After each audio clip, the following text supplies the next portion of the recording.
Hello everyone, in today's video I will be narrating stories that I found off of Reddit. If you enjoyed this video, make sure you subscribe to my channel, like this video, and comment something down below. But without further ado, let's get straight into these stories. For a bit of backstory, my mom was dating an abusive guy at the time. We'll call him Ian. Because of Ian and the crazy fights they had gotten into, we couldn't lock up my house at all. He had kicked in both the front and the back door to the house and they never fixed. My mother and Ian were at the bar all day, every day. I told you this so you would know why the house wasn't locked up and where my parents were when this happened. This incident occurred when I was around 12 years old and my little brother around 10. I was a really small girl at this age and my brother was sick all the time, so he was very tiny and frail. My mother and Ian were at the bar as usual. When you opened my front door, it put you in the living room and you could see the back door. There was a hallway to the right that led back into the bedrooms, and that is where my brother and I were. We were in his bedroom with the door closed playing something on a PlayStation. It was around midnight or 1 AM and we were playing and having a good time when I heard a weird noise. My brother didn't hear it and I didn't want to creep him out. I told him that I wanted to go get a drink and told him to stay in the room and I would bring him something. To get to my kitchen, you would have to walk down the hallway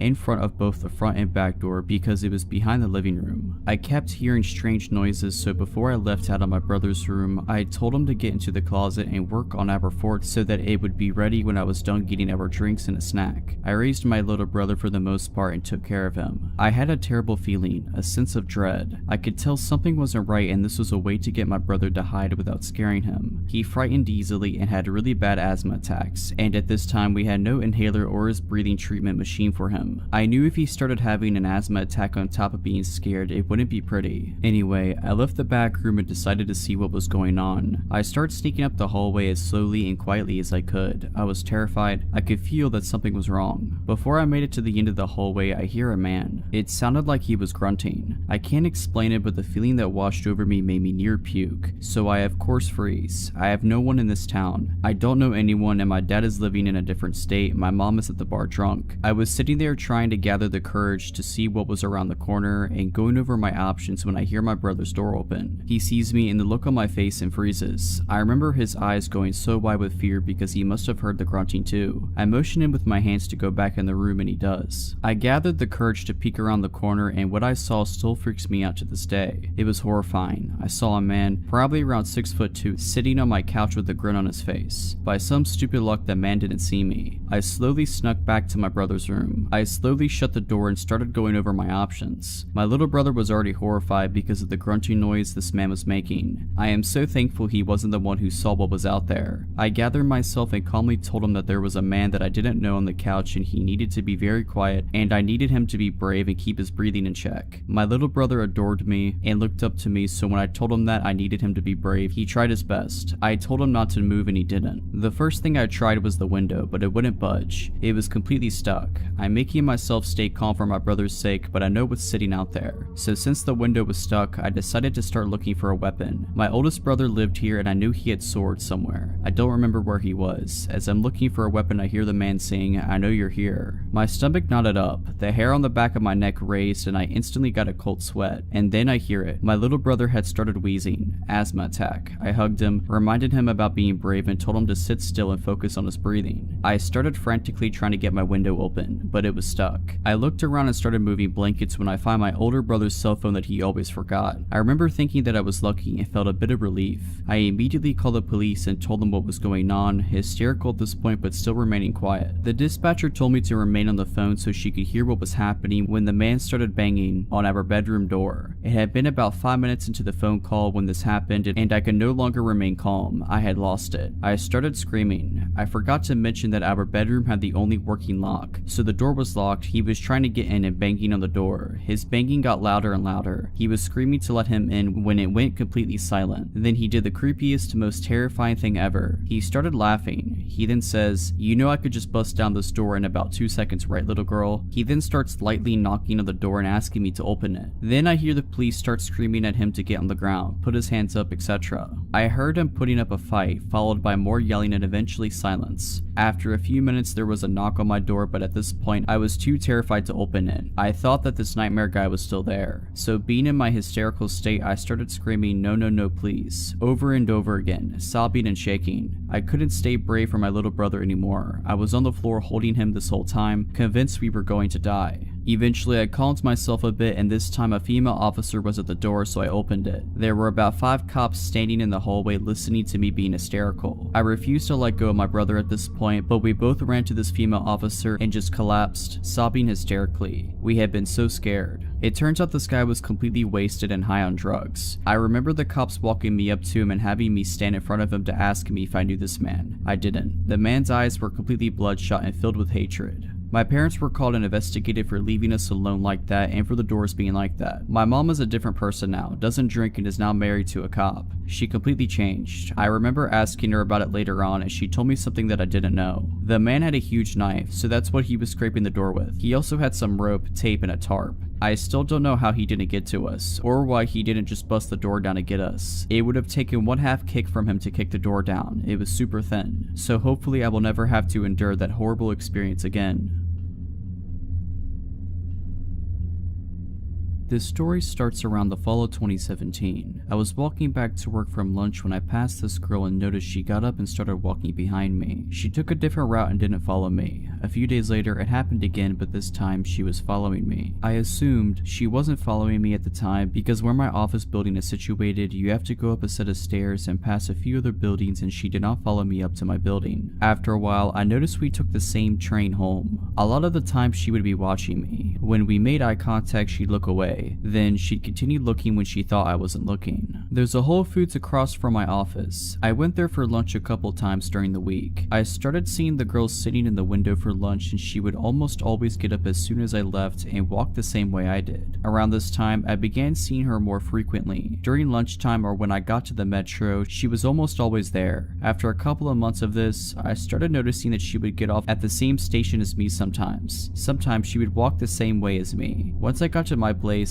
I live in a condo with my brother. She would always pass by but never follow me up to the entrance. During this time, I started receiving phone calls at work from random phone numbers that at the time I assumed was spam. There would either be silence on the other end or the person would hang up immediately. I also started receiving fake Facebook requests from people I already knew or were already on my friends list. December of 2017 comes. By this time, I'm not going to Whole Foods as often. If she gets off at the same station as me, I go into a restaurant or go shopping for groceries before I go home. Around this time, an old friend I went to high school with contacts me kind of out of the blue. Said she wanted to follow me on Instagram. We text a couple of times and I accept her follow request. She contacts me again about a month later from a different number, but this time she's texting me frequently. I'm talking about every day / every other day. I'm not one to be mean or show when I'm annoyed too often, but after months of this, when she asks me if she's texting me too frequently, I don't hesitate to tell her that she could lay off a bit. She stops for a week or so, then starts texting frequently again. This whole ordeal should have sent red flags up for several reasons. During this time, she would ask me so many random questions, like what would you do when you're trying to get to know someone? She would ask for selfies, which I declined because I don't like taking pictures of myself, and I would tell her that there are plenty of pictures of me on Facebook. She would ask what I'm doing on the weekends and the names of my friends on occasion, which I wouldn't tell her because I thought it was weird that she'd want to know my friends' names. I only sent her a couple of videos of fun things I do, but that's it. August 2018 rolls around. I am still seeing creepy girl everywhere during the week. I get pulled into my boss's office. He says that a few coworkers received fake screenshots from Facebook of me talking badly about them. Now, I never post on Facebook and would never talk bad about my coworkers on social media. I don't have a grudge with anyone, nor do I know of anyone who has a problem with me. I managed to clear things up with everyone involved and still had my job. Of course, my friend is still texting me fairly frequently, and I tell her what happened a couple days later when I got home from work. I tell her I don't want to get much into it, but she keeps pushing for details. I finally told her I was going to go to bed and she got the message. The more I thought about all the time she texted me, the more uneasy I got. Some things that she said just didn't make sense, especially from the way I remembered her. We had kept in touch over the years, just not as frequently, and we hadn't touched base for a while before I heard from her in December. A couple of weeks later, I decided to reach out to my friend on Instagram, but the Instagram she last messaged me through wasn't there. However, there was still an Instagram for her I followed and that follows me back. I reach out to her and ask what her phone number was. Phone number is completely different, and it turns out that she was never the one texting me, nor did she request following me on Instagram.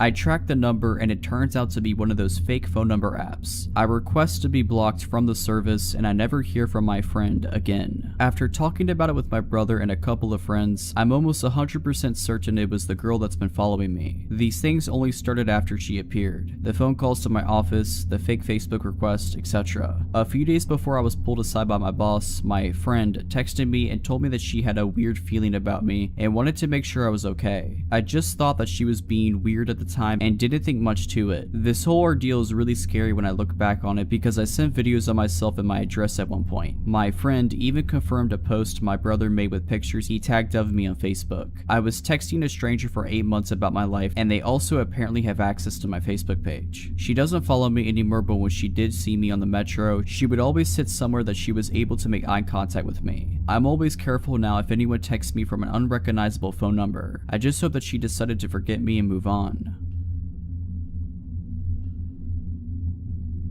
About 5 or so years ago, I was 23 at the time and had just gotten out of my first and only serious relationship a year prior. That guy was my first love, so needless to say, when things ended and he had zero interest in trying to work things out, I was heartbroken. After about a year of moping around, I decided to try actual dating. I met this guy Rick on a dating website. He was a couple of years older than me, was an ex-Marine, and good at making conversation. After a few days of talking online, he asked for my number and we decided to meet up. I drove to his house and come to find out he lived with a few other guys who looked really shady. Now, he actually lived in a good neighborhood, but the way they kept their home and the way his roommates looked was my first red flag that a inexperienced and naive girl would not fit in his crowd, but I decided to stay and give it a chance. Once he saw me, he came up, gave me a hug, and handed me a helmet to his motorcycle. Now, I have never in my life rode a motorcycle before, but I had always wanted to, so I thought why not and hopped on. Now, the street he decides to take me up is known to be a very long and windy road that is pretty secluded. It's also important to note that this is the springtime and it's about 5 p.m. when we go on our ride. I didn't realize at the time he had decided to take me on that specific road, but once we got on it, my red flags started to kick in. I began to realize that 1. It is dead silent and there are no other cars on this road right now. 2. It started to get dark, and 3. Yeah, I don't know this guy, so what am I doing? And my alarm bells start ringing. Once my anxiety kicked in, I told him that I think we should turn around and go home. He started laughing and asked if I was scared, and I said no, I just need to head home because my parents are expecting me for dinner soon. He kept riding forward. More alarm bells ringing. Pictures of me lying dead in a ditch came up.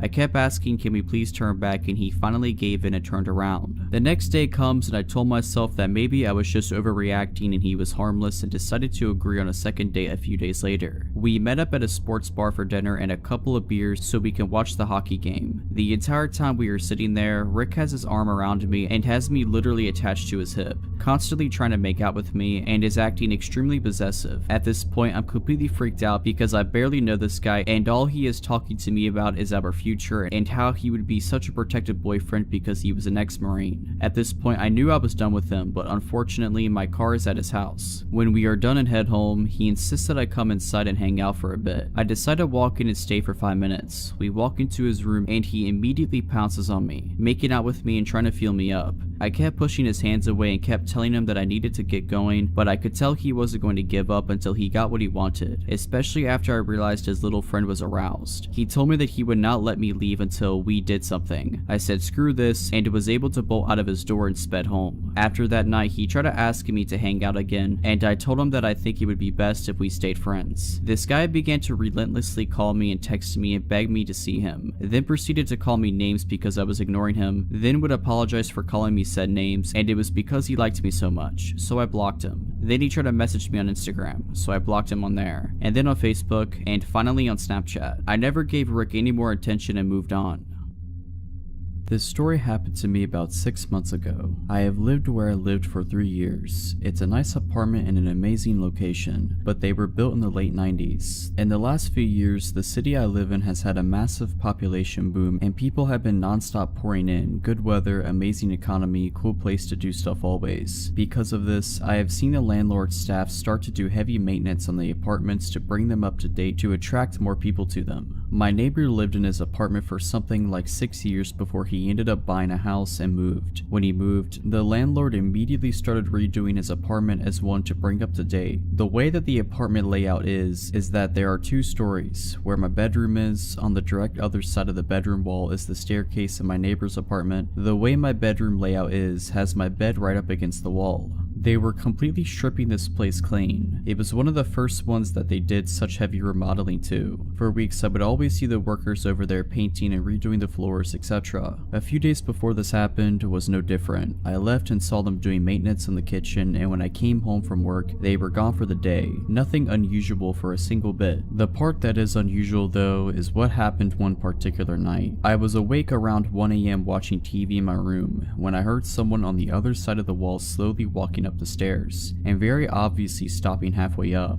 Where the person was stopping was directly where my head laid on the other side of the wall. I could feel him listening to me breathing. I immediately turned the TV sound off and sat there extremely quiet and still. I heard nothing for a few minutes, and then after what felt like an absolute eternity, I heard the person start walking the rest of the stairs to the 2nd floor. It was very obvious that someone was on the other side of that wall listening to me. I also knew that it was only a few days before this happened that I saw the maintenance redoing that apartment's kitchen. I knew that there was no way someone already moved in that fast. I quietly got out of bed and went to a room where I had a better view of the outside of the apartment. I obviously couldn't see if there was movement in there from the window, but I had a good angle to see if anyone walked out. I sat there for around 15 minutes just staring outside to see if I saw anything at all. Nothing. I went back into my room and laid down in bed again. I didn't play the TV. I just sat there waiting to hear something again. I was messing around on my phone for around 20 minutes in silence until I heard movement in the stairs again. This time though, the movement didn't start from the top or the bottom. The movement started in the middle of the staircase, meaning that the entire time I was sitting there in silence, this person was just on the other side of the wall listening to my every move. This terrified me, so I called the cops. I gave them all the information of what was going on, and they informed me someone would be out very soon. I went back to the one room and watched out the window again. Only a few moments later, a police car pulled up and a cop got out to examine the building and the apartment. Only a few moments later, a police car pulled up and a cop got out to examine the building and the apartment. He was looking around and shining his light in the windows. I heard him knock on the door and shortly after could hear him talking to someone, but couldn't make out what they were saying. I was totally puzzled by this. The officer walked over to my door and knocked. I went downstairs and he informed me very nicely that someone just moved in there. I laughed and was completely embarrassed. I even said to the cop that it was a heck of a way to meet your new neighbor. I felt embarrassed, but more importantly felt very relieved about the entire situation. I brushed off the whole thing as it just being late and my mind playing massive tricks on me. The next day I went to leave my apartment when I saw something that made me stop dead in my tracks. I went outside and only took a few steps towards my car when I saw maintenance over there carrying out the old refrigerator. I was puzzled. I walked over to the apartment and I looked in the door that was wide open. The kitchen was still being worked on, and not a single piece of furniture could be seen. I was legitimately speechless. I walked over to a maintenance man and said, "Didn't someone move in here?" And he informed me no, and that the apartment wouldn't be ready for showings until at least 3 weeks. I ran back upstairs into my apartment and called my landlord. I asked her if someone is staying there and she said absolutely not. I told her about what I experienced the night before. She was floored. She told me that they would change that apartment's locks immediately. She also suggested that I call the non-emergency line to the police department and inform them that no one lives there. I did just that and they asked me to come down to the station. I told them all of the information in detail of what happened. They were able to quickly figure out what officer came out to check out the situation so he could help identify the person who answered the door. The officer described the man in detail and I confirmed that I had never seen him around the apartments before. There was a search around town for a few weeks until the whole thing just sort of fizzled out and I stopped hearing about it and started seeing less and less patrol cars randomly in the parking lot. After that night, I never heard another thing in that apartment. Around a month later, an older couple moved in and they are very nice. When I saw the moving van pull up, I went out to introduce myself to them. But to be completely honest, the only reason I went out there was to see if any of them matched the description of who the cops saw. Not even close. I'm certain that the person who was in that apartment got away with it. I had an extremely hard time sleeping the following weeks of that happening to me. I actually ended up moving my bed into the smaller second bedroom because it bothered me so much. I have zero idea of what the intentions were of the person or what they were doing on that staircase.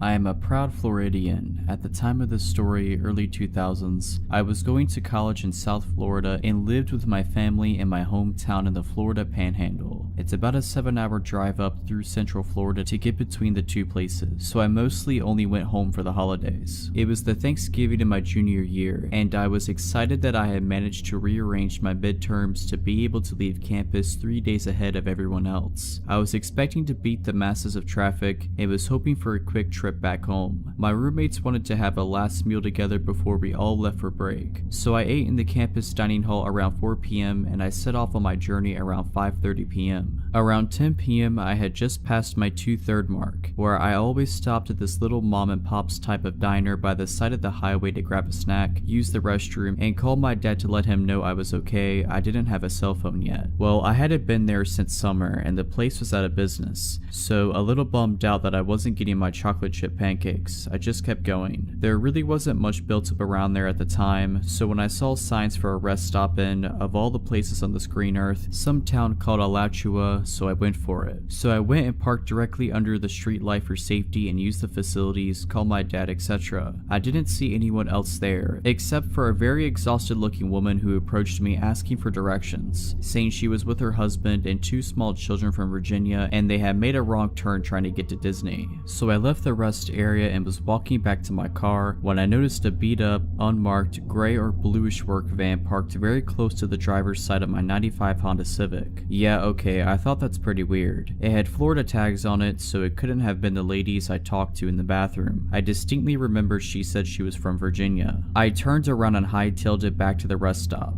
promptly running into some random middle-aged guy with 2 little boys. Getting to talk to him, it turned out it was his wife I had spoken to as she emerged from the bathroom a second later, and I felt comfortable speaking to him. I told him what was going on with the van and how I didn't know what to do. He said he'd go check it out, so he left the kids with his wife and strutted up to the driver's side of the van. He stood there for a moment before speaking, his voice awkwardly quivered, but we could hear him yell it from where we were standing some 100 feet away. "Excuse me, gentlemen, we already called the police, so I'm gonna have to politely suggest that you get out of here." And then he ran back to us, grabbed his wife and kids, pointed to me with a swift "you," and said, "Come on, let's all get in the car now," and we ran together. So here I was, confusedly sitting in the back of the stranger's SUV while he went and used the payphone to presumably call the police. Meanwhile, the van peeled out of there. Like, I have never seen someone get out of there quite like they got out of there. They ran up on the curb on their way out. They burned rubber. It was almost comical. The cops got there and I found out what happened. The man went to go check out the van and he could see in it pretty well because I had parked under the street light. The first thing he noticed was that all the seats except for the driver's seat had been removed. There was a guy sitting in the driver's seat and a guy sitting in the back, a tarp laid out in the back, and a bunch of other random items back there he couldn't immediately identify. Neither the guys were reading a newspaper or a map or anything. They were apparently both just sitting there.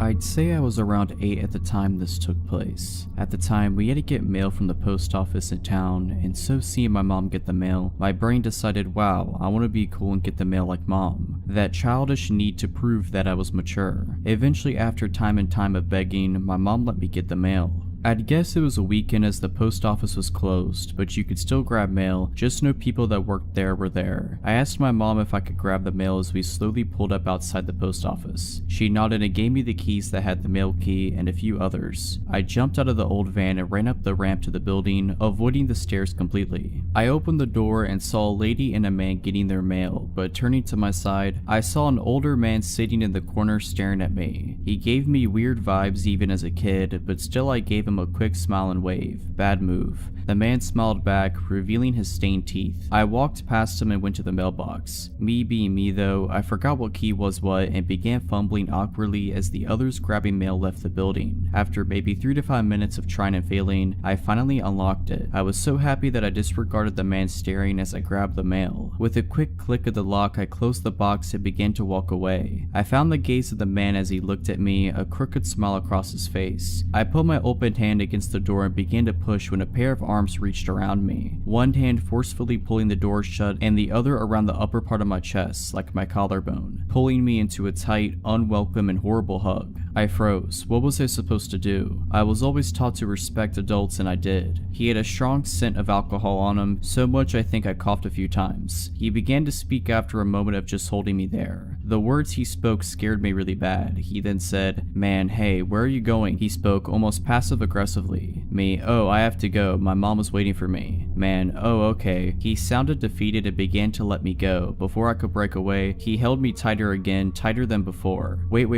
I have a dog, you know." He had a grin on his face. Me, "Oh, that's cool." Man, "Yeah, and you should come with me and you can play with him." I almost went with him at that moment, but luckily something told me not to. The next maybe 8 minutes he had let me go and pulled me back hard into him, his dirty coat brushing against me. He kept telling me to go with him. Finally, he seemed to snap. Man, "Alright, you're coming with me." Me, "What? But I need my mom. I have her keys and she's waiting for me, please." That was still my priority, her keys and mail. Man, "Nope, you're coming with me now." He opened the door and began to pull me out. In a moment of his weakness, I broke away, running to my mom in her car. I slammed the door shut, scaring my brother and my mother. I began shaking and crying, dropping the mail on the car floor. I picked it up and handed everything to my mom as she demanded to know what happened. I told her everything and she looked pissed. I was so glad that she was on my side. I looked outside, tears still streaming down my face, and noticed the man look at me through the car window from the top ramp of the building. I began to cry harder and panic as he started coming over. My mom stopped me as she noticed him coming. He fell at the bottom of the ramp and tripped. My mom laughed at the creep and started driving away, while she tried to comfort me, saying things like, "He was a harmless old drunk man and he didn't hurt you." I'm pretty sure I knew what his intentions were towards my younger self, and I'm just glad that I was able to get away from the man.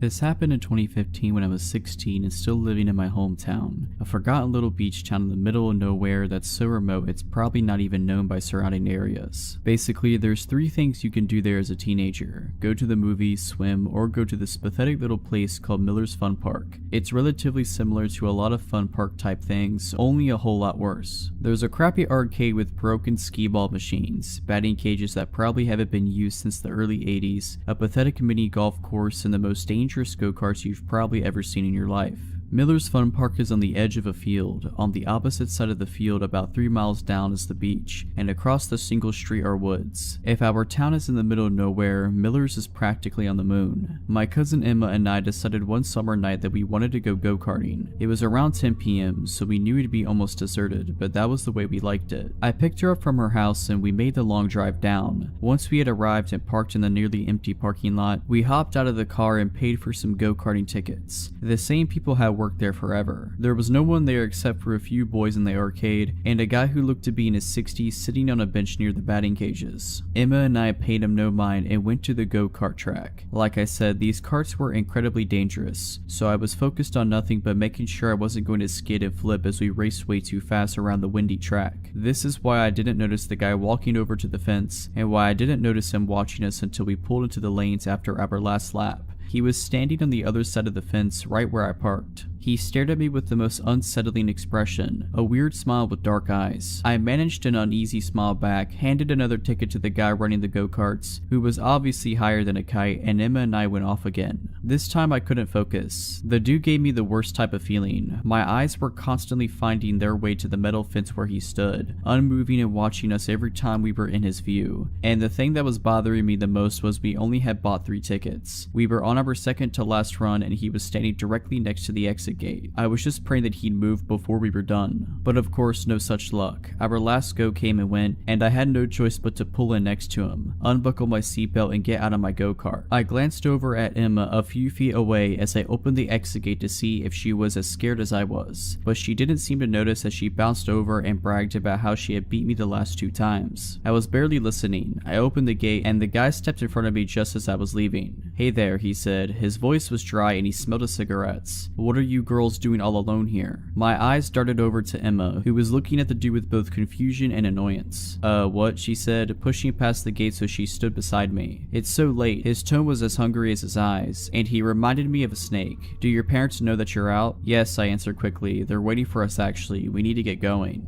This was a lie and probably sounded like it from my tone, but I tried to push past him anyway. It didn't work. He grabbed my shoulder to keep me in front of him. Nonsense. I saw you girls pull up alone. My heart dropped to my stomach. He had? Are you heading out? Why don't I walk you to your car? He starts inching towards me and I look to Emma for help. With one swift movement, she pulled me halfway behind her and started sizing the guy up. This was pretty dumb as we're both small, and though she's a few inches taller than me, neither of us are anywhere near his size. This guy clears 6'2" easy, but she doesn't seem to care. Actually, we were just headed to the arcade, she says harshly. Her boyfriend is going to meet us here. I did have a boyfriend at the time, but he wasn't coming. He wasn't even in town, and I knew that she knew this. The guy's face immediately changes. His smile disappeared, and he now was glaring down at me with a look of annoyance in his eyes. I felt myself start to cower. Boyfriend, he says roughly. Emma didn't give me time to say anything. She grabbed my arm and tugged me behind her into the arcade. The boys from before had already left, and the usual girl who worked in there was nowhere to be found. Still, it felt safer than outside. We ran to the back and hid behind the claw machine. What do we do? I left my phone in my car, I whisper shouted. There was no way I was going out there alone, and the go-kart guy had already disappeared into the small ticket shack. I don't have mine either, I left it charging, she said, face-palming. We're just gonna have to make a run for it. Are you crazy? He's probably waiting for us in the parking lot. What about the guy who runs the go-karts? We could get him to walk us out, she said. I just shook my head. He's as high as Mount Everest right now. I don't want to risk running all the way to the ticket stand for nothing. Then we have no choice. She stood up, pulling me with her. Let's go. I swallowed hard, wanting to cry. I'd never been that scared before. There was something so wrong about that guy. We made our way out of the arcade, looking around to see if he's nearby. The park was now absolutely deserted. Emma practically had to drag me to the exit. I was looking every direction every second, waiting for the guy to come out of the woods or something and pounce on us at any second. But he didn't. Everything was still. Get your keys out, Emma instructed, and I pulled them from my pocket. We were about 20 feet from my car when I stopped dead in my tracks. What? She whispered. I stared at the car, keys in hand. I had never locked it. I never locked the car, Emma. What? I didn't lock it. What if?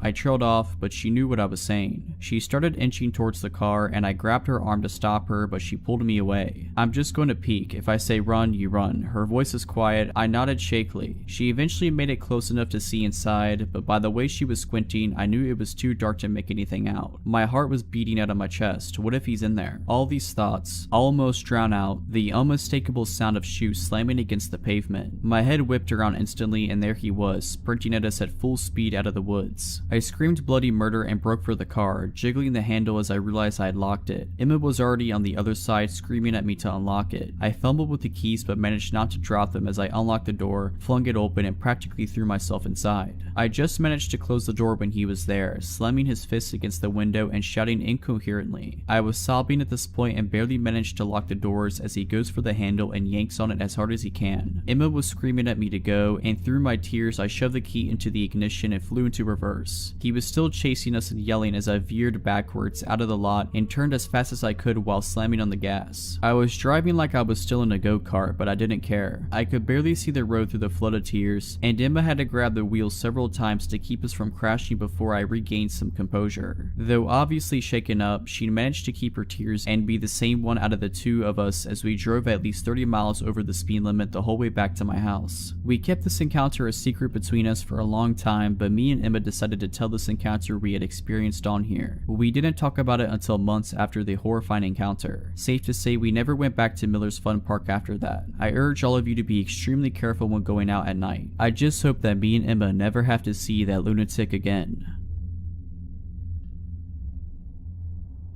This story is about an event that happened to my mother around 1972 when she was 8 years old. To set the scene, both of my grandparents ran a restaurant/gas station in our hometown. They have always ran a business of some type since the 50s. This means that a lot of days my mom would take the school bus home and stay by herself if my grandma had to stay and help run things, usually no more than an hour or two. My uncle, her older brother, would usually come home on the bus with her, but he was a little older and sometimes had football practice. So was the case on the day of the event I'm getting to. So my mother arrived home on this day, let herself in the house, and put away her things. She had just recently received a new puppy and knew the first thing she needed to do was take the pup out to the yard to use the restroom. She wrapped the dog in a white towel, this is important, and walked him outside. As she put down the dog, she shook its hair out of the blanket, flailing it about the wind. It's then she noticed the neighbor's son was staring at her from across the street. This guy was in his late 20s and was known to be very strange. My mom said he always creeped her and everyone else out. She said he would stare at her when she would play outside and made her feel generally uncomfortable. She said he appeared out of nowhere in his yard that day, and as she took out the blanket, he began grinning and waving. Feeling more than a little shook, she picked up her pup, went inside and locked the door. She began to do some homework, and after about 5 minutes of work, she heard a loud knock at the door. She slowly walked to the window to see who it was. She knew it wasn't my grandparents because of course they had keys. As she opened the blinds, her eyes locked with those of the creep from across the street, like he was already looking in the window. She jumped and said she screamed a little as she shut the blinds. She walked to the door and made sure it was locked. She said he just continued with the slow, continuous thud on the door, almost in rhythm. Knock, knock, knock. Then she really got terrified as he began speaking to her through the door. "Hi, sweetie. I saw you with your doggy. Let me in to see him." She was in shock. "Come on and let me in, sweetie. Please, I want to see your puppy." In full freak-out mode, my mom screamed, "You need to leave now. You need to go back to your house. I don't know you." He kept knocking. Knock, knock, knock. I can see the fear in my mom's eyes when she describes that part. He said, "Let me in. I saw you waving your flag of surrender." I kid you not, the guy thought my mom shaking hair from the blanket was a flag of surrender and a sign for him to come over. My mom screamed, "I'm calling my dad and the police if you don't leave now." With this, the knocking stopped. She tried to catch her breath and shake off her fear. She then got up from the door and ran to the basement level of the home. It was an old house, so the kitchen and the rec room were down there along with the only phone in the house. She made it to the phone and began to dial 911. All of a sudden, she heard a shatter from the next room. She looked over to see the crazed neighbor attempting to crawl through the kitchen window. He was ripping down the curtain as his upper body got through, and my mother screamed what was happening to the police on the phone. All of a sudden, he was bleeding from the abdomen where the window glass had cut him as his lower half couldn't squeeze through. Then my mom began hearing my grandmother's screams, "What are you doing?" Then the guy yelling in pain and squirming out the window as she hit him from behind with some tool that was laying in her garden on the side of the house where the entrance to the window was. He managed to get out the window and bolted to his house. The police came, Grandma called my grandfather, and he arrived as well after shutting down the business as soon as she told him. They arrested him for breaking and entering. On the day of his court date, he told them the white flag of surrender story, but this was the final nut on his crazy cake as they put him in a mental institution that day. He may have gotten out but went back because my mother said he later died in an institution. Outside the courthouse, the crazy family of the creep tried to blame my 8-year-old mother, and the man's father called my mother a harlot. We always can't help but wonder though, what would he have done to her if my grandma didn't come home at that moment?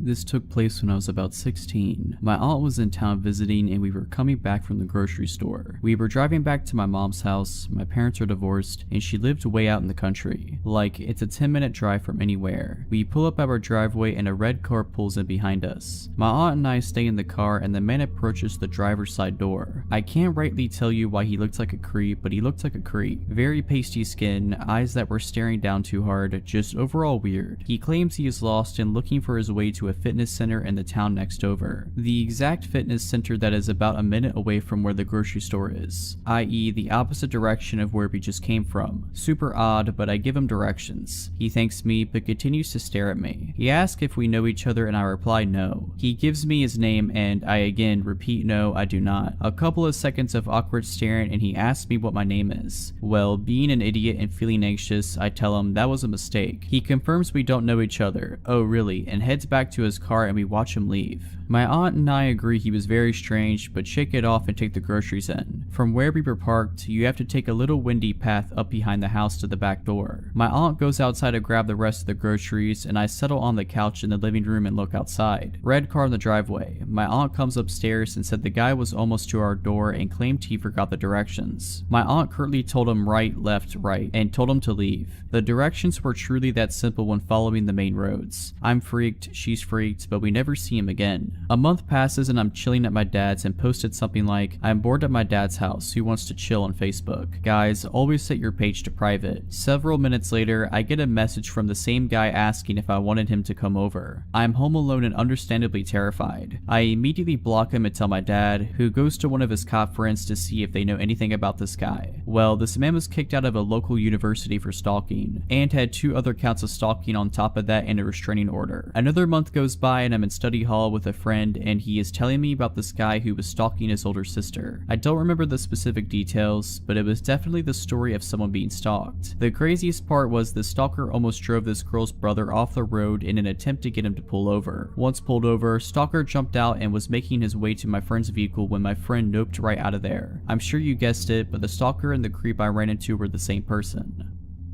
I was always the weird kid growing up, so making friends was never easy for me. I was a bit of a punk in high school, so living in a preppy, religious town was not my ideal place. Eventually, I met this boy, Sean. I was so happy to finally have someone I connected with. We quickly became best friends and hung out almost every day. He was odd, but so was I, so I just looked past it. Most of the time we were hanging out, we were also on drugs, so I figured some of the stuff he said was just the drugs talking. But one day he said, "I'm gonna stab someone this week." 4 days later, he threatened to shoot up a place on Instagram. He played it off as a joke when I confronted him about it. His parents took away his phone and forced him to move away for a few weeks to let the air clear, but we kept in contact. At this point, my dumb self realized I was in love with him. I did everything I could to clear his name. I even got into arguments with parents on Facebook. My parents begged me to stop talking to him, but for some reason, I truly believed he was good. I didn't want to believe he was capable of hurting anyone. The whole shooting thing never really blew over. When he came back to school, students would run from him in the hallways, people were sending him threats, his reputation was ruined. After all of this, something in him changed. He was angrier. We would be talking and joking around about something, and he would start attacking me with words. If I made a new friend, he'd go out of his way to ruin my new friendship.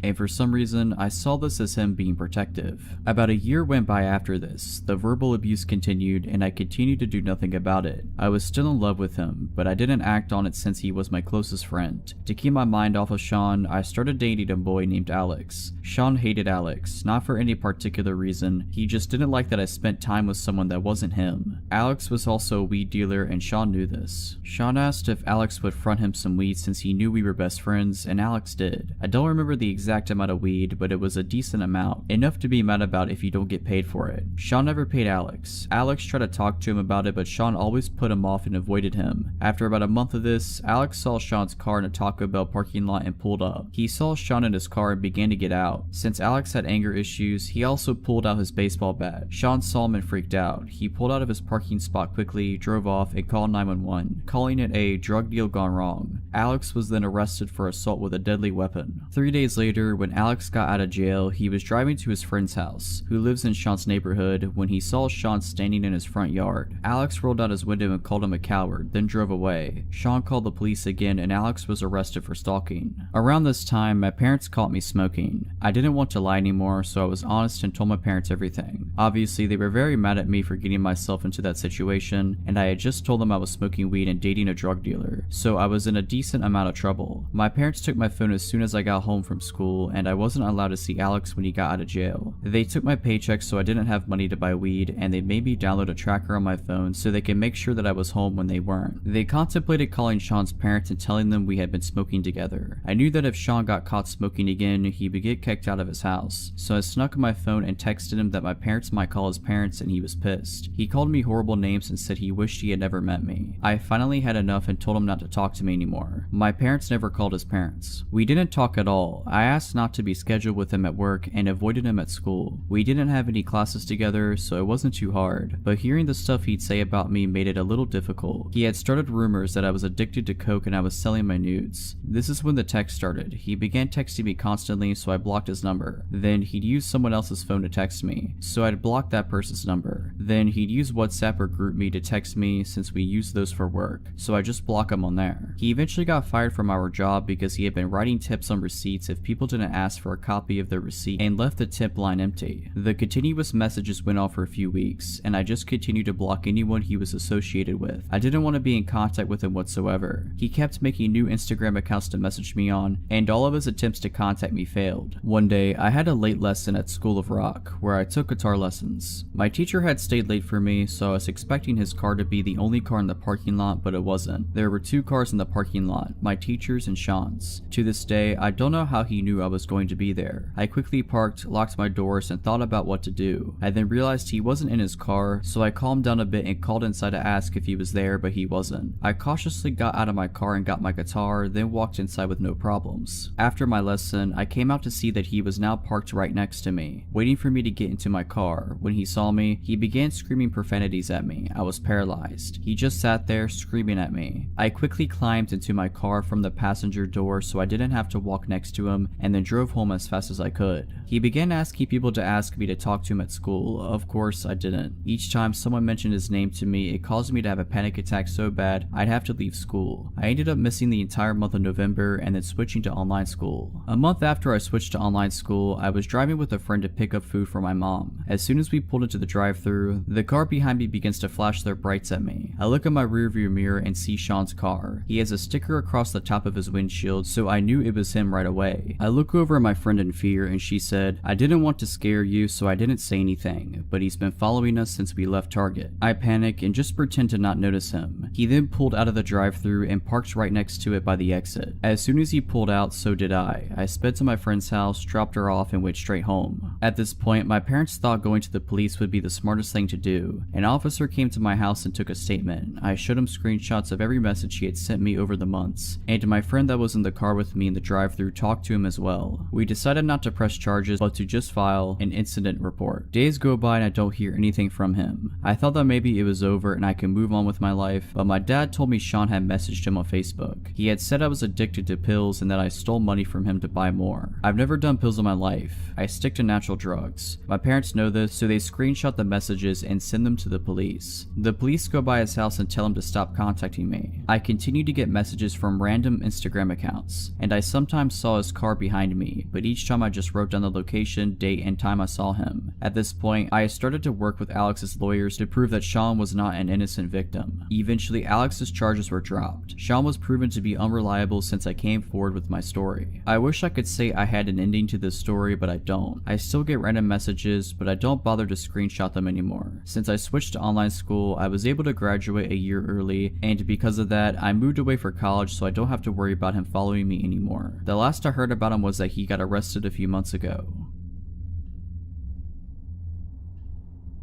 I went on a Tinder date some time ago while I was adjusting to a new city I had moved to. I didn't really know anybody there, so I used some online dating apps to see the dating scene around town. I landed one from a girl that seemed just like a chill person. We had a few exchanges through the Tinder app and then decided to meet up for a drink. I picked her up at her house and she greeted me at the door and gave me a hug. She said the name of a local bar she wanted to go to for us to chat and get to know each other. I told her I would drive and proceeded to my car. The first red flag I noticed was when I walked to my car and opened the door, she had just followed me to the driver's side and was standing behind me staring. I looked at her blankly for 15 seconds and asked her if she was going to get in. She said, "Sure, I would love to," and went the long way to the passenger's side around the back of the car. Since I had just met the girl, I figured she had just maybe smoked some weed or something, as I had kind of got the vibe she was a bit of a stoner. As I was driving to the bar, she talked in a very low voice, almost as if she was trying to whisper. I am not hard of hearing or anything, but I had to ask her to repeat herself several times just so I could make out the full sentences she was saying. When we got to the bar, I made sure we got a seat closer to the back away from most people, just so I could have a little quiet in order to hear her. The conversations honestly carried on as normal from this point, and it was actually a fun time for the time being. We talked about different things we were interested in, and she did bring up she did recreationally use weed and a few other tripping substances like shrooms and such. I am not much of a fan of these, but it at least made me relax in the back of my mind to think maybe she was just high off marijuana, and that rationally explains some of the out of their behavior. Granted, I had a few drinks at this point, so I was honestly not thinking straight. I asked her if she wanted to go to my place after drinks and she agreed. When we got to my place, we had a few more drinks, then she started talking about her jewelry. This is where it gets weird. She told me her jewelry was her big secret and it defined her. When I asked her why it was so important, she said, "I'm actually Anastasia, and I was never killed in Russia. My jewelry is my link to my past." It was hard for me to take that serious at this point with how much I drank, so I kind of challenged that statement using the little bit I knew about history. At this point, she freaked out and started yelling at the top of her lungs about how I don't respect ancestors in history. And then she got quiet and tiptoed right up to me and grabbed me by my neck. She then brought my face eye to eye with hers while still holding my neck. She says at this point, "I am a shaman and I will curse you. My ancestors have destroyed many people and you do not respect that. You are from oppressive ancestors and they will be punished." Then she put her hand in a whiskey glass and made a cross on my face and kissed my forehead. At this point, I started to sober up a little. I talked her into calming down, telling her I was only joking. Then she slowly started getting back to normal. Then she started talking about her cats. She tells me she has a list of people who she tames to act as cats. I am not about judging people on their interests, so I listen in. She then tells me all the things she does to them and starts acting like a cat in my living room. My red flags in my head were tingling like crazy at this point, so I just listened to try not to set her off. She noticed sage on my kitchen counter and asked me to let her light it and bless the house. Side note, I use sage to make my house smell better occasionally. It's kind of a ritual I like to do, but it's mine and mine alone. Something I take very personally and I like to do myself. I tell her no, she can't light it and that it's my thing to do on my own. Then she freaks out telling me I am a horrible human being and screaming all over the place. I tell her I can take her home now and she runs to the door and goes outside. As I get outside, she is screaming at the top of her lungs that I am a horrible person and I should go die. I tell her she can walk herself home then, and I go back to my place and lock the door. She then starts banging on the door hard in about 10 minutes saying she left her phone in there. I grab her phone off the kitchen counter and open the door to hand it to her. She tries to barge inside and I block her with my forearm. She then acts like she's about to punch me. I just hold my ground and tell her she is not coming in. She screams she wanted the whiskey bottle we were drinking from. I told her no, because I paid for the thing. I slam the door at that point and lock it. I hear her bang on the door for a minute. I then hear her footsteps going down the stairs. I waited about an hour and then went walking outside to see if she was still hanging around. I didn't see her, nor did I ever see her again after that.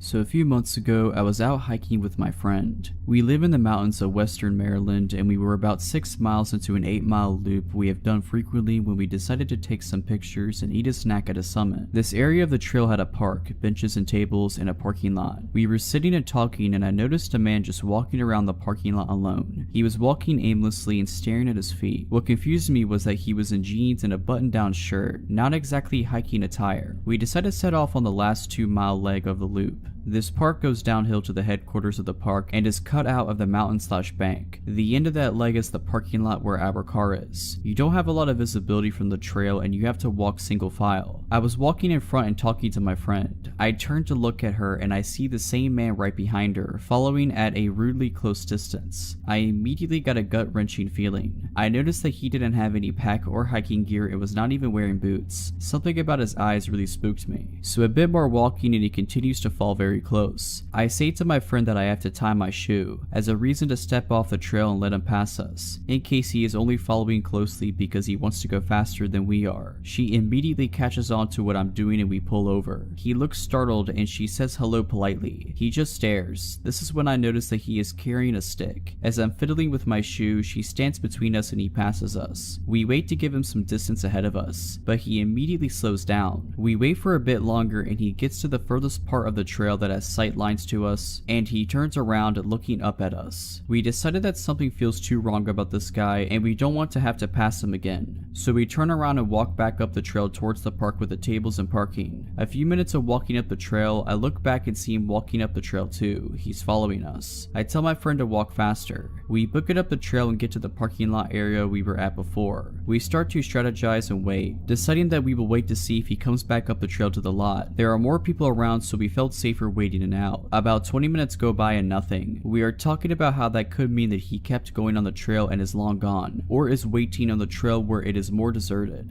We see a couple come up from the trail where we were, presumably taking the loop in the opposite direction that we are. We approach them and ask if they saw anyone on the trail between the slot and the next. They tell us they saw a young man sitting on a rock about halfway down. They describe the man who was following us. We explain our interaction with him to the wife and get into a conversation back and forth about whether or not he was a threat. The husband finally interjects and says we need to call a ranger. He wasn't just sitting there, he had a knife and was carving that stick. Needless to say, we called a ranger. The nice couple walked that last leg with us to make sure we got to our car safely, and then even gave us their numbers in case we needed anything. The rangers then walked the trail, but there was no sight of him. I wish I knew where he went and what happened to him, but I'm glad to know that my instincts are legitimate.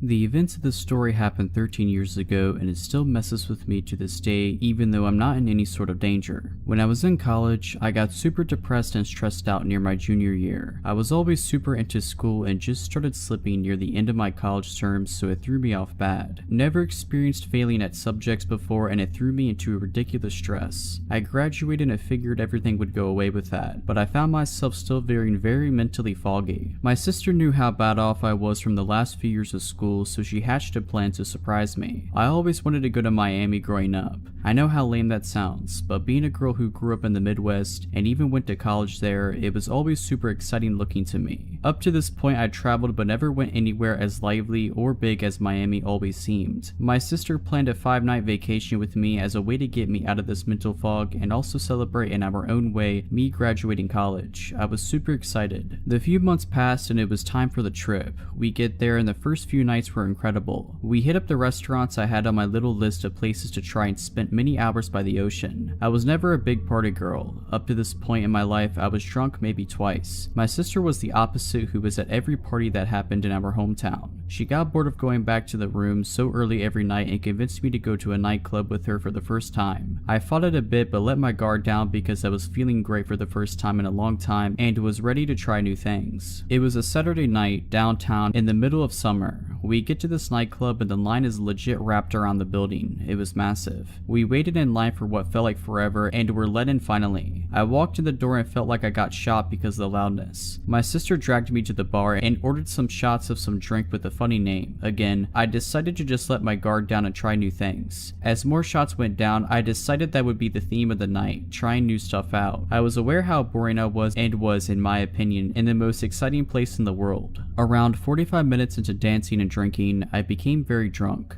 Borderline blackout. I was very sloppy drunk and was aware of it. I found myself laying on a couch thing in the upstairs area, overlooking the dance floor as my sister was dancing with some guys. As I stayed there trying to consciously sober myself up, I realized how badly I had to pee. So I brought myself up to a sitting position on the couch to stand up and walk to the nearby bathroom. As I sat up, a massive man quickly sat so close to me I could feel his leather pants pressed on my leg. Absolutely over 6 feet tall and looked like some sort of bodybuilder. Admittedly, he was very good looking, but I was so drunk that I wasn't even trying to flirt and just get up to find the bathroom. He smiled at me and yelled over the music something like this, "Leaving so soon?" I remember nervously laughing and attempted to get up, but he grabbed onto my dress and pulled me back to a sitting position next to him. His smile went away and he said in a very deep tone, "I don't remember telling you that you were allowed to leave." Even though I was very drunk leading up to this, I felt like I sobered up within seconds. I never had anything like this happen before, but I wasn't going to just allow this guy, no matter how much bigger than me he is, to do that to me. I attempted to stand up again and he did the exact same thing, but much more aggressive. I thought it was insanely rude, but I wasn't afraid because of how many people were around me. He tapped my heels with his big yellow leather boots and said, "I couldn't help but notice how much I want to screw your feet." My fight or flight kicked in. I slapped him in the face and stood up to walk away. I was very uncomfortable, but I still wasn't afraid just because of the amount of people around. As I was walking away, I heard him laughing and he yelled to me, "I'm trying to decide if I want to keep your feet after I cut the rest of your body up into little pieces." I walked away very quickly as I attempted to search for my sister on the dance floor from above. I couldn't find her, so I decided to take my phone out to text her just to see I had missed a call from her. I was out of eyeshot from this dude and cut away into the bathroom so I could call her back. It was still pretty loud in there, but it wasn't loud enough to where she couldn't hear me on the phone. I went into a stall and called her back. As I was in the stall, I heard the bathroom door open and someone went into the one directly next to me. I was waiting for her to pick up when I looked down underneath the stall and saw the same guy's very distinct yellow leather boots. He was just standing there. I felt like I was about to die. I knew he knew I was in there. I held my breath and hung up on the phone just staring at his shoes, not moving a single bit from when he shut the door. I heard the main bathroom door open again and I immediately ran out the stall, out the door, and straight to outside the club without slowing down once. I was terrified. Just so happens my sister was close to where I came out trying to call me to ask if I was ready to leave. I told her we needed to get back as soon as possible. We got back to the room safely and I told her everything that happened. She suggested calling the police, but I was just ready to drop it. We changed our flight and the next night flew back home. I searched for a few years pretty actively online for arrests in the area to see if he would ever come up. He never did. After a few years, I moved on mentally and got over it for the most part. I don't know who this guy was, if he was trying to say things to scare me or if he was serious. This story begins when I was in 4th grade, so I was about 9, as I was a bit young for my grade. Because of me being younger than the other kids, I didn't get along with them very well. So whenever we would go out to recess, I would make sure to bring whatever book I was reading at the time. I had my own special place I liked to sit and read. It was a little corner of the playground where barely anybody went. It was a large patch of clovers and other overgrown plants and had a large bush with a gap between it and the fence. I used to love to sit there. One day, I went over to my normal spot and sat with my back facing the bush. I had been reading for a while when I thought I heard a rustling sound behind me. Sometimes squirrels and chipmunks would hang out in the gap between the bush and the fence, so I didn't think much of it. That was until I heard heavy breathing and something tugging on my hair. Surprised, I whipped my head around thinking my hair had gotten caught on a branch or something, but instead there was a boy. He was sitting hunched in the gap between the fence and the bush, leaning forward between the branches with his face mostly obscured by leaves and his arm outstretched, trying to grab at my hair. I screamed and bolted for the picnic table area where the supervising teachers were. I was very shy back then, so I didn't say anything. Instead, for a long time after that, I sat and read by the teachers during recess. About 3/4 of the way through the school year, I made a friend who we'll call Matt. Matt was also a bit of an outcast, and when we got assigned to be in a reading group together, we became fast friends. He was nice enough, but even my 9-year-old self could tell that there was something off about him. He was way too clingy, barely ever leaving my side, and constantly coming up with excuses to touch me. I of course didn't have any other friends then, so I ignored it. However, one day he told me that he liked me. I had no idea how to react to this and just said nothing. He apparently took my silence as a yes, because he called my home phone later that night. My mom handed me the phone, saying that a friend was asking to talk to me. Since my parents were watching TV downstairs, I decided to go up to my room so I wouldn't bother them. It was Matt. I could barely even say hello before he started saying some seriously weird stuff. He started saying things like, "What do you want to name our kids? When we get to high school, let's run away and start a family. I bet you look really cute when you're asleep."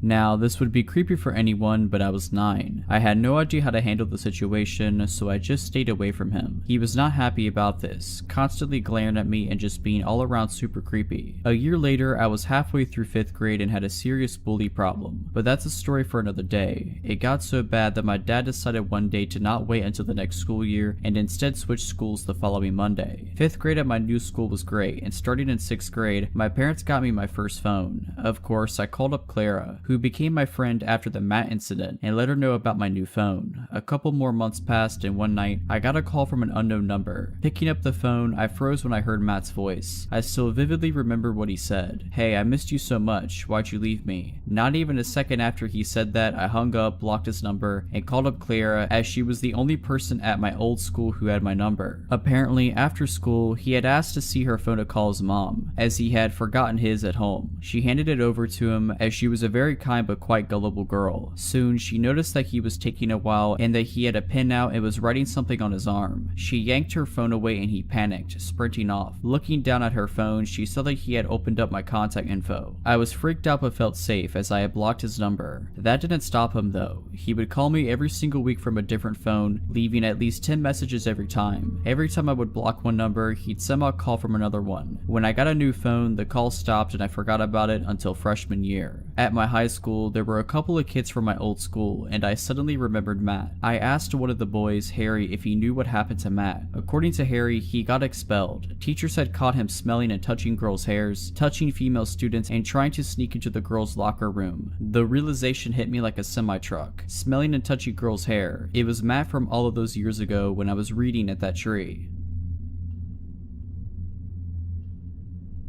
I'm a 24-year-old woman, and I once worked at a pharmacy store for about a year as a cashier. I had many weird encounters because people were sometimes behind in their medication doses when they came in to pick them up, mostly harmless. The shifts were usually just one cashier and a supervisor, with the supervisor in the back of the store and the cashier alone up front. This happened close to Halloween at about 9 a.m. on a sunny, innocent day. I was just chilling at the cash register waiting for customers when a man came in and stood in the aisle across from the register register and just stared at me for a good 5 minutes. I didn't realize that's actually what he was doing until he made eye contact and he didn't look away. He was tall and reminded me of Tyler Labini's character in Tucker and Dale vs. Evil, just not the least bit charming. I immediately called my supervisor up front over the loudspeaker and the guy walked down the aisle towards the pharmacy. When my supervisor appeared, I told her what happened. She downplayed it, didn't look for him, and said just to call her if he did anything. Comforting. When she was gone, the man made a loop around the store and came right to my register with a bag of Halloween candy and nothing else. I tried ringing him up quickly, but he started asking me ridiculous questions about our savings card program and insisting he sign up.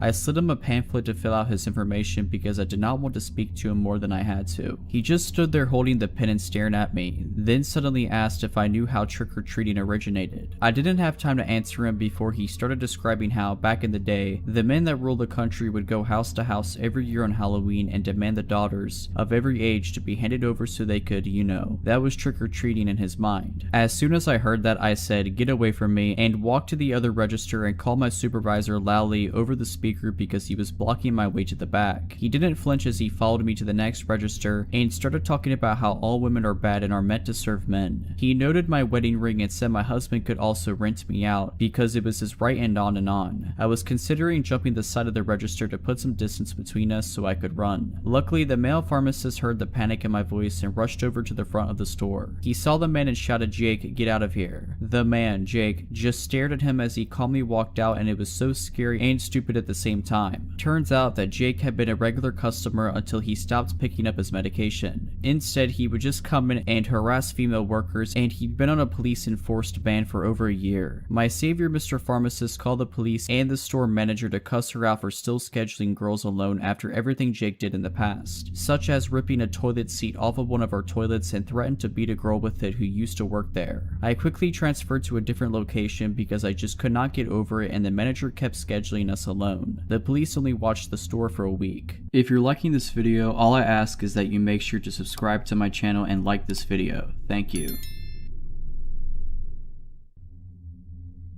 I'm going to tell you the story of a terrifying old creep that had stalked me since I was 16 years old. I'm currently 20 years old. I worked in a restaurant which was inside a bigger shopping center. My stalker, an old man named Eric, worked for the actual shopping center itself and not a store inside it like me. I had one other friend at my job who was my age, and her name was Jessica. Jessica had worked there for longer than I had, and one day she asked if I heard of this guy who worked in the shopping center called Eric. Jessica described Eric as very strange. She didn't describe him as frightening or unsettling, or even someone to be afraid of, just as a very eccentric man. Jessica has also told me that Eric had brought her a present on Valentine's Day, chocolate. Anyone would think this was friendly behavior or harmless flirting, if he wasn't a 50-something-year-old man bringing chocolates to a 16-year-old girl he barely knew. I began to see for myself that Eric wasn't just an innocent old man with a slight crush. He had other intentions. The first time I remember Eric approaching me was when I was filling up a machine near the entrance of my work. This machine was out of the view of all the other employees and the restaurant was empty. Eric wasn't supposed to enter my place of work when he was working at the shopping center, so he had deliberately gone out of his way to come and speak to me. To describe his appearance, he had gray hair with bald patches and had beady little eyes which he never averted from yours. Eric must have sneaked up on me as I looked up and he was standing right next to me, a little too close. "My name is Lucy." Eric asked me, "Lucy, are you married?" He almost laughed after he asked me this. He had a smirk on his face. Eric liked to ask me questions that he already knew the answer to, just to see my reaction. I began to clock on to the fact that Eric had been going a little further than just approaching me at work, and instead stalking my social media accounts in the weeks following this first encounter, such as Twitter and Instagram, when he began asking me very specific questions about things I had posted about in the days before. For example, I had posted on Instagram about a tattoo I got, which was in homage to my favorite band. I was serving a customer one day, only to be interrupted by a shrill but quiet voice. It was Eric. His eyes were huge and he had a look of pure excitement and menace on his face. He had yet again entered my workplace when he wasn't supposed to, just to talk to me. He asked me, "Lucy, what's your favorite insert band here song?" I felt creeped out. The tattoo I had gotten was covered by my work uniform, so the only way he could have seen it was going through my Instagram page. I forced myself to forget all about it and carried on working. Over the course of a few months, Eric would come into my workplace more and more frequently, asking me bizarre questions questions and still reciting back to me things that I had tweeted about or posted on Instagram. Every time I would see him, I would get visibly uncomfortable, and he liked it when I got uncomfortable. All while this was happening, Jessica approached me and let me know that Eric had followed her in his car on her walk home from work, slowing down to ask her where she lived. I had also been told other disturbing news about Eric from multiple different people. It seemed as if he was becoming more invested in whatever his intentions were towards me and Jessica. News had traveled to one of my managers about Eric's unsettling actions towards me, and this manager informed me that a few years ago, Eric was rumored to have followed a young girl who used to work for our restaurant into a toilet. Things didn't quite make sense to me. He was known for being a creep, yet still employed at the shopping center. On one hand, I was glad to know I wasn't just creeped out for no reason, but on the other hand, I was frightened as he'd been doing this for years, yet no one had stopped him. There was a woman who worked at the same place as me called Rebecca, and she had some sort of disability which caused her to befriend and be trusting to people without knowing anything about them. It seems that Eric took advantage of her, as he had asked for her phone number and she gave it to him. Rebecca had shown me her text with Eric. He had texted her things like, "Rebecca, are you alone?" and "Rebecca, are you sat on the bus alone?" But the most unsettling part of it all was the text from Eric that read, "Rebecca, could you please let me know any information on the girls that work at insert restaurant name here?" I was stunned. I was constantly questioning why this old man was so bent on finding out everything I do in my life. He had gone out of his way to source information about me through a vulnerable person I worked with, and I was scared he was going to go further. One night I was watching the movie Grease with my family, and I tweeted something stupid like, "Grease is my favorite film because it's a great film, right?" Anyways, the morning after my tweet, Eric approaches me in his usual way and utters, "Do you like the film Grease, Lucy?" The same usual smirk lit up on his face. I tried to carry on with my day, but spent the entirety of my shift feeling a little shaken up.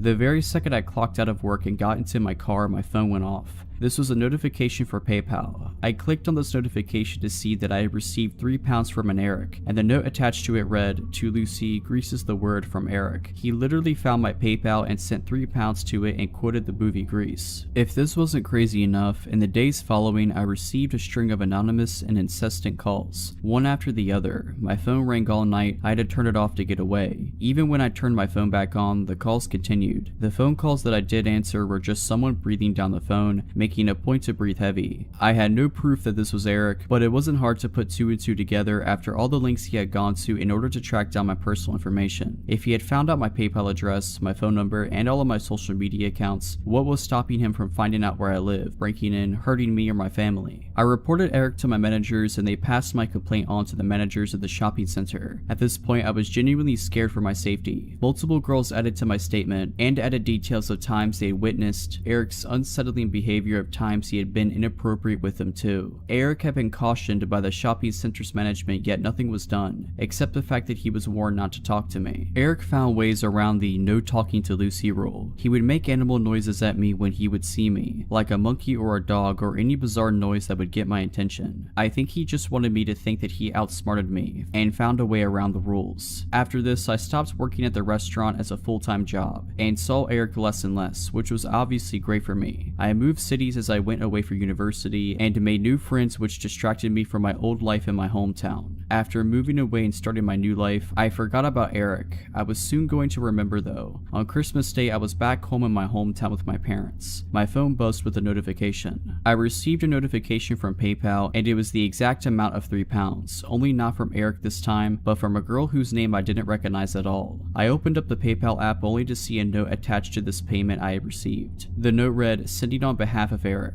I had forgotten all about Eric, and now he was antagonizing me through other people. I threw my phone down on the couch and spent the night drinking with my family, until I forgot about the notification. I since haven't seen or heard anything from him, and I wanted to stay that way. I'm not sure if he still works at the shopping center, but I don't go there anymore, so I don't have to find out.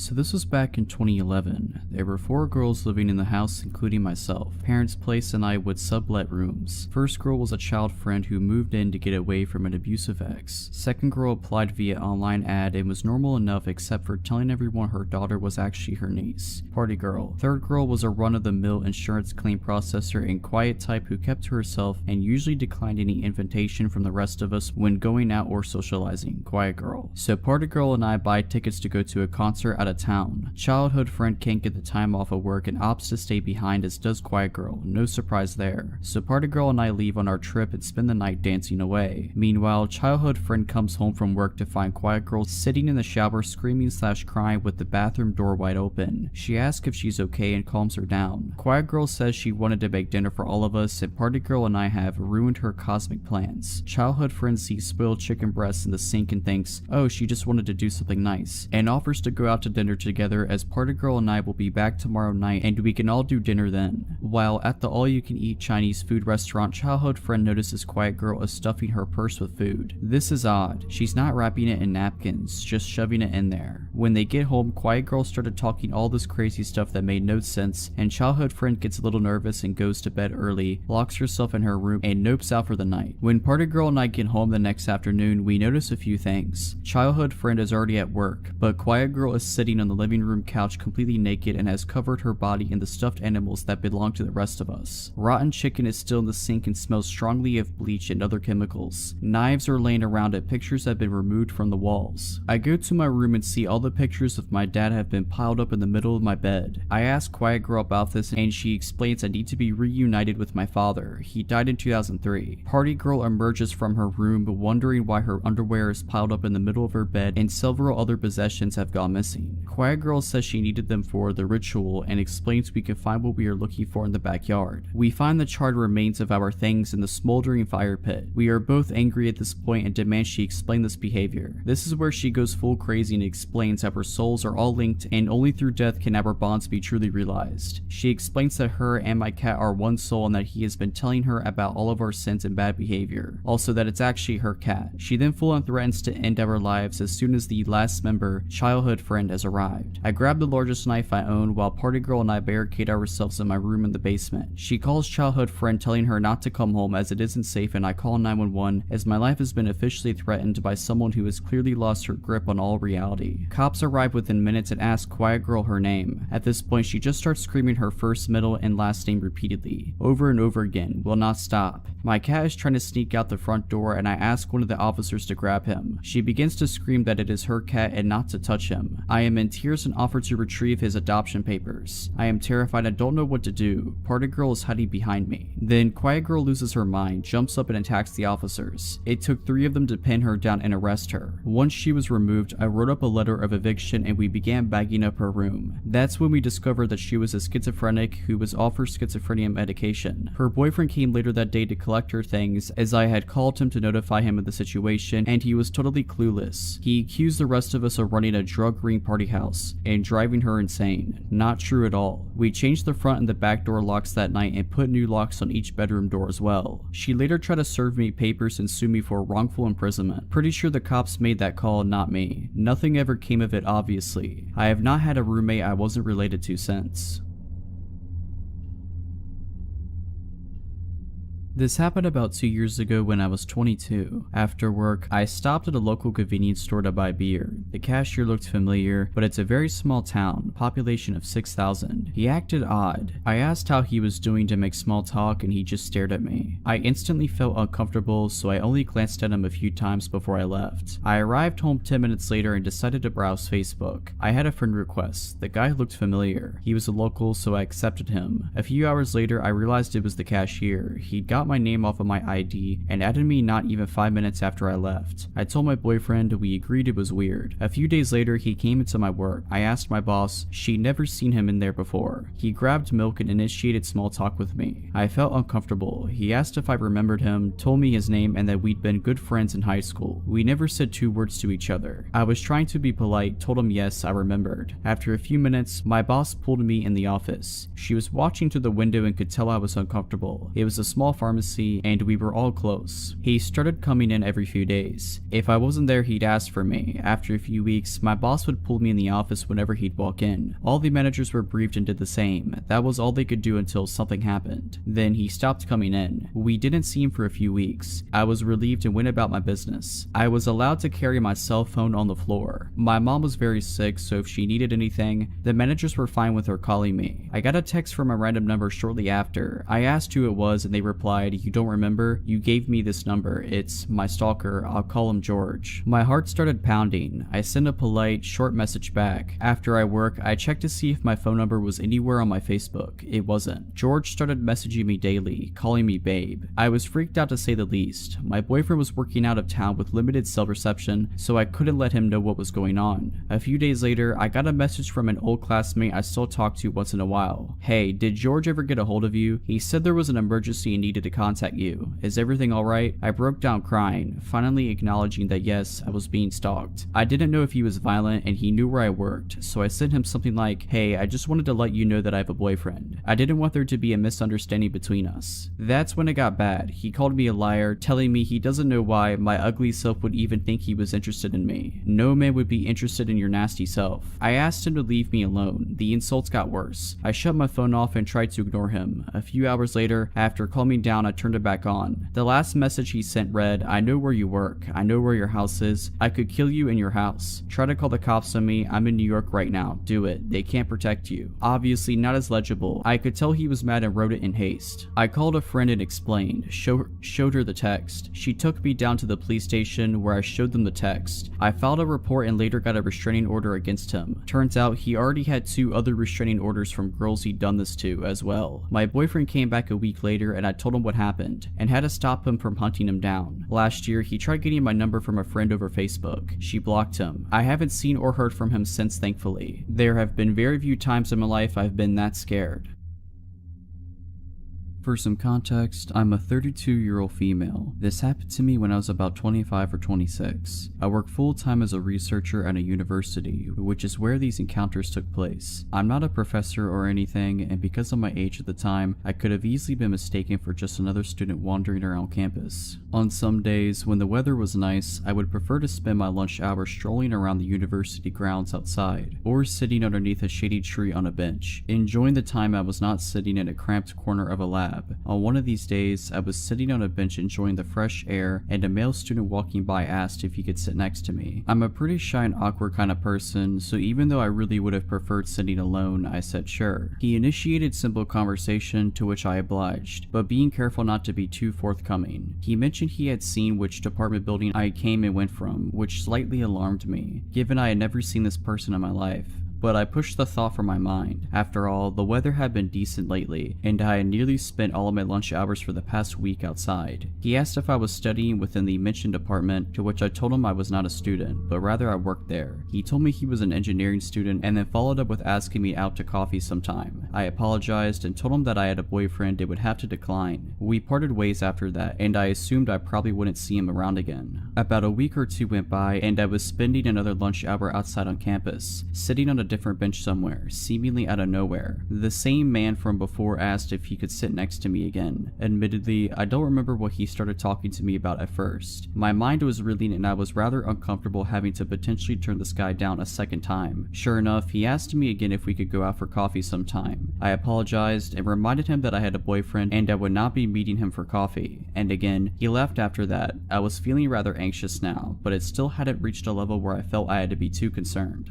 A few days later, I had finished work and was leaving the building to walk to where I had parked my car. The university charges a fortune for parking passes, even if you're employed by them, so I had always opted for free street parking about a 10-minute walk away from campus. My walking route would take me down several quiet residential streets, with minimal car traffic. Even pedestrian traffic was pretty sparse on the busiest of days. It wasn't until I was about halfway to my car, down one of these quiet back streets, that I noticed someone walking directly across the street from me, but keeping a few faces behind. I noticed him from my peripheral vision and didn't want to flat out turn around to stare at him. It wasn't uncommon to see someone else by any means. I was just always trying to be aware of my surroundings when walking the streets alone. I had to make a few turns coming up anyways, and the chance that they would be going the same way as me was slim, but he did. He made all the turns I did, still walking on the sidewalk across from me, a few steps behind. I still did not want to look at whoever this was. I didn't want him to know that I was aware of what I thought he was doing. I quickened my pace to a speedy speedy walk.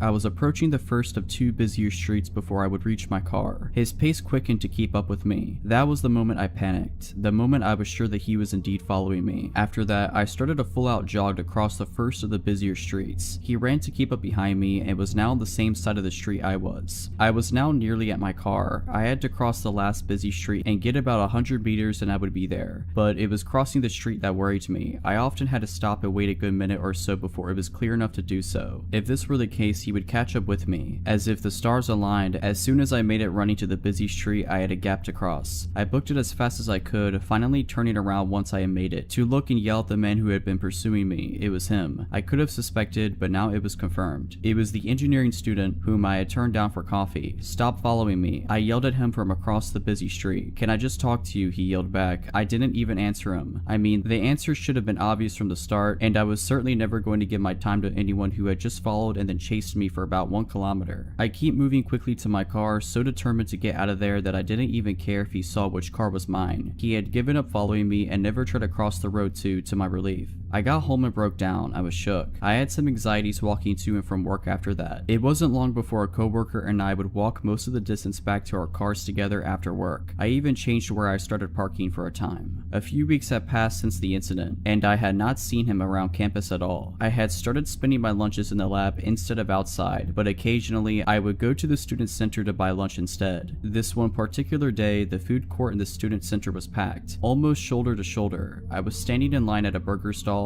and I heard a guy try and get someone's attention through the crowd. I look up and it's him again, waving to me and trying to make his way through the people. I panicked, and even though I'm terribly shy, I started a scene and yelled to him to leave me alone. His face dropped instantly as people stared at us, and he slinked back into the sea of students. My heart was pounding and I was shaking. I don't even remember if I ended up getting food after that. I went back to work, and from then on was even more focused on my surroundings than I ever was before. It's been 5 or 6 years since then now, and I still work at the university. I am so relieved to say that I never saw him again after the food court, and haven't had any other harrowing accounts on campus. I never asked the guy's name, so I couldn't even report an incident to campus police or anything. All in all, I'm just glad I never saw him again, and I can only hope he never did this to any other girl before or after me.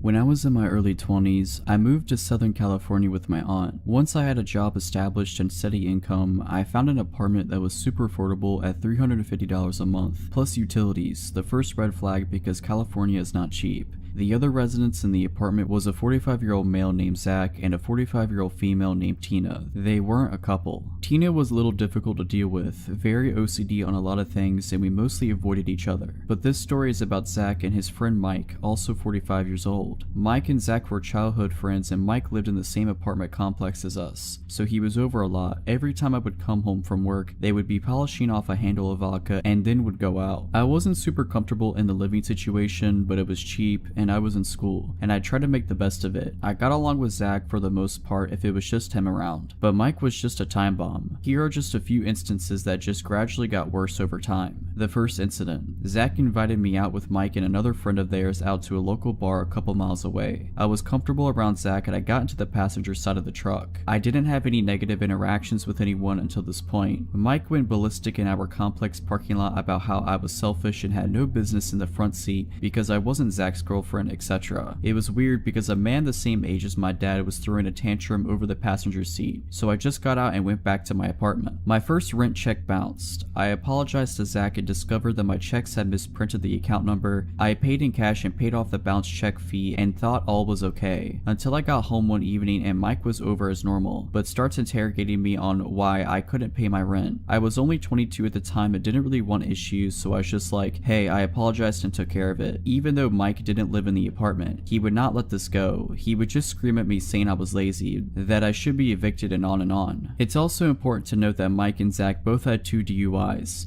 Zach was a school teacher and ended up being let go because of the DUIs. However, both men continued to drink excessively all the time. I also had to have a key made for the lock on my bedroom door because it would get violent a lot, and that was my safety net. A lot of other instances happened, but this one takes the cake and is the point to the story. Zach and Mike had gone out and took an Uber to whatever local local bar. I had gotten home and went straight to my room as always. I hear the front door swing open and Mike was pissed drunk screaming his head off about how he lost his new iPhone. This guy starts beating on my bedroom door demanding to be let in because he knew I had his phone. I cracked my door open and he had stepped away from the door with his fist balled up like he was going to hit me. I told him I didn't have the phone. Mike circles back to the one time, months prior at this point, that my rent check bounced and I obviously need money. He demands that he come into my room and tear my room apart looking for said phone. I told him absolutely not and shut/locked the door. Mike started banging on my door and trying to unlock it, threatening my life, saying he was going to kill me and lots of other gross and scary things. I was told if I called the police that he would beat me to a bloody pulp. This was especially scary because my aunt was my only family nearby and she wasn't really helpful. She just told me to be an adult and deal with it. Other than that, I didn't really have a support system. I told Zach a couple of days later that I would be moving out immediately and would not be paying rent for that month. Then out of Zach's dark bedroom, Mike just pops up with a smile saying bye, almost taunting. I hurried into my room and locked the door. I could hear Zach blaming Mike for me moving out and Mike continued to just call me names and asking how I had the money to move out. The iPhone was found for anyone who's curious. It had fallen out of his pocket in the Uber he was in, but obviously the first step to finding the iPhone was to flip out on me versus calling the Uber driver. This was almost a decade ago and I don't know what happened to that pair.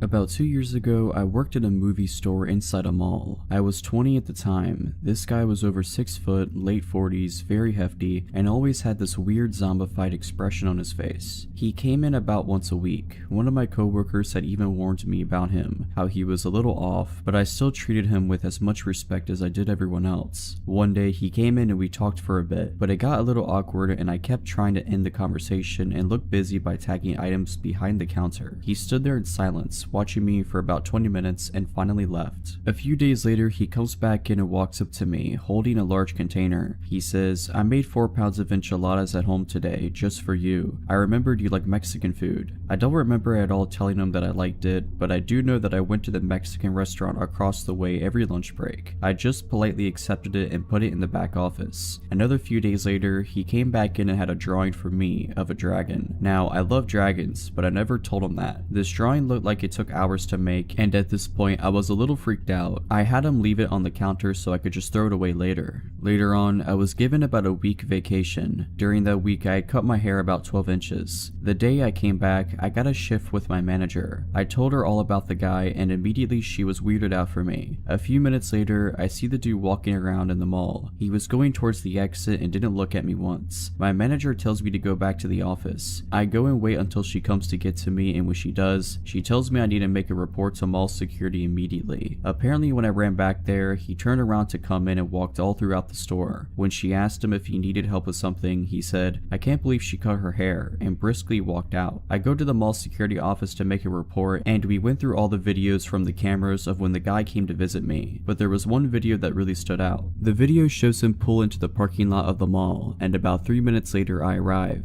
This was really early in the morning and no customers were here yet, but there were cars in the lot. I didn't notice him at all. It shows me walking through the entrance and him following me. Right as I open the entrance door, the man starts sprinting towards me. I walked inside just in time. It shows him stop and just stand in front of the door, watching me through the glass walk a little further away. He begins walking normally inside the mall. I never noticed him behind me. That part really screwed me up. The video gave the security every reason to ban him from the mall, and they did. They later told me they gave him a background check, and he had 4 counts of stalking with restraining orders from different girls on his person and was on probation.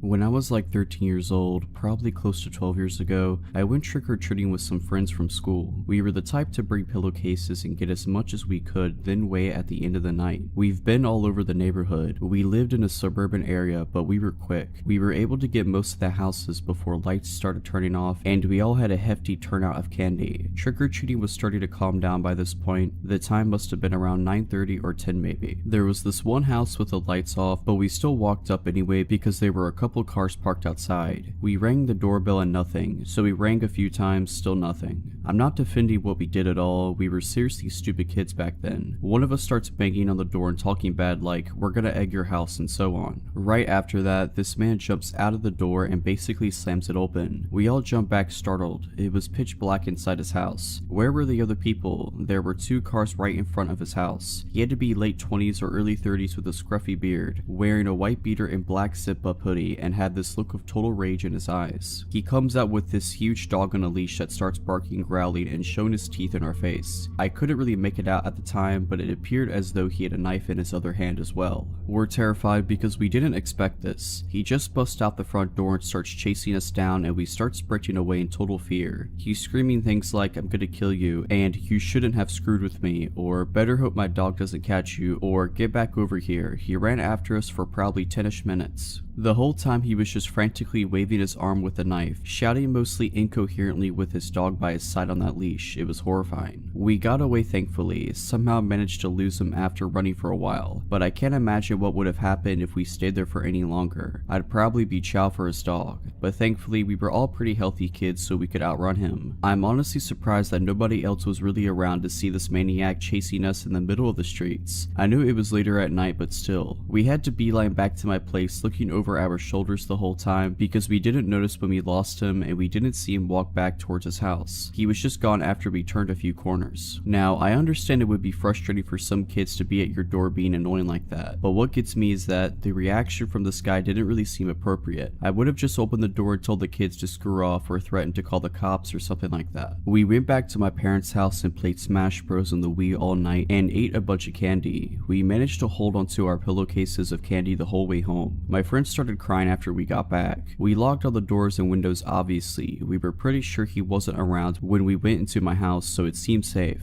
That guy's house was right in front of the middle school I went to, and I had to walk right by his house to get to school every day. So fearing for my safety, I told my dad. We went back to that house the next day to knock on the door. In hindsight, we probably should have called the cops and let them handle it, but my dad is a confrontational, no BS type of guy, so we went over and knocked on the door. This time there were 3 cars in front of the house. This mother opens the door and we could see inside their kids watching TV. When we told her what happened, her face went pale and she immediately rounded up her family and got them outside, fearing this crazy person might still be in her house. She told us that her family went out to another friend's house in the city next to ours for Halloween that night to do all their trick-or-treating. They didn't get home until the next morning because they stayed the night there. It was at that point that cops were called to search the house while we all stood outside. They didn't find anything though, no trace of him turned up. He must have been long gone by then. It turned out that the guy was able to get into their house because there was a window unlocked in the daughter's room on the bottom floor near the front door. Luckily, nobody was in the house that night. The only notable thing the woman could tell the police was that she noticed a car with dark windows parked down the street for a while but didn't think anything of it. He must have been posted up in there with his dog scoping out houses and noticed this whole family get in a car and leave and figured that would be a good opportunity to make his move. So who was this guy? Nothing was stolen from the house, and nothing looked ransacked or the family obviously would have noticed. The family said the front door was still locked when they got back too, so he must have locked it again and went out through that same window to cover his tracks. I'm pretty sure this was before those Ring doorbell cameras were popular, and I don't think they had any security cameras set up either. I'm not sure to be honest, maybe he was just a drug addict and didn't have a reason for any of it. His eyes did seem pretty crazy and wide open, like he was strung out on something.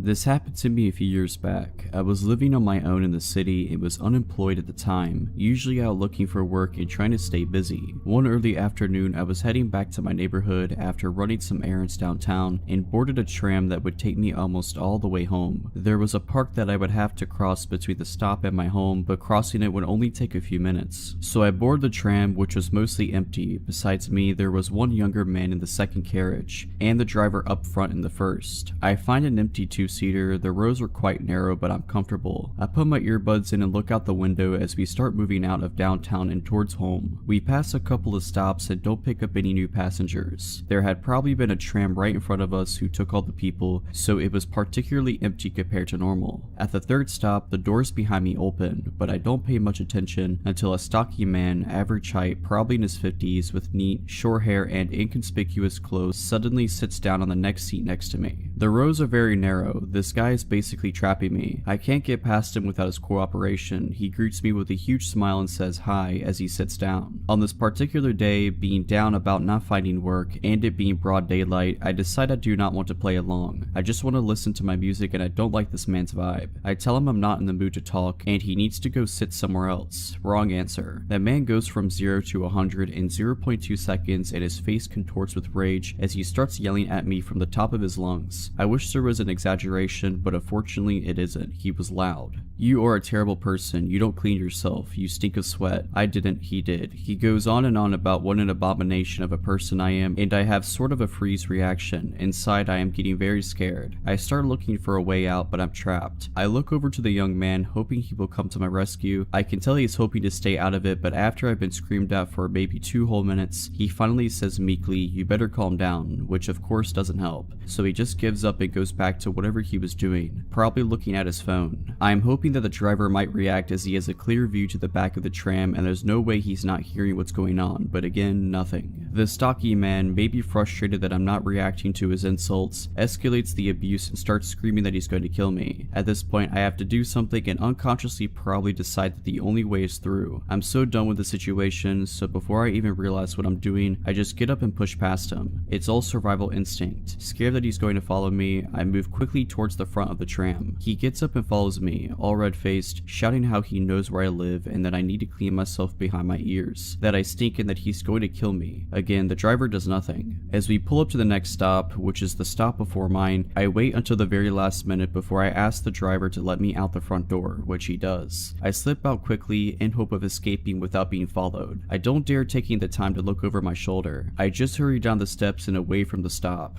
I am so scared. Only when the tram has left the station do I take a second to look around me and he's not there. A brief sense of relief washes over me before I start worrying that he's going to get off at the next stop, which is normally my stop, and that he will be waiting for me there. It should have come as no surprise that I do not want this guy to follow me through the park or know where I live, so I spend a good hour just walking around, trying to get my nervous system out of panic mode and staying close to shops where there are other people around before I finally make my own way home.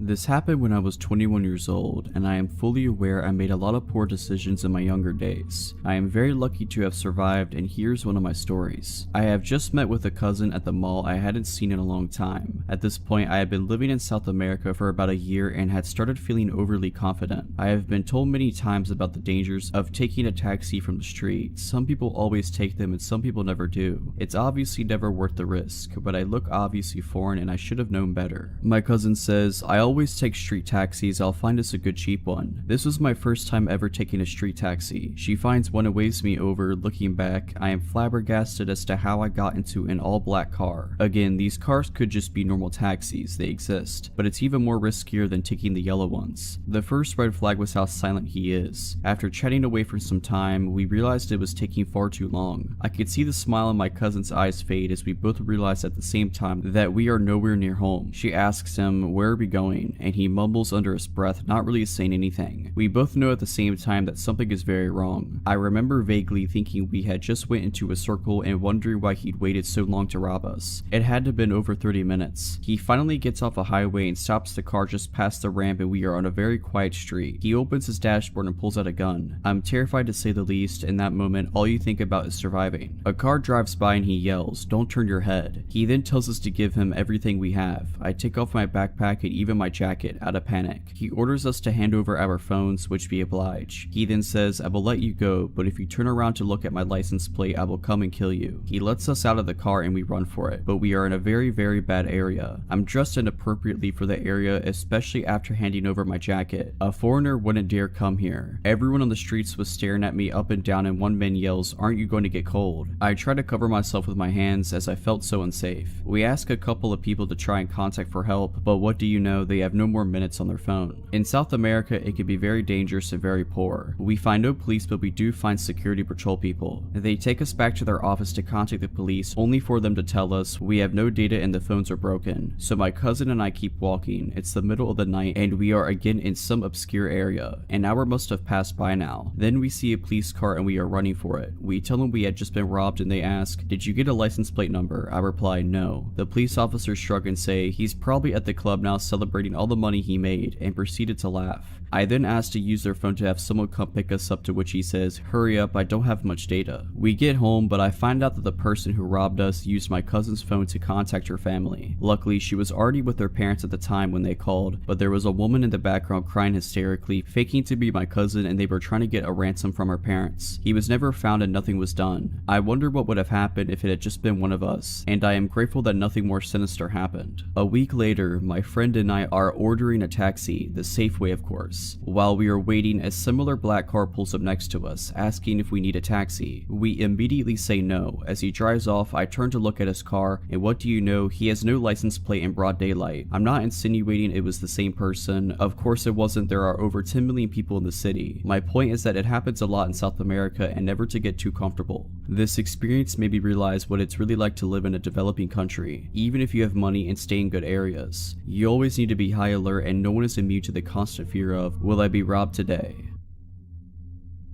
Brief setting and context. I'm a woman in my 30s, caring for my elderly parents, so staying in a downstairs room in my childhood home at the moment. The window faces the main street, which is an average residential street in a fairly quiet area. The bed faces the window. I often leave the window open at night since I need it to be cool to sleep, and I haven't really worried about it since there's a cabinet with an aquarium in front of the window area, not blocking the window from view, and I can reach to open and close it. But it would make it difficult for someone to climb in. My dog, Sable, also always sleeps in the room with me. While she's a sweet-natured, medium-sized dog who doesn't look the least bit threatening, she's a fantastic guard dog in that she's always alert to any noises, and will stand her ground and bark and growl if she senses a threat. So I've never really worried about the open window. After tonight, I won't be able to do it again. It started at maybe 3:30, 4 a.m. sometime. I was awake. Since I care for my parents, I often have disrupted sleep patterns and I'm awake at odd hours. I was reading a book and heard Sable growl, low and deep. Then she jumped off the bed and began pacing a bit, looking up at the window before jumping up at the cabinet by the window, barking. I shouted, "Hey, we're calling the police, my dog will bite," just in case there was someone there, and went to look out of the curtains to the side. I didn't see anything. I pulled the curtains closed again and made sure to pull the right curtain over, then drew the left side curtain, the one that covers the open part of the window, all the way over, covering the right side curtain too, tucking it down so any wind wouldn't be able to move it. I wasn't really alarmed then. It's a fairly quiet residential street, but there are foxes around that we sometimes hear, and occasionally someone passing by or the neighbor's gate next door will make Sable growl or bark, but she doesn't usually react the way she did this time. She'll usually growl but stay on the bed, and her reaction was much stronger than normal. I thought that even if it was someone scoping out the open window to potentially break in, they'd see now that the room was occupied by a person and dog, and would go find an easier target, but mainly I guessed it was just a random noise that she heard outside. I was wrong. It was a good half hour or more later after I'd relaxed and thought I might doze off soon. Then I heard her growl again, a really serious, deep and low growl, and I listened, again, thinking it might be foxes or something, but I heard what sounded like deep breathing noises. I sat up and looked up at the window and my heart stopped. The curtain had been pulled back and lifted at the bottom, like someone peeking under it, and I could still hear the heavy breathing. I shouted, "Hey," again, and moved from the bed to the side of the window so I could see past the curtain, and saw the figure of a man move away from the window to the right towards the front door and the exit of the front garden. Too dark to make out features or clothing, it was just a dark male figure. Shaking, I immediately thought that since I knew he'd moved away and wasn't at or under the window, I reached and pulled it shut, grabbed my phone and called 911. One thing that creeps me out in hindsight is that it would have taken a few seconds for me to move from the bed to the side of the window, and that was after I'd shouted and he knew he'd been seen. But he must have stayed there even knowing I'd seen him, until I moved the curtain and could see out. Then he moved away. The heavy breathing also had to be deliberate. It was so loud, like someone trying to frighten me. While on the phone with the police, I went around the ground floor of the house turning lights on, making sure the rest of the house was still secure, and it was. Very careful to lock doors and all the other windows at night, and everything looked undisturbed. 2 patrol officers neighbors came shortly before 5 a.m. and took the report. They suggested asking the neighbors if they have camera footage and to let them know of a potential prowler in the area tomorrow, and they went to drive around the area saying that they'd be wanting to know what someone was doing wandering around at 5 a.m., the time the police arrived anyway. Since the dark meant I only saw the shape of a person, no real description, I doubt they can do much. I couldn't even be 100% certain it was a man, but the breathing and the figure I saw instantly made me think male. The outline of his head looked smooth, so either bald or wearing a tight cap, and height would have been probably around 5'8" to 5'10". I'm still shaken but feeling angry and violated, and wishing we had a camera system now. We'll be looking into that. I never thought anything like that would happen. Don't have any enemies, no recent exes, no one I know of harboring any grudges, since I'm caring for my parents full time now. I'm not out socializing or making any enemies, nor are my elderly and disabled parents. I have to think it was someone who was looking to break into a house, but for the fact that they came back so much later, maybe someone on drugs or having a mental health episode. There's a passage around the side of the house to go from the front to the back of the garden with only a small side gate, meant to keep the dog confined, not designed to keep others out. It would be easy for someone to access against the back of the house. They were bold enough to come back a second time, even knowing a person and a dog were in the room, perhaps hoping I would have fallen asleep by then maybe.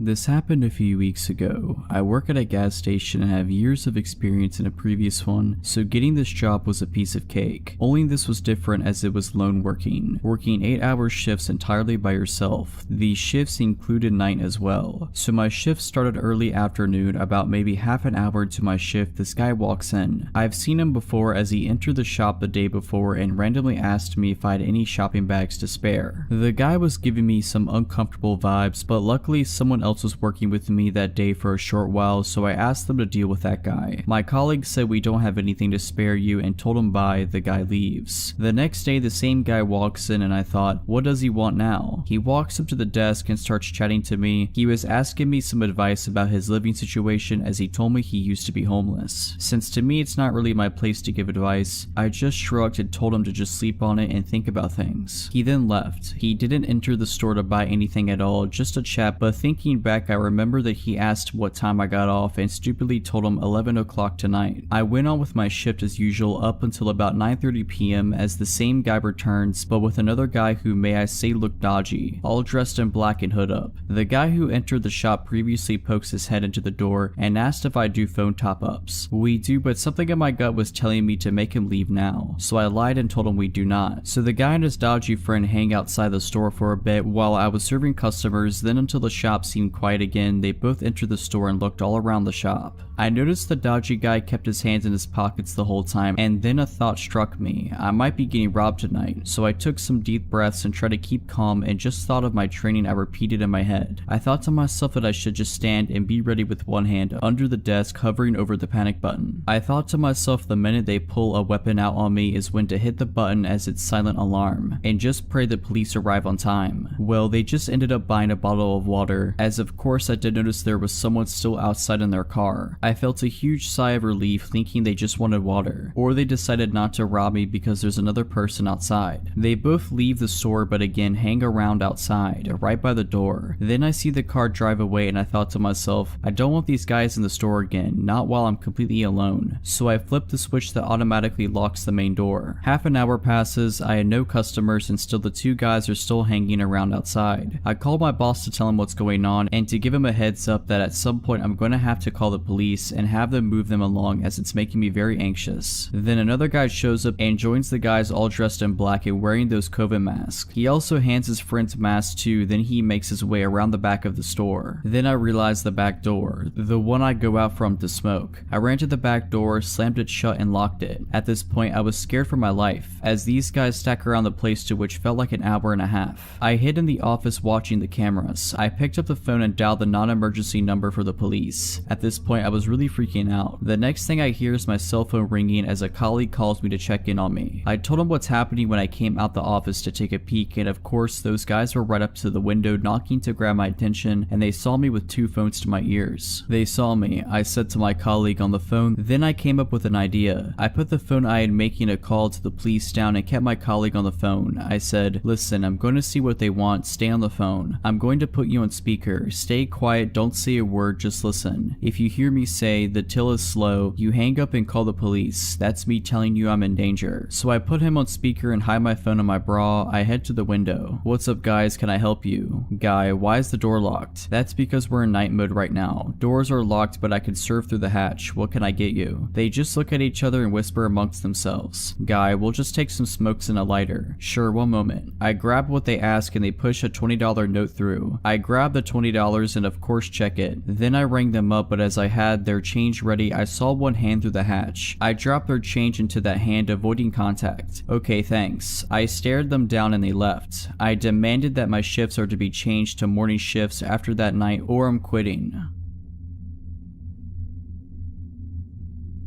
Back when I was around 17 or 18, I would go out to parties with my friend at night. It was my best friend at the time, Ivan, and his cousin Caesar that would invite me out that night. I had been talking to a friend of Ivan on Facebook about meeting each other. This girl had a birthday party that day and invited us all to join her. So I took a bath, got ready, and my friends pulled up for me in a small car. I said bye to my mom and got in, and we went to buy beer for the night and a pack of smokes for everyone. Back then I would smoke a lot. My friend told us that he had been in contact with this girl on Facebook and that she accepted to come to the party with him tonight. We were all impressed and happy for him. We pulled to her house and parked near a park to wait for her. I remember a group of people walking around the park, but since they seemed our age, we weren't too bummed out. My friend called her to come out and my friend Caesar stepped out for a smoke. I was sitting in the back not wanting to come out because of these guys outside. They seemed to be asking for trouble because they begun to argue about something really dumb with him. So my friend Ivan told me to step out just to have his back in case anything went down. We went to the party and had a great time. I hit it off with the girl I was talking to and later found out she kissed pretty much every dude that was there before me. Nevertheless, I was still grateful for the opportunity and said goodbye. As we headed back to my house of my friend's date, she seemed very quiet. I knew they hit it off during the party but now looked stiff and even scared. My bud and I were riding in the back to let them have the front to themselves, but she was just nervously looking at her phone. When we arrived, she wanted to get out and my friend, trying to score points, said, "Wait, I'll walk you in." She did not like this and said just go. We were a bit buzzed in the back and wanted to have a smoke, so we all stepped outside and watched them go to her door. I remember laughing about something with my friend when the mood suddenly became so dark. She started screaming, "Go now, get out of here." A car pulled out nearly in front of us and people with bats and blunt instruments got off so fast I barely remember how I got back into the back seat. The girl said something along the lines of "leave them alone" and held him while a bunch of dudes got out. My friend Ivan got into the driving seat and started the car. Thankfully, it started right up without trouble, but a big bottle of liquor then hit the windshield, cracking the top corner. I saw some guys come from the right side of the car where we were standing and quickly went to the other side to let my friend have easy way in into the back right seat. As I turned the corner, I saw this massive looking guy come up to me and barely had time to close the door and pull the lock down. Dude was punching my window. My other friend wasn't so lucky since he actually got hit in the head and had barely made it in the car. He couldn't even close the door because one guy was grabbing his leg. All of this happened in the span of 6 seconds. I acted all out of instinct and thankfully we got in and my friend stepped in the gas while zigzagging in case they would shoot at us. We were all scared and wondered what had happened. As we got back to our neighborhood, my friends were fuming. Both of them knew their way around the fight and could hold their own. Thankfully, I still had some cash left and told them we should go buy some illegal beer at midnight and tried my best to calm them down and convince them to not go back. My friend Caesar had actually woken a dude up in the middle of the night with a phone call and the man was ready to show up and throw down. After a few beers and a lot of talking, I convinced them it wasn't worth it and to just let the night end. I got home and my parents never found out and I just fell asleep. The next few days, my friend Ivan called me and told me that the girl's ex-boyfriend was actually a lead gang member. My heart dropped out of my chest. We had been seconds away from getting beat down and maybe killed by a bunch of people for a date. If it wasn't for our quick reaction and her backing them up a bit, we may have not made it. All I can say is trust your gut and your instincts in the end. It can all happen so fast.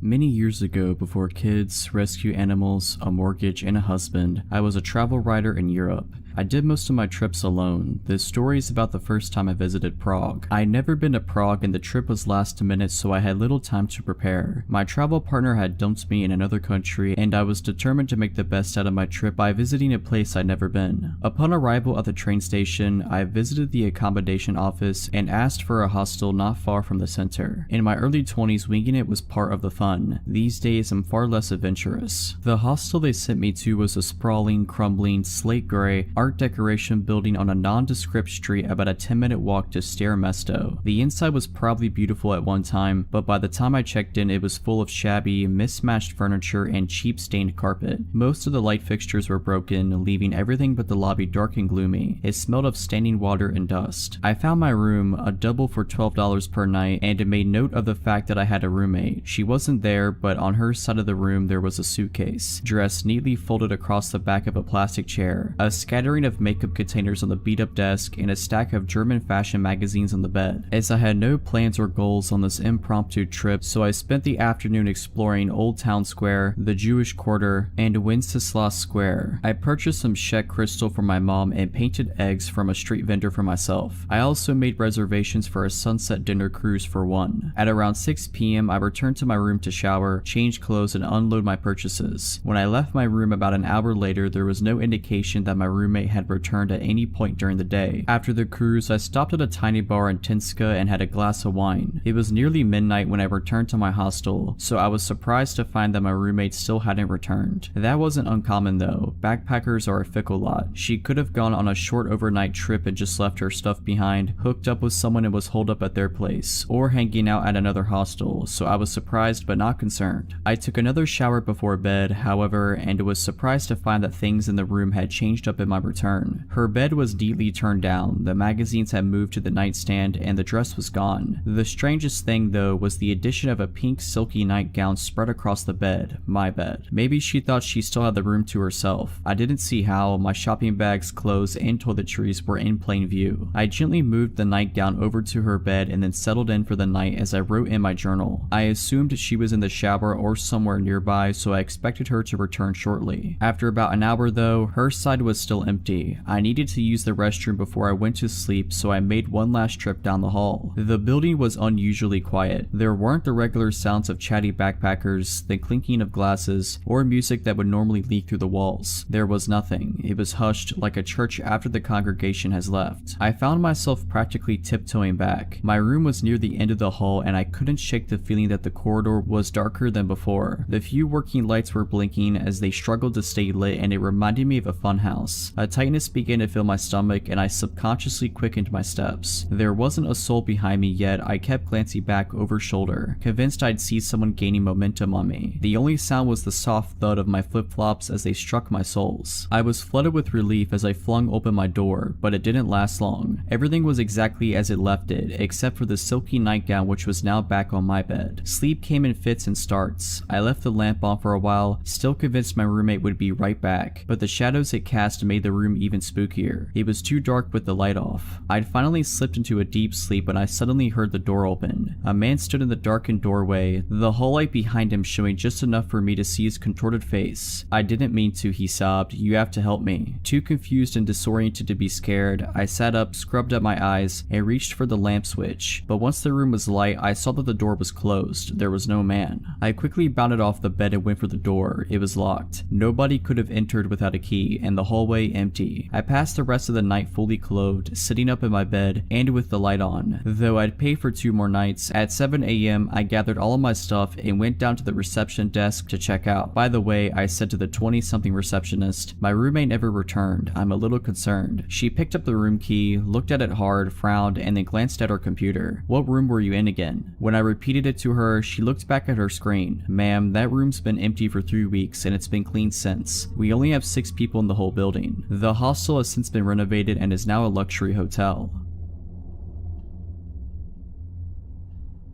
At the time of the story, it's mid-October. I'm 20 years old and a senior in college. I got out of class at 9 p.m. and headed downtown in my college town to see about an open mic thing that was supposed to be happening at a lounge. And around that time, there was a guy who would play accordion on one of the corners of the main thoroughfare. Didn't find accordion guy, and either the place was closed or it wasn't an open mic night. Don't quite remember. But as I'm walking back down one of the main streets in downtown that heads back onto campus, I came across this this very drunk woman begging 2 other women for a ride home. I think the girls were getting into an Uber or they didn't have space or something. Point is, the other women weren't taking her and couldn't/wouldn't help her. Mind you, this is a Thursday at 9-ish at night. When she finds that the other women can't help her and I'm walking past, she turns to me to ask for my help getting home. For context, I still have my backpack on. My phone's running low, but I've been at this school and in this town for 3 years at this point, so I know downtown and campus pretty well on foot. To note, I do not have a car at this point in time. She gives me an address and it's maybe 15 to 20 minutes walk north, slightly northeast of where we were at, and I knew the general area where it was, so I was more than happy to be a good Samaritan and walk a drunk woman home who didn't feel safe. I would regret this later. She's incredibly thankful and overjoyed that someone is willing to help her get home. The route we were going to take was super straightforward and I knew exactly where I was in relation to the rest of the town. She says that she has to pee really badly. I reassure her it won't be that long and she'll be back at her place. She says that she was out with her boyfriend and he left her at the bar alone, drunk and mad at her about something. Says she's from out of state. I commiserate with her that what he did was bad. She asked me about what I'm studying. I confided that I was finishing a bachelor's of science in information technology. She's bemoaning this boyfriend that's at home that I'm walking her back to. She keeps trying to walk with me up against my side or slightly behind me, and I'm like, no, walk slightly ahead of me or keep some space. She has a dermal piercing on her cheekbone that's hard to miss. She's getting more and more manic and weird as we walk along. We get about a half a mile into north downtown, less than a mile from the address she gave me, and the boyfriend's calling her and being a real douche. I'm about done with this guy from the stuff she's telling me about this and that and the other thing, so she puts him on speakerphone and I tell him to chill out. We're on such and such road close by. His tone changes in an instant. He goes from hostile and angry to surprisingly chill. That threw up a million more red flags for me. She starts saying that I'm going to have a good time at her house. I'm looking for an exit. Every bone in my body is screaming at me to get out of this situation. We get to the end of the road, which coincides with an intersection that has a gas station. I say, hey, let's stop here to use the bathroom. She says that she doesn't have to use the bathroom anymore. I'm scared. I tell her, well, maybe you don't have to, but I do, which was true. We go into the gas station. I head immediately to the bathroom and text one of my friends asking if she was working and if she could pick me up or if I needed to call the campus safe ride home program. Friend says it'll be a minute if I'm willing to wait. I agree to wait. I come out of the bathroom and this drunk woman, if she was even actually drunk to begin with, has vanished. Nowhere in the store, nowhere outside that I care to look. I buy a soda and wait for my friend and her friends to come save me, effectively. I'm later told that maybe the woman was affiliated with human trafficking, and to be honest, with the vibes and the changes in tone and the narrative that was being spun around me walking this woman home, and how she just completely vanished on me when I got to a safe place with lights and cameras and such, I have to wonder if that wasn't the plan. I won't ever know for certain, but it certainly scared the ever-loving daylights out of me as a 20-year-old. My friend and her friends pull up and take me back to one of their dorms, and I spend more of the evening with them so I wasn't alone. Forever thankful for 3 underclassmen for rescuing me from a gas station at 10 p.m.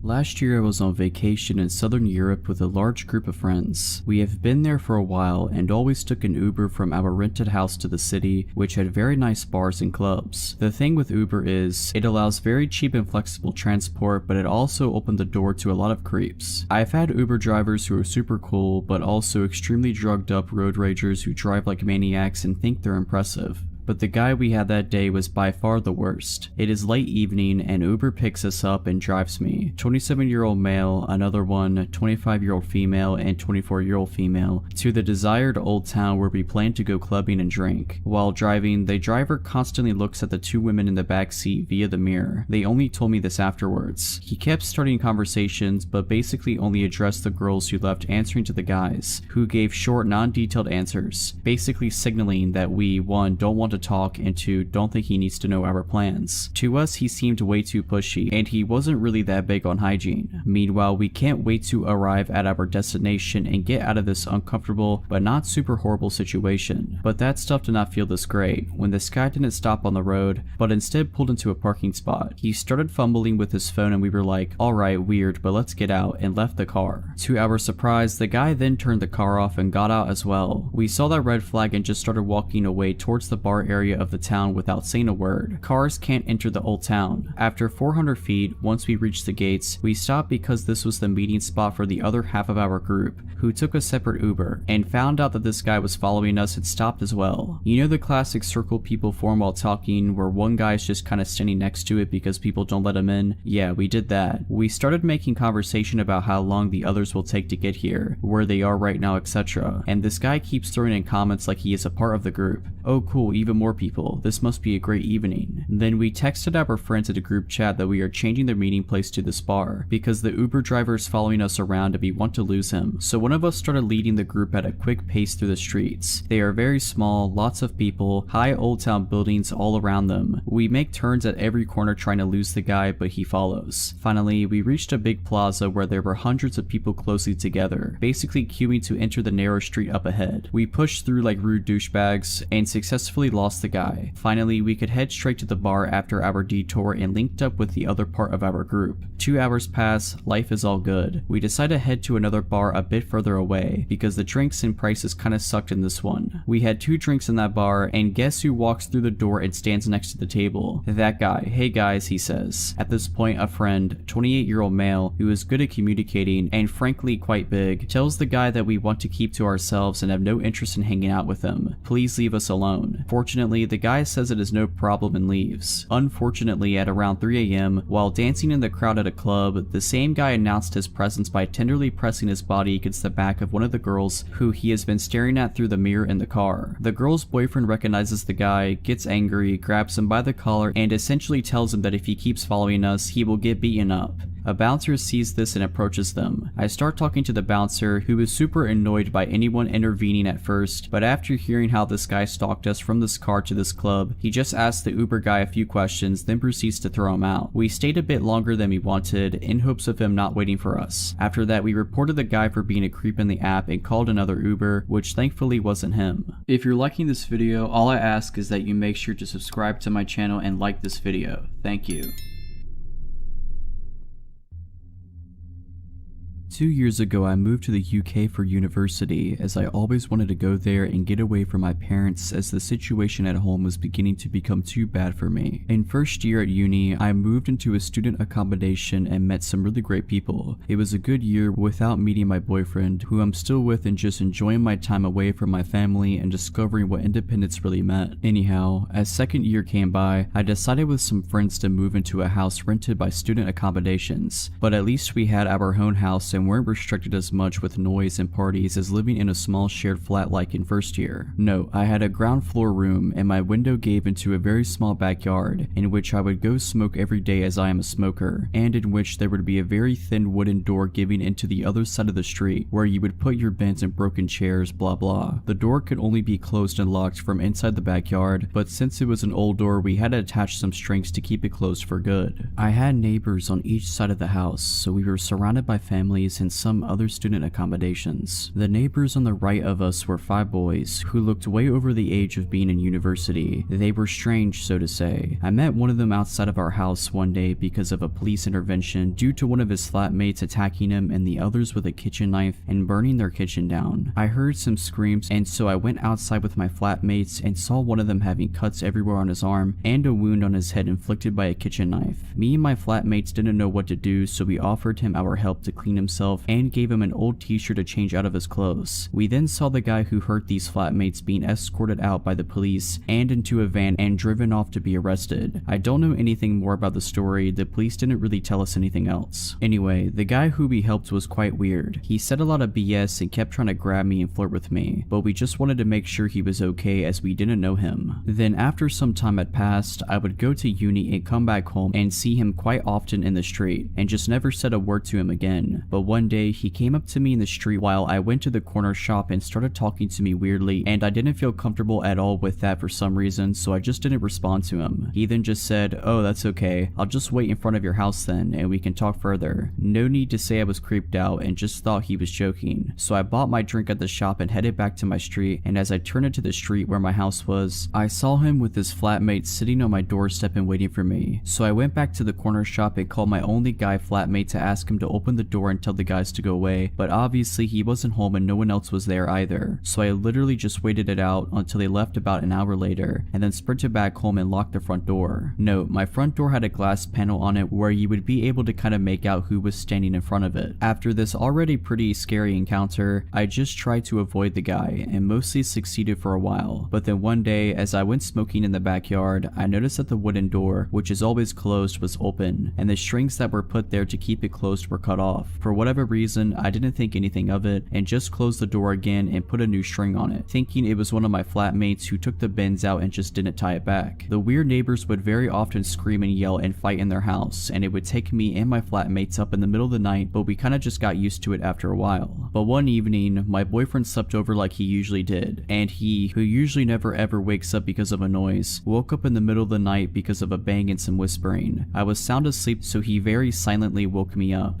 and we both just waited in the dark and listened for any other noises. Suddenly, we heard the wooden door just bang, just shot open, and some footsteps next to my window. I always had my window open because it would get really warm inside, so we both just froze. And then we heard the door leading to the backyard get shaken softly as if they were trying to get inside, and then they stopped. Luckily, we had the curtains closed so they couldn't see us, but we were ready to get dressed and get out of the room and lock them in if they came in from the window. Then we just heard my window move and get more open, and one of the guys saying something in a different language that we didn't understand and started hearing them trying to get in. My boyfriend and I just shot up out of bed, took my phone, and put clothes on and ran out of the room and out of the house. So I then called my flatmates and told them to lock themselves in their rooms, and then the police, who luckily came in less than 5 minutes as the headquarters were a couple of streets down from us. I don't remember anything after the police came. I think me and my boyfriend were in shock. They ended up catching one guy, the other fled and was later found a few streets up smoking weed. The police told us that they were inside of their house and found a lot of meth and heroin, and that they were carrying a massive kitchen knife with them. I was so confused as I've never done anything to offend or do anything wrong to my neighbors, so the idea of them breaking in with whatever knows what intentions with a kitchen knife terrorized me and my boyfriend. The two guys ended up being arrested, and one of them was put in prison for 2 years for carrying a weapon with intention to harm. I never heard anything else from the police, and I moved back home a few months later.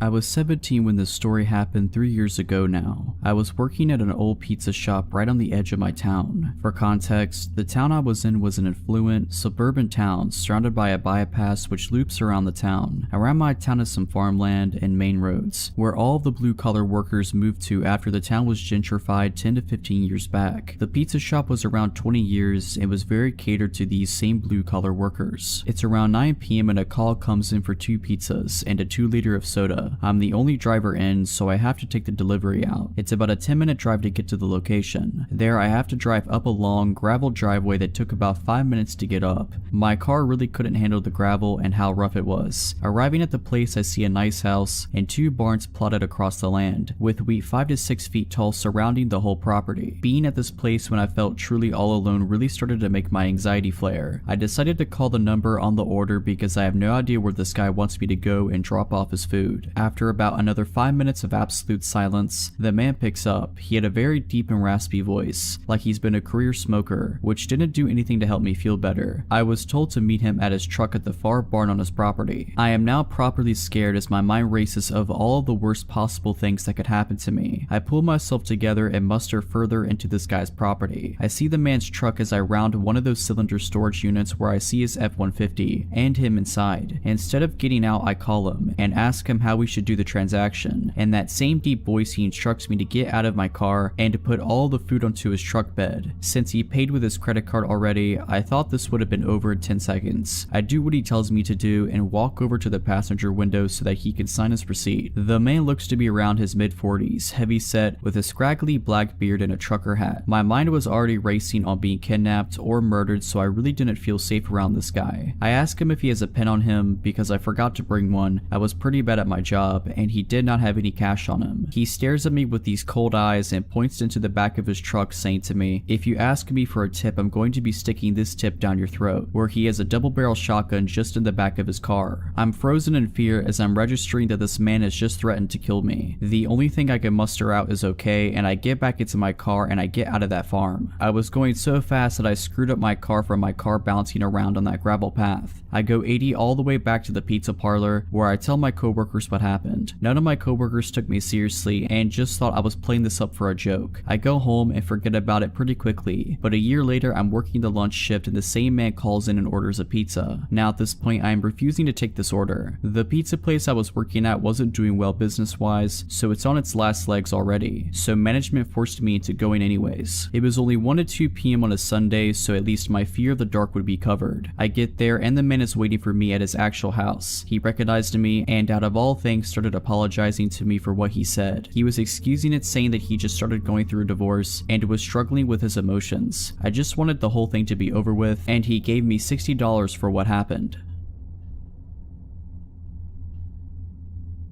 When I was 6 years old, I attended the elementary school which is located in our small town. My way to and from school was basically just 500 meters of main road before turning into the street where I lived. At the time, we're talking about the late 90s here. All the parents in the town were extremely adamant on telling their kids not to trust or follow strangers. Never get into anyone's car, even if they say they know your parents and are friends. The reason why, there was a murder 3 years back in the same town. A girl not even 6 years old was found dead in a field. The strange thing about it is, nobody knows how exactly she was taken, no signs of forced entry or anything, which implies somebody lured her somewhere without her suspecting a thing. The case still hasn't been solved more than 20 years later, so our parents were very afraid that their kid was going to be next, because kids can be really stupid and you can't watch them 24/7. Now onto what almost happened to me. I was walking home from elementary school. About halfway home, at the shadiest and mostly covered by trees and bushes area, a car pulled up next to me. A blonde, about 30-ish year old woman was the driver. She told me she could drive me home. She claimed to be going in that direction anyway, which was unclear to me at the time. Essentially BS, because once the road ends near my house, there is nothing but empty fields. Kid-like as I was not suspicious, and was like, oh no, it's not that far, I can walk. Then she started becoming more insistent. The whole, oh come on, it is fine, nothing to worry about, and you can relax instead of walking thing. The alarm bells only started ringing when she said she knew my mother. They are friends and supposedly she was asked by her to drive me home. Thank God for my parents repeatedly talking about the tricks that people use to lure you in. I started being creeped out, continued to walk, but she kept driving beside me. Now the real weird part in hindsight was her next attempt to get me to the car. She started saying that I was obviously afraid, and cool children are not afraid of such things. If you want to be cool, you should just relax. Honestly, I did not fully realize the full extent of the situation. I just felt uncomfortable and wanted to get out of this conversation, so I just started sprinting the rest of my way back to my house. Once I got home, I stayed right next to the door and kept looking out of the window for a few minutes. And guess who drove by and basically checked out the house? That creepy woman. The road was a dead-end road, and only after 3 more minutes the car came back the same way. It took years until I realized what kind of bullet I dodged there. All I was thinking was, my parents told me not to do this. I didn't know why or what that woman wanted. The drill of hearing over and over again not to believe strangers or get into their car kicked in. Moral of the story is, even if your kids are too stupid or young, like I was, to comprehend such things, the rules of not following strangers and the fact that strangers will lie to you for evil intentions must be drilled into your child's head like watching both ways when crossing the road.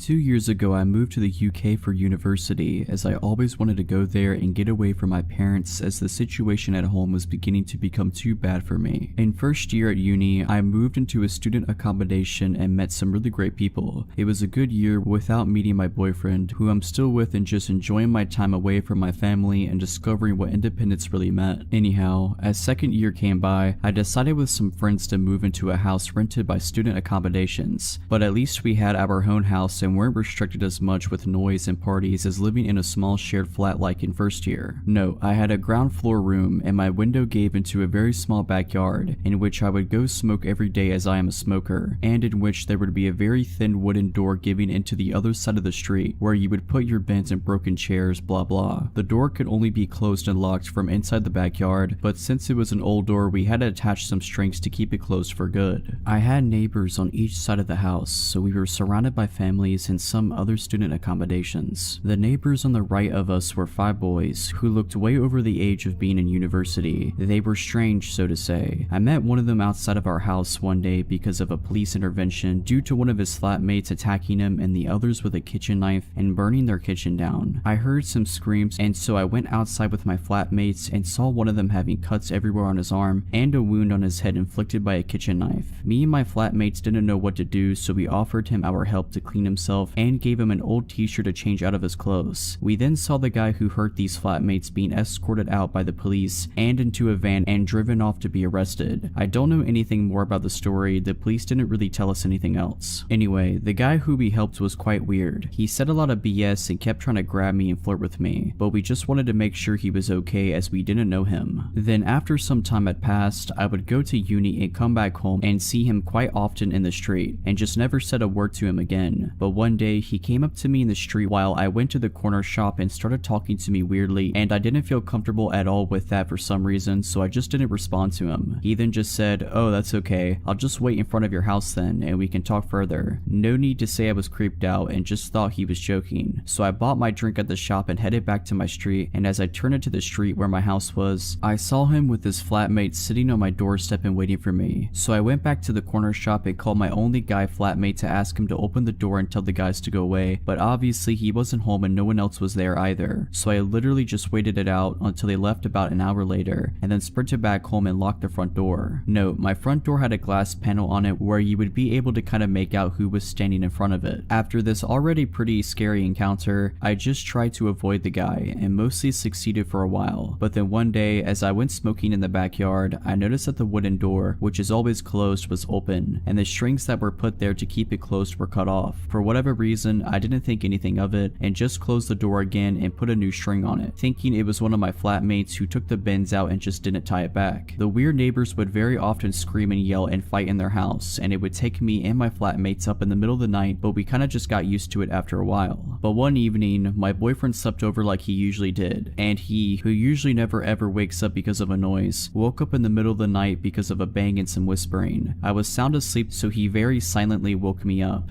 and we both just waited in the dark and listened for any other noises. Suddenly, we heard the wooden door just bang, just shot open, and some footsteps next to my window. I always have my window open because it would get really warm inside, so we both just froze. And then we heard the door leading to the backyard get shaken softly as if they were trying to get inside, and then they stopped. Luckily, we had the curtains closed so they couldn't see us, but we were ready to get dressed and get out of the room and lock them in if they came in from the window. Then we just heard my window move and get more open, and one of the guys saying something in a different language that we didn't understand and started hearing them trying to get in. My boyfriend and I just shot up out of bed, took my phone, and put clothes on and ran out of the room and out of the house. So I then called my flatmates and told them to lock themselves in their rooms, and then the police, who luckily came in less than 5 minutes as the headquarters were a couple of streets down from us. I don't remember anything after the police came. I think me and my boyfriend were in shock. They ended up catching one guy. The other fled and was later found a few streets up smoking weed. The police told us that they were inside of their house and found a lot of meth and heroin, and that they were carrying a massive kitchen knife with them. I was so confused as I've never done anything to offend or do anything wrong to my neighbors, so the idea of them breaking in with whatever knows what intentions with a kitchen knife terrorized me and my boyfriend. The 2 guys ended up being arrested, and one of them was put in prison for 2 years for carrying a weapon with intention to harm. I never heard anything else from the police, and I moved back home a few months later.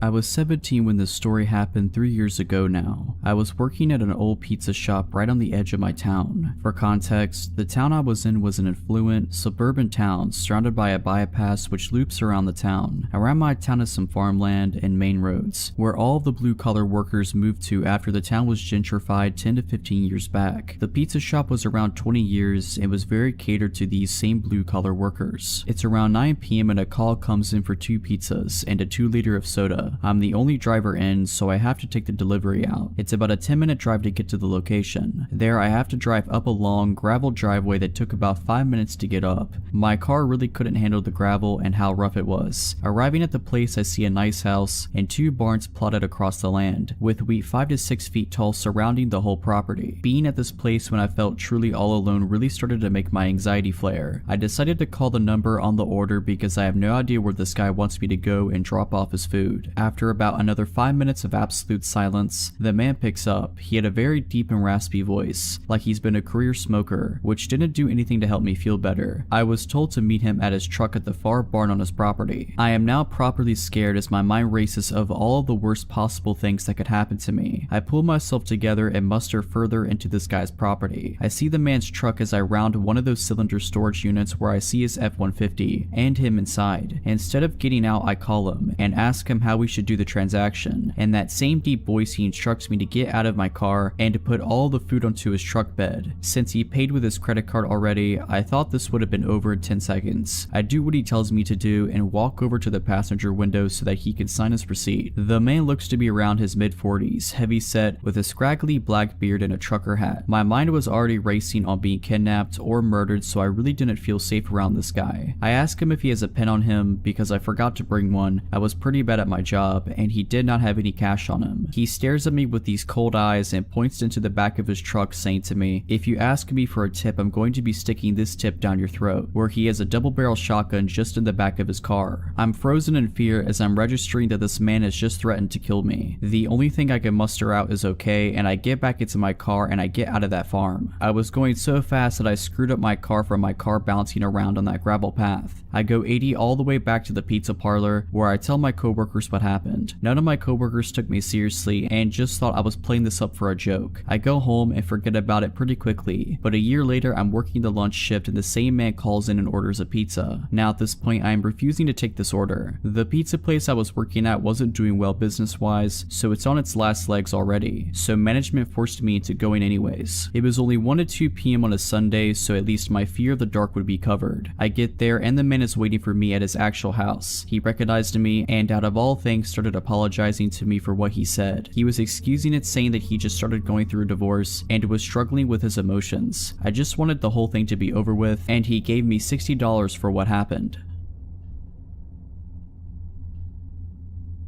When I was 6 years old, I attended the elementary school which is located in our small town. My way to and from school was basically just 500 meters of main road before turning into the street where I lived. At the time, we're talking about the late 90s here. All the parents in the town were extremely adamant on telling their kids not to trust or follow strangers. Never get into anyone's car, even if they say they know your parents and are friends. The reason why: there was a murder 3 years back in the same town. A girl not even 6 years old was found dead in a field. The strange thing about it is, nobody knows how exactly she was taken, no signs of forced entry or anything, which implies somebody lured her somewhere without her suspecting a thing. The case still hasn't been solved more than 20 years later, so our parents were very afraid that their kid was going to be next, because kids can be really stupid and you can't watch them 24/7. Now onto what almost happened to me. I was walking home from elementary school. About halfway home, at the shadiest and mostly covered by trees and bushes area, a car pulled up next to me. A blonde, about 30-ish year old woman was the driver. She told me she could drive me home. She claimed to be going in that direction anyway, which was unclear to me at the time. Essentially BS, because once the road ends near my house, there is nothing but empty fields. Kid-like as I was not suspicious, and was like, "Oh no, it's not that far, I can walk." Then she started becoming more insistent. The whole, "Oh come on, it is fine, nothing to worry about, and you can relax instead of walking" thing. The alarm bells only started ringing when she said she knew my mother. They are friends and supposedly she was asked by her to drive me home. Thank God for my parents repeatedly talking about the tricks that people use to lure you in. I started being creeped out, continued to walk, but she kept driving beside me. Now the real weird part in hindsight was her next attempt to get me to the car. She started saying that I was obviously afraid, and cool children are not afraid of such things. If you want to be cool, you should just relax. Honestly, I did not fully realize the full extent of the situation. I just felt uncomfortable and wanted to get out of this conversation, so I just started sprinting the rest of my way back to my house. Once I got home, I stayed right next to the door and kept looking out of the window for a few minutes. And guess who drove by and basically checked out the house? That creepy woman. The road was a dead-end road, and only after 3 more minutes the car came back the same way. It took years until I realized what kind of bullet I dodged there. All I was thinking was, my parents told me not to do this. I didn't know why or what that woman wanted. The drill of hearing over and over again not to believe strangers or get into their car kicked in. Moral of the story is, even if your kids are too stupid or young, like I was, to comprehend such things, the rules of not following strangers, and the fact that strangers will lie to you for evil intentions, must be drilled into your child's head like watching both ways when crossing the road. Last night, my 25-year-old husband woke me up at around 11:50 to tell me that someone has been knocking on our door and ringing our apartment doorbell for about 10 minutes on and off. He woke me so I could possibly ID the person. Once I looked out our upstairs apartment window, I saw the man walking to his car in our apartment parking lot, across the street from our unit. He was wearing blue jeans and a gray t-shirt. He was a medium build, possibly a 30-year-old blonde man. He wasn't covering his face or anything, but the thing is, he was carrying what looked like resistance bands or rope. He sat in his car for around 3 minutes while I was on the phone with dispatch. Then he came back to our door and knocked hard for another few minutes. Dispatch advised me that the police were on their way and they hung up. I started videoing the vehicle. I read out the tag number and make and model and just watched as he put his car in park in reverse over and over again. Out of seemingly nowhere, he backed out of the parking lot and started rushing away, but not before the officer arrived and pulled him over. My downstairs neighbor knocked on my door and told me that he had been peering into her little children's windows and was pounding on her door as well. She said that her husband had left only 1 minute before he started knocking at her door. She said he saw her children through the window and that's why he continued knocking. Our doors are right next to one another, so he probably didn't know what door he wanted opened. He was watching us as well through our upstairs windows, so I turned all the lights out and shut the blinds while I called dispatch. The police never contacted us for a statement. I've reached out to dispatch about an update and I'm waiting to see if any action was taken. We're keeping our eyes peeled to see if he's been following us. I'm replacing my porch light bulbs with motion detectors and putting bars in our window and door tracks. My neighbor and our families are panicked to say the least. He was outside for about 25 to 30 minutes. Update: I am trained in firearm usage and now live in a state where I can open carry and the background check is really quick. We are going this weekend to get a firearm. My husband will be taking some classes as he came from somewhere where owning a gun is illegal, so he's never handled one. I am still waiting on a call from the responding officer. I have his badge number and name, so if they don't reach out to me today or tonight, he might work third shift. I will call the substation. If they didn't do anything, I will go ahead and make a suspicious person's case for the paper trail. We had no odd encounters last night. However, while I was looking at the video I took, I remember that car. I was walking my dog at 8 p.m. a week ago from him to pee, and this car was driving really slowly through the parking lot and parked a few spots down from where I was letting my dog sniff. They just sat there with the car running. When I tell you my ears started ringing and I got an awful feeling, I'm not joking. I turned around and went home, didn't give my dog the chance to pee, and shut every door and window. I think this man has been stalking out our apartment building, me and my neighbors, and I think he wanted to get in where those children are. I'll update more when I have new information. Update 2. It's been a week since the incident. I called the dispatch today because I never received a follow-up from the responding officer. A sergeant from the PD called me back to give me more information. He said that they pulled over the man, ran him to make sure that there were no warrants, and asked him what he was doing. He told the officer that he was meeting up with an acquaintance. The officer let him go with no further questions. I about lost my mind. The sergeant I spoke to today stated that he should have looked into it more. It was obviously an attempt at burglary with whatever knows what intentions. The responding officer is supposed to call me tonight when he gets on duty. I'm livid, honestly. Zero due diligence for this case, but there's not even a case. No case number, just a documented police contact. I'll give more info when I have it. Final update. The officer finally called me. Here's how the conversation went. I answered groggily. It was well past midnight. Hello, miss. I was told you have some questions about an incident a few nights ago. Yes, about Thursday. I wanted to know what the man told you he was doing. You know, he was looking at windows and carrying potential restraints. I'm not sure if that was relayed to you. I stopped him, ran his tags, and he told me that he was meeting up with a guy from a dating app. He seemed forthcoming and open with his motive for being there. Meeting up with wait, he was meeting up with someone by looking in windows, knocking on 2 different doors for 20 minutes. I was shocked and still not fully awake. Like I said, he seemed forthcoming and honest with me. With resistance bands, like workout bands, he had lots of belongings in his car, so he just probably had them in there. Right, but bringing them to a hookup, knocking on multiple doors, he saw the little girls through the window. He waited until my neighbor's husband left until knocking. That's on tape, officer. I checked in with the apartment management after the incident. Well, I'm familiar with this individual, and I've been doing drive-thrus of your complex to make sure he doesn't come back. I haven't seen anything. If you don't have any more questions, I'll let you go, ma'am. Doesn't make sense to me, but thank you, goodbye, and I hung up. I don't have much to say, I just feel so icky about that conversation. Nothing new has come of the situation. I haven't seen the man or the car. My mind is blown at the lack of follow-up or due diligence. I live in a suburb, it's not a busy one either. The PD has a small jurisdiction. Guess I'll have to protect myself.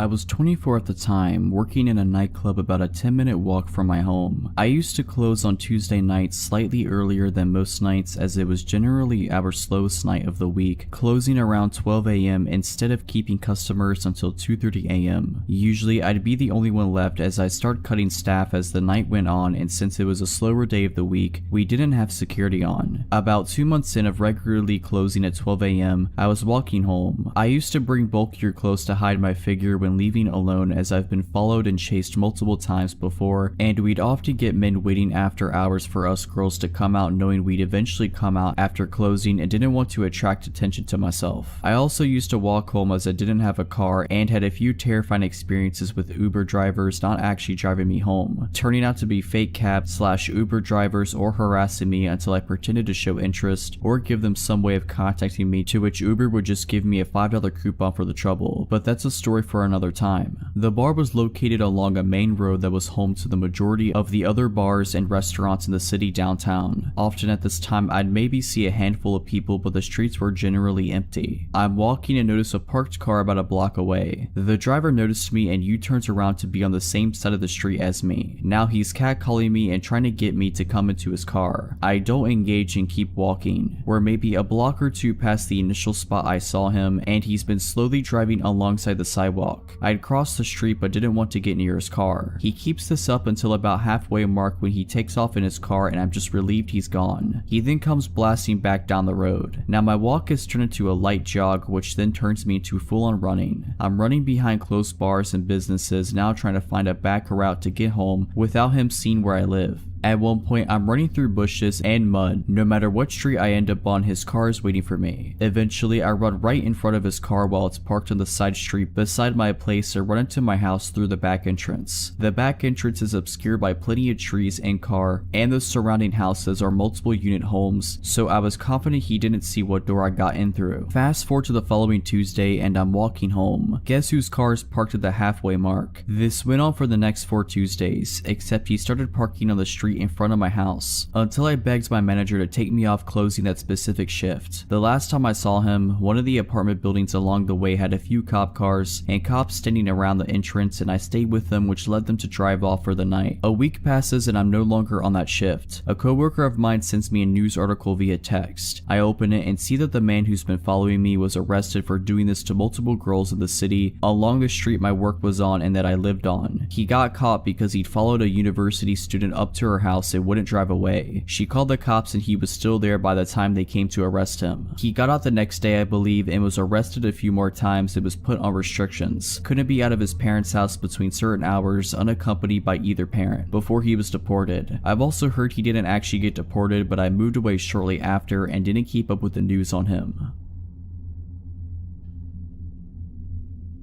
It was a Wednesday night in the summer. I was off work, my husband was out of town, and our son was staying at his grandma's for the night. I was home alone with my dogs, an 80-pound Aussie mix and my 80-pound German Shepherd / Pit Bull mix. I always have issues sleeping when I'm home alone, so I tend to just binge watch TV in the living room until I can't keep my eyes open anymore. This particular night, I remembered that the trash pickup comes the next day. I decided to turn on Game of Thrones for a bit, then I would take the trash out. All of a sudden, I realized it's 1:30 a.m. and I still haven't taken the trash out to the curb. My house has 2 solid iron gates, one in the front and one to the side door / backyard. Lighting on our street or anywhere in our neighborhood isn't that great, but it's a quiet neighborhood with a lot of families and you rarely hear about crime here. I looked out the window by habit before I took the trash out and saw who I thought was my neighbor, smoking a cigarette outside of his gate across the street, looking directly at me. For context, this is a normal occurrence. My neighbor across the street hides smoking cigarettes from his wife, so he typically does it late at night in front of his gate. I get off of work late, so I usually see him and we wave, say hi, chat a little, then I go inside and he makes the joke, "You didn't see me smoking," if my wife asks. So unbothered by seeing the guy, I go outside, grab my trash cans, open my squeaky iron gate and take them out to the curb. I did not have my glasses on at the time, so as usual I waved and said hello. However, the guy, who I thought was my neighbor, threw down the cigarette and quickly walked off down the street. It took a minute for me to register register that he was not my neighbor. I was a little creeped out because he was clearly staring into my window from the opposite sidewalk, but also maybe it was a guy taking a night walk. Not unusual in our neighborhood, and just stopped for a cigarette. I thought I probably weirded him out as much as he weirded me out, went back inside and laid on the couch with my dogs to keep watching Game of Thrones. At some point, I fell asleep and I woke up hearing my gate squeak and my German Shepherd mix growling. He's extremely protective of our family at home, but he's also the kind of dog you can take anywhere because he's so friendly in public. My Aussie mix is more passive, but his sheer size and scary bark tends to deter people. He's very friendly though. I quickly got up and pulled back my curtain. My gate was still shut and I didn't see anything. My dog, however, continued to growl at my front door. I looked out another window, which had a better view of my front yard and porch. I didn't see anything. Eventually, my dog settled back down with my other dog, but I was still uneasy. I ended up watching TV again because I couldn't go back to sleep.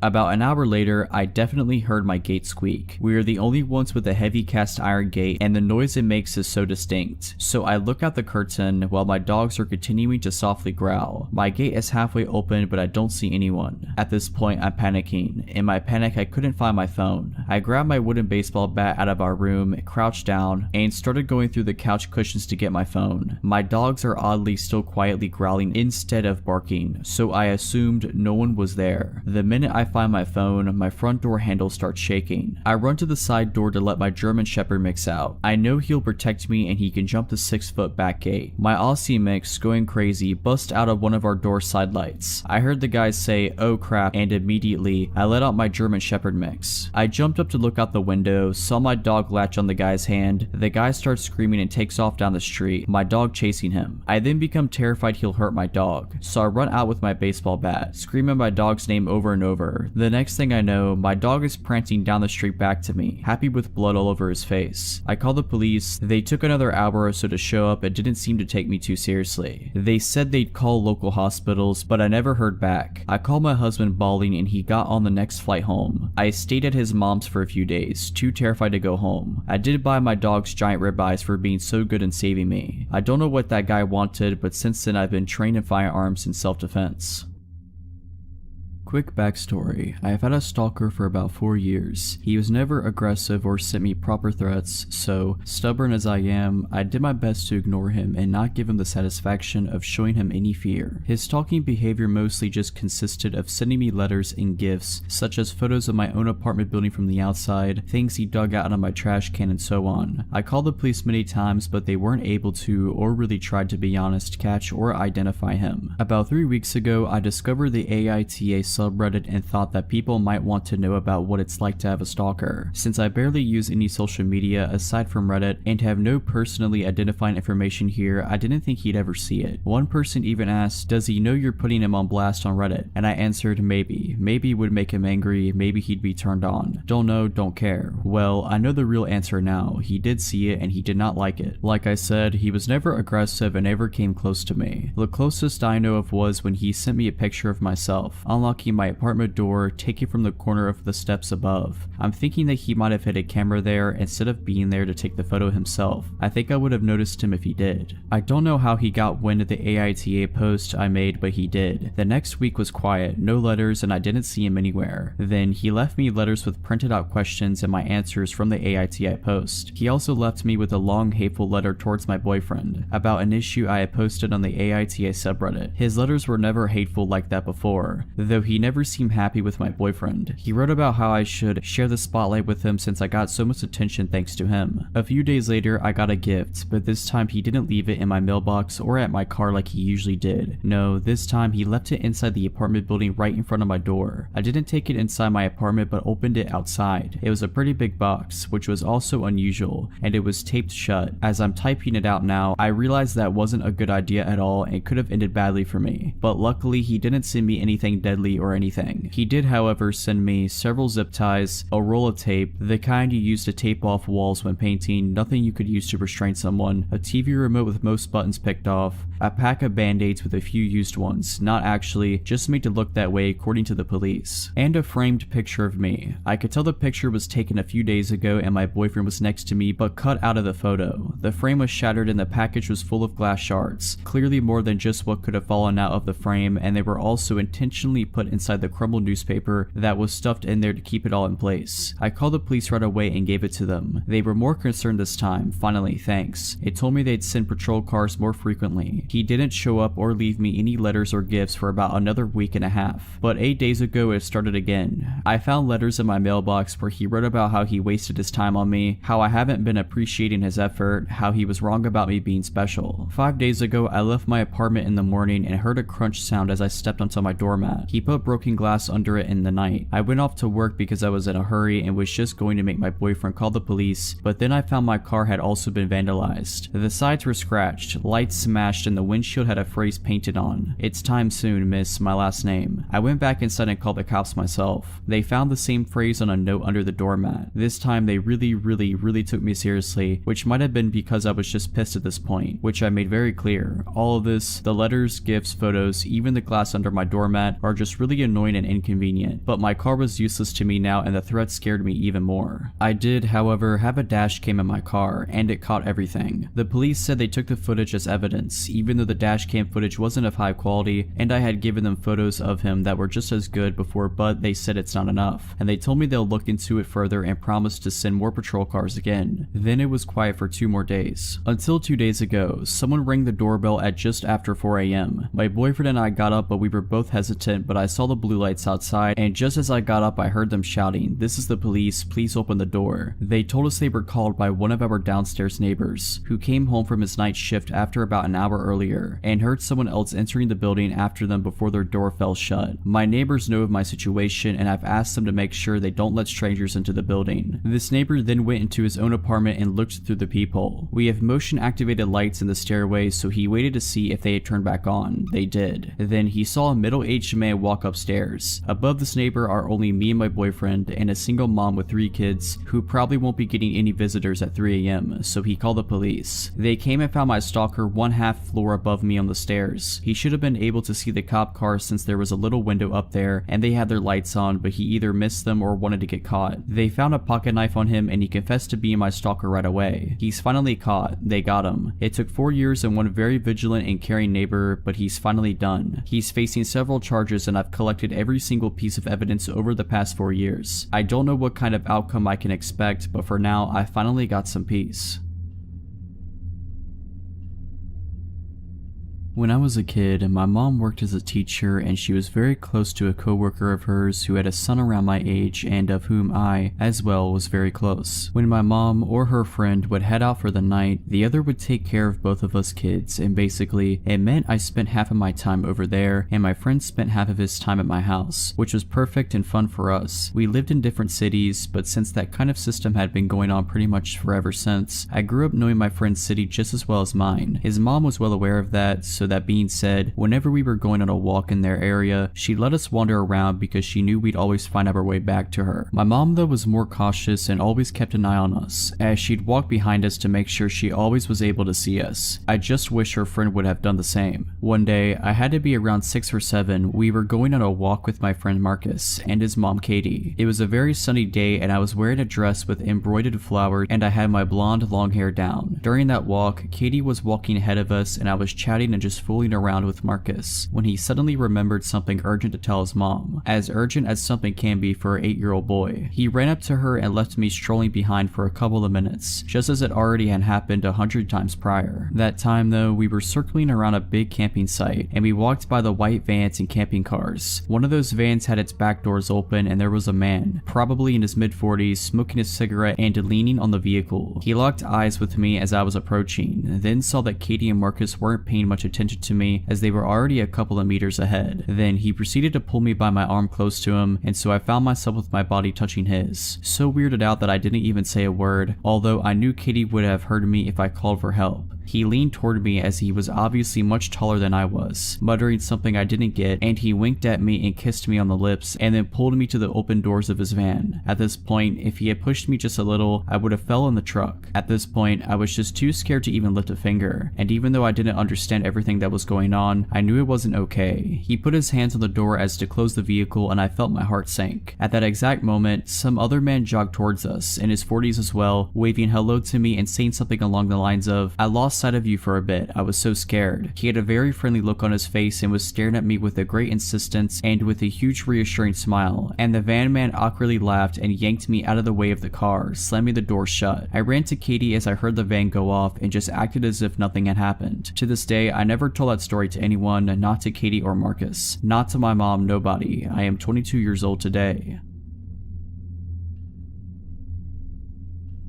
Last year, I was staying in a university hall for my final year. It's a private building, so not connected to the university, and out in the city near the main town, we have a car park but nobody really uses it because we are poor students and it costs money to park there, so mine was one of the only 2 or 3 cars at a given time. The car park isn't well lit and it's to the side of the building, so you have to walk for about 2 or 3 minutes to get into the main door. I was sitting in my car one evening after getting back from the gym, just scrolling on my phone because my seat was warm and it was dark and raining outside, so I couldn't be bothered to get up yet. I was reading an article when suddenly someone started knocking on my window, which was really odd. It was a man dressed all in black, and he started telling me how his friend had seen me through the window and thought I was really attractive, so could he have my number? I responded no, that's a bit odd and I don't feel comfortable with it. He continued to be insistent for a while, practically begging me to get out and give them my number or any social media details, telling me I should come over and speak to his friend, who was, weirdly, stood at the other side of the car park, furthest away from the building. I kept saying no and scrolling on my phone to show that I wasn't interested. He finally relented and walked away. I text one of my friends to ask if he'd come and get me and walk with me to the building. As I was waiting, this man returned, but now with his hood up, and he started banging loudly on my window, saying that I was being rude, ungrateful, calling me all kinds of names. I kept staring at my phone and pretended I couldn't hear him. He then started trying my door handle. Thankfully, I locked my car after the first encounter, and then began violently pushing into my car when it didn't work. I still kept ignoring him and text for my friend to probably bring some other friends with him. My friend was taking a long time to read my message and I was terrified, but for some reason didn't think to call the police, probably because I was scared of things escalating. The guy at my window had calmed down after a few minutes and walked off, saying that he'd leave me alone now. However, I watched him out of the corner of my eye join up with his friend and then maybe 3 or 4 other men. They walked so they were out of sight, but I could see their shadows lingering as they kind of circled around my car and moved towards the building but staying in the dark. They lingered there for a while until luckily another car came, which was obviously full of students going to a party due to the loud music and singing going on inside. This group of men left as they saw these people arrive, and I latched onto them and was able to walk with them as they entered the building. When I got home, my friend finally responded. He said that he'd actually heard about these guys before. Apparently they'd followed another girl into the building and into the lift a couple of days prior, then stood in the lift making really gross comments to her. She had to run to her door and lock it, where they then stood outside knocking on the door and whispering for her to open it. We were able to report this to the building, who, to their credit, then hired a permanent set of security staff. We also got the CCTV footage of both incidents and were able to pass this on to the police.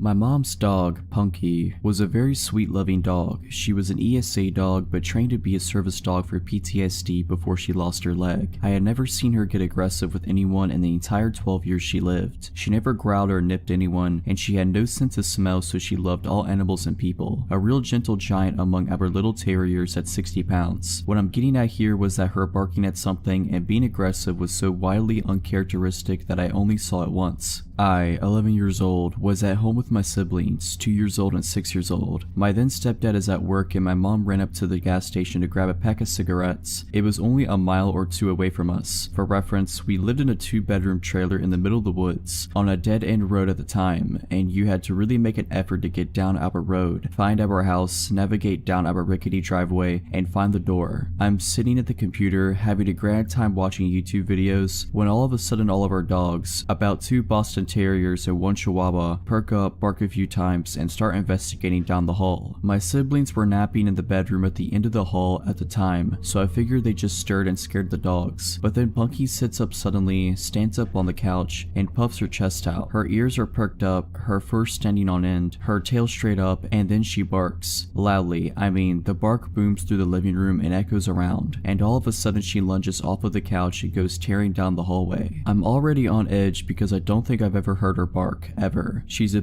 Senji mix, so her bark is more of a baying sound, but this was a big, loud, alert bark. I stand up and go to look down the hallway, ready to fight off what I'm assuming is a shadow monster in the hallway based on how the dogs are acting, but then I hear it. Knock, knock, knock. We didn't get visitors because of how weird our house was location-wise, so my 11-year-old mind had no clue what to do here. The only people who showed up here were family, and they didn't knock, so I slowly walked towards the door. The knock drew the attention of the dogs, and they came running back down the hallway, all except for Punky, and I felt better with our 3 yappy dogs in the room with me, even if they were all the size of New York City sewer rats. I opened the door just a bit, and standing on our porch is the sketchiest man I think I've ever seen. I can still picture him perfectly. He was a really thin, taller man with dark hair and a sunken face, bags under his eyes, and this half-managed hair, sort of like he just gave it a quick brush and then figured it was good enough. Everything about him seemed just a little too thin, a little too shallow, and his clothes were all off too. They were nice, but fake nice, you know? Like a clean, newer looking t-shirt and new jeans. But he had what looked like a suit jacket on. All his clothes were dark too, despite the fact that it was summer in Texas, and the weather was definitely into the hundreds that day. He also had this plain, unlabeled bottle in his hand. It looked like the label had been covered up and taped over. I stare up at him in confusion because I definitely don't know this man, and I asked him what he wants. He smiles at me in this way that's way too fake, like this exaggerated and forced grin, and he spoke in the same voice retail workers do. Hey there kiddo, I'm trying to sell this here carpet cleaner, and he shakes the bottle at me. Mind if I come in to show you how good it works? Alarms are going off in my head because he just seems so off. Looking back with an adult perspective, the fact that he didn't ask if my parents were home is unnerving, because he probably knew they weren't and that's why he was here in the first place. I should have told him to get off our property, that I'd have to go get my mom, something except what I did say, but I didn't. Instead, I just shook my head and said, no, we don't have carpet. Well, it works on other things, and he took a big step towards the door and shook the bottle at me. I start to freak out and think to close the door, but the thing is, our front door didn't even lock. Small town, hard to access home, we never needed a lock, so that's basically useless. I'm sure there's something very wrong about to happen, and I'm terrified as I think about what to do in the few seconds I think I have before it does happen, when all of a sudden I hear it. Punky had crept up from the hallway, lowered towards the ground with her teeth bared and snarling like she was feral. She had slobber just dripping from her mouth, her ears were down and she was ready to pounce. The guy hears it too, and as I look towards Punky, she tries to lunge past me, and I just barely catch her with my leg as she tries her hardest to duck past me and attack this guy. He freaks out and runs off the porch without another word, booking it down the driveway as I let Punky out along with the rest of our dogs and they start chasing him. Our small dogs chase him down the driveway and stop about halfway, barking and jumping about, but Punky stops just on the porch and watches him with her ears perked, just staring in the distance until he disappears. I swear I saw someone jump up with him running when he got onto the road. The second he disappeared, Punky's entire body language changed and she went back to being the sweet dog I knew. No barking or growling, just laying around, mouth and throat covered in slobber still. I realized my siblings are still down the hall and run to check on them, and when I get to the bedroom, my siblings were sleeping soundly still, but the bedroom window was wide open, the curtains pushed all to one side and the items on the dresser in front of the window all shoved around. Someone had tried to climb through the window, no doubt in my mind about it. From what I can gather, the bedroom window was visible from the couch where Punky was sleeping, so I think someone was trying to climb through the window before Punky went after them and scared them off, and the man at the door was meant to distract me. They definitely didn't expect Punky, a bigger dog, because most of the time she was with my mom inside while our small dogs were the ones that saw public eye more often. I don't know what they intended to do, but after my mom got home she took all of us to my aunt's house, and on our way there we saw the men walking up someone else's driveway. Men plural, because we watched a second one split off to wait by the road.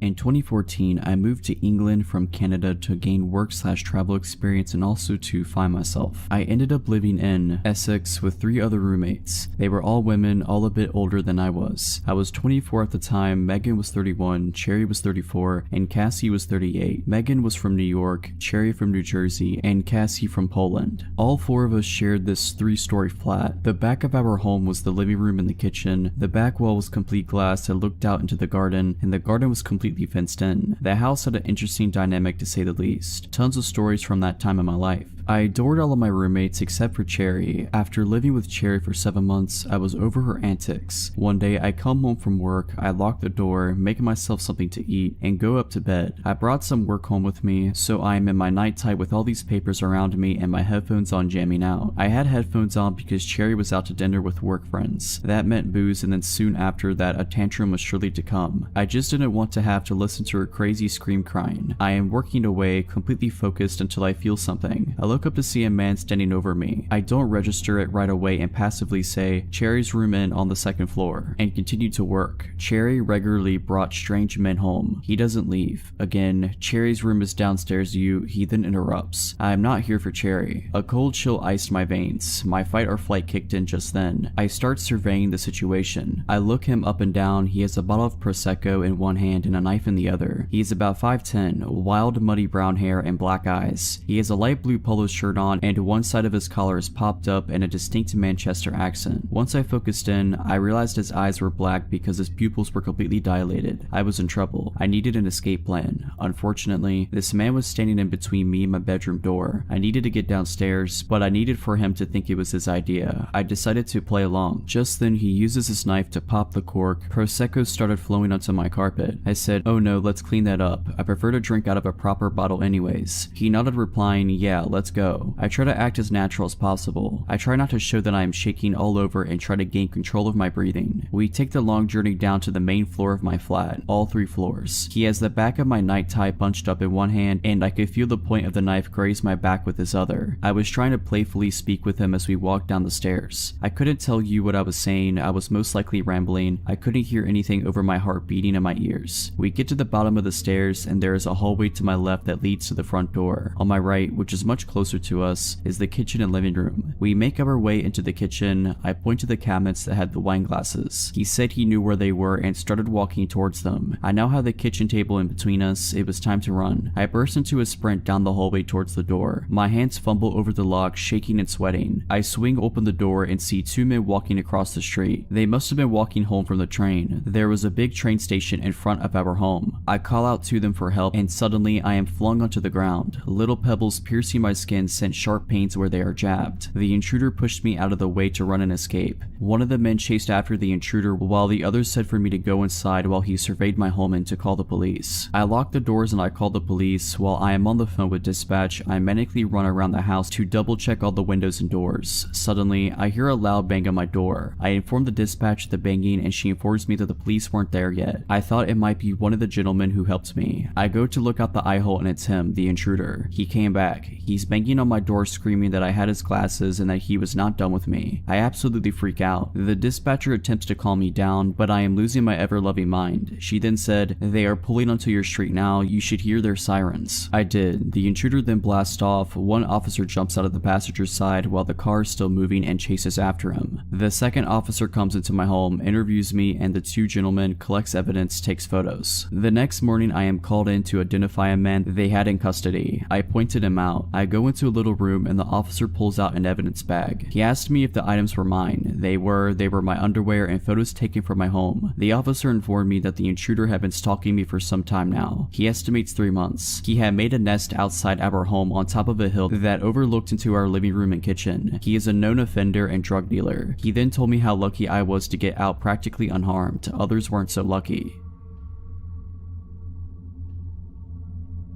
So this happened in 2011, so the exact dialogue may have escaped my memory a bit, but the situation is something I'll never forget. Also, AIM was still pretty active during this time and so was video chatting. Think Tiny Chat. This is important for later. I was on an online dating site and was talking to this guy. I was 31 at the time and he was 28. We talked for about 6 weeks before I gave him my phone number and we took it offline to calling and texting for another couple of weeks. 2 months after our initial chat, we were texting and he told me that he was out having a few beers at a bar near my house. He asked what I was doing and asked if I wanted to come out, but I had a very long day at work and didn't feel like going to a bar. I'm also not a big drinker. I invited him over to my place, I know, after he finished at the bar and he accepted. I figured I would be okay since I do keep firearms for protection and know how to defend myself, if needed. I also had a webcam. I took a shower so I wouldn't smell like a water buffalo on a hot day. The air went out at work, put on some makeup and got dressed to wait. He then called and said he was outside of my house. I clicked record record on my computer's webcam program and turned off my monitor and went to let him in. It's around 10 p.m. and he comes in and we go back to my bedroom because my living room was being remodeled. We're sitting on the bed chatting for about an hour, talking about everything under the sun. The conversation flowed. He was very handsome and so easy to be comfortable with. We got on the subject of firearms and I showed him mine. About 15 minutes later he asked for some water, so I go to the kitchen to get him a bottle. When I came back, he said he got a phone call and had to leave. After he left, I looked on my nightstand where I put the firearm down after showing him and noticed that it was gone. I looked everywhere for it, thinking I had put it down somewhere else. Nope, not there. I then played back the recording from my webcam program and sure enough, it shows him grabbing it and putting it in his hoodie. I was terrified at that point. He knew where I lived, he had my firearm, and he left his phone on my bed. Right then his phone rings and I answer it. Come to find out he's married. His wife was calling him wondering where he was. I told her everything, including the fact that he stole my firearm and I had video evidence and was calling the police on him. Next thing I know, he's banging on my door, my firearm in his hand, asking me for his phone. The conversation went like this. Him, I need my phone, give me my phone. Me, not opening the door but yelling through the window. Take the clip out of my firearm, empty the chamber, throw the clip into the bushes. The one in the chamber across the road and put it on the ground. Him, no, give me my phone. Me, I'm on the phone with your wife at the moment and I have you on video stealing from me. I put his wife on speaker. Wife. A whole bunch of expletives. Him, he runs and gets in his car and then comes back. I threw your gun in the ditch. At this point, I make him empty his pockets, take his pants off, take his hoodie off, and show me that he doesn't have my firearm on him. All the while, his wife is on the phone. I go outside and get in his car, in the driver's seat, and tell him to take me to where he threw my firearm. He proceeds to tell me that I don't know how hard it is for him, being a felon, not being allowed to own a firearm ever because of a mistake he made. The mistake, domestic violence, involving a firearm. We get up the road, he tells me that the firearm is there in the ditch. Then I realize the situation I'm in. I can get out of the car and go get it, leaving him to do whatever to me if he chose. I could make him go get it, taking a chance of him seriously hurting me. I took that chance since I was on his phone with his wife and my phone with 911. He retrieves my firearm, brings it back to the car, and I drive back to my house and wait on the police. I get out of the car and he gets in the driver's seat. I'm still on the phone with the police. I walk around the back of his car to get his license plate number and he just puts his car in reverse, hits me, and takes off. They found him later that evening. He still had the clip and the one in the chamber in his pocket, so now he's enjoying some time in prison. So glad I never have to meet this person again. If you're liking this video, all I ask is that you make sure to subscribe to my channel and like this video. Thank you.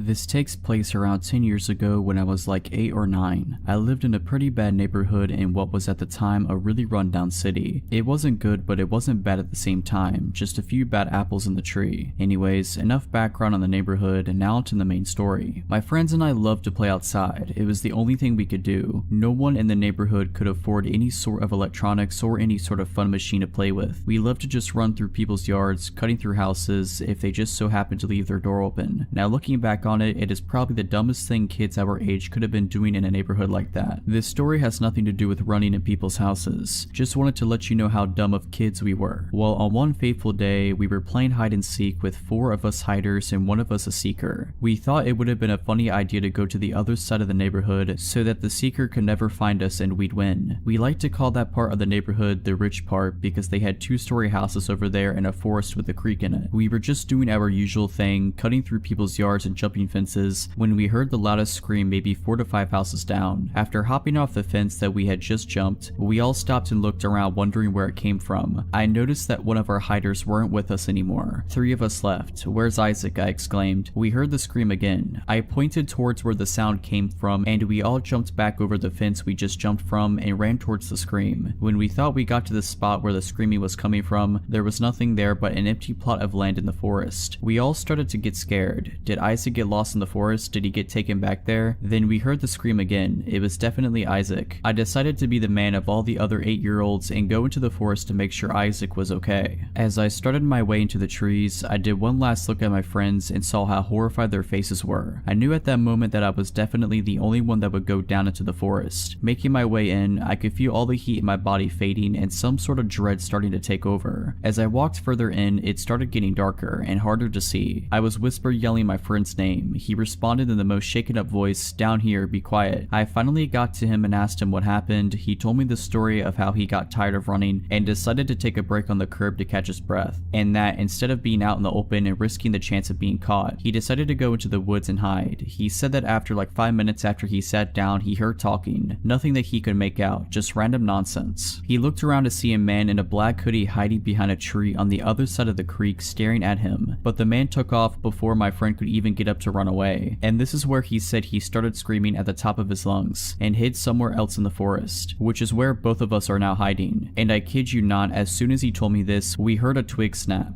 We both look up to see the man looking for us in some of the shrubbery on the forest floor. I couldn't make out any facial expressions or anything on his face. For a matter of fact, I could see he was holding some sort of blade. I couldn't tell if it was a stick or a machete. All I knew is that we needed to run. So when he turned us back, we got up and started running. We didn't care how loud we were, we just knew that we needed to run. We got out of the forest and told all of our friends to run as fast as they could down the street. We kept running until we got to the other side of the block, and we all turned around to see the street empty. No one, not a single car. And from a distance you could hear a roar, or like a very loud engine. Shortly after that initial roar, a silver 2000s Mustang with the darkest windows comes peeling around the corner faster than I've ever seen a car go, headed straight towards us. I've never had my body tighten up like that at that very moment when I knew it was the same guy from the forest. I told all of my friends to split up and run into people's yards to hide. So as we were all hiding and running through alleyways and jumping fences, you could still hear his engine. It was like he was targeting only me. I can't even tell you how far I ran. I got to the point where I didn't even think I was in my neighborhood, but still I hear his engine coming up on me. So I ran more. I was exhausted. The sun finally started to set and I could hear his engine fade, almost like he had forgotten about me or had just given up. I start making my way back home scared, checking my back every so often to make sure I wasn't being followed. Once I made it home, I went right to bed to cry myself to sleep. And for months after that, that 2000 silver Mustang would follow us, stalking every corner that we played on. We would see it at our school and the grocery store. It could have been a coincidence that our little minds are not perceiving things around us, but either way, I think he was stalking us. Nothing actually came of him following us. He never did what he did that first day, but it was still so scary seeing that car everywhere we went. I didn't know what to do or how to tell my mom, so I didn't, and still haven't. This story's for the people of this sub and my 4 other friends. Funny enough, the seeker didn't know what happened until the day after we were at school and we told him. He still doesn't believe us and says it was to go inside and have him looking for us all night.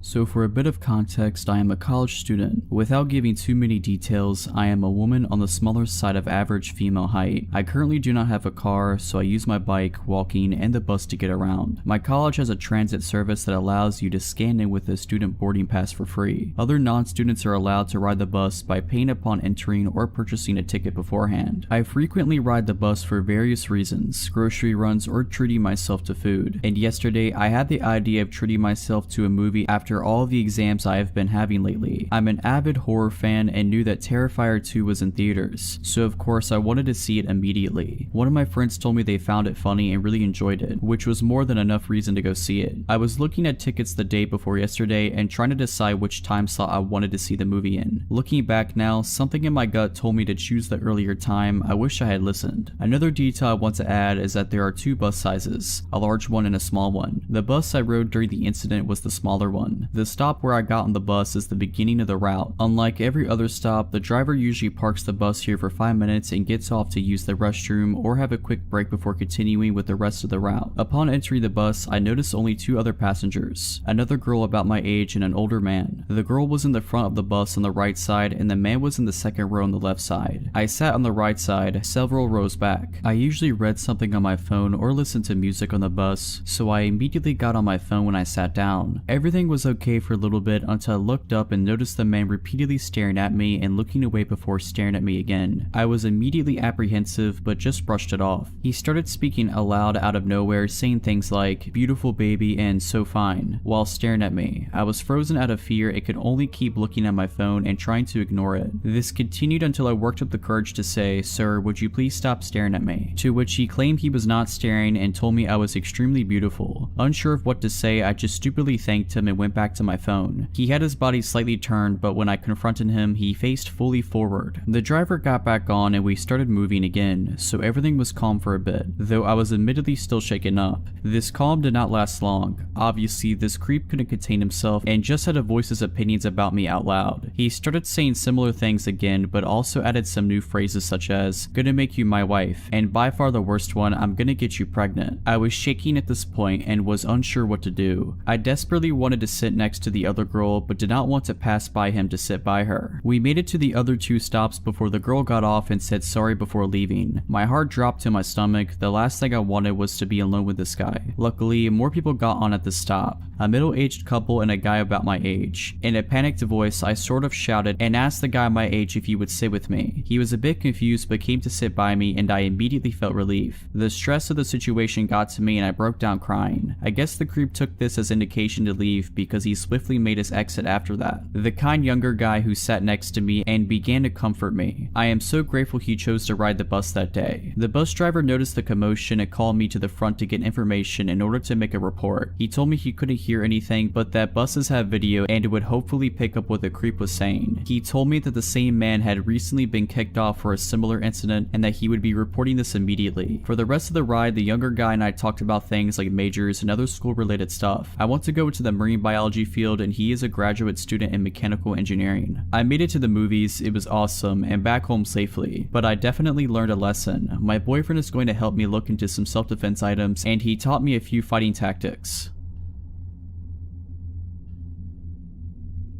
This happened several years ago. I was home alone one evening when I heard a knock at the back door. This confused me as no one ever used that door. My husband and I lived in a 4-plex at the time and all the units had a back door at the top of a narrow staircase. These doors were a little inconvenient to access as you'd have to go around the building and up the narrow stairs as opposed to the wider main entrance at the front. It didn't make sense to use the back entrance and I couldn't think of anyone who would go to that door to visit. As I approached the back door, I saw 2 tall men in the window standing at the door. I did not feel safe opening the door, so I called out hello. One of the men tapped on the window. "Yes, hello, may we come in? We are with Bresnan." At the time, my husband and I had Bresnan for cable, but did not have any issues with it. I replied, "We're not having any issues with Bresnan, is there a problem?" "Ma'am," the man said, "can we come in? We're servicing the area and it's important we look at your cable." I shook my head. "We're not having any issues," I repeated, "so there's no need to stop by." "Ma'am, we are visiting every resident. Let us in so we can do our job." I noticed the man grab the doorknob and try to open the locked door. I slowly grabbed a knife from our knife block and held it at my chest. "We're not having any issues," I repeated, trying not to convey shakiness in my voice, "so you don't need to be here." The 2 figures appeared to shuffle and then straighten. "Ma'am, let us in. We're on a deadline and need to do our job." I glanced at the clock, gauging when my husband would arrive home from work. I gripped the knife tighter. "Ma'am," I saw him try the doorknob again. Just then, a thought came to the forefront of my mind. "I'm sorry, I can't help you. Could I please get your names and badge numbers? I can give your supervisor a call to let them know our cable is fine." I heard another shuffle and one of the men replied, "No need to, ma'am. We're sorry we wasted your time." With that, both of the men exited the staircase and disappeared into the night. Shaken up, I held the knife tight and tried to get my bearings. I remember making a mental note to call the cable company. When my husband returned home, I told him what had happened. I was still very shaken up and had started crying again after he came home. He immediately called the Bresnan Cable Company and spoke to a representative, who informed us that no one from their company was out on assignment in our area. The next day, we asked our neighbors if they had a visit from the company. No one had.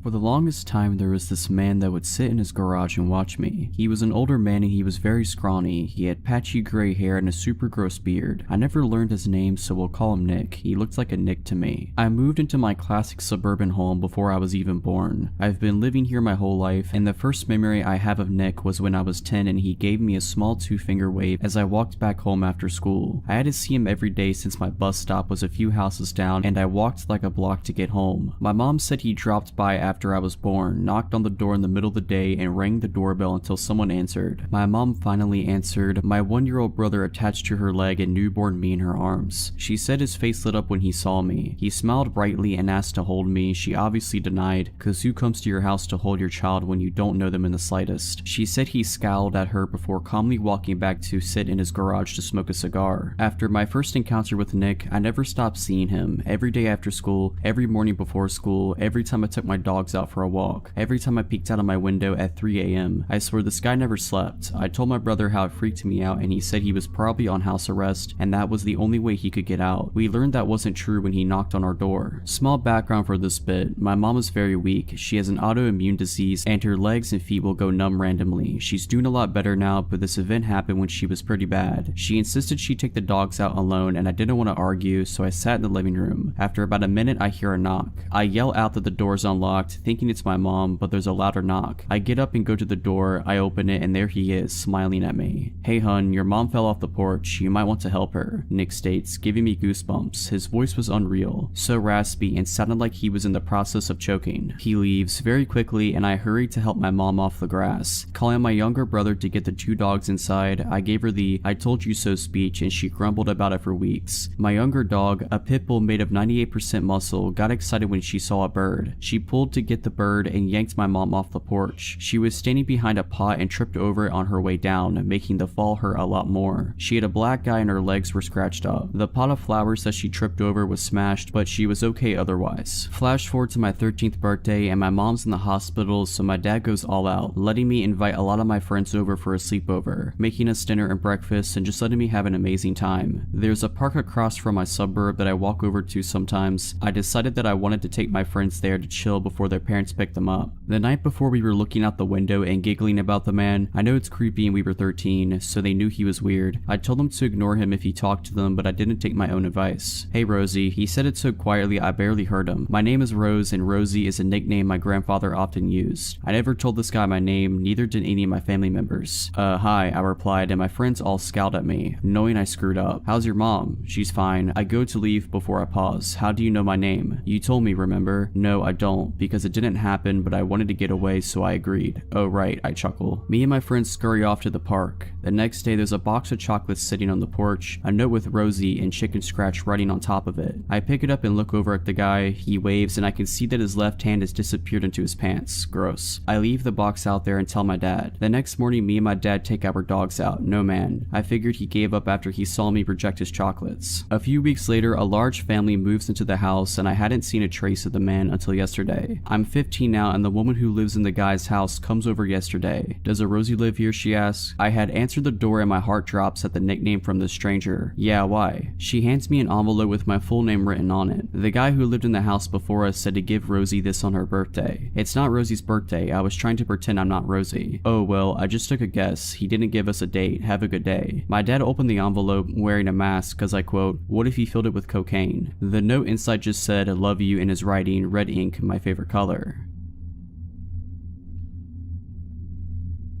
I was about 5 or 6. I went to my local kindergarten and I was as carefree as a child can be. The greatest of my worries being if my mom forgets to pick me up from school. She never does, and every day we walk from school to home and vice versa since it was a good walking distance. We lived in a compound that's kind of secluded and mostly inhabited by old people or boarding students who went to the university near it. This morning started out like any other. My mom picks me up and we're walking along the small path in our compound along with 4 other people, 3 high schoolers, 2 of which were walking together, and a female college student. She was holding a handkerchief over her head because of the heat. The sun was high up and glaring in the middle of the day that you wouldn't expect anything to happen, but it did. We were quite far back from this group when I turn around and see a man join us. He's clearly not from there. He had a bright neon green bag in front of him which was slightly opened, one of his hands inside of it. His clothes were kind of dusty, but most of all he was glaring at us. It was just us 5 walking in this quiet compound and my little self didn't think much of it, up until my mom squeezed my hand and started speed walking. At first I was confused, but I knew the only thing that could trigger this was that there was a danger behind us, and it came in the form of the stranger that was following us closely behind. I kept looking back discreetly, although it was probably obvious, and still he kept staring at all of us, getting closer and closer. I looked up at my mom trying to ask what was going on, but her low murmurs didn't really translate well for me, except my ears picking up on the word knife. That's when I felt my stomach drop. My stupid little legs weren't fast enough. Factor in my mom's older age, she was around 50, compared to our other companions. We were the easy target. We were pretty much at the back, but our house was near and I focused on that. Because if I thought about the threat behind us, my legs would feel like jelly and I'd end up slowing down. Still, I couldn't resist looking back. He just kept getting closer and closer, shortening the distance between us. I remember thinking about how I wanted to scream for help, desperately looking at these houses that seemed empty, wanting to go inside, but my mom's firm grip kept me going. Anyways, we lived here too. I never really knew if the others were aware of it, not much until later. One of the high schoolers left to a house over the basketball court, and further down the path veered off to a different trail that led to the main highway, so it was just us and the female college student. Goody. At this point, the man was also speed walking and catching up, but our apartment was merely a few steps away, and my mom and I dashed towards it, up the stairs and into the comfort of our own home. The man gave us one last glare, but he continued to walk. My heart was pounding against my chest. My mom had left me to lock the door while she stared out the window. She kept repeating, "He has a knife, I saw it. He's holding a knife." I run towards the window and catch a glimpse of the girl, still clutching that handkerchief above her head, looking behind her in fear and alarm as the man continued to follow her, his bright neon bag in front of him, now wide open, his hand still inside, as he kept getting closer and closer. I don't really know what happened after, only of my mom's recollection of the events. She had noticed the man suddenly come up behind us too, and her suspicions were raised when he didn't try to walk past us like the others but maintained a close distance between us. And then she saw the knife hidden in his bag, holding onto it as he stared at us. I hope that girl's okay and that man was detained or something, but it's been years now and I don't really know what happened to her. Don't really know if I'd like to.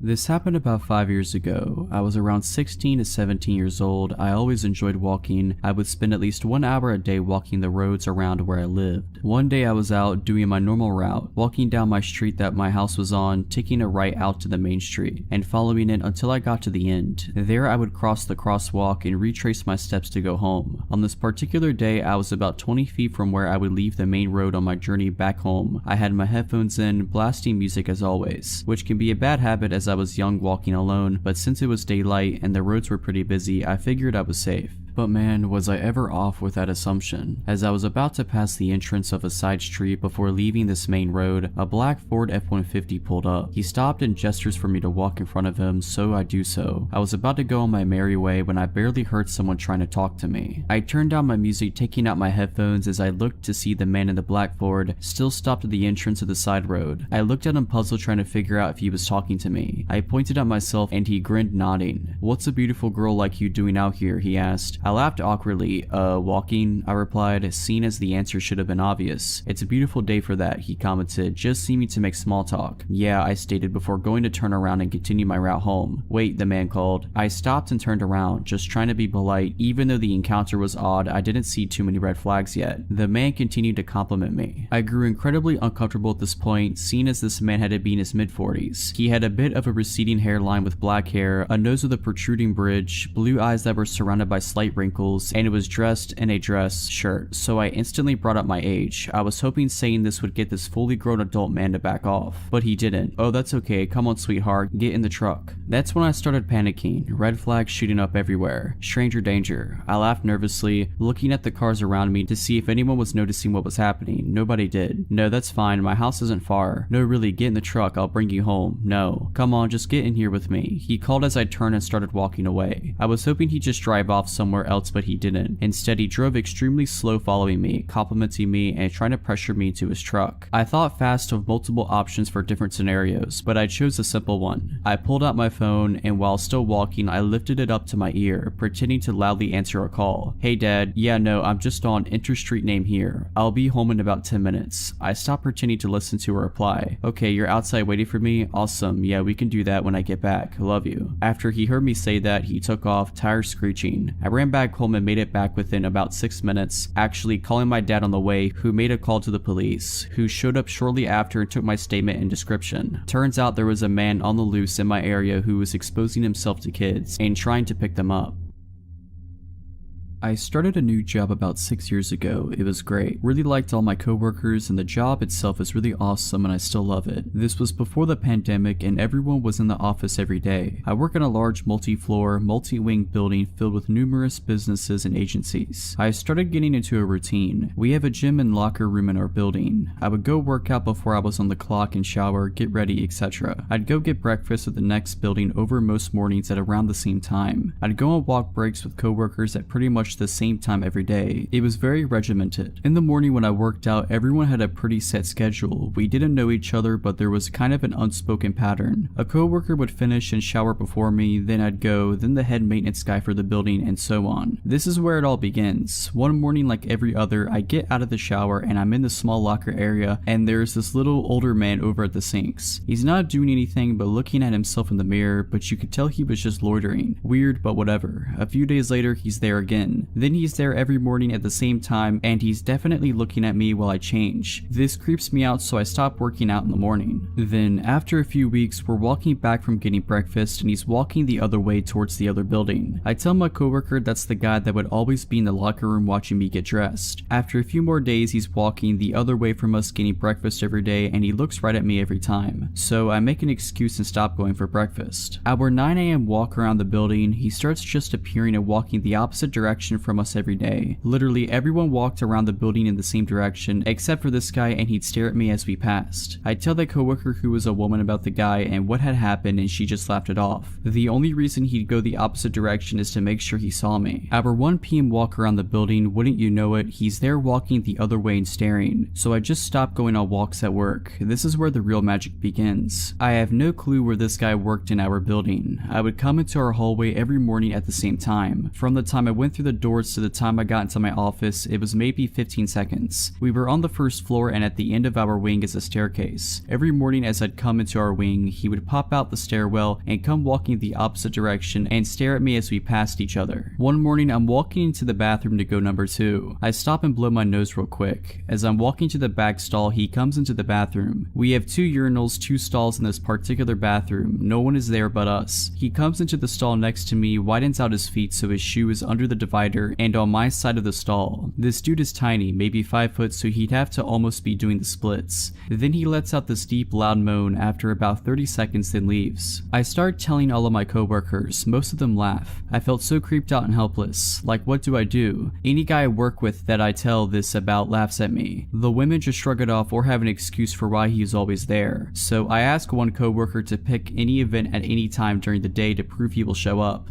So we decide to go out for a walk at noon. After 5 or 6 days, there he is. Now she believes me. Everyone in the office knows now. I've told my wife all about this and she is supportive. She has had her share of workplace creepers as well. I get to read the texts and emails. My closest coworker and I decide to start working out at 1:30 p.m. every day. I want to get my gym time in, but I don't want to do it alone. After about a week and a half, guess who starts showing up every day? He'd just come in and loiter around. Mind you, the guy has never tried to talk to me before and vice versa. 2 guys lifting weights and this little old creepy guy just sitting there watching me. Here's where it hits the peak. My lifting buddy had to cut out early one day. My stalker is there with us. I was just going to leave, but screw that, I don't want to let this little weirdo control my life anymore. There is an elevated padded stretching platform on the weight side of our gym. He takes his shoes off, lays on his back and starts doing hip thrusts in the air and holding it while he stares right at me. I'm walking around trying to pretend I don't notice him while he follows me with his eyes, pelvis elevated in the air. After 20 minutes of this, he puts his shoes back on and goes into the locker room. I'm texting my lifting partner and wife the whole time telling them this is going on. My wife tells me to confront him, I don't. I get in the locker room to grab my bag and he's at the sink, the top couple buttons of his shirt unbuttoned, and he's rubbing water all over himself while looking at me in the reflection in the mirror. That was it for me. I started working from home almost exclusively after that, then the pandemic hit and I've been remote ever since. This happened Sunday night. I got into a very huge fight with my mom and it was very emotional and intense to say the least. We made up and said goodnight to each other, but I was still pissed off. So my impulsive self decided I was going to take off for the night. I just wanted to cool off. I went into my backyard and hopped over one of our walls and started to walk around. Mind you, it was midnight. I didn't even have a phone in case something happened or a weapon for self-protection. For a bit of a layout on my story, down the street from my house, which is a neighborhood road, there is a church and a preschool across from it. In front of the preschool there are large, tall hedges that sort of hide the pickup/drop-off that's in front of the school. There's a stop sign on the church's corner before the busy main road and a street lamp on the same corner. I made my way down to the corner on the church's side. I was very bored and cold cold, but it's not like I could call a friend to pick me up and hang out for the night. I decided to face the main road and put a hitchhiker's thumb up in hopes of someone pulling into the street and letting me use their phone to call a friend. After what felt like forever, I was getting no luck, and then I saw a guy from across the main road and I called for him. I didn't have any weird feelings about him. He was harmless and he let me use his phone, but I still wasn't able to find any of my friends to come and get me. Before he left, he asked if I had a knife on me or something. I said honestly, I forgot mine at home, and he handed me a small but very sharp switchblade and told me to keep it, to stay safe and have a good night. After watching him walk into the dark heading east, I wandered up and down the sidewalk as cars passed by often. I started to pass the hedges and I glanced over to the left of me where the school was. I saw a large silhouette of a man slowly creeping around in front of the doors to the small preschool. He was tall and looked like he was strong, broad shoulders too. It took me half a second to realize he stopped and saw me too. I went into flight mode and immediately noped out of there and ran across the busy street because it was empty at the moment, and kept sprinting until I was 5 streets down and realized he wasn't following me. About 30 minutes had gone by and I decided it was time I made my way home. I eventually crossed the street and was facing the main road, walking down to the church and take a left and get home. It was silent and no cars had gone by for a few minutes at that point. Then I heard a car speeding down the road and I turned my head back to see if it was a large white Suburban. I dismissed it, thinking nothing of it, as it turned right a few streets down across the road. I started to turn the corner under the street lamp when I looked back up again and saw it was starting to come out of the same road it just turned into. I don't know what told me to run, but I did. I ran into the parking lot of the church and started to see headlights turn into the street. I threw myself onto the ground behind a ramp wall that was barely tall enough to hide me. I was trying to stay silent at the same time because the Suburban's headlight reflected off the walls of the building as it pulled into the parking lot. It made a few laps from what I could sneak a peek of and stopped in the middle for a couple of minutes before it turned out and drove into the main road. I waited it out a bit longer and pulled the knife out, listening for anything and everything. Once I realized I was probably in the clear, I ran back home. I'm a French student doing a master's in Amsterdam in the Netherlands. I live alone in an apartment in a building where there are only students. I'm 22, enjoying life peacefully. To give you a bit of context, I live in a calm, good neighborhood. The only noises I'd hear are the tram or parties in the building since a lot of students are there. One night around 10 p.m, I hear a knock on my door. I live on the 3rd floor, and to get to my front door, you have to open the main door, which needs a key. And then you need to open the door to my corridor with the same key. So people who want to come into my door must have the key, call me, or ring at the door so I could open the doors for them from my apartment. Nothing of this happened. I just heard a knock on my door. I usually open the door without a second thought, whether it's my landlord or a neighbor asking for something. As I told you, I feel pretty safe in the building, but this time, for some reason, I had a bad feeling about this. I didn't move at first. I thought the person would just leave. I'd finished my assignments. However, the knocking continued for 30 seconds. I said yeah in English. The person knocking doesn't say anything. I ask in English again, who is it? The voice answers in English, it's Uber Eats, which is weird because Dutch always speaks Dutch and I recognize the voices and accents of everyone on my floor who have the key to access the floor. So it wasn't a neighbor, it wasn't my landlord, it was somebody claiming to come from Uber Eats. But the issue is I didn't order anything from Uber Eats that day. The voice was unfamiliar. In case it's a prank or a neighbor pulling a joke, it was also a deep voice, at least 40 and probably a smoker. I replied that I didn't order anything, you must have it wrong. After a few seconds, the knocking continues in the same voice says, I'm pretty sure you did, I have an order under your name. I start panicking. I look around to pick up a knife in case he breaks the door because the knocking was getting a bit louder. I checked if my door is locked, it wasn't. I was literally 10 centimeters away from him. My front door was the only thing keeping him from me, and I'm glad it doesn't open from the outside. You need a key to open it even if it's not locked. I step back and I ask again, what's the name? He seems to be thinking for a few seconds, then a final knock occurs. It was loud and it translated some anger or frustration. Finally, I hear him going down the emergency stairs right next to my apartment. The steps were heavy and the person was clearly in a hurry. I don't know what he wanted or what would have happened to me if I had opened the door as I usually do. I still haven't understood how he got through the 2 doors, and why he did come specifically to the last apartment on the 3rd floor. Did he try others before? I posted a post about it on the WhatsApp group we have in the building. No one saw anything suspicious. No one opened the door for anyone.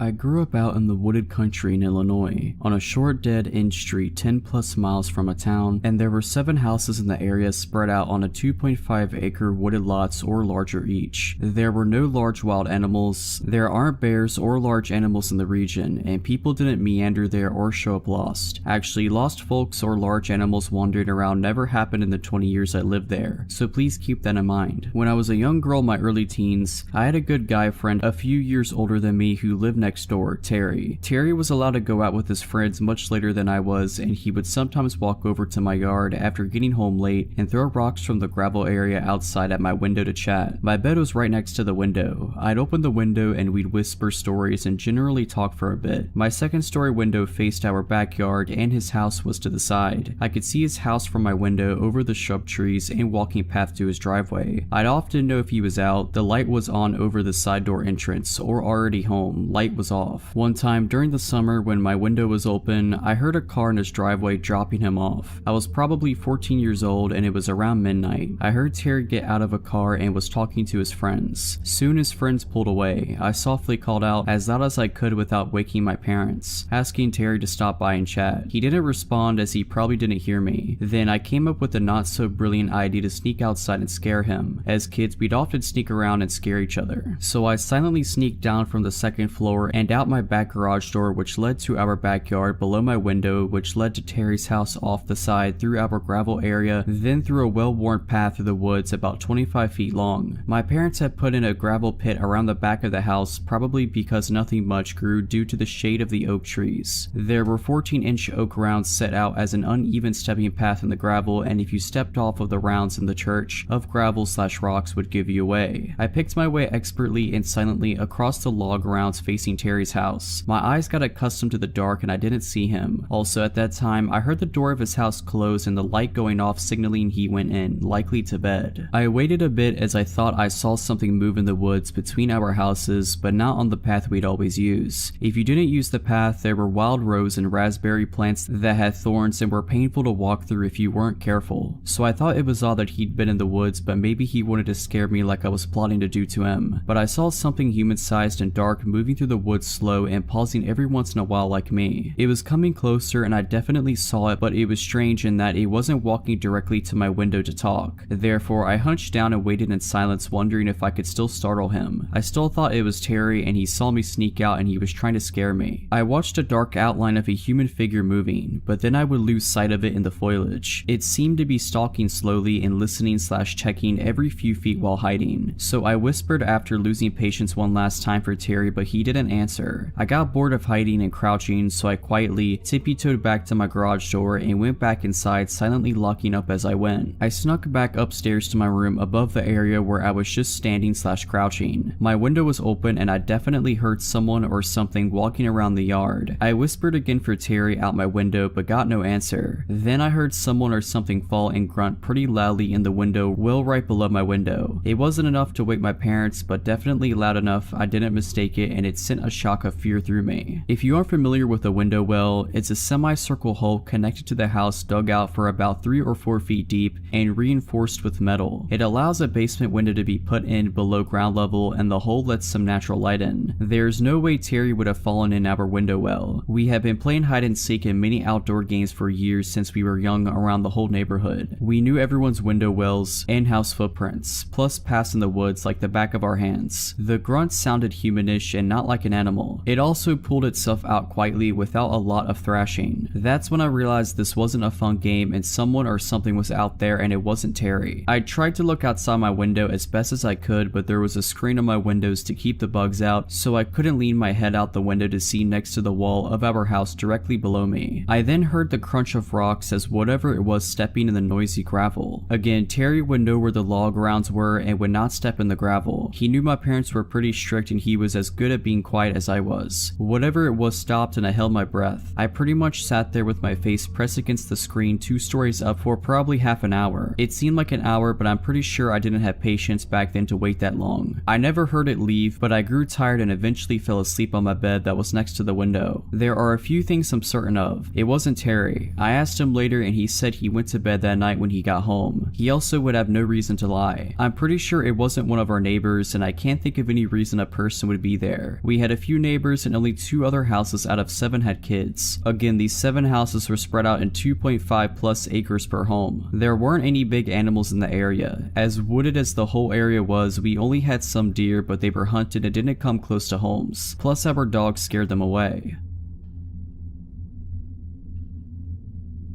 When I was 25, there was a short time I was staying at my aunt's. It was her, my 2 cousins, and I. She lives in a nice apartment complex, and her unit is on the lower level. Her living room has a lot of windows that she keeps open for fresh air and for her cats to people watch. Her unit happens to be on the corner near a grassy courtyard path. When I had first moved in, I noticed a man who gave me an off vibe. My cousins and aunts said he lived upstairs and 2 units over, recovering from hard drugs that permanently messed him up. His parents paid for him to stay there as they didn't want him with them. They also said other than hearing him mumble and say weird things, no one ever had an issue. My aunt works nights and leaves at 3 a.m. My younger cousin works nights and leaves at 2 a.m. That usually left my same aged cousin and I the only 2 there until we leave for work around 8. For context, it is a very open living room to dining room plan. My aunt always has people staying over, so she has a second couch in the dining room in place for a table. This is where I slept. She stayed on the one in the living room. My aunt has also never been one to lock her doors until this incident. One night I'm on my phone trying to sleep at about 1 a.m. and hear a man yelling. He's yelling, "Don't shoot," and banging on the door to the right of ours. 2 male college students live there and just told him he had the wrong apartment and to leave. He says sorry and walks off. I am looking through the kitchen window, which is in direct line of sight from my couch bed, and it's the weird neighbor who sees me and grins. He then walks back to his home. I was unsettled but not enough to wake anyone else up over it. Told my family nonchalantly the next day in a LOL that was weird way. My cousin and I watch a movie and head off to bed. I have a very hard time staying asleep, but I woke up this time to the feeling of someone watching me. I check my phone and it's around 3:30 a.m., so I know it's not my aunt or cousin. I sit up and figure I'll go watch TV on my aunt's couch since she was gone already. The feeling gets stronger as I am in the living room. Then I see the shadow of a person standing still in the grass courtyard looking in. I froze. I immediately go back to my couch to get my phone. As I do, the person is gone. I am now trying to calm myself down and think of waking my cousin up when I hear the creepy man's voice. He is now at the kitchen window, which looks out directly in front of her front door. I drop to the floor out of his line of sight and start frantically trying to call my cousin. The man is now saying things to the window/front door like, "I'm going to hurt you," and "I'm unarmed," over and over again. His face is up against the window. Then he starts talking about wanting to pet the cats he saw through the window. I can't get a hold of my cousin. It's been about 20 minutes of this. At this point, in this situation, I didn't have many options. I could jump up and run for a knife, but I need to go to the kitchen. I could try to respond and ask him to leave, but I've learned when you underestimate crazy, you lose every time. I now hear him knocking and knocking while repeating his nonsense. I'm doing that ridiculous looking army crawl snake slither across the floor down the hall now. I see the door handle start to turn. I'm about to jump up when my cousin bursts out of his room directly across from the front door. Now, he's not the biggest guy, but he was intimidatingly mad at the circus show taking place at his front door. He starts yelling at the guy that he needs to get off of his porch and that he's calling the cops. The man tries to say, "I'm unarmed. I'm not going to hurt you. Don't be afraid." My cousin goes off and yells, "That's dandy. It's 4 a.m. You need to leave or I'll call the cops." So this guy backs up with his hands in the air and leaves. Needless to say, we didn't go back to sleep.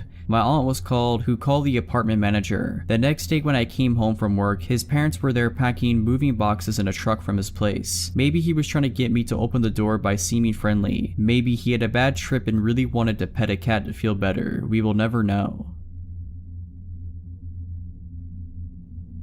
This happened over 20 years ago. I was driving back home with my girlfriend at the time. It was Christmas Eve and my mother's family used to hold a large celebration at my aunt's house in Estacada. This was my girlfriend's first time meeting with my extended family, but she got on quite well with them. We spent the majority of the afternoon and evening talking, playing poker, opening presents, and drinking an assortment of adult beverages. My girlfriend had been quite inebriated by the time we had to leave. Therefore, I'd be driving us home. It was around 11 p.m. or so. I was driving my girlfriend's car along Highway 211. Now, this stretch of road is surrounded by farms and dense patches of forest, and parts of it are unlit. But nothing to fear. I grew up in this area, so I knew this road like the back of my hand. The both of us were just driving and talking away, just 2 young lovers making the most of our moment together. There is a portion of the highway that descends down an enormous hill before crossing Deep Creek. Surrounding both sides of the road are thick forest. forest, there are no lights. The only thing we could see was the area directly in front of our headlights. I drive down the hill, cross the bridge, and uphill through more forest. It's as the highway starts to flatten out that it happens. Something sprints across the road so suddenly that I almost hit whatever it was. I slam on the brakes. I turned to my girlfriend and asked her if she saw it. She confirmed that she had, but she couldn't make out what it was. Maybe it was a coyote, as they are a fairly common sight in this area, but something felt off about it. Whatever it was that ran in front of our car disappeared into the woods next to the road. Coyotes don't usually dart out in front of cars, not like that anyway. So for some reason, I decided to check it out. I turned the car around and switched on the high beams to better light up the forest in which this thing had vanished in. I stepped out of the car and walked towards the woods. I don't see anything, but now it feels like perhaps I'd made a grave error. Suddenly, the car's horn blast. It's not a beep beep beep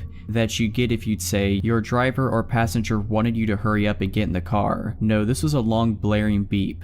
I walked back into the car and asked my girlfriend why she leaned on the horn like that. She said nothing. Instead, she pointed to a spot about 50 feet from where I was standing. I looked over in that direction and that's when I saw it. Surely this was the thing that ran in front of our car. It was a man. He was completely naked. His skin was covered in dirt and mud. He looked back at us and then he smiled and waved to us just before turning around and walking back into the forest. Needless to say, we got out of there. Once we were safely driving again, my girlfriend explained what had just happened. While I was trying to look for whatever was in the area that initially vanished in, he circled back around and came out from another spot in the forest, beyond my car headlights. My girlfriend had seen something out of the corner of her eye, and that's when she saw him. Before she honked the horn, he was walking towards me. We called the authorities once we got safely back home, but they never found anybody. The officer we spoke to assumed the man was probably on drugs. I moved back into the area recently, so I now drive that highway often. No naked man sightings yet, but I can tell you that I'm definitely extra vigilant now, especially near Deep Creek.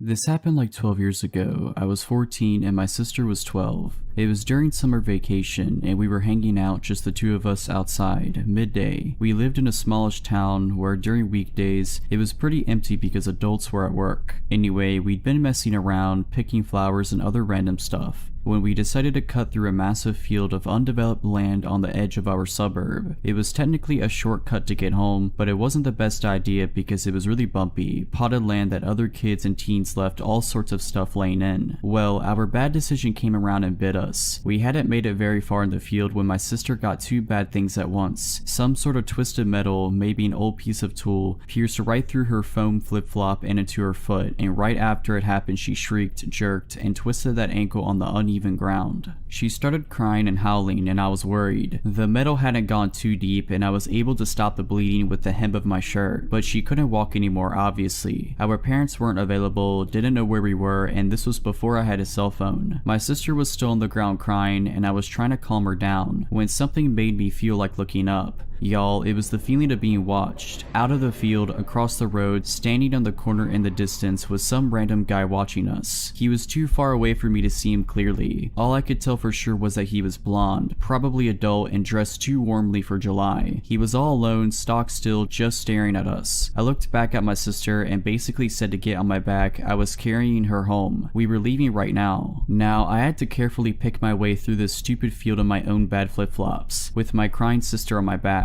Luckily, she was tiny, but I was no linebacker either. It had rained a day ago, and the field had puddles of water in the low spots. We were both kind of wet from her falling when she got hurt. I swiveled back to check if he was still watching us, and he was. Not only was he watching us, but he'd crossed the road and entered the field. Now he was standing stock still again and just watching. Ice in the veins doesn't describe it. One of the scariest moments of my life up to that point. My sister looked when I looked, saw my face, and started crying even harder. I just shook her a bit on my back and whispered something like, "Stop it. I need to concentrate on getting us home. Watch him and tell me if he starts following again. Just be quiet." So that's what we did. I started walking again as fast as I could without getting hurt. My sister watched him while I carried her. After less than a minute, she whispered to me that he was following again. How fast? Just walking. Is he watching us? Yes. I told her to tell me if anything changed and kept going. I stomped through puddles and I couldn't see into when I had to, hoping there was nothing sharp in them. I lost a flip-flop in the mud and just kept going. We were about 3/4 of the way through the massive field when my sister whispered that I least wanted to hear. He was speeding up.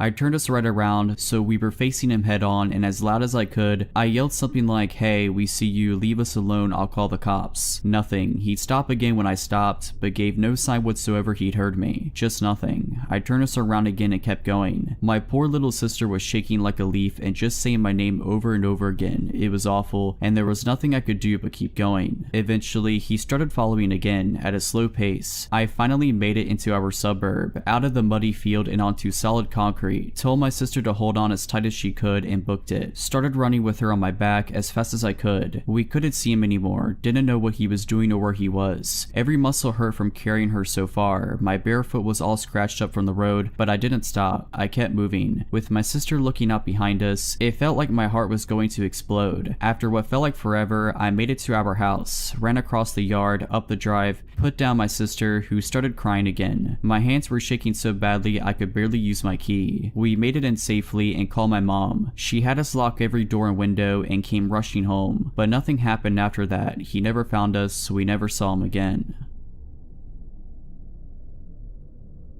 So a few years ago, I, a 17-year-old female at the time, would attend community college at the outskirts of my hometown. I would take an hour-and-a-half long bus drive because both of my parents worked and my other siblings were too young to drive. The outskirts of my town, despite being the literal outskirts, are more populated than you expect, with strip malls and apartment buildings. The bus would drop me off about 4 blocks from my university, which isn't too far. I always enjoyed those few minutes. Anyway, this one time, I left my phone at the library. Using my brother's phone, I called a friend who worked at the school library during the late evening shift, 7 to 9, and he'd said he'd bring my phone to me, but he lived closer to the college than I did, so I told him I'd just meet him at his shift and pick it up myself. He said okay, and I boarded the bus at around 6. Now, I get off the bus at my usual spot and the place looked deserted. I'd never been there that late at night, and maybe it was because it was a weekday that people were home, or I don't know. I had my brother's phone in my pocket and just clutched it tighter and tighter, picking up my speed until I was practically jogging. I'm nearing to a corner when a flash of light goes off to my right. There, in the shadows, is a sleazy looking man. He's balding, with a tourist shirt unbuttoned halfway. He was wearing sunglasses at night and was wearing some gold jewelry. And most importantly, he had just taken a picture of me. In the instant that I saw the flash go off, I knew it was coming from his phone. Now, I think it's important to understand our positioning. He was pressed against a building to my right at the corner I had turned. I was about 10 feet away from him. To my left, on the same side of the street, was a car with blacked out windows and no license plates, directly across the sidewalk from the man. The car was parked with the driver's seat facing me, so that it was on the wrong side of the road, because America drives on the right side as opposed to the left. I had slowed down at that point as I began to debate my next move: cross the street and continue walking, make a break for the school, turn 180 and leave my phone at the library, or approach the potentially dangerous man. I did the stupidest thing possible and approached the man. Anyway, I demanded to know what he was doing. He looked taken aback. I could see his brain short-circuiting because I was demanding to know what he was doing. He eventually sputtered about how he was just standing here. I said, "No, I saw you take that picture of me." His face fell. He started saying no, he hadn't done that. Why would he want a picture of me? I had imagined it. I asked to see his gallery, which is extremely risky because who knows what I could have seen. He slowly pulls up his gallery and as it's opening, I see a blurry picture of me in the distance. I didn't think I'd get that far. Granted, I had been running on adrenaline during our whole interaction, but this really made me pause. I told him to delete it. Then a door slammed shut. I just knew it was the parked car. My brain cleared up and I hightailed it to the school. I could hear a single pair of footsteps behind me, but I sure wasn't going to turn around and check who it was. The car started, but they would have to do a U-turn on a relatively narrow street just to be able to follow me. I think that's what saved my life. The fact that the car was parked facing the wrong direction. I reached the school out of breath and in tears. My friend opened the building for me and I explained what had happened. He locked us in while he called the police and we waited for them, but the sleazy guy and his buddy were never found. Anyway, my mom had gotten out of work by that point and I called her to ask to pick me up.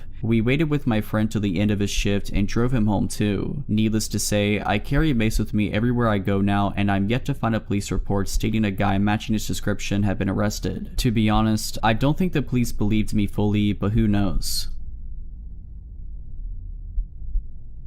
I'm a single male, 33 years old, who lives alone in Denver. My apartment complex is not what you would call a nice building. I'm on a road close to Colfax Avenue, which if you're familiar with the geography of this area is not the safest boulevard in town. I'm a few streets away from it, but close enough that I wouldn't consider this an up-and-coming neighborhood. This evening, I was watching Netflix on my couch. My 2 cats were cuddled up against me as I lay under a comforter. The night before, I had watched a horror movie that was scary enough to leave me in an unsettled mood, making it hard to sleep. So this night I decided to watch a stand-up special instead. Keep it light so I wouldn't have any trouble getting some shut-eye. I have classes early the next morning, so I was surprised when I made the conscious decision to turn on a second stand-up special and let myself fall asleep on the couch. I was just so comfy where I lay and didn't want to move, not even to turn off the several lights on throughout my apartment. I remember dozing off around 11 o'clock. It was effortless, which meant I was really snug under the covers with my cats flanking me on either end, creating a tucked in feeling. And all of a sudden, I'm not sleeping anymore. I am woken up by a knock at my door. Then a man's voice says maintenance. I just sat there, sitting bolt upright on my couch. I knew something was off. I looked at my phone, which was by my left hand, and the time was 2:15 a.m. I didn't move. The floors of my apartment are old wood and there are many creaky floorboards. I didn't want whoever was knocking to know someone was at home and awake, let alone alert to his presence. My cats got up and ran over to the door as they normally would, but I stayed still and listened. After a few minutes with no answer, the man walked away from the door and down the hallway to the stairs. A moment after that, I heard the back door to the building swing open and closed. I have one window where I have a partial view of that door, so I break my paralysis and race over to it. I saw an old looking green SUV sitting in the no parking zone just in front of the back door. It must have been running the entire time because I didn't hear it start up and the brake lights were glowing red. Someone, presumably the maintenance man, got in the car and it drove off. I don't know how this individual got into the building in the first place, as you would need a key to do so. I don't know what his intentions were, but no one knocks on someone's door at 2:15 a.m. claiming to work for the landlord with good deeds in mind. So I'm a 23-year-old female. I live in a townhouse with my 2 children, 2 and 6 months old. My fiance did live with us until 2 weeks ago when I caught him trying to have relationships with other women and made him move out. That's important to the story. I'm a stay-at-home mom and when he did live with us, my ex worked evenings. Let me set the scene. We live in a tiny house in northern Pennsylvania. My line of townhouses sits in front of a big field that runs to a line of woods. As far as I'm aware, these woods stretch out for at least a few miles and I'm not aware of any houses in there or any roads that lead through them. My living room has 3 windows that look to the field and my bedroom on the second floor only has 1 window that faces that way as well. People do tend to walk their dogs back in the field and kids sometimes play back there, but I rarely ever see anyone close to my house. For that reason, I tend to leave my blinds and curtains open because I guess I just enjoy the view. So in July of 2019, I was laying in bed trying to fall asleep. All the lights were off, but I had my window and blinds open since it was so warm. I was looking out the window and I noticed small red and white lights just outside. I got up and looked to realize that the lights were coming from a drone. I ran downstairs to where my fiance at the time was sitting in the living room and ran to the window. I told him what I saw, but of course when he went to look it was gone. I was paranoid that the drone could have had a camera on it and someone was watching me with it. I kept my blinds closed for a while after that. Fast forward to January of this year. I guess I stupidly got comfortable and assumed that whoever it was flying the drone was a one-time creep.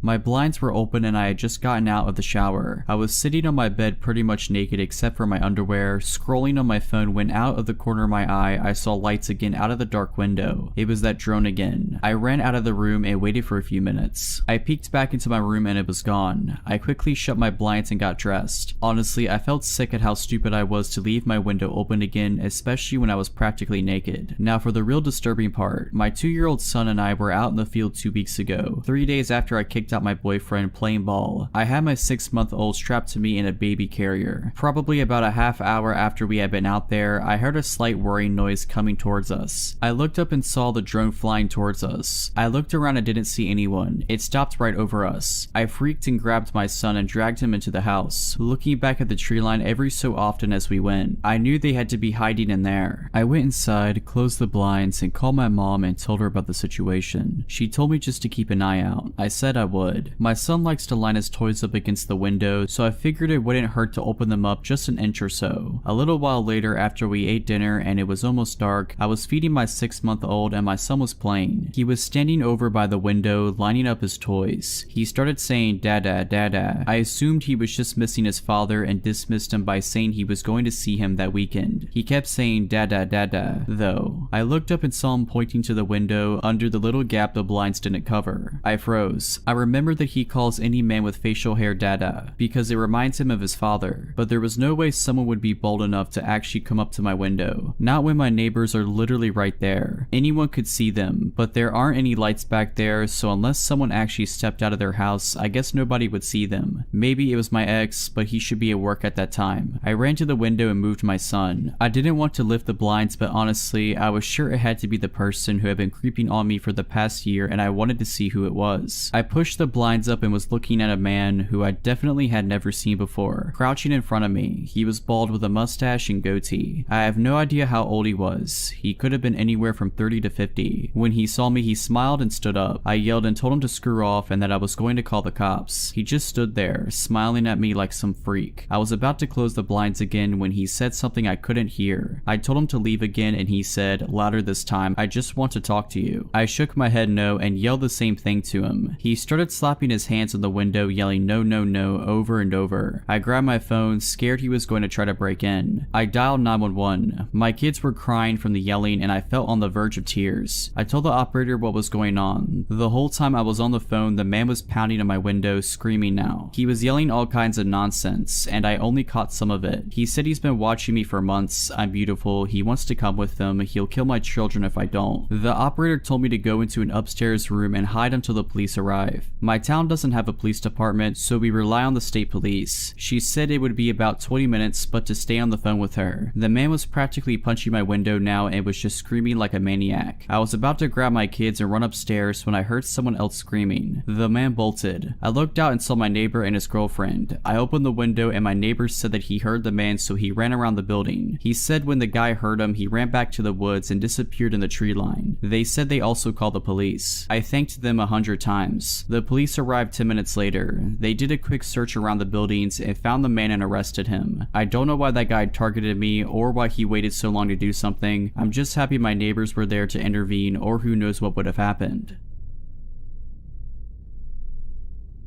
I was about 7 years old, my brother about 10. It was well past our bedtime when our mom woke up off the couch to put us to bed. Our dad worked construction out of town back then, so it was often just us three at the house for weeks at a time. Up the stairs and to the immediate right was our parents' bedroom. Going left put you in the middle of a hallway. Taking another left down that hallway led to my brother's room. The opposite end was my room, which was also across the hall from our upstairs bathroom. At either end of the hallway are window doors we always kept locked and rarely used. The door on my end led to a balcony overlooking our front yard, and the door on my brother's end opened to our back porch. The house kind of leans into a small hill. My brother and mom both had a habit of waking up in the middle of the night to use the bathroom. I only knew this because I was always a light sleeper and they just couldn't help flushing with the door wide open. This night, however, my brother stopped on his way to his room and came back towards the bathroom. I'm gonna try to pee before I go to bed. The past few nights I've been too afraid to walk to the bathroom. I keep seeing a man wearing stripes at the end of the hallway. I don't know if my mom wrote it off as my brother telling ghost stories to try to scare me, or if she was already half asleep and didn't catch it, but she didn't react at all to my brother's confession. I, on the other hand, was terrified by it. The fear of seeing a ghost like that at the end of the hallway or through the windows is the reason I started running from the stairs to my bedroom at night. Years later, when I was about 18, my mom and I were having a conversation in her car about a dog we had for a very short time when I was little. We were sharing stories about Max's tendency towards destroying my shoes and other unruly behaviors when my mom blurted out, "Do you remember that time I opened the front door for the cops and Max ran inside to the kitchen and started tearing open that big bag of dog food we had?" This really caught me by surprise because in all the years I lived in that house, we never once called the cops. Gun owner family in a quiet rural West Virginia neighborhood, etc. I asked her what she was talking about and she looked equally surprised as if she had just revealed something by accident. "Oh, that's right. I never told you because you were too young at the time. time. One night, I woke up hearing noises outside my window, and when I looked, I saw a man staring into my bedroom. She went on to describe how turning on the lights caused him to take off running and how she grabbed my dad's pistol before calling the cops. I can't remember all the details I gave them when they showed up. Tall white male, wearing a striped shirt and jeans, short dark hair, something like that. They said it matched the description of a man they were looking for in the area. It turns out he had escaped from jail on a murder charge. Now, I know it sounds so obvious hearing those two stories back to back, but it wasn't until a few years ago in my mid-20s that I pieced together that my brother had unknowingly warned us about a murderer who spent multiple nights casing our home.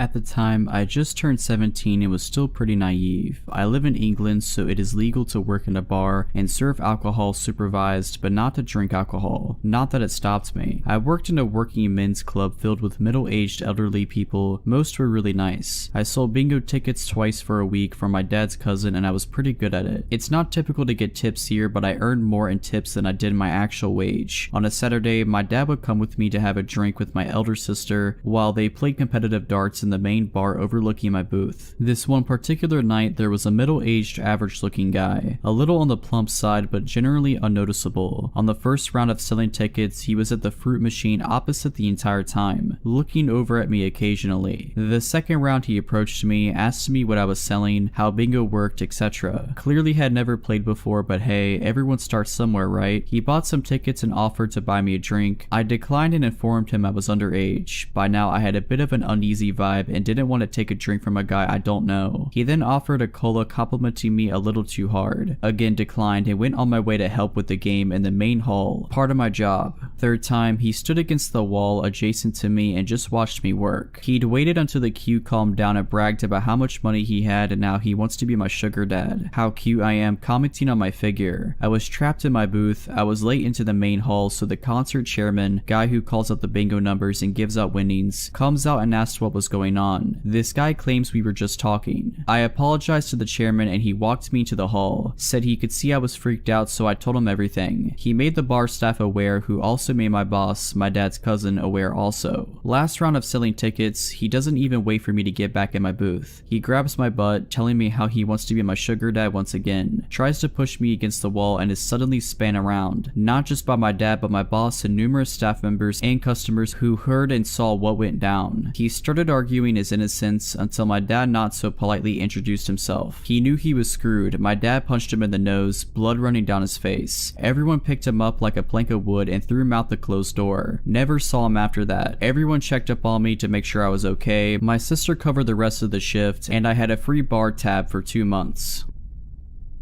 It was a chilly autumn evening when I returned home from work. The setting sun painted the sky with hues of orange and pink, casting long shadows on the quiet suburban streets. As I pulled into my driveway, a sense of relief washed over me. I was eager to unwind, cozy up with a book, and forget about the stresses of the day. I lived alone in a small, single-story house on the outskirts of town. The neighborhood was peaceful, and I had always felt safe there. But little did I know that my peaceful life was about to take a chilling turn. It all started with a simple knock on my front door. I didn't think much of it. It wasn't uncommon for a neighbor or delivery person to stop by. However, when I opened the door, my eyes met those of a complete stranger. He was a tall, wiry man with unkempt hair and a scruffy beard. His clothes were worn and dirty, and his gaze was unsettlingly intense. "Hi there," he said, his voice a little too eager. "I'm sorry to bother you, but I'm new to the area, and my car broke down a few streets over. Could I use your phone to call for a tow?" His story sounded plausible, but something about his demeanor made me feel uneasy. I hesitated for a moment before offering to make the call for him instead. He seemed grateful and handed me a scrap of paper with a number scrawled on it. As I dialed, he hovered uncomfortably close, making me anxious. A voice on the other end of the line confirmed that a tow truck was on its way. I informed the man, and he thanked me profusely, promising to repay me the favor someday. I didn't think much of it and politely bid him farewell. Over the next few weeks, the stranger's visits became frequent. He would drop by unannounced, often with a different excuse each time. Some Sometimes he claimed he needed directions, and other times he said he was looking for a lost pet. Each time I became more suspicious of his intentions, but I didn't want to escalate the situation. Then one night, as I was preparing dinner in my kitchen, I noticed movement outside of my window. Peering through the curtains, I saw the man standing in my backyard, watching me intently. My heart pounded and I quickly turned off the lights, hoping he would think I wasn't home. I considered calling the police, but worried that it might make him more aggressive. The visits continued and I grew increasingly uneasy. I started locking all of my doors and windows, even during the day. I confided in a few close friends about the situation, and they urged me to contact the authorities, but I was hesitant, fearing it might provoke the man further. One afternoon, as I was leaving for work, I spotted him waiting near my car. My heart sank and I immediately retreated back into my house, trying to remain as inconspicuous as possible. After a few minutes, I carefully peeked outside, relieved to find him gone. Enough was enough. I contacted the local police and explained the situation. They assured me they would keep an eye on the area and advised me to report any further incidents. I felt a bit safer knowing that they were aware of the situation. Months passed and life gradually returned to a sense of normalcy. The persistent visitor had vanished from my life, leaving me with a mix of relief and lingering apprehension. I began to let my guard down, hoping that he had truly moved on and that my days of fear were behind me. But as winter approached, so did an unsettling change in the atmosphere. One evening, while I was engrossed in a movie, I heard a faint tapping sound at my window. My heart raced as I cautiously approached the source of the noise. As I drew the curtains aside, I found myself face to face with a chilling sight. A message etched into the frost of the glass that read, "Missed you." Fear gripped me like a vice, and I immediately called the police, showing them the eerie message. They took it seriously and conducted a thorough investigation, but without any leads or concrete evidence, there was little they could do. The visits intensified once again. The man seemed to know my schedule, always choosing moments when I was alone to make his presence known. He would leave unsettling notes on my doorstep, scrawled on random pieces of paper or even on torn out pages from my own books. Each message was cryptic, like twisted riddles meant to unsettle my mind. With the police unable to catch him in the act, I decided to take matters into my own hands. I installed motion-activated lights around my property and placed security cameras in every corner, hoping to catch a glimpse of him or any clue that could identify him. One bitterly cold night, I awoke to the sound of shuffling outside my bedroom window. My heart pounded in my chest as I summoned the courage to investigate. Peering through the curtains, I saw the man trying to pry open a window. Panic surged through me and I called the police immediately. The dispatch operator kept me on the line as I hid in my closet, anxiously waiting for the police to arrive. The minutes felt like hours as I clutched my phone, praying for help to come in time. When the sirens finally echoed through the silent night, I let out a breath I hadn't realized I was holding. The police caught the man red-handed, attempting to break into my home. He was arrested, and as they led him away, I saw the same intense gaze in his eyes, but it was mixed with a disturbing grin. The officers assured me that he wouldn't be causing me any more trouble, but I couldn't shake the feeling that the ordeal wasn't truly over. The court proceedings were a stressful and harrowing experience. The man was charged with stalking, attempted burglary, and harassment, among other offenses. His defense lawyer tried to portray him as mentally unstable, but the evidence stacked against him was overwhelming. Finally, he was sentenced to a lengthy prison term, with a restraining order in place to keep him away from me. The years passed and the fear that had once gripped me began to wane. I moved to a different town, started fresh, and gradually rebuilt my life. The memories of that terrifying period became like distant nightmares, fading with time. But as I share this story with you now, I can't help but glance over my shoulder occasionally, a lingering instinct born from the haunting experiences of the past. And so, I implore you to stay vigilant, for even in the most ordinary places, there may be shadows waiting to disturb your peace.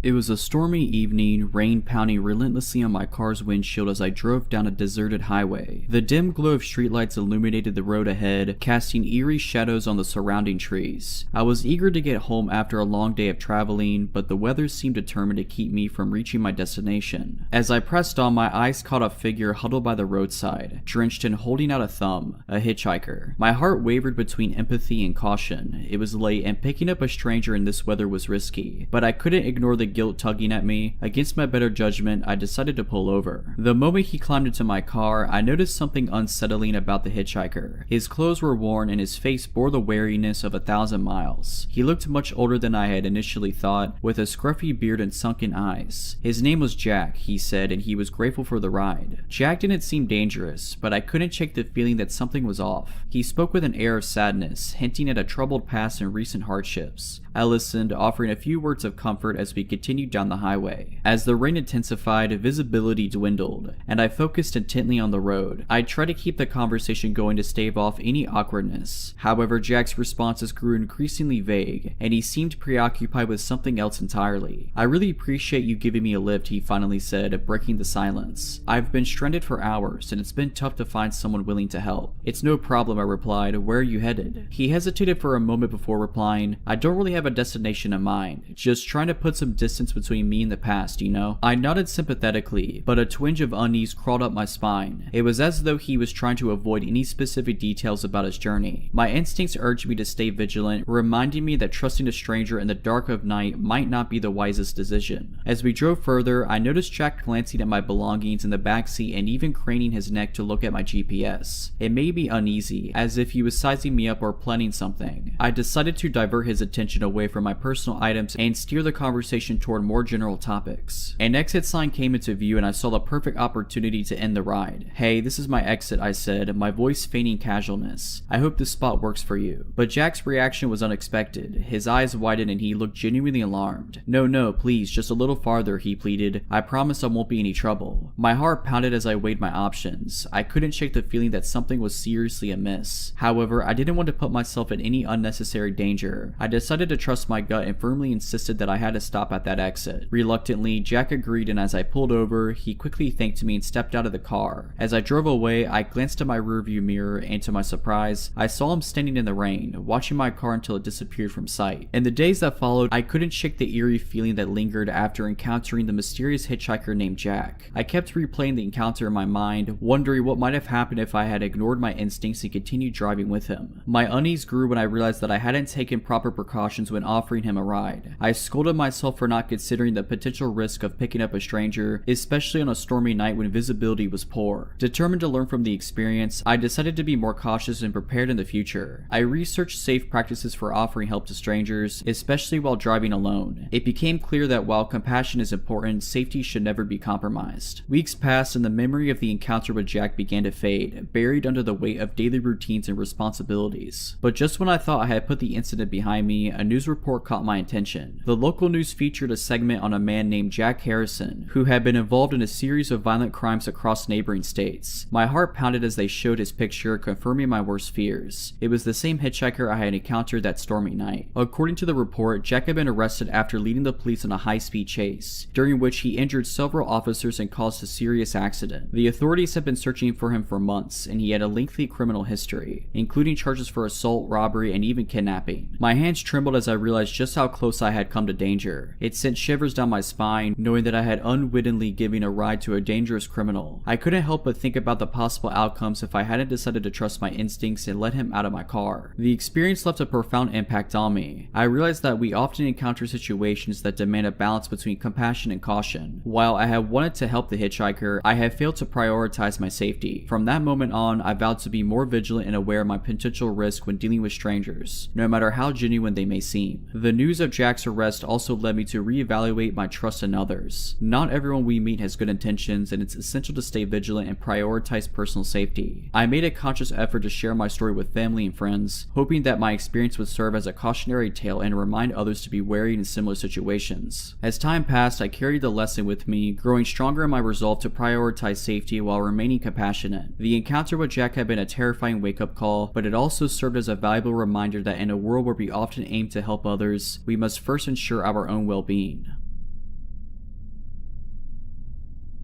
A few years back, I found myself in a small town for a weekend getaway. My friends and I had rented a cozy cabin near a picturesque forest. We were excited to explore the area, take long hikes, and immerse ourselves in nature's beauty. One afternoon, we decided to venture deeper into the woods, following a winding trail that led us to an abandoned building. It stood like a forgotten relic, its walls covered in graffiti and its windows broken. Curiosity got the better of us, and we decided to investigate the eerie structure. As we stepped inside, the air was thick with dust and a sense of isolation. My heart raced, but the adrenaline rush added to the excitement. We wandered through the decrepit rooms, taking photos and speculating about the building's history. Time seemed to fly, and we lost track of how far we had ventured into the decaying structure. That's when I noticed something odd, a faint sound echoing from the distance. It was a barely audible shuffle, like footsteps on a creaky floorboard. I paused, holding my breath to see if my friends have noticed it too, but they seemed oblivious, captivated by the sights around them. Unnerved but not wanting to spoil the fun, I decided to brush off the sound as my imagination playing tricks on me. We continued exploring, but the atmosphere had changed. A feeling of unease gnawed at me, and I kept glancing over my shoulder, sensing that something was amiss. As we ventured deeper into the building, the shuffling sound grew louder. My unease turned into genuine fear, and I couldn't ignore the nagging voice inside my head warning me that we were not alone. I decided to voice my concerns to my friends, hoping they would take me seriously. Just as I was about to speak up, a chilling realization hit me. I could no longer hear my friends' voices. Panic surged through me as I turned around, only to find myself standing alone in a dimly lit hallway. The shuffling sound was now unmistakable and much closer. "Guys," I called out, my voice trembling, "where are you?" No response. I felt a knot forming in my stomach as I tried to find my way back to the entrance. The building seemed to have transformed into a maze, with each hallway leading to another dead end. My heart pounded in my chest, and every shadow seemed to be concealing something sinister. Then, from the corner of my eye, I caught a glimpse of movement. I turned, half expecting to see my friends, but my blood ran cold when I saw a figure lurking in the shadows. It was a man, dressed in tattered clothes, his eyes fixed on me. Fear paralyzed me as I tried to make sense of the situation. How had he gotten in here without us noticing? What were his intentions? I was too far from the entrance, and escape seemed impossible. "Hey," he called out, his voice unnervingly calm. "Don't be afraid, I'm just exploring, like you." His words did little to comfort me. I knew I needed to find my friends and get out of there, but the man blocked my path, making me feel trapped and vulnerable. Summoning all the courage I had left, I decided to make a dash for it. I turned and ran back the way I came, hoping to find my friends and escape together. The man's footsteps echoed behind me, and I pushed myself to run faster. As I turned a corner, I saw a glimpse of daylight, the entrance. Relief washed over me as I burst out of the building, gasping for breath. My friends were waiting outside, concerned looks on their faces. "What happened? Where were you?" they asked. I tried to catch my breath before explaining the encounter with the stranger. They were alarmed and immediately agreed to leave the abandoned building. We hiked back to the cabin, our hearts still pounding from the ordeal. The incident left a lasting mark on us, reminding us to be cautious even in seemingly harmless explorations. The rest of our weekend retreat was overshadowed by the encounter at the abandoned building. We tried our best to enjoy our time, but the fear lingered, and the once exciting hikes became tinged with trepidation. Back at home, I couldn't shake the feeling that the stranger had followed us, even though there was no concrete evidence to support it. Every little noise at night seemed amplified, and I found myself constantly looking over my shoulder, half expecting to see his face in the shadows. I confided in my friends about my fears, but they reassured me that it was likely just my mind playing tricks on me, haunted by the unsettling experience. They reminded me that the stranger had not followed us back, and that he was probably just a curious individual who happened to be exploring the same abandoned building. I wanted to believe them, but the fear persisted. I started locking all doors and windows, double-checking everything before going to bed, and installing security cameras around my home. I felt like a prisoner in my own house, always on edge, unable to fully relax. Days turned into weeks, and the encounter with the stranger remained etched into memory. I tried to move on, to regain the sense of security I once had, but the events of that day had forever changed me. Then, one evening, while watching the local news, my heart skipped a beat. The reporter mentioned a string of unsettling incidents involving a man who had been approaching hikers and campers in the area. The description matched that of the stranger I encountered in the abandoned building. As I listened to the news report, the memories flooded back. The eerie shuffling sounds, the chilling encounter, and the fear that gripped me. I realized that my instincts had been right all along, and my friends and I had narrowly escaped a dangerous situation. The authorities were urging anyone with information or similar experiences to come forward. Without hesitation, I contacted the police and shared my account of the encounter. They took my statement seriously and assured me that they would investigate. In the following weeks, the police increased patrols in the area and launched an active search for the man. They warned hikers and campers to be cautious and report any suspicious activity. I felt a sense of relief knowing that the authorities were taking the situation seriously. Months passed and there was no sign of the stranger. The anxiety that had consumed me gradually lessened, but the experience remained a haunting reminder of the importance of trusting our instincts and being vigilant. To this day, I still think about that encounter and the chilling possibility of what might have happened had I not managed to escape. It's a lesson that will stay with me forever. The world can be a beautiful place, but it can also be filled with hidden dangers.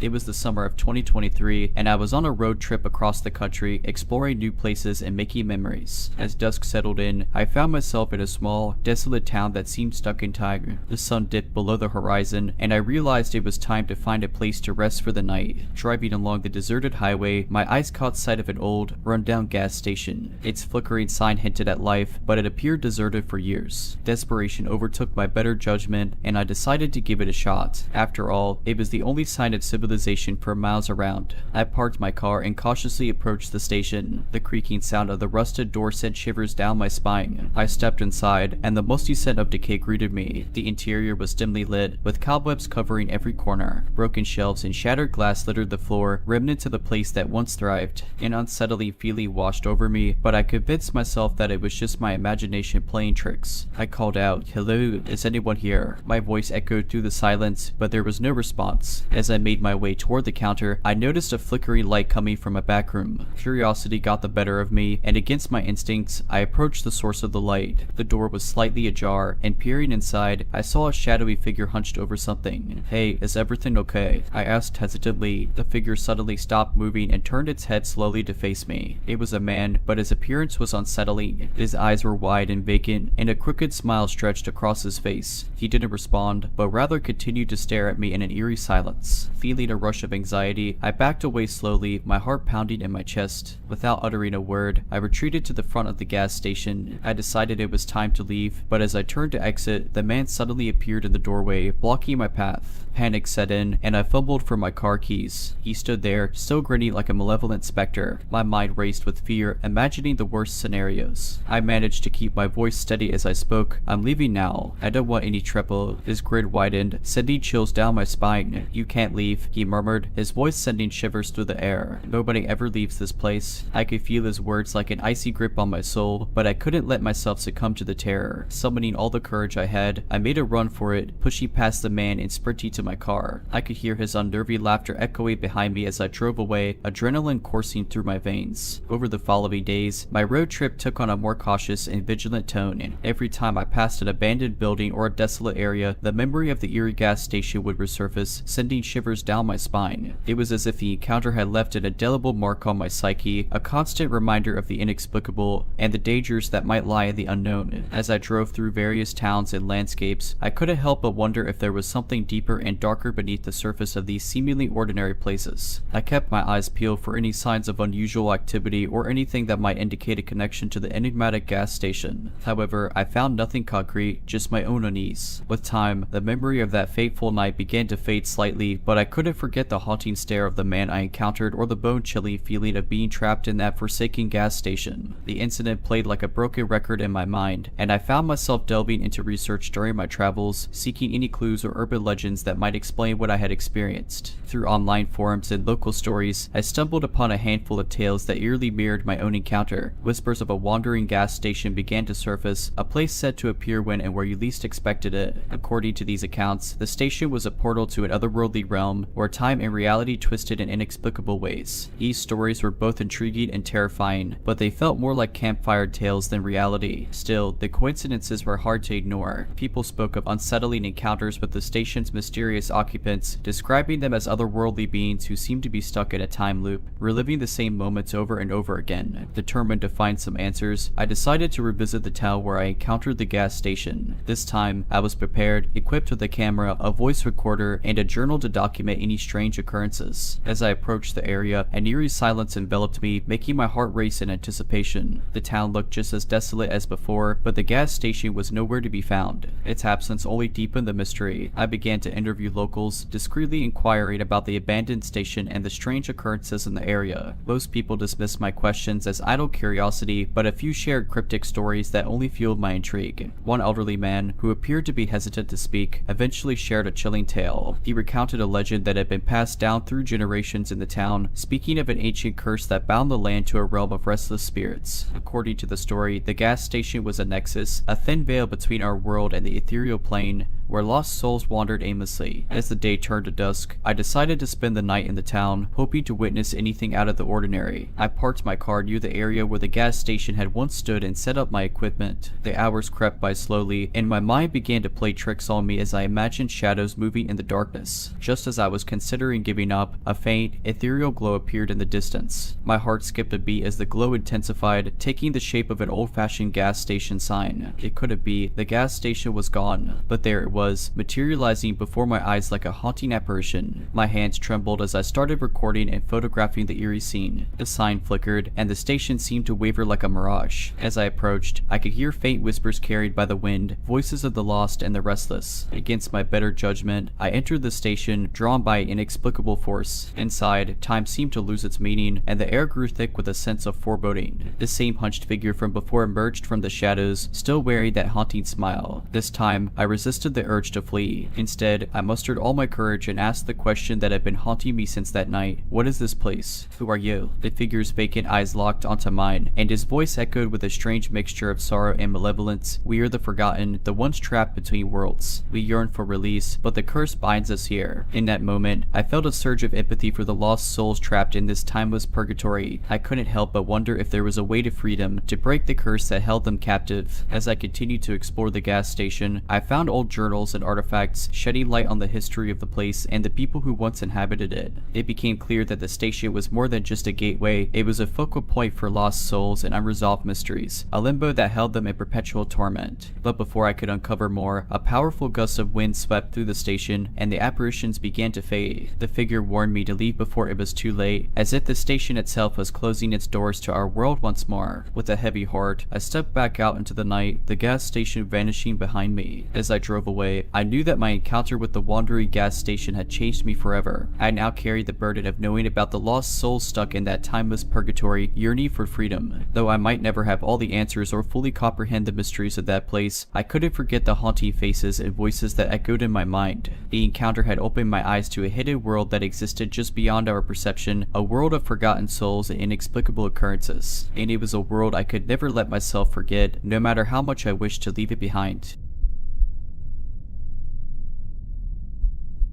This chilling encounter took place not too long ago, and the memory still sends shivers down my spine. I was an avid nature lover and enjoyed taking long walks in the woods near my house. It was my way of escaping the stress of everyday life and finding solace in the tranquil beauty of nature. One evening, unable to sleep, I decided to take a late night walk in the forest. It was a clear night, and the moonlight cast an eerie glow over the trees, creating strange shapes and shadows that seemed to dance around me as I walked. As I meandered through the familiar trails, I couldn't shake the feeling that I was being watched.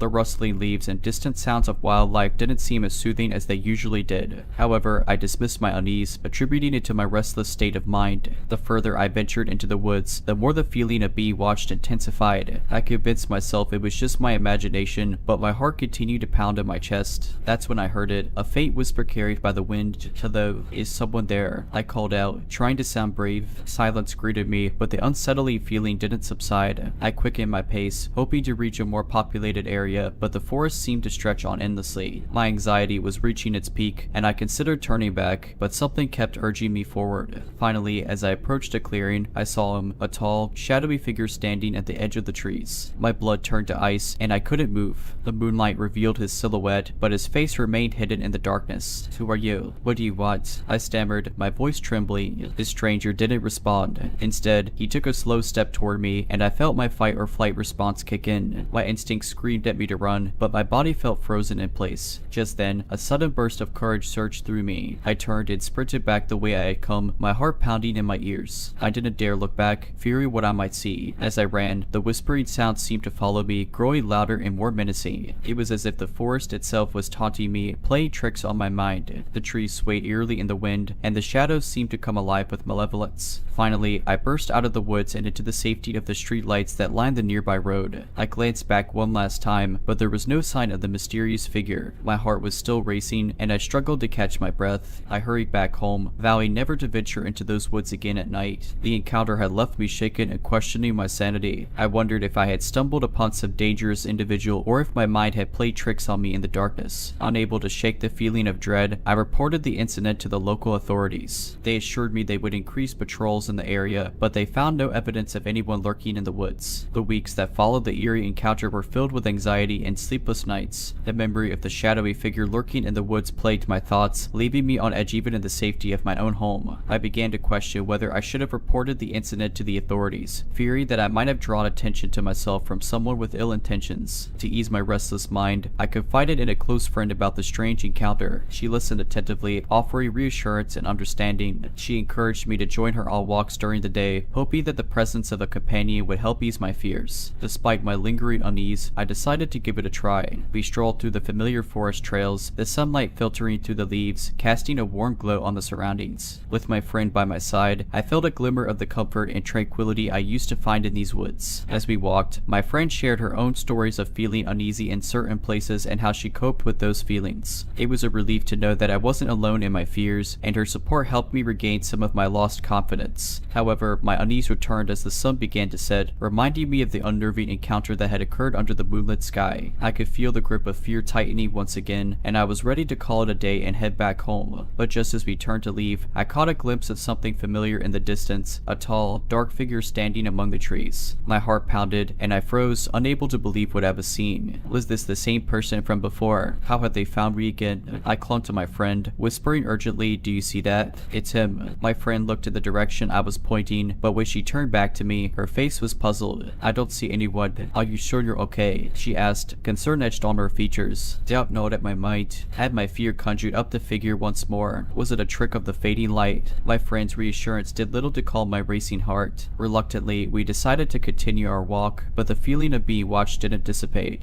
My eyes darted around the trees, half expecting the shadowy figure to emerge at any moment. I couldn't shake the sensation that we were being followed, even though I had no concrete evidence. As we neared the exit of the forest, a sudden rustling in the underbrush caused us both to jump. I turned around, fully expecting to see the figure charging at us, but instead, it was a startled deer leaping away into the trees. My friend gave me a gentle squeeze on the shoulder. "It's okay. Sometimes our minds can play tricks on us, especially after experiencing something frightening," she said soothingly. I nodded, trying to rationalize my fear. Perhaps it had all been in my imagination. Maybe the first encounter had heightened my senses, making me more prone to see things that weren't there. Over the following weeks, I continued to explore the woods during the day, gradually regaining some of the peace and tranquility I had once associated with them. The memory of the eerie encounter still lingered, but it no longer consumed me. While I couldn't entirely explain the strange experiences I had, I learned to trust my instincts while also acknowledging the power of imagination. Sometimes fear can take on a life of its own, creating shadows where there are none. The woods remained a place of solace and adventure, but I always made sure to heed the lessons learned from those late-night encounters. And though the unsettling memories occasionally resurfaced, they also served as a reminder of the strength I found in overcoming my fear, and reclaiming the beauty of the natural world once more.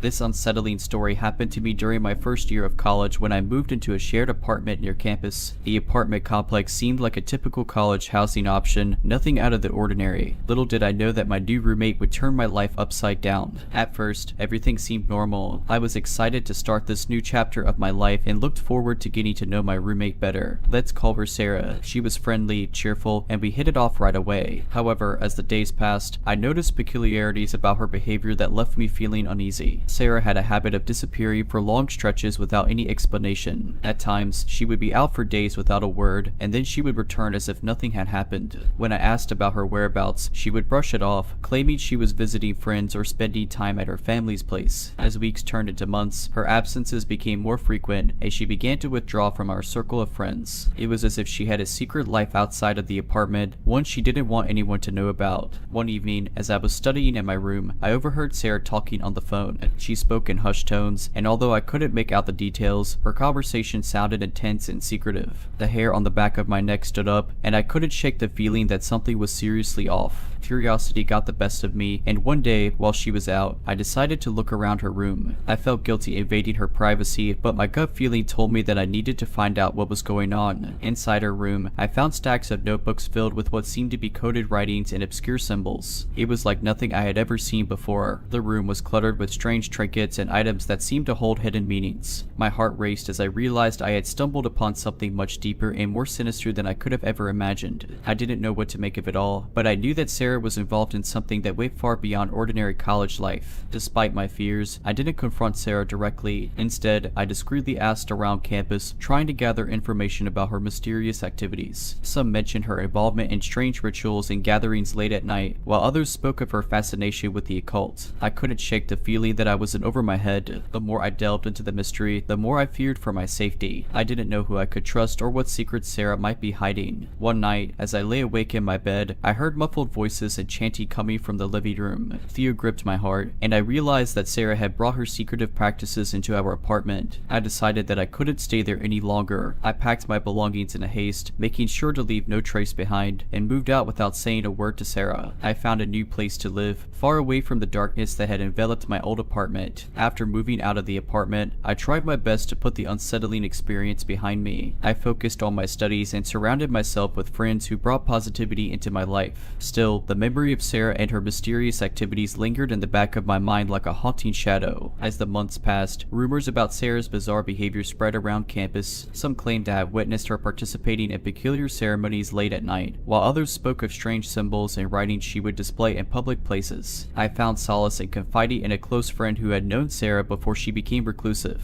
To my surprise, my friend admitted that she had also noticed peculiar changes in Sarah's behavior during their time as roommates. She had moved out early on, feeling uncomfortable around Sarah's newfound fascination with the occult. We couldn't help but wonder what had happened to Sarah to lead her down such an unusual and unsettling path. Some speculated that she had fallen in with a fringe group, while others believed she might have encountered something dark and dangerous during her absences from the apartment. Despite our curiosity, we knew better than to delve further into Sarah's secrets. It was clear that whatever she was involved in had the potential to be harmful, and we were not equipped to confront such mysterious forces. In an attempt to find closure, we decided to reach out to Sarah's family. We discovered that she had cut off communication with them, leaving them deeply concerned about her well-being. They were as puzzled and worried as we were, desperate to understand the changes in their daughter. Months turned into a year, and Sarah's strange presence became more like a ghostly legend around campus. Few had seen her, and those who had reported that she seemed like a shell of her former self. It was as if she had become a different person entirely. One day, an email circulated campus announcing that Sarah had withdrawn from the university. No explanation was given, leaving us all to wonder what had happened to her. Her abrupt departure only added to the air of mystery that surrounded her. As time passed, the rumors about Sarah's occult involvement subsided, but the unsettling memories remained etched in the minds of those who had encountered her during that dark chapter. I eventually graduated and moved on with my life, but I couldn't help but feel a tinge of sadness for Sarah. Whatever path she had chosen led her to a place of isolation and darkness, and I hoped that one day she would find her way back to the light. The encounter with Sarah changed me in profound ways. It taught me to be cautious about the people I trust and to listen to my intuition when something feels off. I realized that some mysteries are not meant to be solved and that it's okay to walk away from situations that bring discomfort and fear. The story of Sarah and her enigmatic journey is a haunting reminder that the human mind is a labyrinth of secrets, and sometimes we can never fully comprehend what lies within another person's soul. As the years pass, her memory remains a reminder that some encounters can forever alter the course of our lives, leaving us with more questions than answers and a deeper appreciation for the fragility of our own minds. This happened over 10 years ago, so excuse me if the details are a little fuzzy. When I was in high school, my friend Claire came to sleep over. We made some plans to sneak out and hang out with some guys, and then one of them would drive us home. We go out to our friend's apartment, have some fun, and around midnight we decide it's time for us to head back. But when we ask to be taken back, everyone says no, despite previously agreeing to bring us back. Everyone said they were too drunk or too high, so we eventually decided to just start walking back, and we would make some phone calls to see if anyone could pick us up and bring bring us the rest of the way back. My house was a good 20 minutes away by car on the highway, so there was no way we were walking all the way back. The apartment was towards the back of the complex, so we start making our way to the entrance. We don't even get halfway there before a car slowly starts rolling up behind us. I was 15 or 16 at the time, and very naive to the ways of the world, so I wasn't too concerned, but Claire was a little smarter than me on this night. She tells me to start walking faster, so we start walking faster. The car also picks up their pace behind us. Again, she tells me to walk faster, so we start moving as fast as we can, and that's when the car pulled slightly in front of us and 2 of the passenger doors open and 2 men get out. Realizing there's no walking faster to get out of this situation, she instructs me to run now, so she takes off running and I follow her. She runs towards a group of parked cars and jumps behind a pickup truck, and for a minute we hope and pray that we weren't spotted. This is where details get a little fuzzy. One of them must have gotten back in the car at some point, as there's only one of them following us behind the truck. We hear a set of footsteps quickly approaching, and she quietly indicates that we're now going into stealth mode. This man is on the other side of the truck that we're hiding behind. He's circling the truck looking for us, and we're slowly and quietly circling it on the opposite side to avoid being spotted. It felt like a scene from a movie or video game. We somehow managed to do 2 or 3 circles around the vehicle without being detected, and by the grace of the gods, he gives up and decides to go back to the car with his friends. This is our one shot to get away. She tells me to run again, so we run for what felt like an eternity, but in reality was probably only 15 to 20 seconds. We find the pool house area and find a spot to hide. We were headed behind some fences and bushes and were anxiously waiting to see if they discover us. Their car pulls around to the pool house and we're biting our nails hoping they don't stop and get out. The car slowly drives away and we realize we haven't been spotted. We were safe for now, but the car circled around the apartment complex for hours and hours and hours. They weren't giving up on looking for us. We were safe for the time being, but now we needed to find a way out of there. It was the middle of winter, and of course we were dressed to impress the guys we went to hang out with, so short shorts and revealing tops. We were freezing. We found a dirty, disgusting Captain America blanket that we huddled up under while making phone calls to find someone to pick us up. We tried contacting the guys at the apartment, but no one answered our calls. None of our friends answered our calls. We felt completely alone and hopeless, but around 5 in the morning someone finally answered and said they would pick us up. The best news I had ever heard in my life. Our friend gets to the apartment complex but can't find the pool house. The group of men are still constantly circling around, so there's no way we're coming out of hiding. We managed to figure out where our friend is at with a little detective work, figuring out what building they're facing, what's in front of them, are there dumpsters nearby, clues like that. We figure out where they're at, so we make a run for it. We spot their car and hop in as fast as we can. Go go go, we tell them, and our friend speeds off towards the entrance. We pass the group of men on the way out, and that was the last we saw of them. We made it back around 6 in the morning, just in time to sneak back in without my parents ever knowing we even left. If Claire hadn't been with me that night, I definitely would have been abducted or possibly killed. So thankful for Claire and our friend that picked us up, but a big screw you to the adult men we went to hang out with as teenagers, and especially screw you to the guys that intended to harm us. If you're liking this video, all I ask is that you make sure to subscribe to my channel and like this video. Thank you. I was 15 years old living in a medium-sized city in North Florida. It has about 60,000 people, but some areas were really spread out and rural. Don't think of it like New York City or anything, more like a lot of houses spread out over a huge area and condensed shopping centers. I was a bit of a punk that my parents had a hard time controlling, so that meant I basically snuck out constantly and was always riding my bike around the city all hours of the night with my friends, fighting and constantly causing trouble. For reference, I was probably 5'10" and 150 pounds. My next door neighbors were my best friends. Let's call them Nick and Tim. Nick was younger than us at probably 5'5" and 140 pounds, and Tim was 5'8" and easily 210 pounds. Nick and Tim were brothers only a year or so apart. On that night, Tim had texted me around 1 in the morning asking me to ride bikes with him and his brother to his girlfriend's house so he can get lucky. I remember being hesitant because of how long the bike ride was. I just looked it up and it was 9.5 miles from my house to her street. But Tim begged and begged me to go until I agreed. Our city had a curfew, meaning any police in the area that saw you and assumed you were a minor would stop you and possibly issue you a ticket and bring you home. That meant we had to be careful about being seen by cars going by. Well, the bike ride to her house went by without any issues. We took our time, joked around, smoked a little pot, and genuinely just enjoyed the ride together. We ran out of what little pot we had on the way and finally got to his girlfriend's house. After what felt like an hour, Tim snuck around the back to go in and Nick and I just sat on an electrical box and talked. Maybe 30 minutes went by and Tim triumphantly snuck out of the house bragging about his time in there and says we should head out. Annoyed at how long it took and nearly sober, we both agreed. The first mile of the ride went by smoothly, but things changed. We had just passed a decent sized shopping center which was closed and a church. We rode by it slowly in zero rush at all. After we passed it, it led to a long stretch of road with woods and canals on each side. The road had 2 lanes on each side separated by palm trees and landscaping in the middle, sidewalks on both sides, and on the right side another road connects to the parkway. We were riding on the right hand sidewalk.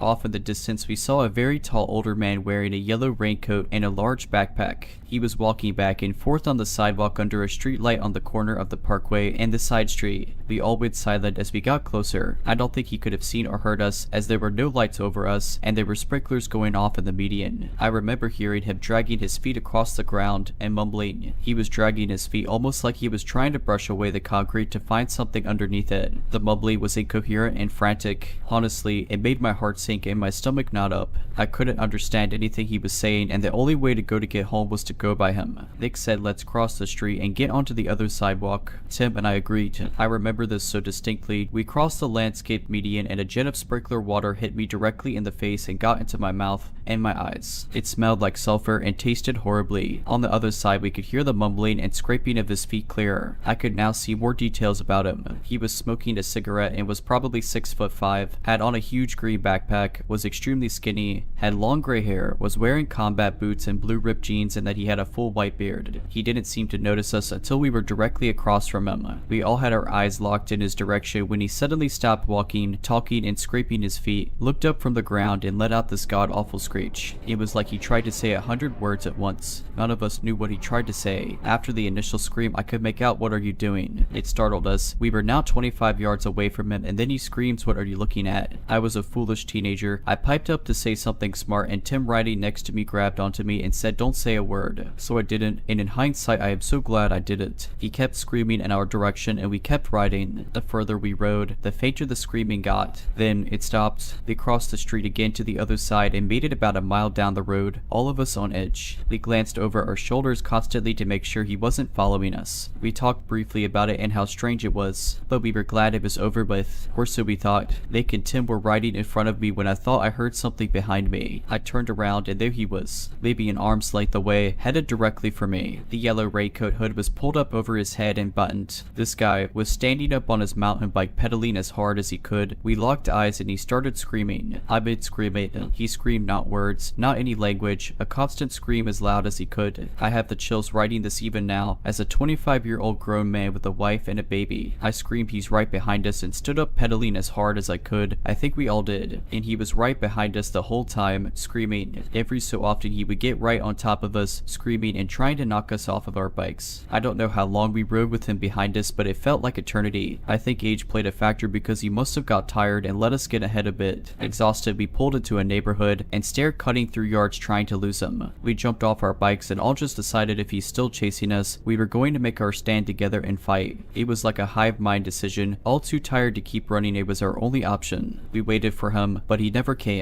I don't even remember hearing him. I still can't recall when we lost him. I called my house phone, waking both my parents up in the process, and told my dad about the situation. He told me to get home and figure it out. I asked to talk to my mother, and she yelled at me on the phone and refused to come pick us up as I stood in the middle of the street hoping this crackhead didn't come and kill us all. I got home with Nick and Tim in tow, who asked if they could crash in my room. Of course I said yes. I think we all still have some weird feelings about that night, and we never really spoke of it again. I don't know what he wanted. He was clearly on drugs, but it makes me wonder if he would have robbed us or worse.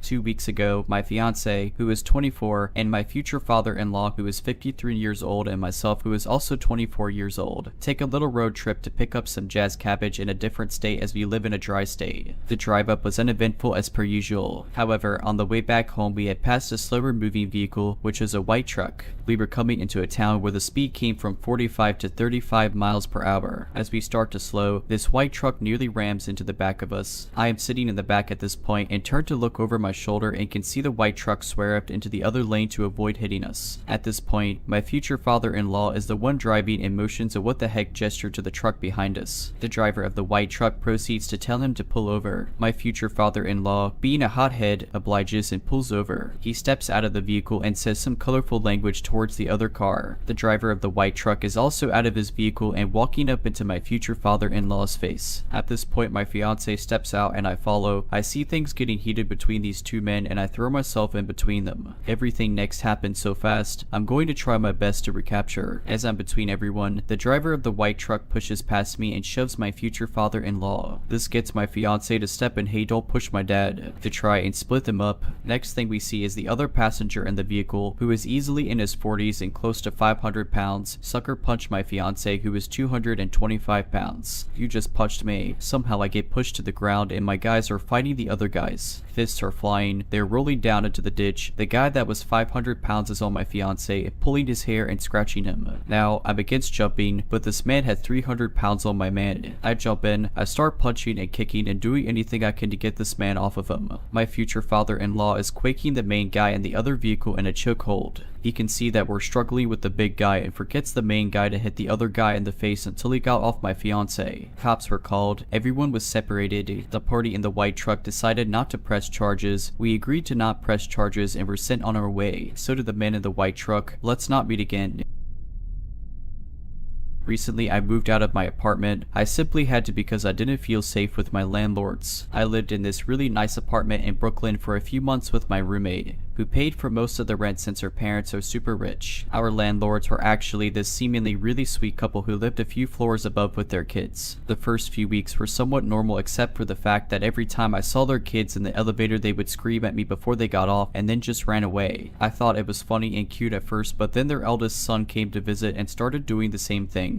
And he looked about my age. I didn't really think much of it since maybe he was just playing with his younger siblings. Stuff got weird really when I bumped into all of them together and we talked for a bit. Out of nowhere, while we were having a pleasant conversation, the dad apologized to me saying that his son might act strange because he's got some screws loose. I was pretty shocked with him just saying that out of the blue. I paused for a bit and I can't really remember what I said, but remember just wanting to get out of this conversation now. A few days later, I bumped into the dad again in the elevator. I was pretty weirded out and he was just talking about how great my apartment is and how much of a generous guy he is for giving us such a low rate. Then he asked if I could babysit his kids as he and his wife and his eldest son would be at a dinner. I said no at first, but he counter-offered saying he'd pay $150 an hour, and being the greedy idiot that I am, I agreed. This is where I screwed up. When I get to his place, I was speechless. His apartment wrapped around the entire floor of the building. It was the nicest apartment I will ever see, that's for sure. About an hour and everything was normal. I was playing some fighting game with his kids when we suddenly heard the front door slam. I told them to stay there as I peeked to see what was going on, and I see the dad falling all over the place, clearly drunk. He started walking toward me and at the last minute fell face first onto his couch. I must have popped a blood vessel trying to hold in my laughter. I asked if he was okay and walked over to assist him. He then turned around, looked at me and said my wife will let us, please. When I tried asking, his wife walked up to me, thanked me, paid me, and told me to come back another time. I just kinda went back to my apartment in shock, wondering what just happened, and I definitely wasn't going back. I told my roommate and she told me that she also bumped into the dad and he told her my wife is cool, just so you know, with no explanation,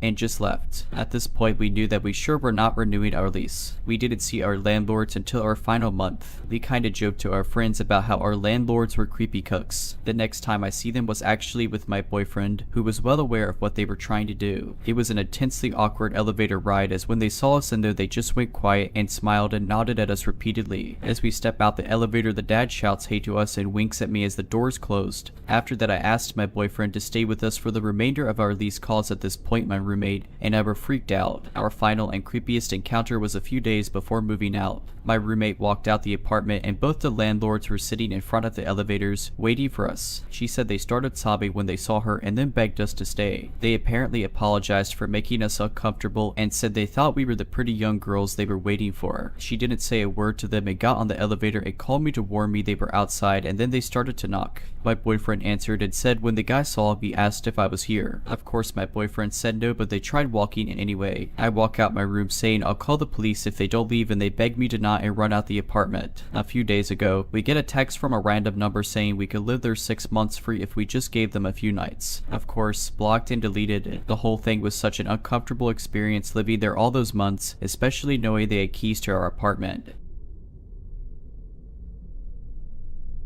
If you're liking this video, all I ask is that you make sure to subscribe to my channel and like this video. Thank you. Yesterday, I took my son fishing. He wanted to go to a nearby lake that we haven't been to in quite some time. It's not known to be a great area. It's known to be a late night hookup spot as well as a late night drug deal location. Due to the lake's reputation, I had made a deal with my dad that I wouldn't stay there past 4 in the afternoon without him. On to the story now. My 12-year-old son, who looks much younger than he is, and I pulled up at our favorite fishing spot, a small pond on the opposite side of the road as the lake. Almost immediately, an older gentleman approached us asking if there were fish in the pond. I replied that we had just gotten started, so nothing yet, but that we had caught fish in the pond on plenty of other occasions. He thanked us for the information and returned to his spot on the other side of the road. About 15 minutes later, another younger man approaches the older man with a dog. I can see and hear them chatting, but they've made no move to involve us in the conversation, which I'm glad for. I just want to enjoy a day with my son. Unfortunately, the water in the pond was incredibly low and murky, and I could tell we weren't going to have any luck. I tell my son to pack it up and we'll try another spot on the other side of the lake. As we begin packing our gear into the trunk, the younger man yells over sorry if my dog and I ran you off. I tell him it's no problem and we were simply moving to a better fishing spot. He then starts telling me how nice it is to see a mom taking her kid fishing and how you don't see that very often. I get this a lot, so I'm pretty used to it. We have a short conversation about it as I pack up, and I then move towards the driver's side doors to depart. Before I can leave, the younger man starts up another conversation, this time asking me how old I think he is. This feels strange to me, but I'm nice to a fault sometimes, so I answer his question. I tell him I'm a horrible judge of age, but maybe 25. He tells me he's 38 and I'm too kind, and I laugh it off saying something like I work with teenagers, so they always guess me well above my age just to be mean. He asks where I work and I stupidly tell him my city. Turns out he lives there too and starts going on and on about how he got a free apartment on such and such street because his baby mama kicked him out of their house. I think he's talking about some kind of government assistance program. Weird flex, but okay man. At this point, I'm standing by the car door with my hand on the handle and my son is already in the back seat. This guy can't take the hint and starts telling me all about his awful baby mama and how women are supposed to be submissive, quiet, and do what they're told. He specifically said, I mean, it's cool that you can bait a hook or whatever, but you're still a woman. Now my alarm bells are blaring. This guy struck up a conversation by commending me for doing a typically dad thing with my kid. Now he's putting me down for the same thing. He's gone from being overly friendly and complimentary to agitated and ranting. I should have been rude and just got in the car and left, but I've unfortunately been conditioned, like many women, to be polite even when we're uncomfortable. Instead, I start making comments in the hopes he'll see I'm not some meek submissive woman who's going to agree with him. After all, I'm a tatted up chick with an eyebrow piercing and 2 lip piercings. I don't exactly look like a submissive little housewife. I guess I was trying to make him just as uncomfortable as he made me in the hopes he'd leave me alone. After he says women shouldn't be loud or opinionated, I tell him oh, well you wouldn't like me at all. He tries to backpedal saying I mean, it's okay to be loud I guess, but don't try that with your man, you know. I say my man doesn't tell me anything. I do what I want. This kind of back and forth goes on for a while before he finally shakes his head and says I just don't understand what kind of woman would act like that. I reply a strong one. As soon as the words left my mouth, the older gentleman yells from his spot on the bank, yeah, say that again honey. This distracted the creep long enough for me to hop in the car and lock the doors. I still don't feel safe though. Unbeknownst to the creep, only 2 of my car doors actually have functioning locks, but at least they're the 2 on his side. I put the key in the ignition and turn. No dice. Nothing. Of all the times for my car to act up, it chooses now. Panic has now set in. As I repeatedly try to start my car, I can see him out of the corner of my eye. He's taken notice of my car troubles and is trying to get my attention. As he takes a few steps towards my car, the engine finally roars to life and I peel out of there. Only then do I let my composure crumble and have a long talk with my son about what just happened. To the older gentleman who took notice of my discomfort and provided a distraction, I'd gladly meet with you again any day. When I was in my late teens, I worked at a little coffee shop in my city. This was around the time that smartphones hit the scene. I had just got my first phone and laptop recently around this time. Anyway, we had this one regular customer who was very eccentric. He made me really uncomfortable if I am being honest. He had strange vibes. It was in the middle of a scorching summer, and he always wore many layers in a large parka with faux fur trim and sunglasses. I never once saw his eyes. He would get out of his car and run for the door in his big coat, shielding himself from the sun. He always ordered almost every item on the menu, but always said it was not for him and he didn't like the food there personally. One day he came in and ordered the whole menu as per usual. I was checking him out at the cash register and he leaned in and softly said to me, "You seem like a nice young woman. I need to warn you about something. I'm not supposed to tell anyone, but it honestly bothers my conscience keeping this information to myself." "What is it?" I asked. "Do you have a computer or smartphone?" He asked. "Yes, I just got one," I answered. "Get rid of them immediately," he said sternly.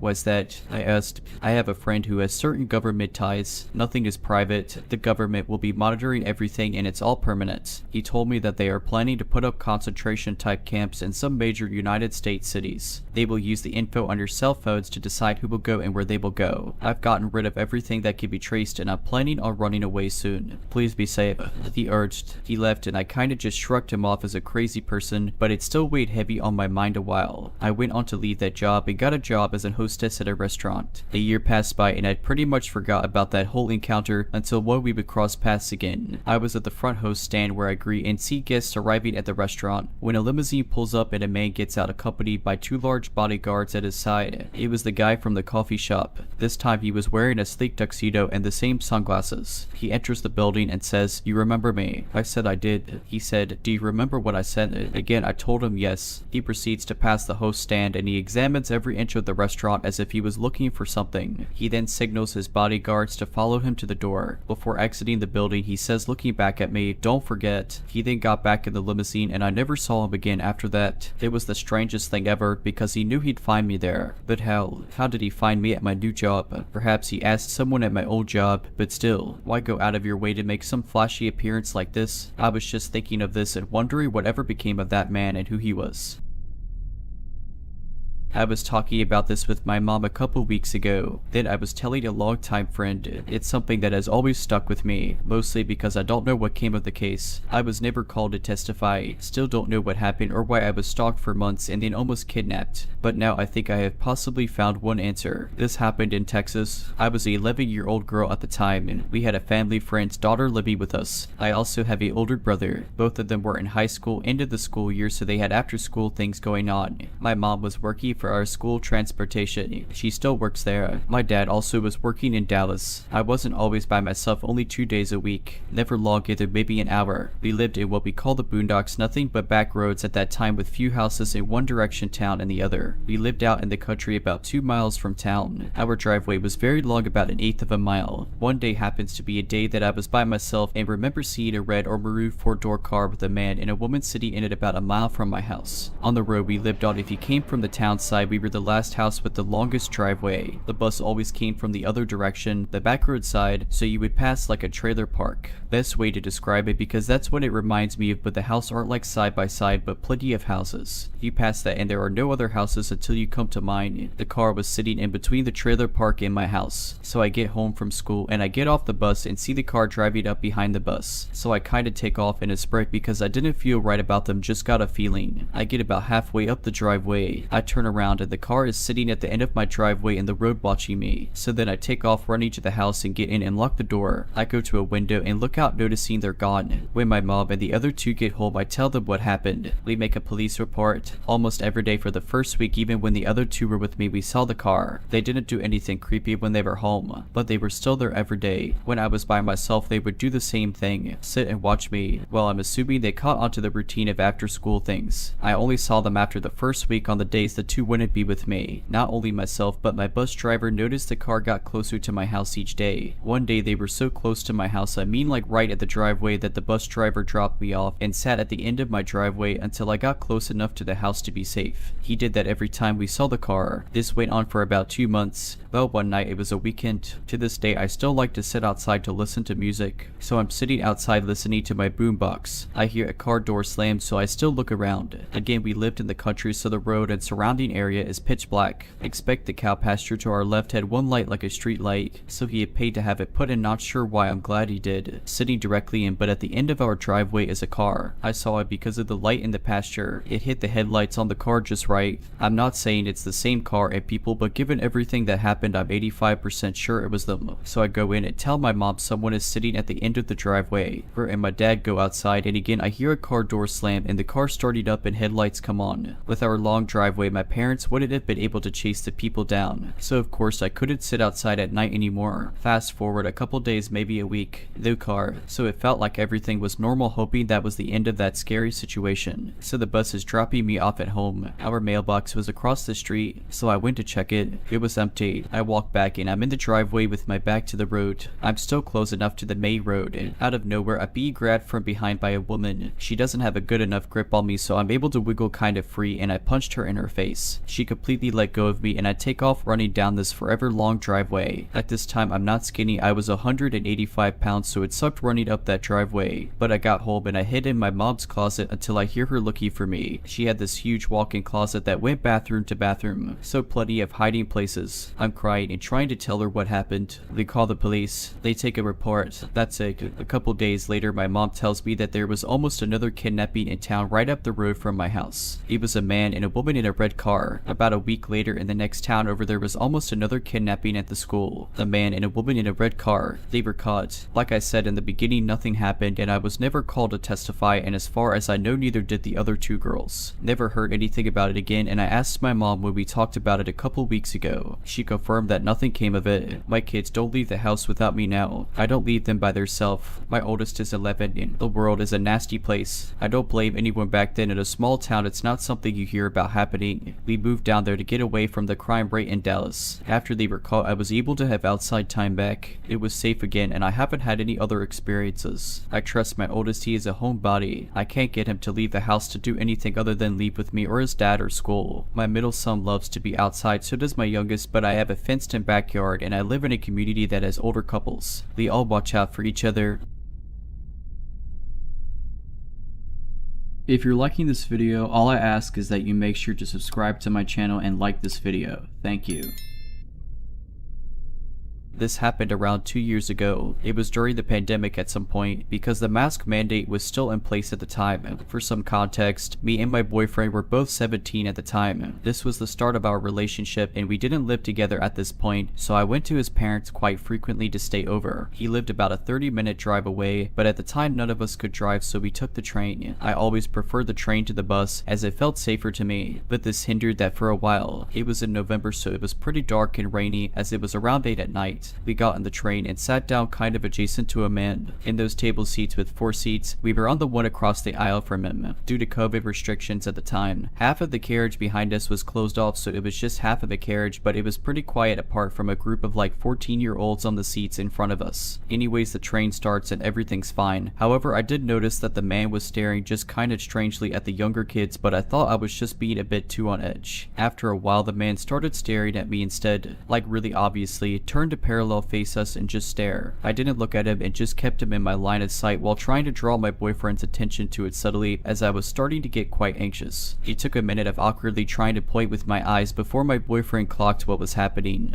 But just as he did and looked over at the guy, the man looked at us dead in the face and pulled his mask off and leaned forward and then coughed obnoxiously at us. At this point, I just kind of stared at my boyfriend and kind of laughed it off and started talking about something else to try and get the man's attention off of us because he just gave me a really weird feeling. The man then said what's so funny, to which I ignored. We just ignored him the rest of the journey, but I was really nervous. I just felt like he was going to do something weird. Then after a while the train was coming up to our stop. My boyfriend stood up and started to walk towards the doors, which were far away from where we were, as technically due to half the cart being closed. We were at the back. I was still like starting to stand up at this point, still in the booth on the back side, and the man stood up and then just stood right in front of where I was, blocking me from getting out and towering over me pretty much. At this point I was really starting to panic and could feel myself starting to hyperventilate, but I told myself I'm just overthinking it, and he is just being a jerk and nothing more, and glanced around to try and see my boyfriend, but there were a few people now blocking the way. The guy stood there for like 2 minutes and completely completely ignored when I said excuse me, to the point I had to squeeze past nervously, to which he immediately turned around and followed behind.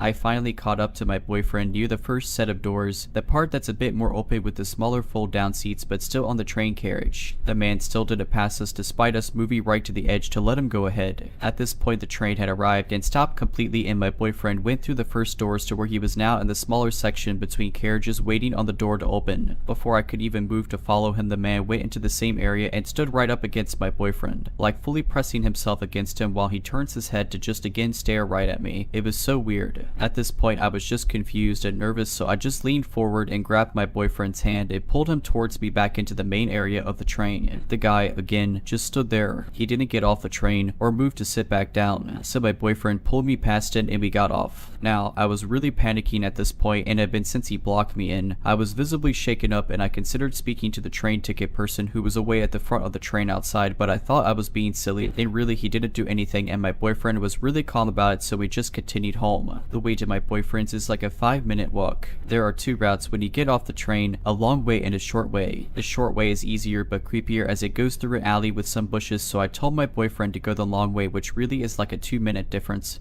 but it's more lit up and beside a road, and I also figured the guy would probably go the short way, but he didn't. He was right behind us, and my boyfriend lives in a tiny little farmer village, so there was no one around even though we were on the main street, and I was getting really scared and constantly checking behind me to see how close he was getting, but the guy just didn't seem to be fazed by my reaction, and surely a normal guy would notice if someone was scared and back up a bit. I don't know. My boyfriend was trying to calm me down and reassure me that he was probably going the same way, and I guess he is probably right, and I do tend to be overly anxious, but he stayed behind us until we were about 5 minutes from our destination where he turned in. The unsettling part is that the place he turned in is a little set of flats that houses convicted offenders after prison. This happened years ago when I was barely 14. My middle school and middle school best friend at a time organized a trip abroad to Great Britain, London to be exact. It's supposed to be a few days looking at London attractions, museums, and shops. It was fun, until it wasn't. For the day before we're supposed to leave and go home, we were brought to the streets with some interesting shops. From there we could see Golden Freddy. We received free time for shopping. Our teachers and guide had a brilliant idea. They told us after the time for shopping ends we have to meet at a different street than this. In retrospect, it was like 100 meters away, but they still should do that. Most of us have never been in London. We are barely speaking English. We don't have a map of the city. Roaming services don't work correctly. 90% of students got lost. I got lost with my best friend because we went in a complete opposite direction. We were both confused about the directions we were given. We were walking along some pavement, and my friend was running ahead or staying behind to nervously look around. We didn't look like we were together because we were not interacting with each other. I guess that's why this next thing happened. My friend ran ahead and stopped to look around when I saw a black car approach me and match my speed. It was broad daylight, there were a lot of people around and no one reacted. I was confused and didn't know what was happening. Then from the car stepped out a man and said, "You are nice, come with me," and then tried to grab me. The car was still running, so I suppose someone was still in it. I was stunned. I couldn't believe this was real. At that moment my friend ran behind me and grabbed me and dragged me away. We ran and tried to lose tail if a man or car followed us. After some time we stopped and my friend nervously cried. She asked why I didn't move when the man tried to catch me. I explained my deer in headlights moment. We cooled down and managed to ask some people for help, and we were found by our teachers. We didn't tell anyone there what happened. We were sure no one would believe us. After that, when we got back I told my parents, and I never went on a trip organized by my school ever again. My mom considered all of that really unprofessional and irresponsible. If you're liking this video, all I ask is that you make sure to subscribe to my channel and like this video. Thank you.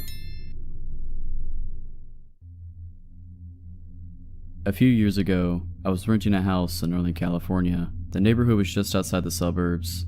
It seemed like the perfect balance of having space and having nice neighbors close enough to not feel isolated. The area had no streetlights, so it was very dark at night, especially if there were no clouds blocking the moonlight. It didn't bother me though. It made my little house feel even more quaint on dark nights. I got home from work one day in midwinter. It was a cloudy night, so pulling up to my house, I saw only what my headlights and front porch light illuminated. When I got out of my car, caught a whiff of cigarette smoke. That was odd, as I had never smelled that before around the house. I didn't see anyone nearby, so I ignored it and went inside. I had just got off a shift with a few hours of overtime, so I felt pretty tired. Even though it wasn't even 7 yet, I decided to take a shower and call it a night. I woke up sometime later sure that I had heard a noise inside my house. I wasn't worried right away because my friend would sometimes stop by to use my shower after work on his way to his night classes. I even gave him a spare key so he could stop by even if I wasn't home. He would always text me to let me know beforehand though, and I hadn't heard my phone go off. I reached over to my bedside table and picked up my cell phone to see if my friend had sent me a text. The bright light from my phone's screen and number pad blinded me. Through squinted eyes, I could make out it was a 9 or something, but I couldn't tell if I had an unread text or not. I set my phone aside and called out my friend's name. There were a couple seconds of silence before I heard loud footfalls as someone started running through the bottom floor of my house. I leapt out of bed and ran to the closet. They were already up the stairs by the time I had opened the door and stepped inside. That house had 3 rooms upstairs, 2 bedrooms on either side of the hallway, the one that was in a spare, and a bathroom at the end. The bedroom doors were both closed, but the bathroom door was cracked open. I heard whoever was in my house thunder down the hallway past my door and into the bathroom. Thank God they did. They gave me enough time to open the attic access in the ceiling of my closet and hoist myself up. I just started to lift myself up when the person ran back out of the bathroom. My feet were barely inside of the attic when my bedroom door burst open. I heard footsteps run into my room and stop. When they didn't see me in that room, they ran back to the hallway and into the other room, which just had boxes stacked in a corner, some weights, and a table where I painted my miniature models. I guess they decided that if someone were hiding, it would be in the bedroom because they charged back into my room and turned on the light. A moment later, the closet door was ripped open. I was crouched in my attic just a foot or so away from the access, so I could try to stop them if they had started to climb up. From my vantage point, all I could see was from about their knee down. They were wearing dirty blue jeans with frayed cuts and worn work boots. After a few seconds of looking into the closet, they stepped away and I heard a loud crash come from my room, followed by a scream of frustration and anger. That scream was the most unnerving part of the incident for me. Whoever it was in my house ran back down the stairs. I heard crashes and clatters as things were thrown around and furniture was knocked over. I stayed crouched in the attic. I had left my cell phone when I ran for the closet, and I wasn't certain I could climb down without him hearing. After some time, the noises stopped. I started counting slowly, and when I reached 1,000, I decided it was safe enough to climb down and call the police. The first thing I noticed when I exited the closet was the intruder had flipped my bed over, I assume in an attempt to find me. That was the last noise I heard after they stepped away from the closet. I couldn't find my cell phone, so I went to the landline by the bed and called the police. I waited in my room until I heard them call from downstairs. The first floor was a mess, but I expected that. Chairs had been knocked over, the sofa had been flipped, all the books, pictures, and knickknacks I had on my shelves were strewn all over the floor. The cupboards in the kitchen had been opened and all the boxed and canned foods had been thrown to the ground. As far as I could tell though, the only thing missing was a single knife out of the wooden block in my kitchen. The police checked the house from top to bottom. They also found a few cigarette butts along my fence line, along with some foil and an empty pin tube which the police said people often use to smoke meth with. So they think they had been watching my house for a while. I realized that they must have been out there smoking a cigarette when I got home. They collected up the evidence and told me I should stay with my family or friends that night and get that door fixed as soon as possible. I opted to just not sleep. I moved a shelf over to block the broken door and spent the next couple hours cleaning things up. I would often go to the window with a flashlight and shine it along the fence line where the police found the cigarette butts and foil, but I didn't see anything. The next day I called to have the door fixed and motion lights installed at the back and sides of my house. I lived there another 3 years without incident. My boyfriend, who I live with, works as a teacher in a town about 15 minutes away by train. He gets home more or less at the same time every day, give or take an hour or so. I, on the other hand, work from home. In late January this year, we got in a pretty big fight about something stupid.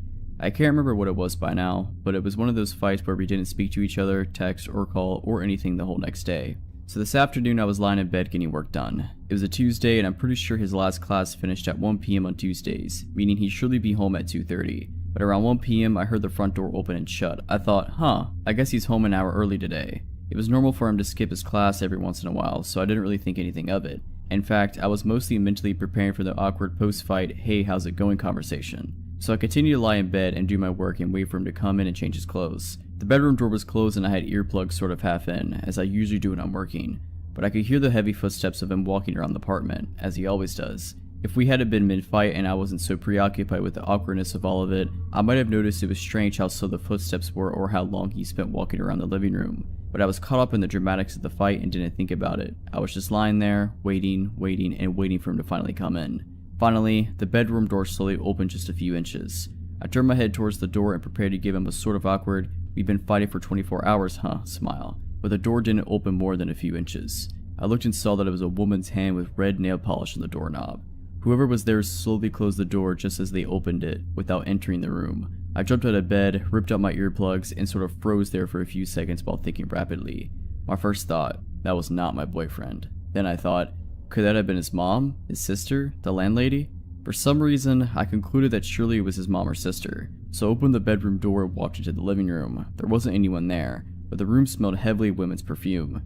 Then I came to my senses and realized his mom and sister don't have keys and have never come before. The landlady has never entered without permission. This was a stranger. I ran back into my bedroom and shut the door, now shaking heavily. There was a balcony connected to the bedroom, so despite the cold January rain, I stood on the balcony and called my boyfriend.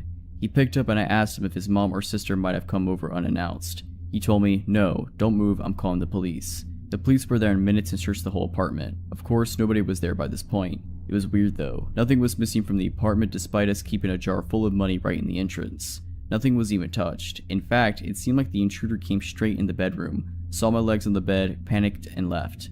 Plus, you can't open that big wooden front door without a key. Nevertheless, we demanded that the landlady change her locks. When she came to change them with her husband, she made a discovery. There was a square area by the keyhole that had been scratched away with something.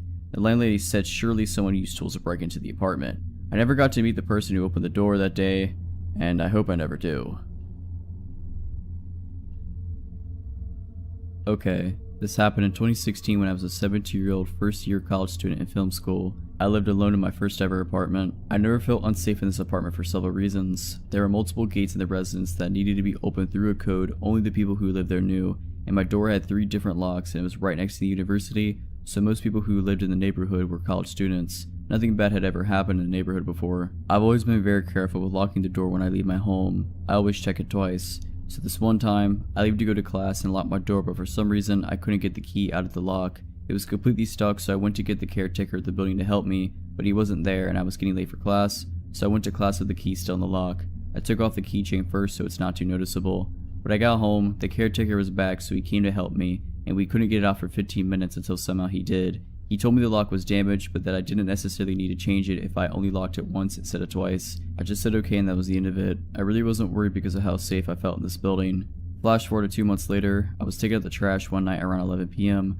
While on the phone with my sister, I remember telling her that I was taking out the trash. Then I would take a shower afterwards before heading to a party. As I previously said, I always locked the door, even just to take out the trash. Because of my lock being damaged, I only locked it once. When I got back to my apartment, I found the door unlocked, which immediately alarmed me. So I went to the apartment and locked the door immediately, with 3 different types of locks. When you walk into my apartment, which is just 215 square feet, you have the main room in front of you and the bathroom door immediately to your left. I left the bathroom door slightly open, enough so I could see a man in my shower, turning his back to me. Naturally, when I saw this, I tried to open the door and leave as fast as possible.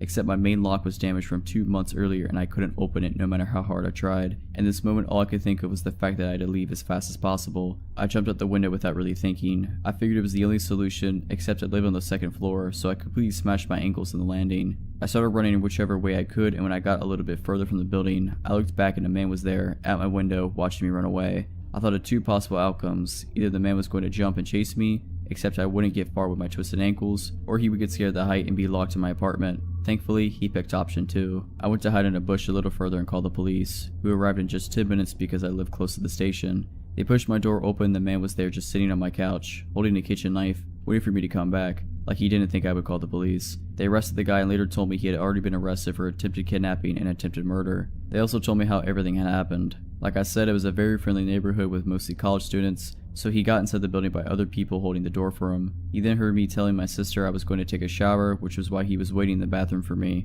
He crocheted my lock while I was taking out the trash. He apparently noticed me on my school campus and followed me to my home several times before succeeding to actually come in. He stayed inside waiting for me because I had recently changed my phone and the previous one was still on the table, so he thought I didn't have a phone with me to call the police.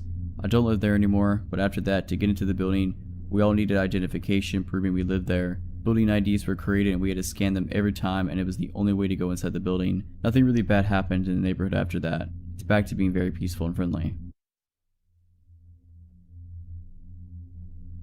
A friend and I played after-school hockey. It wasn't a popular sport, so our games took place at another school, which was incredibly far away and pretty much in the middle of nowhere. The area didn't have any train stations, so we relied on 3 different buses to get there, and again to get home. The games usually took place pretty late and ended around 7 to 8 p.m. when it was dark. All the other girls in our team got picked up by their parents, but we always busted together home. We didn't feel it was dangerous because there were two of us, and being classic 12-year-olds, we thought we were mature enough to be independent. Because we had to change buses 3 times, and we lived so far away, by the time we got to our second bus stop it was usually pitch black. The second bus stop was desolate, far off from the school, in front of some kind of abandoned building, and basically a bit creepy. The stop was small and wasn't sheltered, it was just a steel pole with a bus painted on the sign. On this particular night, it wasn't raining as well, so we felt extra miserable standing out in the cold. The buses in my area are also notoriously unreliable, so it wasn't unusual for us to wait an hour at this bus stop. That night it definitely felt like we had been waiting there for over an hour when a car pulled up in front of us. A woman was in it. She rolled down her window and asked us where we were going. I told her the suburb we lived in, which was an hour drive away, and she said she could give us a lift if we wanted. If it had been a man, I would have immediately been suspicious and liked it. But because she was a youngish woman, looked about 40, it didn't raise any red flags in my mind. I remember thinking that she must be understandably worried about 2 young girls standing out in the rain at night. I smiled and thanked her and said it was okay and we would wait for the bus. She hesitated and then drove away. But a few minutes later she came back and pulled up in front of us again. She told us her daughter wasn't at a play and that she was going there anyway to pick her up, so are we sure we didn't want a lift? My friend was almost about to get in, but I hesitated. Maybe thanks to my parents drilling me about stranger danger, and I said thank you, but it was alright, we'll wait. She was a bit pushier this time and asked us if we were sure quite a few times and mentioned her daughter again, but eventually she drove away. At this point, I think my intuition was telling me that it felt a bit weird that she hadn't mentioned her daughter earlier. Another few minutes later, she came back again. This time she said that she had just driven past our bus further down the road and then it obviously skipped our stop, so she offered to give us a lift to try to catch up to it. This sounded unlikely to me. By this point, I was super suspicious. I didn't really have any time to think, so it was just a bad gut feeling, rather than any logical reasoning. With all the politeness and smiles gone, I straight up just said no. I could tell my friend, who was about to get into her car before, was also starting to feel weird about it because she backed away from the road. The woman hesitated for a while. It lapsed into an awkward silence and I remember she just kept glancing at her back seat. I remember holding my hockey stick tight and playing in my brain how I was going to defend myself. It honestly felt like forever before she finally drove away. A few minutes later the bus came and I had never been so relieved in my life. By this point, we were absolutely soaked. To this day, I still don't know whether she was just worried, a good Samaritan, or a potential kidnapper. I flip between the two and honestly I can't decide. My friend also thinks it's a mystery, and we don't know if we were just being paranoid. This was around 2015 and I was living in Seattle. I worked in an office that allowed me to bring my dog to work. A 100-pound German Shepherd. He's a big sweetheart but looks quite scary to strangers. After work one day, I got on the bus home, which was around a 45-minute ride. I noticed someone stared at me and didn't think much of it. While it's unsettling to be watched, I've had my fair share of odd conversations on the bus, and it wasn't out of the ordinary to encounter such weird behavior. I honestly don't remember too much about his appearance, but I do remember thinking he looked fairly normal and didn't seem high or drunk. My bus stop was on a busy street in a bit of a sketchier part of town, but it's not frequently trafficked. When we reached the stop, my dog and I set off on the short trek home, only a few blocks away. As I exited the bus, I noticed the man who had been watching me had exited too. Something was off about him. He seemed intent on keeping stride with me, trailing closely behind. I've heard advice somewhere in the past that you shouldn't go straight home if you're being followed. I'm sure that's situation specific and sometimes it's safer to be in your home, but nothing had happened besides having my personal space invaded and didn't feel immediately unsafe. So I opted not to lead this stranger straight to my door. I knew that my partner at the time wasn't at home, so I decided the best plan was to weave through my neighborhood for several blocks to try to lose him. I think a part of me was also wanting to be sure I was being followed at all, or if this person just happened to be walking in the same direction. After several blocks, it became clear he was following me. I was weaving around erratically and he was walking the same path. Neither of us spoke to one another and I was becoming more and more frustrated that anyone would follow a woman home. The streets were quiet and I couldn't see anybody around who I could signal to for help. I don't think I would have been so surprised this was happening if I was alone and without my dog. I can't imagine anyone in their right mind following someone with a large German Shepherd. I started walking faster when I rounded a corner and quickly ducked into a hallway, hugging a duplex a block from my house. I was hoping the pathway would wrap around the house completely so I could get out of the line of sight of this person, but was met with a fence to my face and didn't have time to backtrack. I was ultimately cornered in this nook between a house, a fence, and a hedge. I crouched down with my dog and waited for the guy to pass us. I watched as the man strolled by the walkway, seemingly not noticing us at all. He didn't turn his head or even gaze in our direction. I decided that we'd stay there for a few minutes just to make sure he was gone. About 3 minutes went by.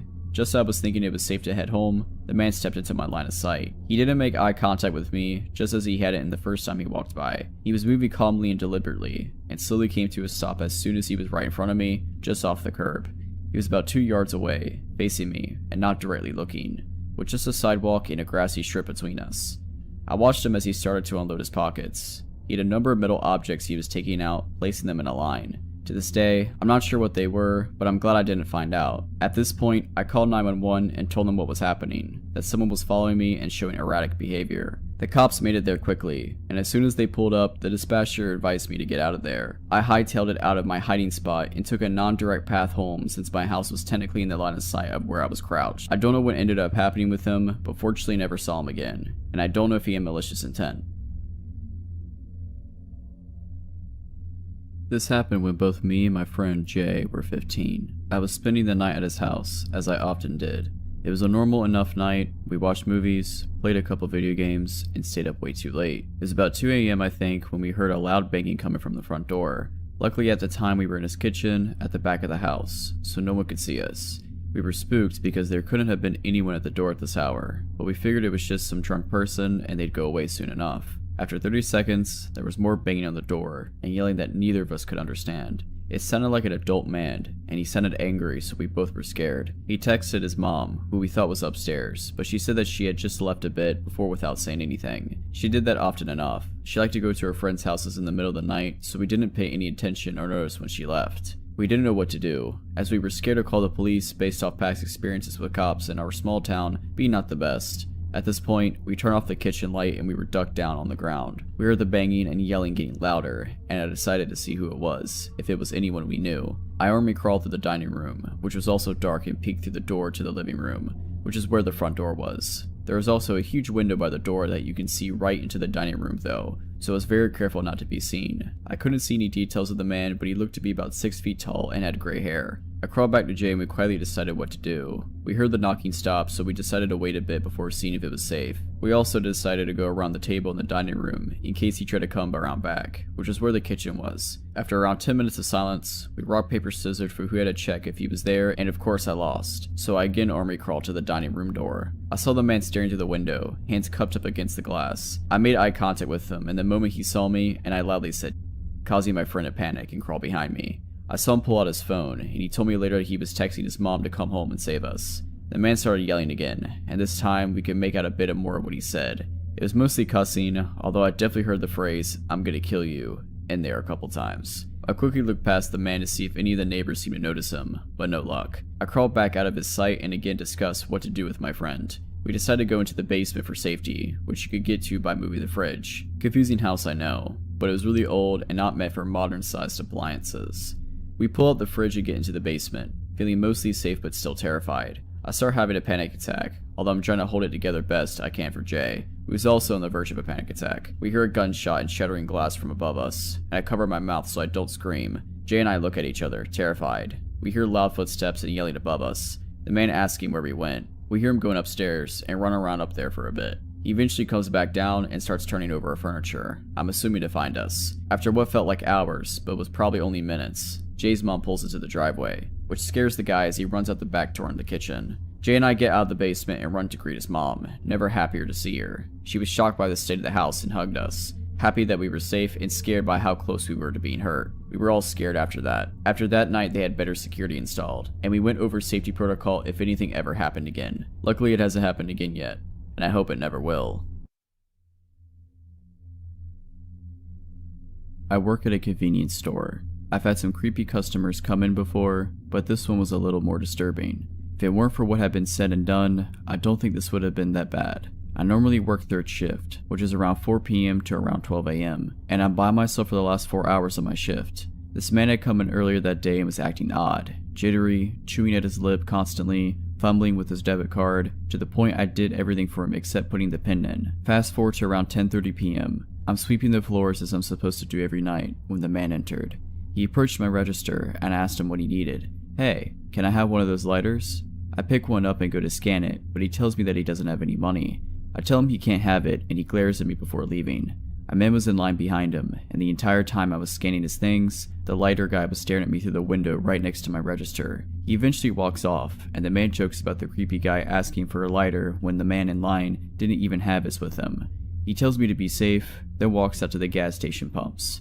I start sweeping again, but when I turn around to move a small crate out of the way, the creepy guy is staring at me again, just watching me work. I quickly make my way to the back room to make mop water so I could get away from him for a second. He stayed there for a solid 5 minutes before stalking off again. I grabbed a random receipt as a cover and basically bolted to the man at the gas pumps. I got close and asked if he was in a hurry to go anywhere. I told him that the creepy lighter guy was still hanging around and that it was really freaking me out. He promises me that he didn't plan on actually leaving after getting gas. At this point, I thought it wouldn't take up too much of his time, since we both thought the man was already wandering away from the store. Unfortunately, he went back toward the store a few seconds later. Soon, an older woman comes in and I warn her about the creepy guy.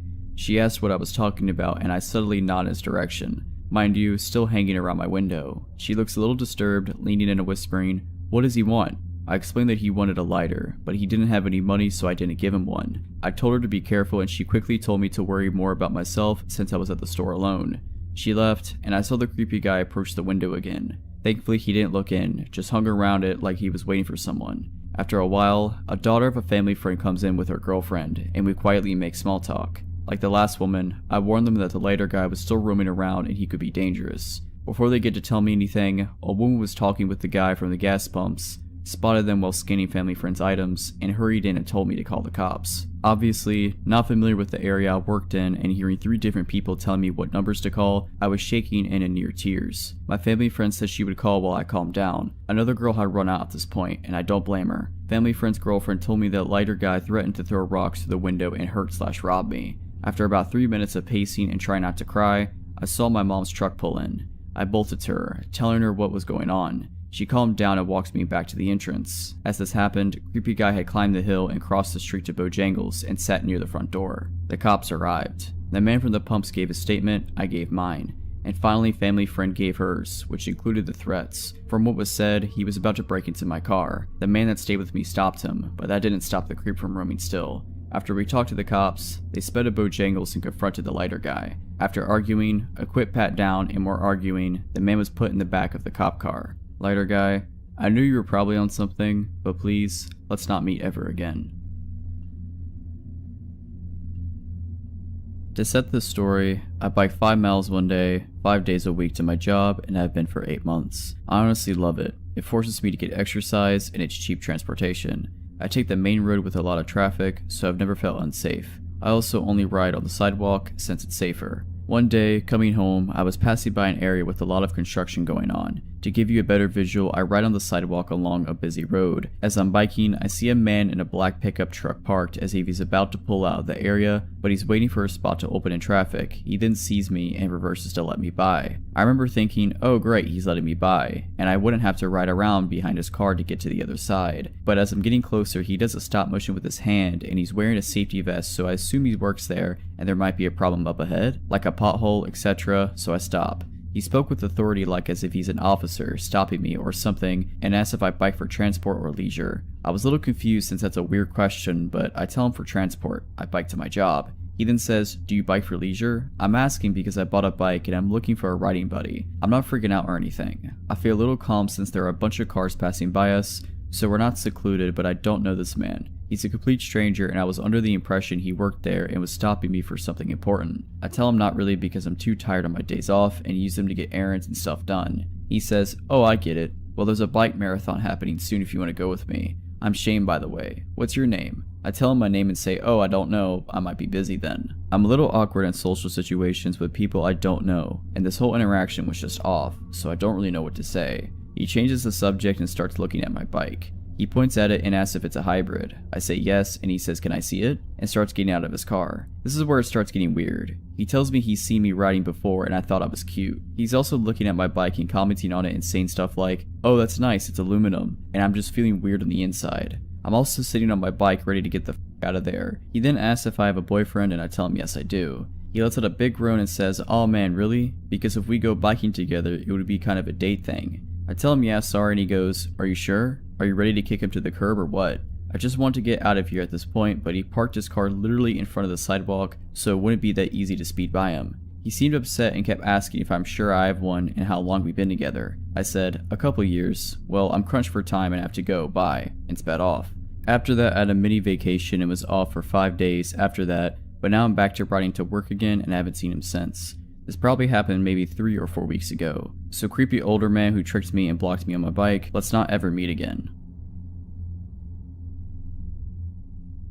This was back in 2014. I had moved off campus and into a really nice part of town. I was a junior in college, and this was my first time living on my own. Campus was only 2 miles away, so I would often walk back home from campus. I would take the bus or catch a ride with a friend to campus. I walked home because my schedule ending never quite matched up with the bus schedule, and my friend finished 2 hours before my daily schedule did. I was used to walking the 2 miles to my apartment. I never thought anything of it because I walked through the busy area of my town, along the second main road. So there were always people around. My apartment was actually a stone throw from the most popular frozen custard shop in the area. Every night the parking lot would be packed. So I'm walking home like usual. I get to the frozen custard shop and notice there's a lot of people tonight. It was just something I always noticed and paid attention to. All of a sudden this huge red truck pulls up beside me. I'm caught off guard because I have headphones in. It takes about 30 minutes to an hour to walk home, so I'm normally listening to music or talking on the phone. I stop and take my headphones out and look at the truck. This man dressed like a country singer was sitting in the driver's seat. He looks at me and asks where the mall is. I put him in the direction to the mall. He said, "I've been down that way. I'm a photographer and I'm supposed to be doing a photo shoot at a bar behind the mall. I've lived in this town going on 3 years now. I know where all the bars are located. Makes it easy when all of them are on the same street." I explained to him, "There's no bars by the mall. They're all on Philly Street." He continued to insist on a bar being behind the mall. All of a sudden he just changes. He looked at me and asked me to step back, so I did. He looked me over and asked how tall I was. I told him 5'7". He then asked me, "I'm doing that photo shoot, would you like to be a model for it?" I told him I don't like getting my photos taken. He insisted, telling me I was beautiful and would look great. Almost like he's given up on the tactic, he moves to another. He then asked me where I live. I told him not far. He wanted more info.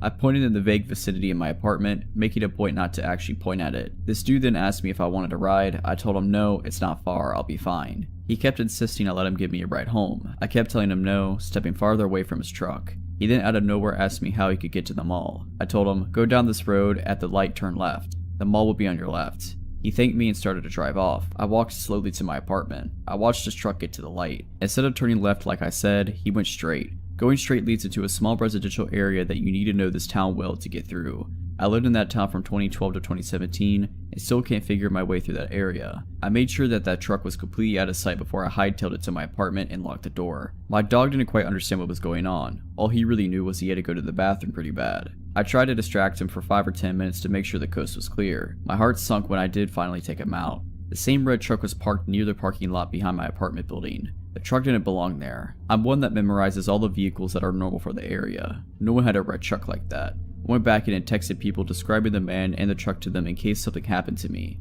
I did not go back out for hours. When I did, the truck was gone. I never saw the man or the truck ever again. To the man who probably tried to abduct me in front of the most popular venue in town on my way home, I hope I never see you again. Okay, before I get into the story, there's a few things I need to explain about my country, South Africa, for you to fully understand the story. In South Africa, it's normal to have high brick walls with electric gates, electric fences, alarms, etc. The crime here is hectic. It's also pretty normal to have big gardens. My family and I are big animal lovers, so at the time we had 6 dogs.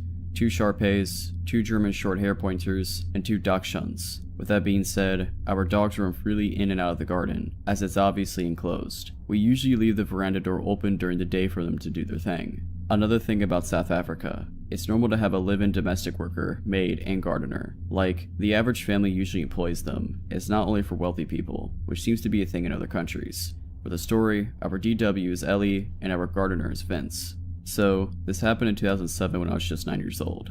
My older brother, who was 10, and I had just gotten our first cell phones that day. My dad surprising us after work. You may think it's a bit young, but it was used for emergencies or to communicate with our parents. Anyways, it's an important piece of info for the story. We don't usually leave our veranda door open at night, due to security reasons, but I remember it being a hot summer night that night. So of course, this night of all nights, the veranda door was wide open and the dogs were doing their thing in the garden. My brother and I were in my parents' room setting up our new cell phones, all excited. Ellie's daughter Anne, who's like an older sister to us, 18 years old, was helping my brother and I. My dad was somewhere in the house and my mom was in the bath. I specifically remember Anne having a comment about how the dogs would not shut up and how annoying it was. That's when I noticed it too. Sure, they'd bark, but it was usually the Dachshunds that yapped, when the bigger dogs just chilled.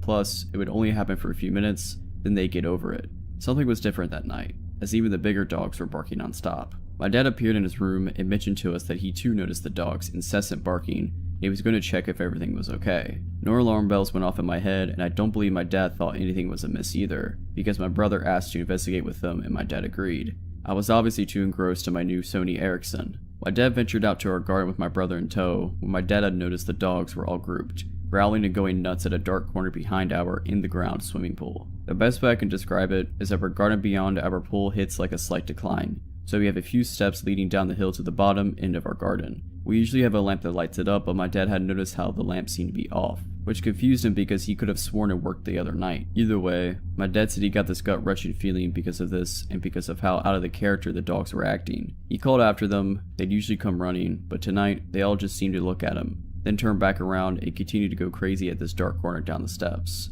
My dad told my brother to go back inside the house and get a torch, sort of using it as an excuse for my brother to not come out with him because of this off feeling. When my brother went back inside, my dad slowly approached the steps.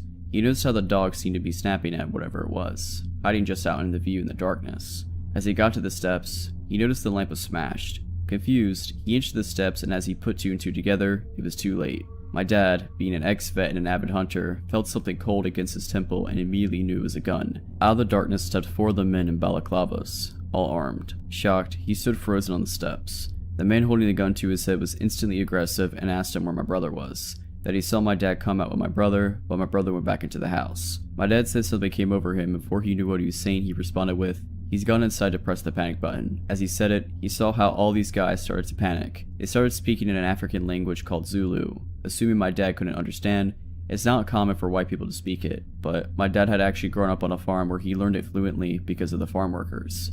The aggressive guy holding the gun said, in Zulu, "The cops will be here any minute. Let's just kill this, grab what we can, and go." The others seemed apprehensive, and a smaller guy seemed really on edge, and continued to say how he can't go back to jail again and they need to get the out of there before the cops show, which would be any minute. He was panicking. My dad then fed on this guy's fear. My dad then interrupted them, speaking English, pretending to not understand what they were saying, and said that we usually have armed response vehicles that drove in our area, and since my brother pushed the panic button so long ago, they'll probably be here any second. And that did it. My dad watched as their plan unraveled before them. The smaller scared guy started freaking out all the other guys, saying that they need to leave ASAP or else they'd get caught. He seemed to make the others more nervous and lose confidence until they started full-on bickering amongst themselves, their plan slowly turning to, as a third guy had put it. The aggressive one pointing the gun to my dad's head slowly lowered it as they started fighting, losing focus on my dad and shifting his focus onto his crew. My dad then used this as an opportunity to slowly back up the steps and turn to dart to the house. As luck would have it, as my dad ran into the veranda door, my oblivious brother was heading out with a torch. My dad scooped him up under his arm mid-ran and sprinted into the house, not even closing the door behind him. Silly, I know, but I think he just wanted to get my brother inside as quick as possible without even thinking. Anne and I were obviously also oblivious to everything. When my dad rushed to the bedroom door, slammed it shut, and told us to go upstairs into the attic, quote unquote, "There's 5 guys outside with guns. They're here to hurt us. Get upstairs now." My heart sank. I remember my body automatically responding and me sprinting to the stairs with Anne right behind. My mom ran out of the bathroom in a towel, not too far behind. We sat there in darkness and silence. I swore you could hear a pin drop. I think we were all just wanting to hear something below us in the rooms. My mom cursed saying she didn't have a phone, neither did my dad. But ha! In my hand was my brand new Sony Ericsson. No better emergency to use it than now, right? My mom dials the police and I kid you not, they asked where we live, we explained and they told us it wasn't in their jurisdiction. Sorry, click. The line goes dead. We're now not only ourselves, but we're flabbergasted too. My mom starts cursing like a sailor again, and that's when my dad realizes. He didn't close the veranda door, and what about Ellie and Vince, who are in their rooms, blissfully unaware of the danger they're in? He gets his firearm in the safe in the attic and tells us whatever we hear, do not come downstairs. To stay hidden no matter what. Now I'm sobbing, begging my dad to not leave us, but he tells us he has to go get Eli and Vince before something bad happens to them. Now there's even more tears, as reality hits that there's 2 other people still in danger. Anne's understandably in hysterics because she's also fearing for her mom downstairs. My dad disappears and the air is thick with tension. We can still hear the dogs going crazy, indicating that those men were still on our property. My mom then calls another number, the armed security that drives around the area, and they say they'll be over in about 10 to 15 minutes. They say to wait and stay hidden until they ring our bell at the gate. We all wait in silence, fearing that we'll hear a gunshot or anything indicating these men are in our house. But there was just silence. The only sound was the dog's barks outside. After what seemed like hours, most likely a couple minutes, we heard stomping coming up from the stairs and my heart rate quickened. I remember shutting my eyes and praying that it was just my dad with Ellie and Vince. Luckily, it was. We all hid for a while, no one dared to speak. The dog seemed to have calmed down considerably, but we were still barking every now and then. The gate intercom rang, and my dad told us to wait while he checked if it was just a security company, and sure enough, it was. He opened up and the nightmare was over. I remember standing up and my knees buckling from the adrenaline my body endured. The armed security somehow notified the right police, and everyone investigated the garden. They found that there was actually 7 pairs of footprints, and that these guys bent the spikes on our wall and just climbed over. We got an electric fence shortly after, so there must have been 2 other guys hiding in the shadows that my dad hadn't seen, which is actually creepy in its own right. Thank goodness nothing happened to my family, and I'm forever thankful for my dad's quick thinking regarding the panic button. Also, I'm so glad my dad understands Zulu and can manipulate the situation to benefit us. This takes place in the early 80s.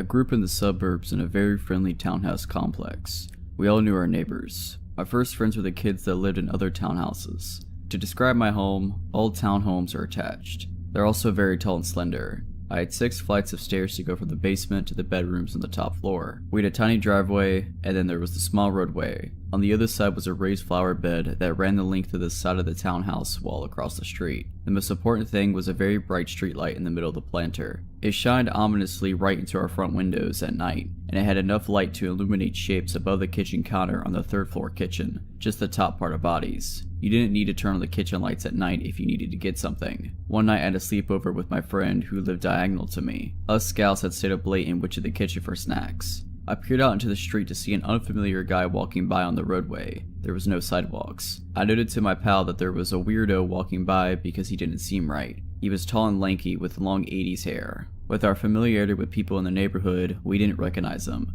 Our complex roadway did lead to a street, but it wasn't used as a shortcut because it was a long way to get around the neighborhood, so you didn't see others often, especially at night. As soon as I commented weirdo, he walked by our house. Only a couple of minutes later, he walked by again, going in the direction he came on the roadway. This time, we saw him out of the corners of our eyes coming along. Being scared kids, we immediately ducked as we were visible to the street. Up until then, we didn't think anything more of it, but our instincts told us to hide, so we did. My friends said we were overreacting after a few minutes being crouched down, so we carefully peered over the counter. Weirdo hadn't walked by. He was now standing in front of the flower planter looking up at our house. To this day, I remember that bright streetlight illuminating him from behind very ominously. He looked like a horror film killer come to life. We hit the floor again, thoroughly freaked out. I don't know how long we were there for. I could only hear the sound of our breathing for some time, until I thought I heard the squeak of the garage door handle. It was one of those old rusty ones that opened outward.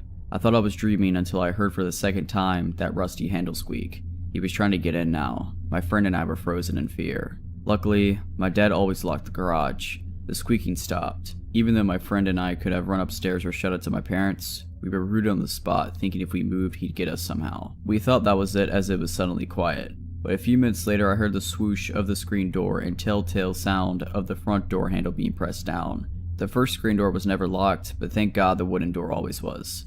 The noise repeated a few times. The metal scratching of the screen door hinge and the click of the front door latch. I wanted to piss my pants, and my friend looked like crying. Again, we were too silly enough to move or do anything to help ourselves. We just shook in terror and hoped he'd go away. He stopped trying to get in after about 5 minutes, and all we heard after that was silence. About 8 minutes later on the kitchen floor, we moved to stand up. I thought we were still pretty crouched down and invisible. That wasn't the case. This time we heard a clear voice. The other kitchen window near the pantry had its screen window open. "Hey, I'm thirsty. Can I get a glass of water?" My friend and I stared at each other in disbelief. He was still there. We didn't move, but someone had to eventually. My friend, being the braver one, decided to peek out the screen window while trying not to be seen. He must have heard her. "I know you're there. Come on and let me in. I won't hurt you." This was the moment we decided to flee up those 2 flights of stairs to my bedroom. I always had an active imagination like most kids. I really hated that my bedroom was the very first one at the top of my stairs. My parents were at the back. Therefore, in mind, I would be the first one to be murdered if someone broke in, and that fear was certainly tenfold that very night. My friend and I hunkered down on my bed, deep under the covers, shaking. We did not sleep at all, waiting for the click of a door or worse. We thought we heard him try again, but at that point we weren't sure if we were hearing things. Until the day I moved out, I never really felt totally comfortable in my bedroom ever again. I'm a 21-year-old female, and this story took place when I was around 11. I remember this day clearly because it was the first time I was ever allowed to walk to school and back by myself. Up until the age of 14, I lived in what we thought was a safe place in Chautauqua County, New York. Everyone knew everyone here. If you thought you would get away with something, then be prepared to have your ear chewed off by the time you get home. There was this one day though, it was a cold winter day and school unfortunately was still open, so all the neighborhood kids had to walk through knee-high inches of snow just to get to school. It took me longer to leave the house as I was used to walking with my older sister to school since she knew the routes better than me. I always used to make fun of her for being paranoid and taking a different route every day from school, but after that day, I learned that was what saved my life. As I was waiting by the door to leave, my mom came up to me and told me that I should ride with her to drop me off because my sister was too sick to go today. Being a brat, I made a big deal about walking by myself because I was almost 12 years old and all my friends' parents let them walk alone. She looked at me for a long while, then told me to make sure I pay attention to cars. I got hit by a car and almost died when I was 9, so the worry that showed on her face was well warranted. I hurriedly nodded and headed out the door to go to school. My sister didn't like to dilly-dally, so she was always in a rush to get to school early, but seeing as it was just me, I thought it would be a good idea to take my time. I would play in the brown slush that was on the left side of the road, and even made funny looking snowballs to see how far I could throw them. Halfway to school I noticed a white van following behind me. Being the playful child I was, if I had not been bending down to make another snowball, I wouldn't have noticed it slowly creeping up the street. I told myself I was being stupid, but continued more hurriedly to school. Once I got to school, I took a quick glance over my shoulder and saw the van a few feet behind me. It wasn't until I was on school grounds that it drove away fast by me. I thought that would be the end of it, but throughout the day when I would stare out the window, the van would be there. I assumed that it never really left, just parked. Many adults would try to convince me years later that maybe it wasn't the same one, but I knew it was. The van had a bright yellow smile emoji sticker on it. I couldn't see who was in the van, but through the tinted glass, I knew they could see me. It was now the end of the day and I wasn't ready to go home. It was too late to call my mom, because she was at work and my sister was home sick. I had to suck it up and start walking home. I tried to blend in with the group of kids, but most of them were car riders, and the others didn't live near me. Remembering what my sister told me, I took another route home. I didn't memorize this route clearly, but I decided anything was better than being spotted by that van. I made it to my main street, but realized my mistake too late. The route I took led back to the main street where I walked to school. Hidden behind a row of cars was the white van with a smiley emoji sticker. I tried to stay calm and walk past in, but once I heard the van door slightly click open, I ran. I could hear the rush of 2 pairs of heavy footfalls behind me. They were getting closer, so I did what any normal kid would do. I cut corners. I cut into someone's backyard until I was directly inside of my house and forced myself into the thick snow to make it to the door. My heart was racing, not because I was running, but because I could still hear them behind me. I made it to the door and banged with all my might until someone came to the door. My sister looked confused, but one look at my face and she pulled me inside and locked the doors. The van was still outside. Truthfully, it stayed out there until my brother got home. Me and my sister don't talk about it, but we both knew how close it was to me going missing. Whoever you are that attempted to kidnap me and do God knows what else, let's not ever meet again. When I was 20 years old, so 6 years ago, I worked as a delivery girl for a pretty popular pizzeria in my area. Initially, I worked the late morning to mid-afternoon shift, but when the guy who delivered for the night shift ended up getting fired due to him losing his license because of a DUI, I was placed on the night shift since my boss hired a family friend who could only work my shift for whatever reason. I really didn't want this shift because you never know if people who order late at night actually want a pizza or if they have other intentions in mind. Unfortunately, my boss is not the nicest of people and essentially told me if I wasn't willing to work the night shift, I was fired. I wasn't exactly in a position where I could be out of work, albeit temporarily, so I reluctantly worked the shift. The first month of this shift, I went by without any issues, until I had to deliver a pizza to a house that just barely made our delivery radius. I punched it in on my GPS, and the house was located in a pretty suburban part of the city. I arrive and it's about 11 p.m. The block was extremely quiet, decently lit, and mostly littered with modern townhouses, but the house I delivered to was a duplex. I ring the doorbell and wait for about 30 seconds. No answer. I ring it again and wait another 30 seconds. Still no answer. I'm standing there getting pretty nervous that something's about to go down, but thankfully a man opens the door. He looked like he was in his late 40s. He was pretty tall, maybe a little over 6 foot, and he was very skinny. I tell him his pizza's here and he just stands there staring at me. I asked him if he was okay and he responded by saying, "Yeah, I'm fine, sorry. I got off work not too long ago and I'm just zoning out a bit." Fair enough, I suppose. He hands me the money. I hand him the pizza, and as I'm making change he says, "You're really beautiful, you know that?" Not really thinking too much into it, I thanked him for the compliment and gave him his change. I said goodnight and he did too. I walked back to my car and finished my deliveries for the night. A few days later, I get a delivery order to the same place. I head over there around the same time as last time and ring the doorbell. He answers the door very excitedly and says, "Hey, it's you again. How are you?" I told him I was tired and I can't wait to go home, to which he chuckled and said, I know that feeling pretty well, as he was pulling out his wallet. As he's counting his money, he asked me what my name is. Being kinda tired at this point and not really thinking straight, I stupidly told him my name. As I'm making change, he asked if he could have my number, as he'd love to hang out with someone as gorgeous as I am. I've literally only met this guy like twice to deliver a pizza. I had no idea who this guy was, and I'm positive he barely knew who I was as well. Another thing to mention is I looked way younger than I was at that time. I was told by numerous people that I still looked like I was 15, and I was hoping he thought differently as he wasn't hitting on what he thought was a teenager. I'm just standing there awkwardly for a few seconds before I muster out, sorry, I have a boyfriend. He gets upset and says, oh okay, I see. We stand there in silence before I tell him to have a good night, and walk back to my car. He says nothing and still stands at the doorway, staring at me, until he finally went back inside once I started my car. I got a pretty creepy vibe from this guy, and even brought it up to my coworkers, and they agreed it was pretty creepy.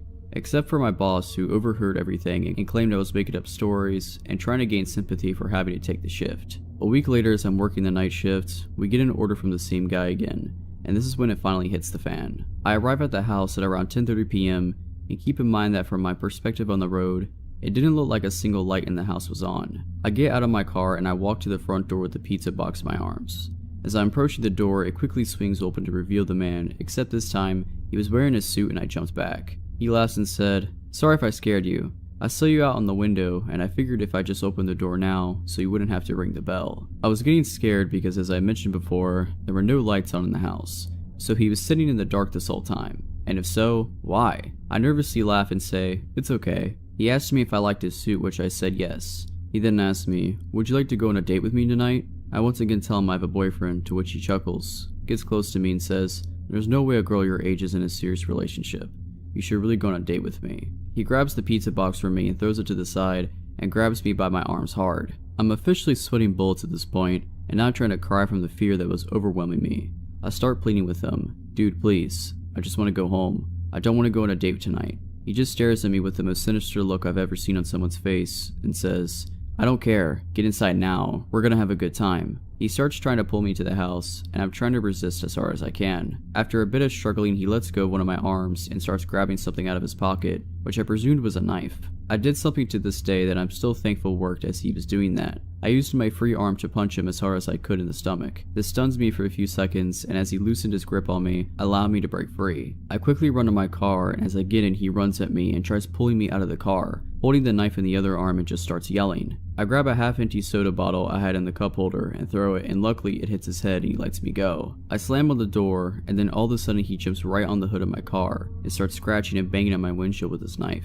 I put the car in reverse and quickly back out of the spot and quickly reverse down the road with him desperately trying to hold on. He's banging on my hood screaming, stop the car. I turn onto the next road as swiftly as possible, and luckily, he falls off the hood of my car. I slammed the gas as hard as I could to get away from him as far as I could. In my panicked state, I drove a couple blocks down the street and kept making turn after turn onto other side blocks as I feared I was being followed. Eventually, I reached a red light and I slammed on the brakes and just sat at the intersection frozen from what had just happened. I began crying and violently shaking as I was just sitting there. It dawned on me that I came so close to losing my life, and I couldn't help but feel like I shouldn't have been alive. Once the light turned green, I pulled over to the side and just sat there crying. Eventually, I get the energy to drive back to the pizzeria, and almost immediately after I walk in, my coworker knew something was wrong after seeing me. I practically broke down in front of him, and everyone else came to the front wondering what was going on. I fought my tears and explained everything that just happened. My coworker comforted me, and my boss surprised me and began apologizing profusely for what had happened and for putting me on the night shift. He took me into the office and handed me the phone to call the cops. They arrived at the store, and I gave them my statement, as well as taking pictures of any marks on myself, as well as scratches on my car for the encounter as evidence. My coworker followed behind me as I drove home, and I collapsed on my bed, and strangely enough, I managed to fall asleep. I quit my job the next day, and luckily a friend of mine managed to hook me up with a new job at her clothing store. As far as the psycho goes, 2 days later I received an update from the police. The entire duplex is owned by the guy's brother, who lived on the right side with his wife, and the psycho lived on the left side of the duplex. I learned that he had been in and out of jail constantly at first for robberies and assaults. He had been released from jail about 5 months ago apparently. When they arrived at the house, he was long gone and his family had no idea where he ran off to, but the police insisted they would find him, and indeed they did, albeit not alive. I spent the next 2 months in fear that he would find me and finish what he had in mind. but the police contacted me and updated me on the case. Apparently, he fled to another city nearby and attempted to kidnap a teenager walking alone late at night on the street. Luckily, somebody happened to be looking out the window at the right time, called the cops, and the police caught him by trying to force her into his car. He manages to flee and the police chase after him. He blew a red light near a busy boulevard and a van slammed right into the driver's side of his car. By some sort of miracle, the driver of the van only sustained minor injuries, while the psycho succumbed to his wounds long before the ambulance even arrived. I thank the officers for everything they did and for informing me, so I walked out of the station. I walked down the street and I light up a cigarette as I'm taking in everything that I'd just been told. I don't wish death on people, but after hearing about his death, I felt relieved. I felt relieved that he couldn't hurt anyone anymore. I was relieved that I wouldn't have to ever encounter him again, and that I wouldn't have to go through with charging him and reliving what happened that night. Who knows where I'd be if he managed to pull me into his house. I grew up in Ohio in the 70s, and me and my childhood friend Joe were outside all the time when we could manage it. Joe lived on a farm that bordered a pretty big forest, and my parents would drop me off in the morning and we'd stay in the woods all weekend. We'd only come out for school. We loved pretending that we were frontiersmen. We'd build shelters, traps, practice making fire with sticks, the whole 9 yards. When we got to be in high school, we got this notion to pull a "Stand By Me." This was based on the movie on the same name that just came out. The idea was that we'd walk the railroad tracks out in the country, but instead of looking for a dead body, we'd find cool bridges to fish from and to camp little ways off the tracks. Of course, we knew this was dangerous and we'd likely be trespassing, but we were kids. We had a lot of fun. We did find beautiful rivers. We discovered bridges no one went to, we fished, we hid from trains. At night, we camped in woods just near the tracks and made small hidden fires. Nothing bad ever happened. It was idyllic. In fact, it was so fun we did it multiple times. Never had a problem. After high school, me and Joe went our own ways. We both left home, but always stayed in touch and always tried to coordinate visits so we would see each other occasionally. Well, one summer in the mid-90s, it worked out that we were both in town for about a week. We would do stuff with family in the day, and at night, we'd either catch drinks at a bar or sit outside Joe's house around a fire and talk about the old days. One night, me and Joe got to talking about our Stand By Me trips. Well, nostalgia and beer are a heck of a mix. Soon, we decided to take a day, walk the rails, camp one night, and walk home. The day came, we started out early morning. We had my wife drop us off in our old spot where we used to start, right outside our hometown. She thought this was absolutely crazy and made sure to mention it. When she pulled away, Joe suggested that instead of walking the usual route, we take the opposite direction, just to be adventurous. We knew the land well, we had a map, and so I gave it a "screw it," and off we set. The day went fine. It was fun and a little sad, but in a good way. We found a bridge and sat on the edge, smoked a joint and moved on. We had no fishing gear, but we brought some canned food and other stuff. Before night started to set in, we picked a spot to camp. It was a thick forested area, trees on every side of the train tracks, so you felt like you were in a tunnel. We had brought small hammocks to sleep on, but before we set them up, we decided to do a little scouting of the perimeter. Now, this is what we used to do in the old days too. We'd walk the area around a little bit just to make sure some dude's house wasn't just over a hill and we were actually camping in their yard. We walked maybe 100 or so feet into the woods and up a small incline. We figured if we didn't see anything from up top of the short hill, we'd be fine. But when we got to the top, we saw an old building down at the bottom, about 100 yards into the woods. It was barely visible. We pondered over what to do. We both assumed it was a sugar shack or something, because there didn't appear to be any clear road into it. From where we were, there didn't look to be anyone in it either. All was quiet. No movement could be seen. No lights. We decided to walk a little closer just to make sure. We came down the hill very slowly, and as we neared the building, we saw it and it wasn't a sugar shack at all. It was an old church. It looked like it had been abandoned for years. It was a squat, sagging building whose wooden planks were almost black from years of moss and rot. A cross still stood on top of the place, also weathered black. None of the windows had glass, and there were no doors, just open doorways. We got close enough to see inside. There were rows of pews and a built-up section in front for a preacher to stand. We didn't go all the way in. We didn't want to. Beyond all that, there was no sign of anyone else. No footprints, no paths, no roads. It was an abandoned church. We left immediately and went back up the hill to our spot that we had picked to camp. Having a hill between us and the church made us feel better, but we were still a little uneasy. We chalked it up just to the natural creepiness seeing a church in the middle of the woods would elicit. Besides, at this point it was dusk, and we just decided to rig up our hammocks and go to sleep and move on at early morning. Night set in. and as we lay in our hammocks and just talked, we began to hear something in the direction of the church. Our conversation about it went a little like this. Do you hear that? What is that? It sounds like people singing. And it did sound just like singing. We both slid right out of our hammocks and hunkered down, straining to hear more. We listened for a minute or two, and the singing continued, but it wasn't getting louder. Finally, we decided to creep back up the hill and see if we could spy where the sound was coming from. We could still move very quietly in the woods from the old days. It was second nature to us. The moon was barely out, but it provided enough light so you wouldn't walk right into a tree, but it was near pitch black. We didn't use flashlights as we crept slowly up the hill, and we didn't talk. When we got to the top, we saw light in the distance. It was coming from the church, and the singing was coming from inside. Joe and I put our heads close together and had a hushed conversation that boiled down to, "Can you believe this?" The light looked to be a candlelight from the way it flickered, and though we tried, we couldn't make out what was being sung. It sounded like church music, but in another language. We sat and watched for a while, trying to see who was in there, but we only saw occasional shadows. We had no intention of getting closer either. We had about a football field length between us, and we aimed to keep it that way. The singing continued for a bit, and then it stopped. After that, a booming male voice began to chant.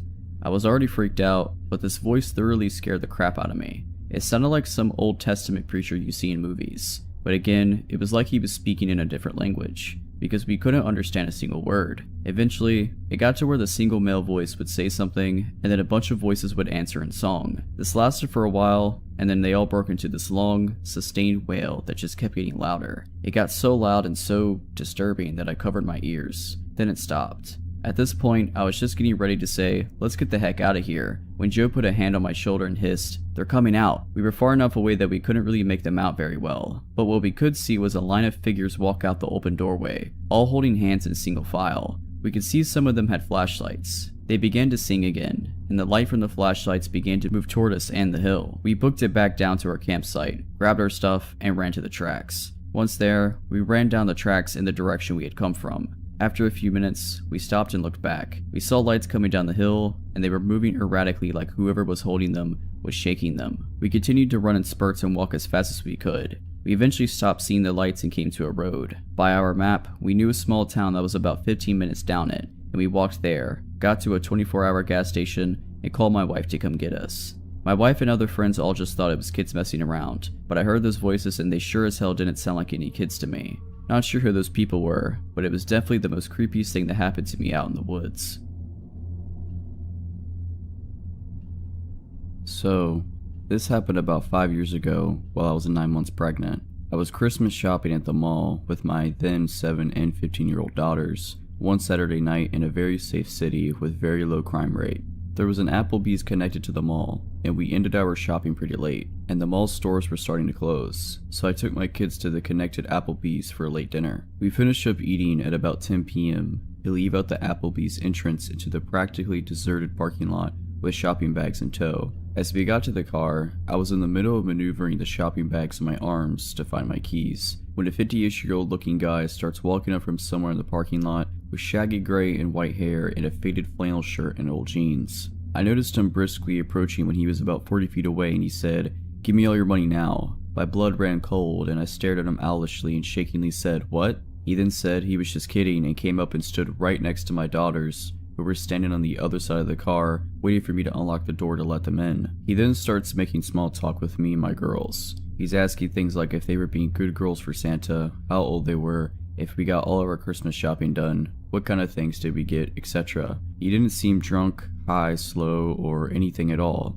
He was very coherent and seemed sound of mind. Mind you, I was a heavily pregnant woman, alone with my 2 daughters in a mostly deserted parking lot at 10 o'clock at night. Was being approached by a stranger who came and stood right next to my kids on the other side of the car, just shooting the breeze, talking to me and my kids with his hands in his pockets and occasionally looking over his shoulder. I didn't want to aggravate him, so I was politely conversing with him and trying to look calm and nonchalant while trying to disguise my frantic hands digging inside of my giant purse for my car keys. This exchange went on for about a couple minutes while he periodically kept looking over his shoulder. I was silently panicking and trying to politely keep the situation from escalating by calmly and nonchalantly talking to him while also trying in vain to find my car keys to get us out of there. They were in there hiding good. I felt that at any moment he was going to pull a knife or gun or rob me, and my kids were right next to him, away from their mother on the other side of the car and I couldn't find my car keys to get my kids into the safety of the car. He kept trying to engage them in conversation, and I could see that my oldest daughter was a little weirded out. She kept glancing at me to gauge my assessment and reaction to the situation. Being that he was only talking and acting friendly, and I was doing my best to stay calm, they were oblivious to the alarming situation we were all in. And being 9 months pregnant, and that I was no match for this full-grown man, especially if he was hiding a weapon on him. While still desperately digging for my keys, I tried to politely give him hints that the conversation was over by saying things like, "It was nice chatting with you, but I gotta get these kids to bed," and "It was nice meeting you," and telling my girls to say that it was nice meeting him too. My polite attempts to get this guy to leave wasn't working because he kept sidestepping my attempts and asking them what their favorite school subjects are and how nice young ladies they were, etc. While I was struggling with the shopping bags and digging in my giant cluttered purse for my car keys. My outgoing 7-year-old was completely oblivious to how not okay the situation was, because he was being friendly and because of the whole "I'm with mommy, so I'm safe" child mentality. So she started to talk about what she picked out for dad for Christmas, and started enthusiastically talking about kid stuff and asking him if he knew what Minecraft was, etc., and keeping this creep from leaving us alone,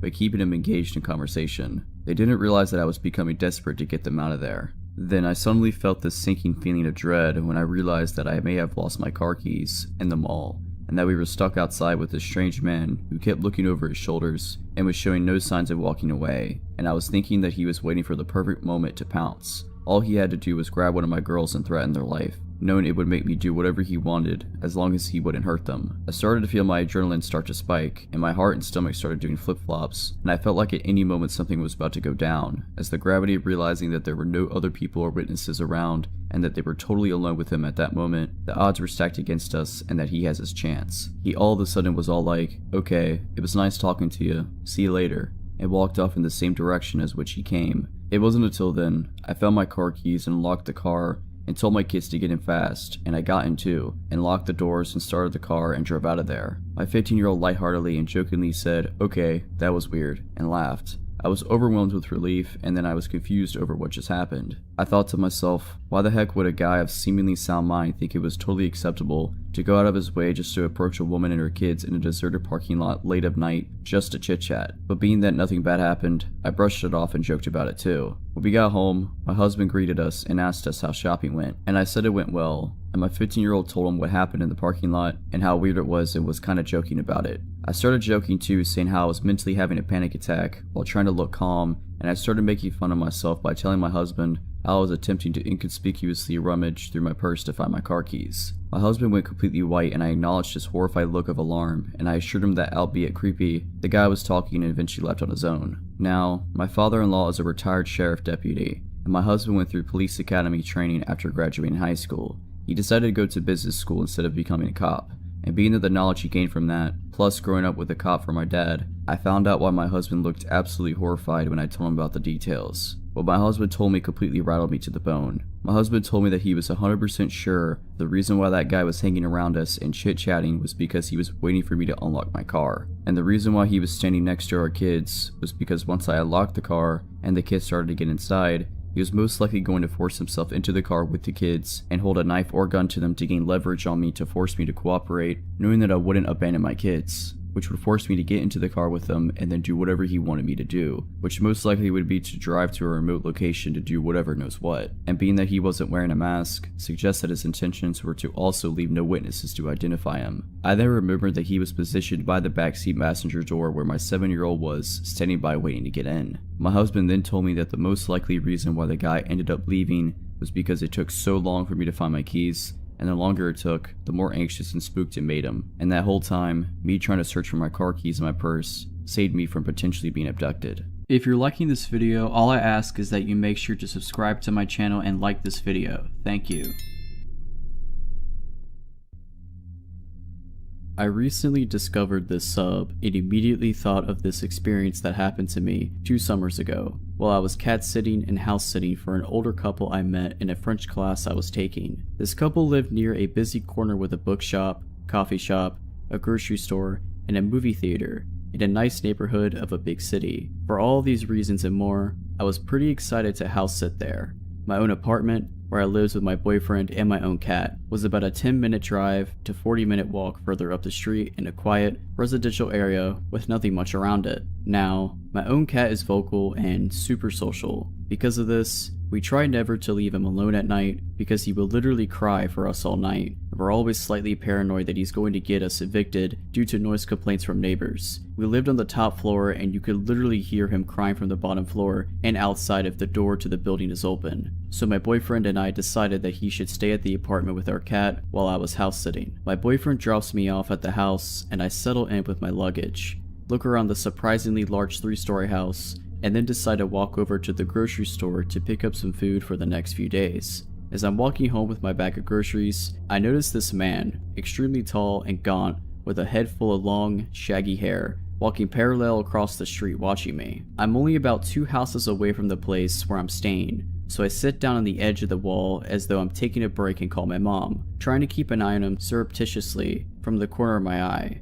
This man stops behind a pole across the street and continues to watch me. I tell my mom this guy seems to think that a pole hides him from my view, but that I can see him from there, standing still as a statue, just watching me. I don't want him to know where I'm staying, so we continue chatting and eventually I turn my full gaze on the man to let him know that I see him watching me. For a moment he doesn't react at all, then he just sort of meanders on down the small street and I watch him turn the corner and disappear from my view. I tell my mom and gather my groceries and walk cautiously down the street, keeping an eye out for him as I near the place I'm house sitting and don't see him. I dart in through the back door next to the garage as quickly as I can and breathe a sigh of relief once I'm inside. I tell my mom everything's good, and I put away the groceries and forget about the entire incident. The couple has a beautiful library, so I continually spend the rest of the afternoon and well into the evening just perusing their walls of books and selecting a few to bring upstairs to the guest bedroom on the 3rd floor. I'm playing some music and just enjoying the quiet downtime all to myself.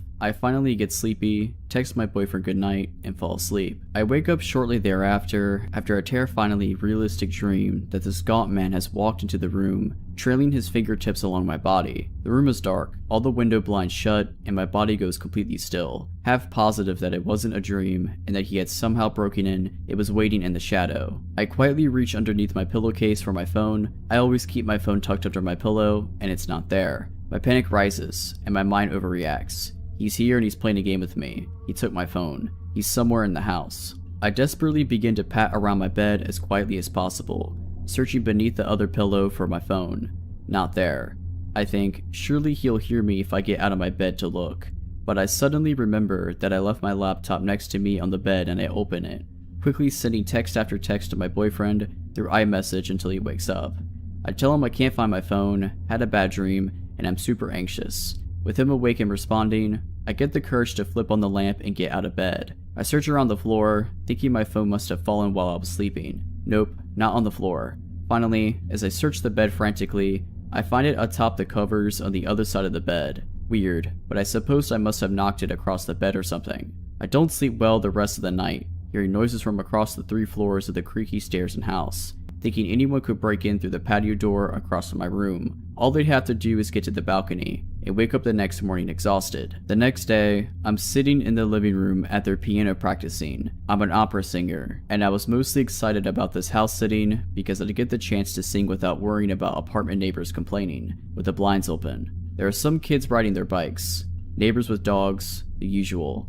I'm enjoying my afternoon when I notice there's an odd, run-down, dilapidated, dark house nearly diagonal to this one, which doesn't fit in at all with the otherwise nice neighborhood. Gaunt man walks out of it and sits on the porch. My stomach drops. I call my boyfriend and tell him that the creepy guy apparently lives across the street. I shut the blinds facing that way so that he can't see me and retreat to the other side of the house with the kitchen. I spend the rest of the day chilling, convincing myself that I'm overreacting, that everything is fine and I don't need to worry. Nonetheless, come nightfall, the house seems just way too large, with too many entrances, and the bottom floor is so far away that I worry the noise wouldn't carry up to the top floor if someone did break in. Naturally, I cannot sleep at all. I end up retrieving a knife from the kitchen and stashing it under my pillow. Noises keep me up. Creaks, odd sounds. Around 11 p.m., I call my boyfriend and beg him to come stay with me, assuring him that our cat could survive one night without us. He drives over and pulls into the garage. I come unlock the hall door from the garage to let him inside. I still don't sleep well, but at least I get some sleep with him here, feeling a little safer. He gets a little weirded out about the knife under the pillow and tells me to put it back where I got it. I stash it in the bedside drawer, just in case. The next day,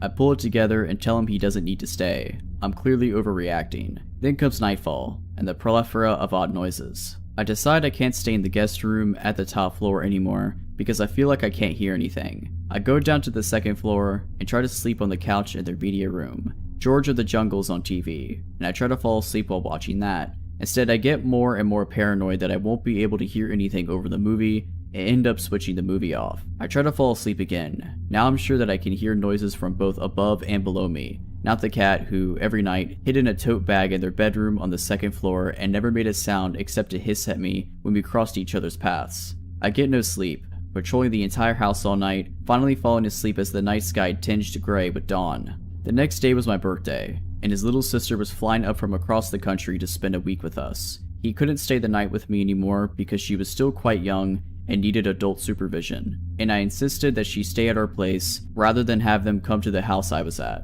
Fortunately, my best friend had just returned from her trip, and we decided to have a birthday sleepover. I feel a little paranoid, but again, I'm able to get some sleep with someone else there and wake up a little more refreshed. She leaves, and I sit in the kitchen, which faces the street where Gaunt Man first saw me. Gaunt Man is across the street, walking and watching. I duck down against the wall below the window, placing my phone at the gap between the blinds with only the top of my head showing. Gaunt Man gets closer, still watching as I hit record on the video. I get several seconds of him watching the house until he suddenly seems to notice the top of my head or the phone and snaps his own gaze back to the sidewalk below him and walks on. My heart is pounding. Now he knows that I've watched him watching me again. Probably saw the phone recording or taking a photo, and he lives right across the street, where he often sat on his porch for hours smoking with a couple of other men, facing my direction. The next few nights were a blur of me wandering around the house, checking closets and other closed spaces upon returning from going out, placing chairs against entrances so that I'd hear them scrape if they got moved, half sleeping in the media room, double checking windows, exhausted until the couple of hours of sleep I would get when the sky would tinge gray, and I'd felt I'd survived the most dangerous part of the night. My best friend found out I wasn't sleeping at all, and offered to stay with me for the last night. Boyfriend's little sister was still there, so he couldn't. I accepted her offer, feeling foolish and overdramatic, but thankful. We stayed back in the guest room on the top floor, watching Parks and Rec quietly with the subtitles on, so that I could still hear the rest of the house. It was around 1 AM or so when a shrill, piercing siren suddenly echoed throughout the house. My best friend and I sat up in bed, paralyzed for a moment with fear and confusion. "Did they say anything about an alarm?" she asked me. "No," I responded, hesitantly, wondering if I had missed something in the notes they had left. We stared at each other for another long moment. "What should we do?" she asked. "I don't know," I said. "We should shut the door and lock it, right?" She was the closest to the door. She shut it quickly and locked it. I moved the nightstand in front of it, a pathetic barricade. The siren continued to wail throughout the house. "Should we call the police?" I asked, my heart pounding into my mouth, opening the blinds with my hands and trying to peer through the dark street below. There was a window to the bathroom with the access from the balcony patio. I checked it, just to make sure yet again that it was shut and locked. "We should probably call the police. Or should we?" She had already begun to call the police, telling them that we were house sitting and an alarm had just gone off. We were concerned about a man who had been watching me over the past few days, and we were alone in the house. The police got our address and said that they would arrive soon. Suddenly, the alarm stopped. With the alarm off, we gathered the courage to remove the nightstand from the door and unlock it. I had pepper mace gripped tightly in my hand as we swung the door open, ready to confront whatever was out there. Nothing. No one. I checked the giant glass door a few steps away that led to the balcony patio. Locked. We made our way down the stairs, cautious, quiet. We finally made it down to the bottom floor when there was pounding at the front door. I hurriedly made it over to the door, removing the chair I had placed in front of it as quickly as I could, letting in 2 policemen. They identified themselves to the door. They came inside, asked me a few questions about this man, and then decided it was probably just a harmless homeless man. I didn't tell them that he lived across the street because I thought they'd accuse me of overreacting. Quote unquote, "He was just walking home, not following you or watching you." End quote. They couldn't find a security system, and told us that it was the fire alarm that had gone off, but they couldn't figure out why. After checking the house and finding no one, they left. I emailed the owners the next day to tell them what happened, and that we had called the police to come check it out. They apologized that it happened, and thought it was strange. I left the next day and politely declined house sitting for them when they asked again a few months later. We moved out of the city and across the country last summer, My boyfriend only recently told me that he and my dad, who had come up to help us move, had seen Gottman walking across the street from our apartment, and that last week before we moved. So Gottman, even if you weren't stalking and watching me, let's not ever meet again. A couple years ago, one of my closest friends relocated cross-country with his long-term girlfriend to a work job he couldn't refuse. Only issue he had was that he did not want to fly his dogs out with them when they made the move, since they'd be staying in a hotel for the first month. He was also a bit reticent to fly them out due to health concerns for both pets. By the time he located a home to rent, he was missing his dogs and made the request of his sister, another close friend, and myself to drive them to him in LA. Now we're Chicago folks, so the trip would be a long one. However, with the three of us to foot the near 30-hour drive, it would be a piece of cake. We left early and drove long hours. Along the way, it was decided between my friend and I that we'd foot the majority of the drive ourselves, and if we needed to, we'd let our friend's sister do some driving. We were on a bit of a time crunch due to a snafu with the rental agreement, so we didn't have the luxury to stop very often past an 8-hour stay at a Denver LA Quinta Inn. As for the journey itself, it was relatively smooth, barring getting pulled over right before entering Utah for driving for 2 miles in the left lane of an empty highway. Whoops. From that point, we made it through Utah, Arizona, and Nevada without much trouble until we entered California in need of gas. I had been driving for the majority of the first day and tagged my buddy in after being pulled over. I remained in the shotgun seat as navigator, searching through the GPS for a fuel stop. We kept our eyes peeled for road signs and discovered a sign pointing to Yermo Ghost Town or something along those lines, which had a mobile station. How wonderful. It was convenient too, as it was located almost directly off of the interstate. We rolled in on a little more than fumes when we approached the pumps. Normally we let the dogs out at every rest stop, but having stopped not long before then, and with both dogs sleeping snugly in the back, I decided to pump gas without anyone else leaving the vehicle. My buddy pulled us up on the opposite side of a beat-up green sedan with a short, plump gentleman who just turned in to approach the shop.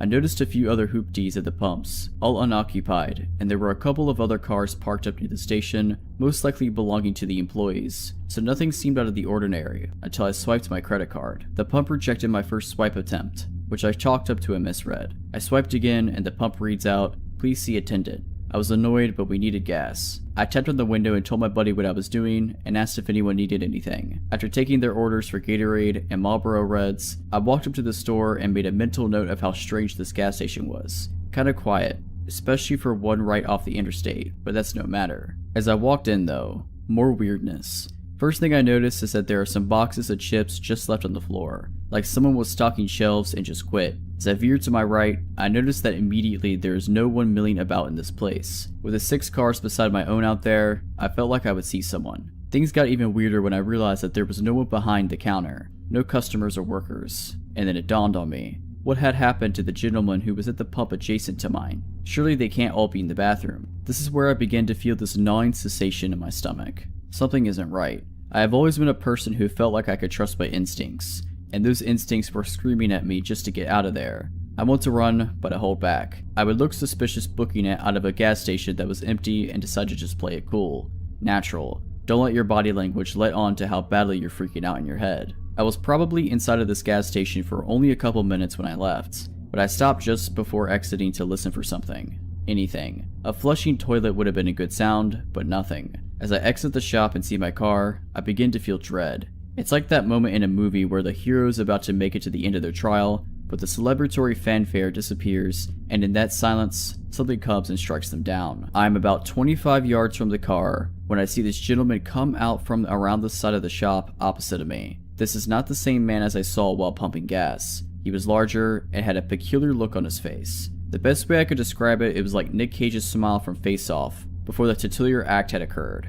I continued walking towards my car, but when I turned back to look at him, he was now walking towards me with a purpose. At this point, I noped my way back to the car with increased urgency in my step. And of course my friend has the door to the car locked like a complete douche clown. There is also the 95-pound golden retriever sitting in my seat. Apparently my travel companions did not notice how freaked out I was, or the creepy gentleman still walking in my direction. I punched the window and told him to unlock the door, to which he only half rolls down the window to tell me the dog was in my seat and they were afraid she'd jump out when I opened the door. I reached my hand in and threw the dog towards the back seat as hard as I could, while my friend is just now realizing how freaked out I am. He started the car and drove off quickly. I took one last look back and saw the guy had stopped about a pump away from where we were, still with that same look on his face. We found another gas station further down the road, this time with a ton of people inside and out. After thoroughly creeping out my friends with the story as I pumped gas, we made our way back to the interstate, which meant passing that gas station again. It's been about 15 minutes since we pulled out initially, and we go silent as we notice that those very same cars are still sitting in the same spots where we had left them.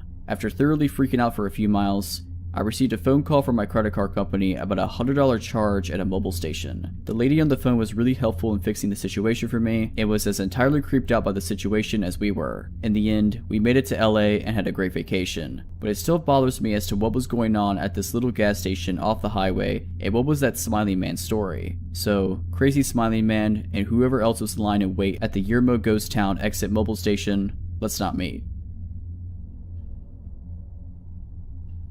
I lived in New Mexico for several years before moving to the Midwest. My friend, Amy, and I, both females, would spend many days exploring the remote corners of the New Mexico, discovering abandoned ghost towns and enjoying the quiet, desolate beauty of the desert. One afternoon in March 2010, we were traveling from Ruidoso to Albuquerque. Always up for exploring, we took a back road rather than traveling the more direct highway. One leg of our journey had us on NM55. It's a remote, teeny tiny 2-lane highway. We love those types of roads, up until that day. This part of New Mexico is flat and desolate desert. You can see for miles, and there's virtually nothing except dirt and rock between towns, and towns can be miles apart. So we were on NM55 going north. After a few minutes, we saw a white pickup truck up ahead of us, going the same direction. Suddenly, he stopped his truck sideways in the middle of the highway, blocking both lanes.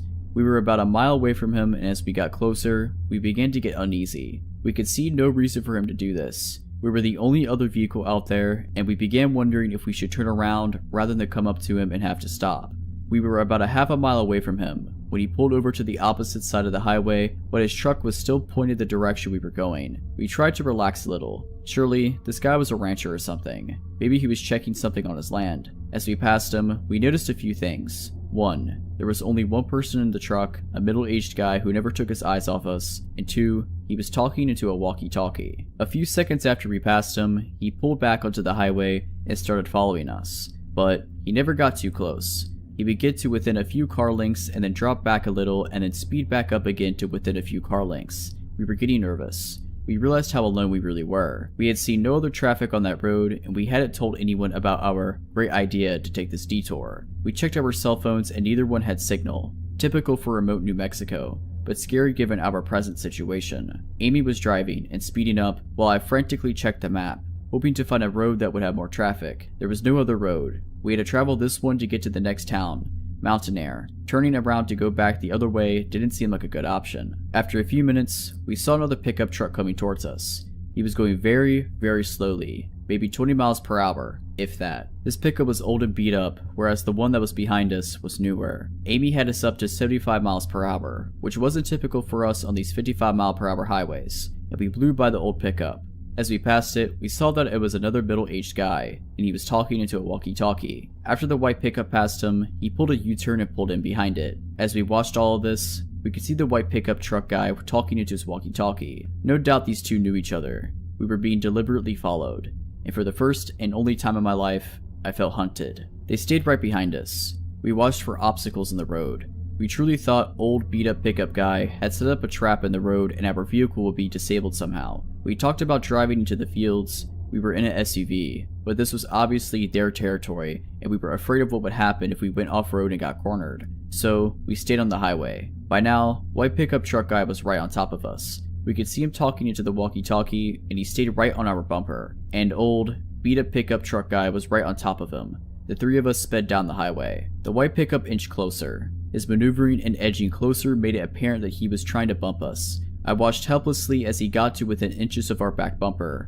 Amy floored it. We were passing 80 miles per hour and edging up to 90. The road was flat and deserted, but any little thing going wrong would have been catastrophic. We absolutely were not going to slow down or stop if we could help it. The white pickup pulled into the opposite lane and started to gain speed. The only thing we could think of was that he wanted to pass us and get in front of us. If he got in front of us and his buddy was behind us, then we'd be boxed in and trapped. We looked frantically at the rocky desert on both sides of us. Our only option was to off-road it. As we topped a small incline, we saw a sign that said Salinas Pueblo Missions National Monument, and it pointed towards a road on the left. And right at that moment, a blue pickup truck pulled out of the road and onto the highway in front of us. As we came up on the blue pickup, we saw the plate said U.S. Park Service. We looked at each other and then looked behind us. Both pickup trucks did U-turns and went the other way. We followed the blue pickup to Mountain Air and then made our way to Albuquerque. I don't know exactly what those guys' intentions were, but they weren't good. There is something seriously wrong out there.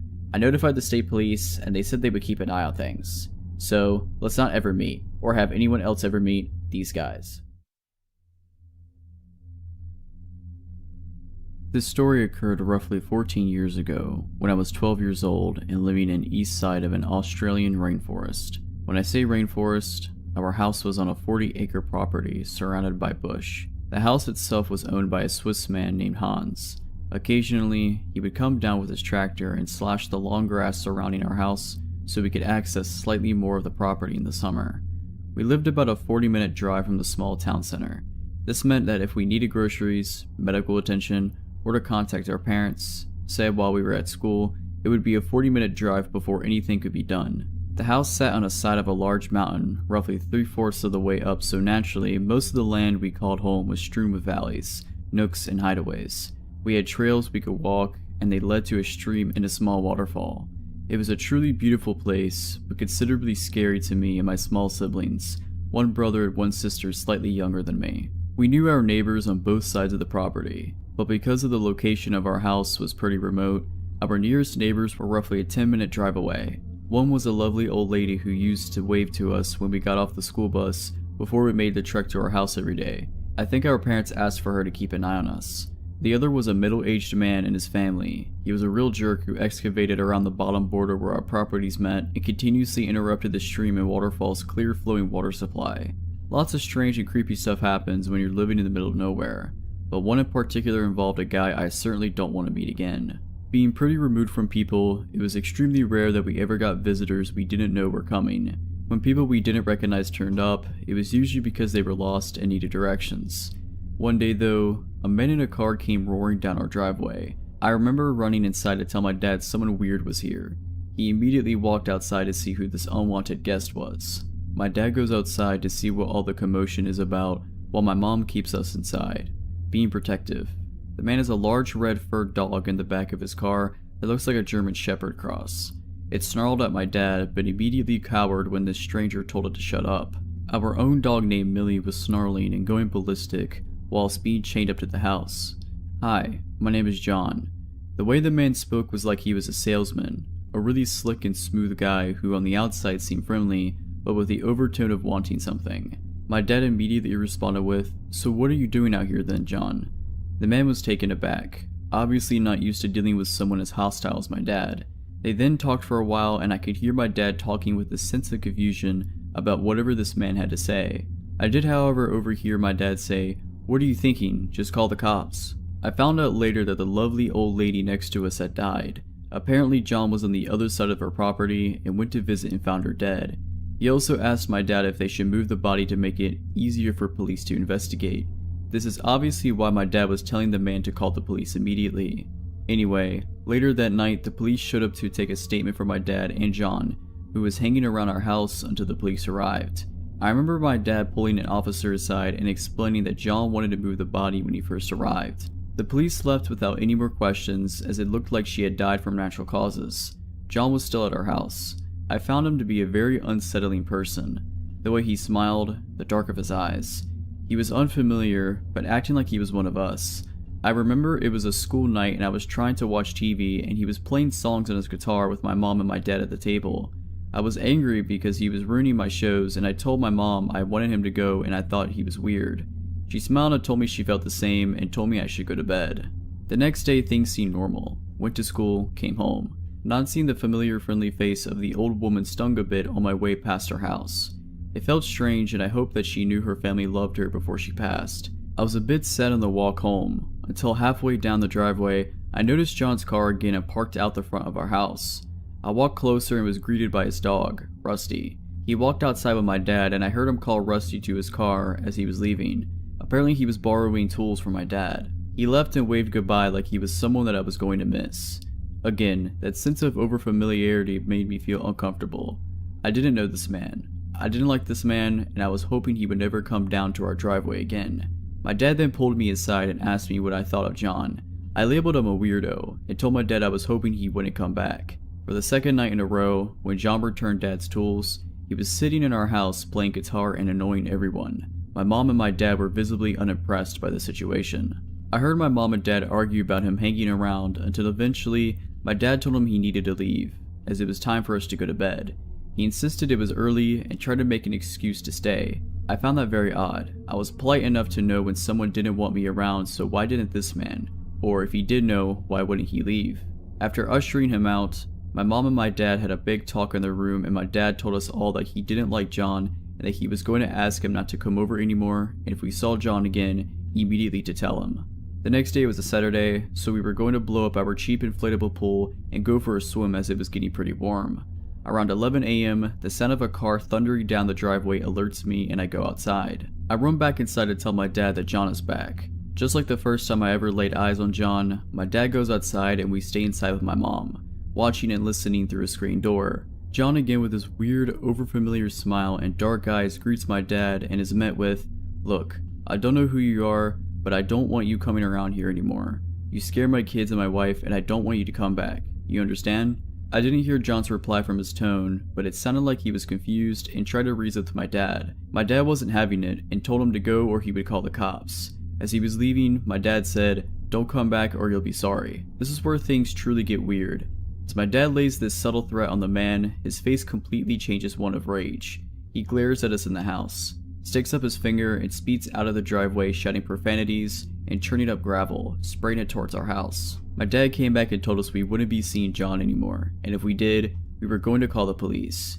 I was relieved. This odd man made me feel uncomfortable in my own home, and the way he reacted when he left confirmed the feeling I got from him when I first saw him. I can't remember if it was the Sunday or the Monday after that day, but John did come back. He tried to reason with my dad and say sorry for whatever caused us to not like him. Before he even got out of his car, my dad said, "If you don't turn around and leave, I'm gonna smash your face in."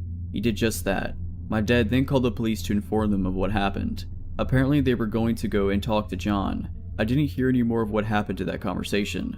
A few weeks went by with no sightings or happening with John, and we all felt like things were back to normal. This was until our mailbox had been tipped out of the ground and smashed, or possibly run over. I remember asking my dad what happened, but he wasn't about to give me any ideas. He later told me that he knew it was John after the way their last conversation ended. The next weekend after the mailbox incident, we went into town to get groceries and a fast food dinner as a bit of a treat, and when we came home down the driveway, my dad immediately stopped my mom from proceeding and said that something was wrong. Next to the carport where we parked our car, at the back of the house, there was a window that opened to the bathroom. My dad must have spotted the window was missing. As we drove down, he got increasingly more tense until we all noticed the window was missing. I remember being confused in the back seat and not really knowing what was going on, until I saw it. A man, dark eyes, and overfamiliar, coming from the window that led to the shower. My dad was exploding with rage, and he told my mom to rush down the driveway. The man proceeded to escape the window and run down the back of our property into thick shrubbery. My dad, only being on one leg, let Millie loose as she was going ballistic tied up to the house. She raced down the grass-engulfed hill into the darkness. She came back with nothing. My dad went out with his flashlight and couldn't find anything either. I'm not sure if anyone slept that night. None of our possessions had been stolen or even moved. We must have caught this man just as he was entering our house. The police came the next day and searched for fingerprints with no avail. My father was furious and again alerted them to John and his strange behavior. They told us they would look into it once again. That was the last time we heard from John that year. I had almost completely forgotten about him and had the summer off to enjoy myself and get ready for high school. The school I went to was pretty large considering where we were, but everyone seemed to know each other pretty well, including the teaching staff. Within my first week at the school, we were introduced to all the teachers and teacher aides. I was caught completely unaware when that overfamiliar, dark-eyed man from the previous year was introduced as a teacher aide, except instead of John, he was introduced as Gregory something. I went into a little bit of a spin as I was trying to make sense of all of it. I was 100% sure that this man named Greg something was the same man who had introduced himself to my family as John. At that moment, so many things rushed into my head. What if he killed the old lady? What if he didn't live close by? What if he wanted to move the bodies so he could frame my dad? If he lied about something as critical as his name, what else was he lying about? What if police never even made contact with him? I was sitting there for a good 10 minutes trying to piece it together until the teacher called my name to bring me back to reality. That is when he noticed me. The look on his face when he saw mine was one I'll never forget. He immediately recognized me. He looked shocked. His eyes were wide and he said nothing, just staring at me. I could sense that he was now the one feeling uncomfortable and on edge. Later that day, I rushed home to tell my dad who I had found. He was shocked and repeatedly asked if I was sure. He went to the school the next day and discovered the man had put in for indefinite leave yesterday and may not return. When we learned of the news, my dad told me to watch out and let him know should John or Greg ever return. So John, Greg, whoever you are, let's not ever meet again. When I was 14, I was asked to babysit my 3 younger cousins, aged 8, 4, and 1, in an extremely rural, mountainous part of Pennsylvania. My aunt and uncle had a wedding to go over to about an hour away and wouldn't be back until very late. Their house was situated on a steep mountainside. Their back deck had a 15-foot drop onto a rocky hill below leading down to a river. Their closest neighbors were about a half a mile away. The closest main road was a mile away, and at night, there were no lights to be seen anywhere around them. Basically, it was in the middle of nowhere and you would have to know where you're going to get there. You don't just accidentally end up there. My aunt and uncle left us with some pizza and their cell phone number next to their landline. This was the early 2000s and I didn't have a cell phone, but even if I did, I wouldn't get reception there anyway, and headed out. The baby was already asleep. The 4-year-old wasn't feeling well and was quietly watching TV in the living room as he dozed off, and the 8-year-old was playing Guitar Hero with me up on the loft. The loft overlooked the living room to the left, where I could keep an eye on the 4-year-old, and there was a huge window that overlooked the driveway to the right. The description of the driveway is an important detail to the story. The road that led to their house ran straight into their forked driveway. It was a dead-end road. The house was as far as you could go. Go to the left driveway, there is a large open carport, and that's where my aunt and uncle, and anyone who ever visited, parked. The right driveway led down a very short but very steep hill to a large leveled out area and ended against the garage door that opened to the basement of the house. It was never used as a garage, but served as my uncle's man cave, and where he spent most of his time. Right beside the garage door, a normal door with a window so you could see right in, but this driveway was exclusively used by the kids as a play area because it was the only flat, yard-like area on the property, and being on a mountainside, there isn't much room to safely play otherwise. No cars ever drove down there, ever. There are too many toys and bikes in the way, and friends and family knew this. It was about 10 p.m., pitch black outside, no moon to illuminate the area either. My cousin and I were still playing Guitar Hero when headlights caught the corner of my eye, and not my aunt's minivan headlights. Huge truck headlights with those roof lights you often see on Jeeps or other off-road trucks. Not only that, the truck was going down the right driveway, the kids' play area. This was not my aunt and uncle. This was not anyone they knew. Panic and dread filled my body. I was a small teenage girl, alone in an isolated house on a mountain at night, with 3 children in my care. In a terrified voice, I asked my cousin, "Who is that, Jake? Do you know whose truck that is?" And then he looked panicked. "No, I've never seen that truck before," he replied. I quickly ushered him downstairs, still unsure what to do, but the 2 little ones were sleeping down there and I wanted to make sure they were safe. I checked on the baby and then grabbed the phone to call 911, and then I started to hear the metal garage door being shaken violently. No one ever opened that garage door. More panic fills me. I hear them try the door beside it, the metal doorknob jiggling. No one was actually knocking. It's not like they were checking to see if my uncle was down there. Plus, the lights were out. It was dark down there. They knew no one was down there. They were definitely breaking in. The door leading to the basement steps was right next to the phone, so I could clearly hear all this going on. I quickly turned the little lock on the doorknob just in case they did make it into the basement. My heart was practically jumping out of my chest. I'm talking to the 911 dispatcher as my 8-year-old cousin clings to my arm. The operator is calm and trying to call me, but I knew it would be at least 30 minutes until a police officer could get up there, assuming they didn't get totally lost on this mountainside in the pitch dark. I just kept thinking, we are dead. This is how I die. The operator asked for the number my aunt and uncle left me so she could have another dispatcher call them to let them know the situation. I turned around to grab the paper with the number on it, and to my absolute horror, I see a man peering in a large sliding glass door. A huge, burly, but what had to been a 6'4" man with long, scraggly red hair and a big red bushy beard. And what made it worse, he was grinning at me. Grinning in a way that still scares me to this day. Meanwhile, I had to have looked like a terrified deer in the headlights. I was shaking so hard I could barely hold the phone. There was a second man behind him I couldn't see as well. I have no idea what he looked like, but he was equally as tall, but a bit more lanky than the larger man at the sliding glass door. I screamed, "Oh God, they're here." And before the 911 operator could say anything, my 8-year-old cousin goes, "Mr. Jim?" His voice was very confused. It wasn't like my cousin was happy or even relieved to see him. I asked, "Do you know who that is?" But before my cousin could answer, I turned my attention to the man in the door. "I'm on the phone with the police," I shouted. I'm grateful he didn't try that door, because I do not think it was locked. The man stared at me hard for a moment, eyebrows furrowed, like deciding what he wanted to do next, but he then just backed away into the darkness. What seemed like an eternity later, I saw the truck lights back up out of the driveway and then back down the road until they disappeared. I was still really scared, and so was my cousin. He had only met that guy a few times, an acquaintance of his dad.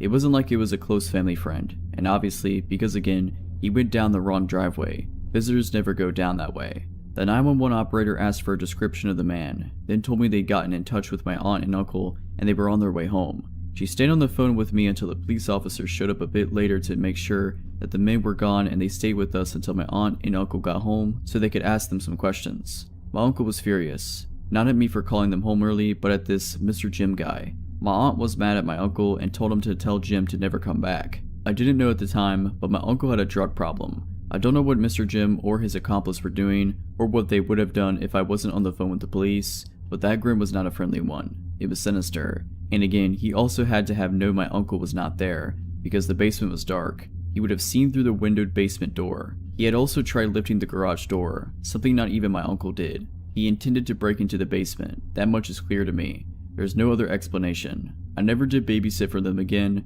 and I don't think I ever even went back up there because not long after, my aunt divorced my uncle and moved out. So Mr. Jim, the grinning mountain man who tried to break into the house where I was babysitting, let's not meet again.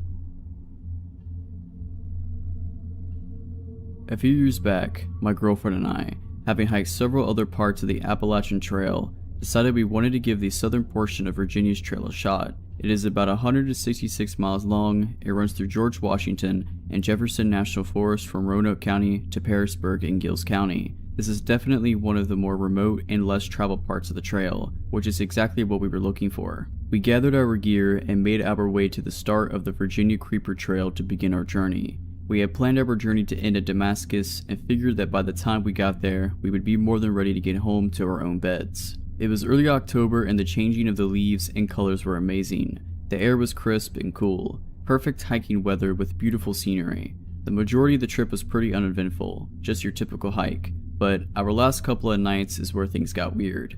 On this portion of the trail, you're supposed to camp on the trail or a designated shelter. We didn't really want to run into other people and didn't want anyone coming up on us in the middle of the night. We decided to ignore those suggestions and find our own little spot off the trail. A little searching around and we found a spot a little ways off the trail in the middle of a small clearing. It was perfect. We set up camp, cooked some food, talked for a while, then snuggled up and went to sleep for the night. Somewhere around 2 a.m., I was awoke by my girlfriend shaking me awake, telling me, "Get your gun, someone is outside walking around our tent." She informed me that she woke up to what sounded like someone right outside the tent, running a knife or something along the side while circling us. When hiking, I carry a 1911 with me. You never know exactly who or what you might run into when on such a long hike in a remote location. I got the 1911 out of my pack, and then we sat silently, listening for any sounds. A few minutes of nothing but the breeze blowing through the trees, and then I heard branches snapping. It sounded like it was a bipedal, based on the way the steps were paced. I turned on the flashlight and flooded the area with light. I thought I saw someone move behind a tree. I yelled out and told them to go away and that I was armed. I kept the light on the area with my gun drawn and slowly approached towards the area where I thought I saw the figure. Then, from my right, I hear what sounds like someone running away through the woods. I spin and face my light that way, and then from the original spot, hear who or whatever was there take off into the woods. There's no way I'm giving chase, so I return to the campsite. I tell my girlfriend about what happened, and I end up sitting guard outside the tent, in the darkness until daybreak. In the morning, I looked around a bit for signs of who or whatever it was, and I discovered a boot print in some soft, moist dirt not far from our tent. It wasn't mine and it wasn't my girl's. This freaked me out as it confirmed that someone, perhaps more than one, was skulking around our tent in the dark. I kept it to myself because I didn't want to freak my girl out any more than she already was. At this point, we were pretty deep in and still had 2 days left. That day we walked a little faster than normal and covered as much ground as possible. When it came time to set up camp, I found a spot near a cliff where we could place the tent in a small overhang and prevent anyone from coming up behind us. The whole day up to this point, I had a feeling we were being followed. I had no confirmation of this as I hadn't seen or heard anyone else, but it was just a gut feeling. We set up camp and made some food, then retreated to the tent. I assured my girl that if I slept at all, it would be with one eye open. After a while, she drifted off to sleep and I stayed awake listening to the sounds of the woods at night. I was awake for a few hours, just waiting to see if anything was going to happen. At some point, I guess my exhaustion caught up with me and I drifted off. I woke sometime later to what sounded like someone going through our stuff outside the tent. I grabbed my gun and woke my girlfriend, shushing her to be quiet. From that faint glow of the fire, I could see someone's silhouette against the tent. There was really someone out there. I yelled out to them something along the lines of, "We are armed, get out of here." They dropped what they were doing and bolted. I came out of the tent, gun drawn and ready to shoot someone. Our stuff was strewn all about. They had rummaged through quite a bit of our stuff. I walked to the edge of the woods in the direction of whoever was out there had fled. There was a creek nearby and I walked to the edge, where there was a small trail running alongside it. Down the creek I could see a light. It looked like a lantern the way it flickered. Then I saw 3 more emerge from the other side of the woods. I told my girlfriend to start packing up whatever she could and that we are leaving now. We packed up everything of value, left the tent and a few other items and headed back onto the trail, in the middle of the night. I kept hearing people talking off in the woods and hearing branches snap from quite some ways. I kept looking behind us every few seconds to make sure nobody was coming up behind us. It was completely nerve-wracking. If something happened, we were still a long ways from anywhere and quite literally on our own. Since we hadn't seen another hiker the entire time we had been out there, I really felt we were in serious danger. We had been walking for quite some time when I heard something in the woods behind us. As we rounded a corner, I turned around and saw someone step out onto the trail and just stand there watching us. It was just as the sun was coming up and barely any light. I couldn't make out any features, just the silhouette. I stopped and looked at them for a second and asked them who they were and what they wanted. They just stood there silently, watching us, and then turned and walked back into the woods. We picked up the pace and kept going, looking back every so often. We didn't see them again, but my gut told me they were still there for quite a ways. We eventually reached the end of the trail and got to where we had parked my girlfriend's car, extremely exhausted. We made it out of the Virginia woods without becoming a meal for some group of people of whatever knows what. I have no idea who they were or what they wanted. Maybe it was just someone messing with us, I don't know. But I'll never know because I will never be returning to find out. This happened over a decade ago, somewhere in northern Michigan during the summer. My friend Kathy, my boyfriend's half-sister May, and I drove down from our hometown to visit friends, and we were on our way back home in Kathy's bad little car. By bad, I'm talking this thing had engine problems, overheating problems, ignition problems. It was constantly falling apart. More than once, it had stalled or just stopped working in the middle of the street while we were trying to get somewhere, but Kathy thought we'd be fine since we hadn't had any problems with it on the way to our friend's house. It's a little past midnight and we're roughly an hour away from home. There's nobody on the road, dense woods on every side, no streetlights, no moon.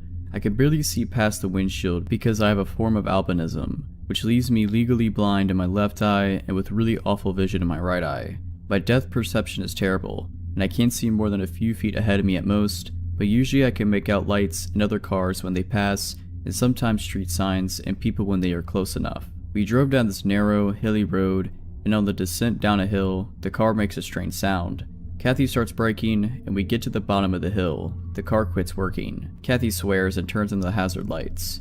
She and I get out of the vehicle and help pop the hood, which causes a bunch of smoke to fly out. After the smoke mostly clears, Kathy tries to figure out what went wrong this time. We stand in the dark for at least 45 minutes, maybe longer, before we realized she couldn't fix the car and needed a tow truck. These were the days of the MapQuest printouts and brick phones, so we couldn't whip out our smartphone and look up the closest tow truck. I decided to call my boyfriend Caleb to come pick us up and suggest we come with a tow truck to pick up the car when it was daylight. May and Kathy agree, so I take out my cruddy Nokia and called my boyfriend. It's then I realize, no service. I ask May and Kathy if either of them have service. They both check and shake their heads. May gets a bit panicky, and we all hold our phones up, trying to get a signal to no avail. It's really hot, and after failing to get any kind of service, we are all feeling a bit spooked and uncomfortable. May begs us to do something because she is more afraid than Kathy and I. Kathy attempts to calm May down, and I wonder if the thick woods and hills are blocking out our reception. I tell May and Kathy to wait by the car, and walk away from them up the hill we had just come down, holding my phone out. Still no signal. I walk further and further away until I reach the top of the hill. I can't see the outline of our car anymore, but I can still hear May at a distance. Even at the top of the hill, I don't get a signal. I know it's gotta be the trees in the way, so I get the idea of climbing up a tree and calling from there, just to see if it works. In hindsight, this was not my brightest idea, but me being an idiot. I saunter off into the woods in search of a climbable tree. At this point, I just want to go home, and this is the only thing on my mind. I find a nice tree with low branches and lift my body upwards towards the trunk. I climb the branches higher and higher, and about midway up the tree, I feel my pack of cigarettes fall out of my shorts pocket. I'm kind of annoyed, but figured I can just look for them when I climb back down. I take my phone out and hold it up once I get near the top. I have service. Relieved, I call Caleb, but he doesn't pick up, so I call again until he does. He answers in a sleepy but pissed voice, but I'm having none of that and simply explain our situation. He asks where we are, and I give him the name of the road and my best guess as to how far along we are on it. He says he will be on his way and tells me to go back and wait with May and Kathy, then yells at me for being stupid and climbing a tree in the dark with my bad depth perception. I assure him that I'm fine. He's skeptical but says okay, and we hang up. I start climbing down the tree, but my hand touches a big glob of sap, so I stop and try to wipe the sticky goop off of my shirt. I'm already sweaty and gross, so I'm not too happy about the sap. While I'm failing at getting rid of this crud off my hands, I hear the strangest sound from somewhere below me. Swish, swish, swish. I completely freeze, not being able to place what the sound is, but it's moving pretty fast. I stare down into the darkness below me, but can't see anything. Just hear this noise continuing. It comes closer and closer, and then I hear it right below my tree. Swish. And then it stops, right under my tree. I hold onto the branches as tight as I can and wait. I hear leaves shuffling and twigs snapping, and after a while that stops, and the weird noise starts again, but it's heading away from me deeper into the woods. I wait until I can no longer hear the sound, then finish climbing down and jump out of the tree.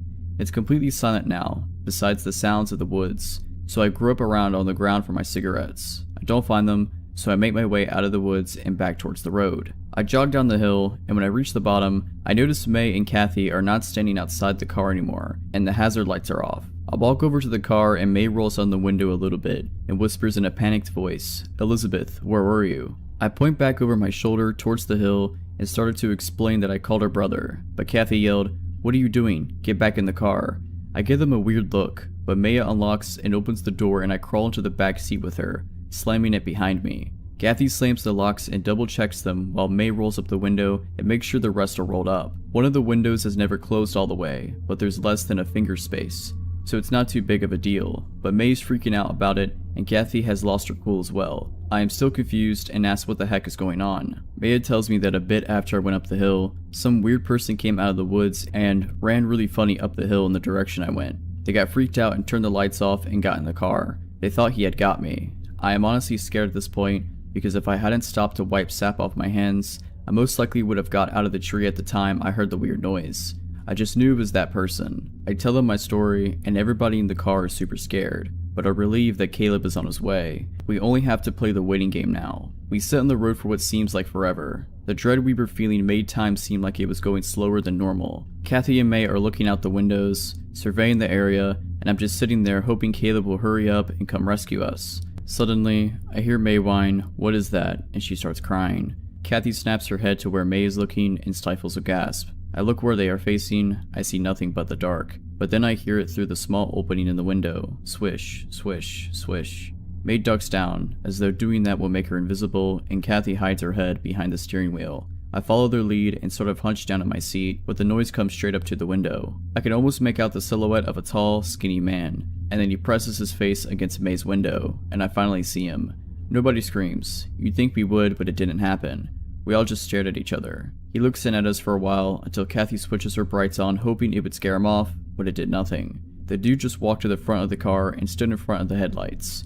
Maybe he thought he could block us from leaving? I don't know. I couldn't make out his features very well, but the guy had to be somewhere a bit over 6 feet and no older than 30 years old. He had the face of your average Joe, nothing special. Nothing really sinister or particularly creepy that you notice about him if you run into this dude in broad daylight. Dark shaved hair, pale skin, long face. May said he had light-colored eyes and stubble with eyebrows that made him look like he was always concerned, but there was no way I could make that out, so I had to take her word for it. What was really weird was it was like 80 degrees, and this dude was wearing corduroys, which is what the sound was. corduroys making that swishy sound when you walk, and an oversized sweater with abnormally long sleeves. The sleeves went over his hands and flopped back and forth as he paced around in front of the car. I'm not sure how long he was in front of the car, but it was a while. Then good old corduroy starts doing something really bizarre. He bends his arms up towards his face, which I can only describe as looking like a praying mantis because of the way his sleeves were hanging, and then he begins walking circles around the car, rhythmically taking 2 steps forward, 1 step back like Willy Wonka but on speed or something. This is where I noticed the swish sound matched up exactly to the same sound I heard when I was back in the tree. He was doing the 2 steps forward, 1 step back in the woods when he was going after me, as though this wasn't weird enough. By now May was sobbing and Kathy seemed like she had to vomit, so I felt like I had to be the brave one. I looked at the slight space in the open window, and when he orbited his way over there, I said, "Hey man, can you just stop? You're really freaking us out." Corduroy definitely had heard me, so he swished to a halt and looked back into the car through the windshield, straight at me. I asked him very firmly to leave, and he took an extended pause, smiled, then Willy Wonka'd his way out of my line of vision into the darkness. After a while, Kathy said he disappeared into the woods, and May was like, "I can't believe that worked." We awkwardly laughed about what a weirdo he was and glad he left and whatever, and we went back to waiting for Caleb, somewhat reassured but still paranoid. But after some time, Kathy said, "Oh no, he's back." I couldn't see, but apparently he was doing this 2 steps forward, 1 step back parallel to us on the side of the road, and this time he had a big tree branch he was holding with his sweater-covered hands. May got scared again, and I held her hand so she'd feel better about it, even though I was ready to piss myself. It was awful, because I didn't know if he was coming towards us, or if he was moving away, or whatever he was up to. It was kinda like when you knew there was going to be a jump scare in a horror movie. Then I hear Corduroy switch back towards the Geo and out my window.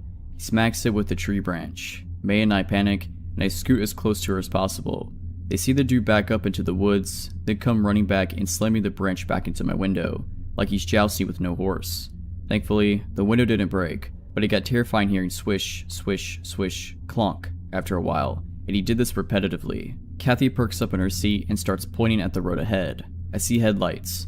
She blares the horn and flashes the lights. Lo and behold, it's our savior, Caleb. He brought his older brother Alex, and they both get out of his car and head over to us. May's sobs turn into Joy's laughter as her brothers approach. Now Caleb and Alex have always been tall guys. Walking around with them was like walking around with high elves. It felt very safe. Caleb was 6'8" and Alex is around 6'5", so I thought 2 dudes taller than the corduroy jouster would make him leave. But nope. Caleb walks towards Corduroy, trying to assess the situation, and Alex comes over to the car and taps on the window, tells Kathy to get out. She does, and he walks over to his car. Then he comes back and puts the car in neutral so he can push it off to the side of the road. May and I slowly get out, and May makes a bolt for her brother's car. I help Alex push the car to the side, while Caleb distracts the corduroy jouster by holding the end of his stick and telling him to go away. Corduroy yanks the branch away from Caleb and starts backing up by going 2 steps backward, 1 step forward, and disappears into the darkness down the street. I can't see him, but Caleb can. The dude backs up pretty far and then comes launching at Caleb, who sprints the other way down the road, cause that stick could have really hurt him. He bumps past Alex, who had already got out of the car and was opening his car door, leaving me behind the car alone. Corduroy apparently changed directions and aimed the stick at me, but I couldn't really tell. I just hear everybody shout, "Elizabeth." This startles me, and I jump to the side of the car, hearing Corduroy smash the stick into the back window with a loud thud and a swish. I take the long way around the car and sprint off into the road and feel Caleb grab my arm and tug me over Alex's car. I feel the wind has been knocked out of me and my legs don't seem to work, but Caleb manages to shove me in the back seat and scrambles into the passenger side. By now we are all safely in the car and Corduroy is standing like a mantis in front of the headlights again. He'd abandoned his stick and just stood there with no intention to move. Alex puts the car into reverse and slams on the gas, making me knock my head against the door, then makes the sloppiest U-turn ever and nearly drives us into the woods, but gets us back onto the road. Everybody was in 100% panic mode as Alex tore away, far over whatever the speed limit was. May and Kathy swear they saw Corduroy chasing behind us after Alex made the U-turn, but there was no way he was catching up. The next day, I went back there with Caleb, Kathy, and the dude from the tow truck place. There was no sign of Corduroy anymore, but when we approached the car, we saw that in the space where the window didn't close all the way were my cigarettes. The box was missing, but they were all neatly jammed in a row along the window space. I have no doubt it was the work of the corduroy jouster. To this day, I wonder if he knew I was up the tree and took my cigarettes, or if he thought I dropped them and went further into the woods to look for me, or if he just found them later and decided to stick them through the window, because he was weird. I also still wonder what his intentions were. I still have so many unanswered questions on that night. Several years ago, I was in a bit of a financial pickle. I was 21 with a bad job history, a bad job, and bad credit. My living situation went sideways, and I had temporarily moved back home with my folks. As anyone who has ever had to move back home as an adult will tell you, this was a terrible situation. I was a rush to get back out on my own, which is why when my best friend, similar position in life at the time, told me that an apartment had opened up at her shady complex, I had actually jumped at it. If you're from around here, then you'll know that every apartment complex in that town is kinda shady, but for those of you who are not here, this place is a shady non-town outside of another non-town, with more liquor stores than any other establishment, and several apartment complexes with no credit checks and same-day move-ins. A couple of months went by, and while the cops did occasionally show up in our parking lot and you had to watch your step for more than one broken bottle, it wasn't the worst place to live. I worked the night shift at a large retailer, shelving around freight in the back, hating every minute of every shift. So one night, while I trudged up and down a ladder like a zombie at work, my cell phone fell out of my back pocket at the top of the ladder. I grabbed at it, obviously missing, and died a little as I saw it smack the ground and go black. No amount of restarting or shaking could fix it. The LCD was completely shot. Well, that's just great, I thought to myself, and decided this was a good enough reason to go home mid-shift. Remember that thing I said about bad job history? Yeah, you can clearly see why. Driving home, at 3 AM on some random weekday, I turned onto the dark back road that led to my apartment building. I saw something faintly up ahead, in the road, and immediately think it's someone's dog. I pulled up slower, praying that I wasn't coming up on someone's dead pet, and saw that there was actually a teenage boy laying on the side of the road waving. There was a bike laying in the dirt next to him. The kid saw me and jumped, weaving toward the driver's side of my car. Now, I may have made a lot of poor decisions at this point in my life, but thankfully, I hadn't gone completely brain dead. I locked the car doors, but cracked the driver's side window. Are you okay? What happened? Let me get some help. I got hit by a car. They left me. I need help. The kid looked dazed and was cuffed up, but something about him also set my nerves on edge. I'm gonna call for help, okay? I grabbed up my cell phone and then remembered the thing was basically useless due to its ladder plunge. My cell phone was broke, but I live nearby there, okay? I will get help. I hope he didn't think I was lying, but then I didn't care. The kid slammed his hand against my car. Just let me in. I need help now. I promise. I will get help and come back. Everything will be okay. I felt torn. I wasn't going to let this kid into my car, but at the same time, I couldn't blame him. If I was scared and hurt, I would probably be frantic too. The kid slammed his hand against the car again, and I started driving. I hadn't been exaggerating. It was a 30-second drive to my apartment. I didn't have a landline, and I didn't want to somehow lead this kid to my empty apartment with no way of calling for help. I saw my best friend's boyfriend's car parked in her spot, and immediately was thankful for the stroke of luck. I ran up the steps to her apartment and began banging on the door. Roy answered the door, probably expecting a crazy person. It was immediately even more alarmed to see me. What is going on? Why aren't you at work? I breathlessly explained that some kid had been hit by a car off the back road, but my cell isn't working, and that I needed him to come back with me. Melanie, my best friend, emerged from her room, sleepy and equally confused. Roy immediately took charge, told us both to get into the car, and drove us back to the boy. The kid was still there, waving us down. Roy, a large man, Mel, and myself all got out of the car. Help. I need help.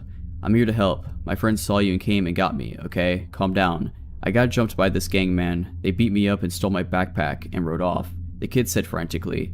I immediately became alarmed. That's not what he told me at all. I looked at Mel, my face clouding over. I thought you got hit by a car. Why did the gang jump you? What? Yeah, they beat me up and then someone hit me with a car. Plausible. I was still confused though. Roy also seemed very wary of this change in the story. Listen man, let me call an ambulance, okay? Can you tell me your name? The kid lost it. He screwed his face up and clenched his fist, hitting the side of his head. No, no, no, no. Just let me in the car, man. Just take me to your house. Roy was done. That's not happening, kid. I'll call an ambulance and the police, and I can wait with you till they get here, but we can't bring you back with us. The kid slapped the side of his head some more, and then in the most disturbing thing I've ever seen, grabbed fistfuls of his shaggy hair and began pulling it out of his scalp. The sound is still the most disgusting and alarming thing I've ever heard. Roy gave Mel and I the "let's get out of here" face, and we jumped back in the car. I'm calling the police, okay? I will tell them you've been hurt and you need an ambulance. Roy began dialing, and the kid started stomping around and screaming. Take me to your house, just let me get in the car, why won't you take me home? The kid stood in the street, blood trickling from where he'd torn up his scalp.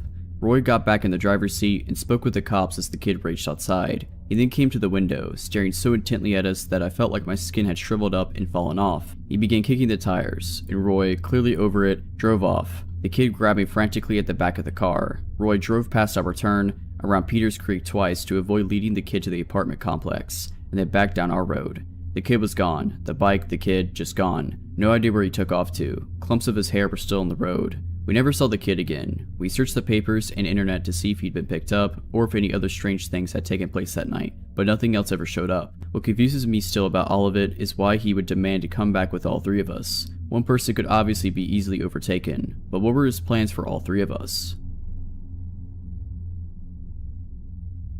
In the early 80s, when I was 8, my family was visiting my uncle who lived in backwoods Missouri. He lived on a lot of land, and the only other people who really even lived on the street were relatives, so no one else ever just happened to be there. This meant no one ever really locked their doors, because random family members were always coming by for this or that. One night, while we were all there, my parents and aunt and uncle decided to go to a nearby town to go bowling, because bowling. My brothers, who were 11 and 12, my female cousins, 6 and 14, and I'm female, stayed home. It was still daylight when the adults left, but it started raining pretty hard and got dark quickly. We used to play this game that was essentially hide and seek in the dark house, but we called it Vampire. There was a thin little mattress on the living room floor that some of the kids would sleep on at night, so the person who was it would lie on the mattress and fold it over themselves like a coffin and count down to midnight. When they got to midnight, they were looking for you. Again, all the lights are off, and you try to make it back to the coffin before you got caught. Because the house was in the country, it was pitch black at night. You couldn't see your hand in front of your face. What this meant for the game was that 1, you couldn't tell where the vampire was looking,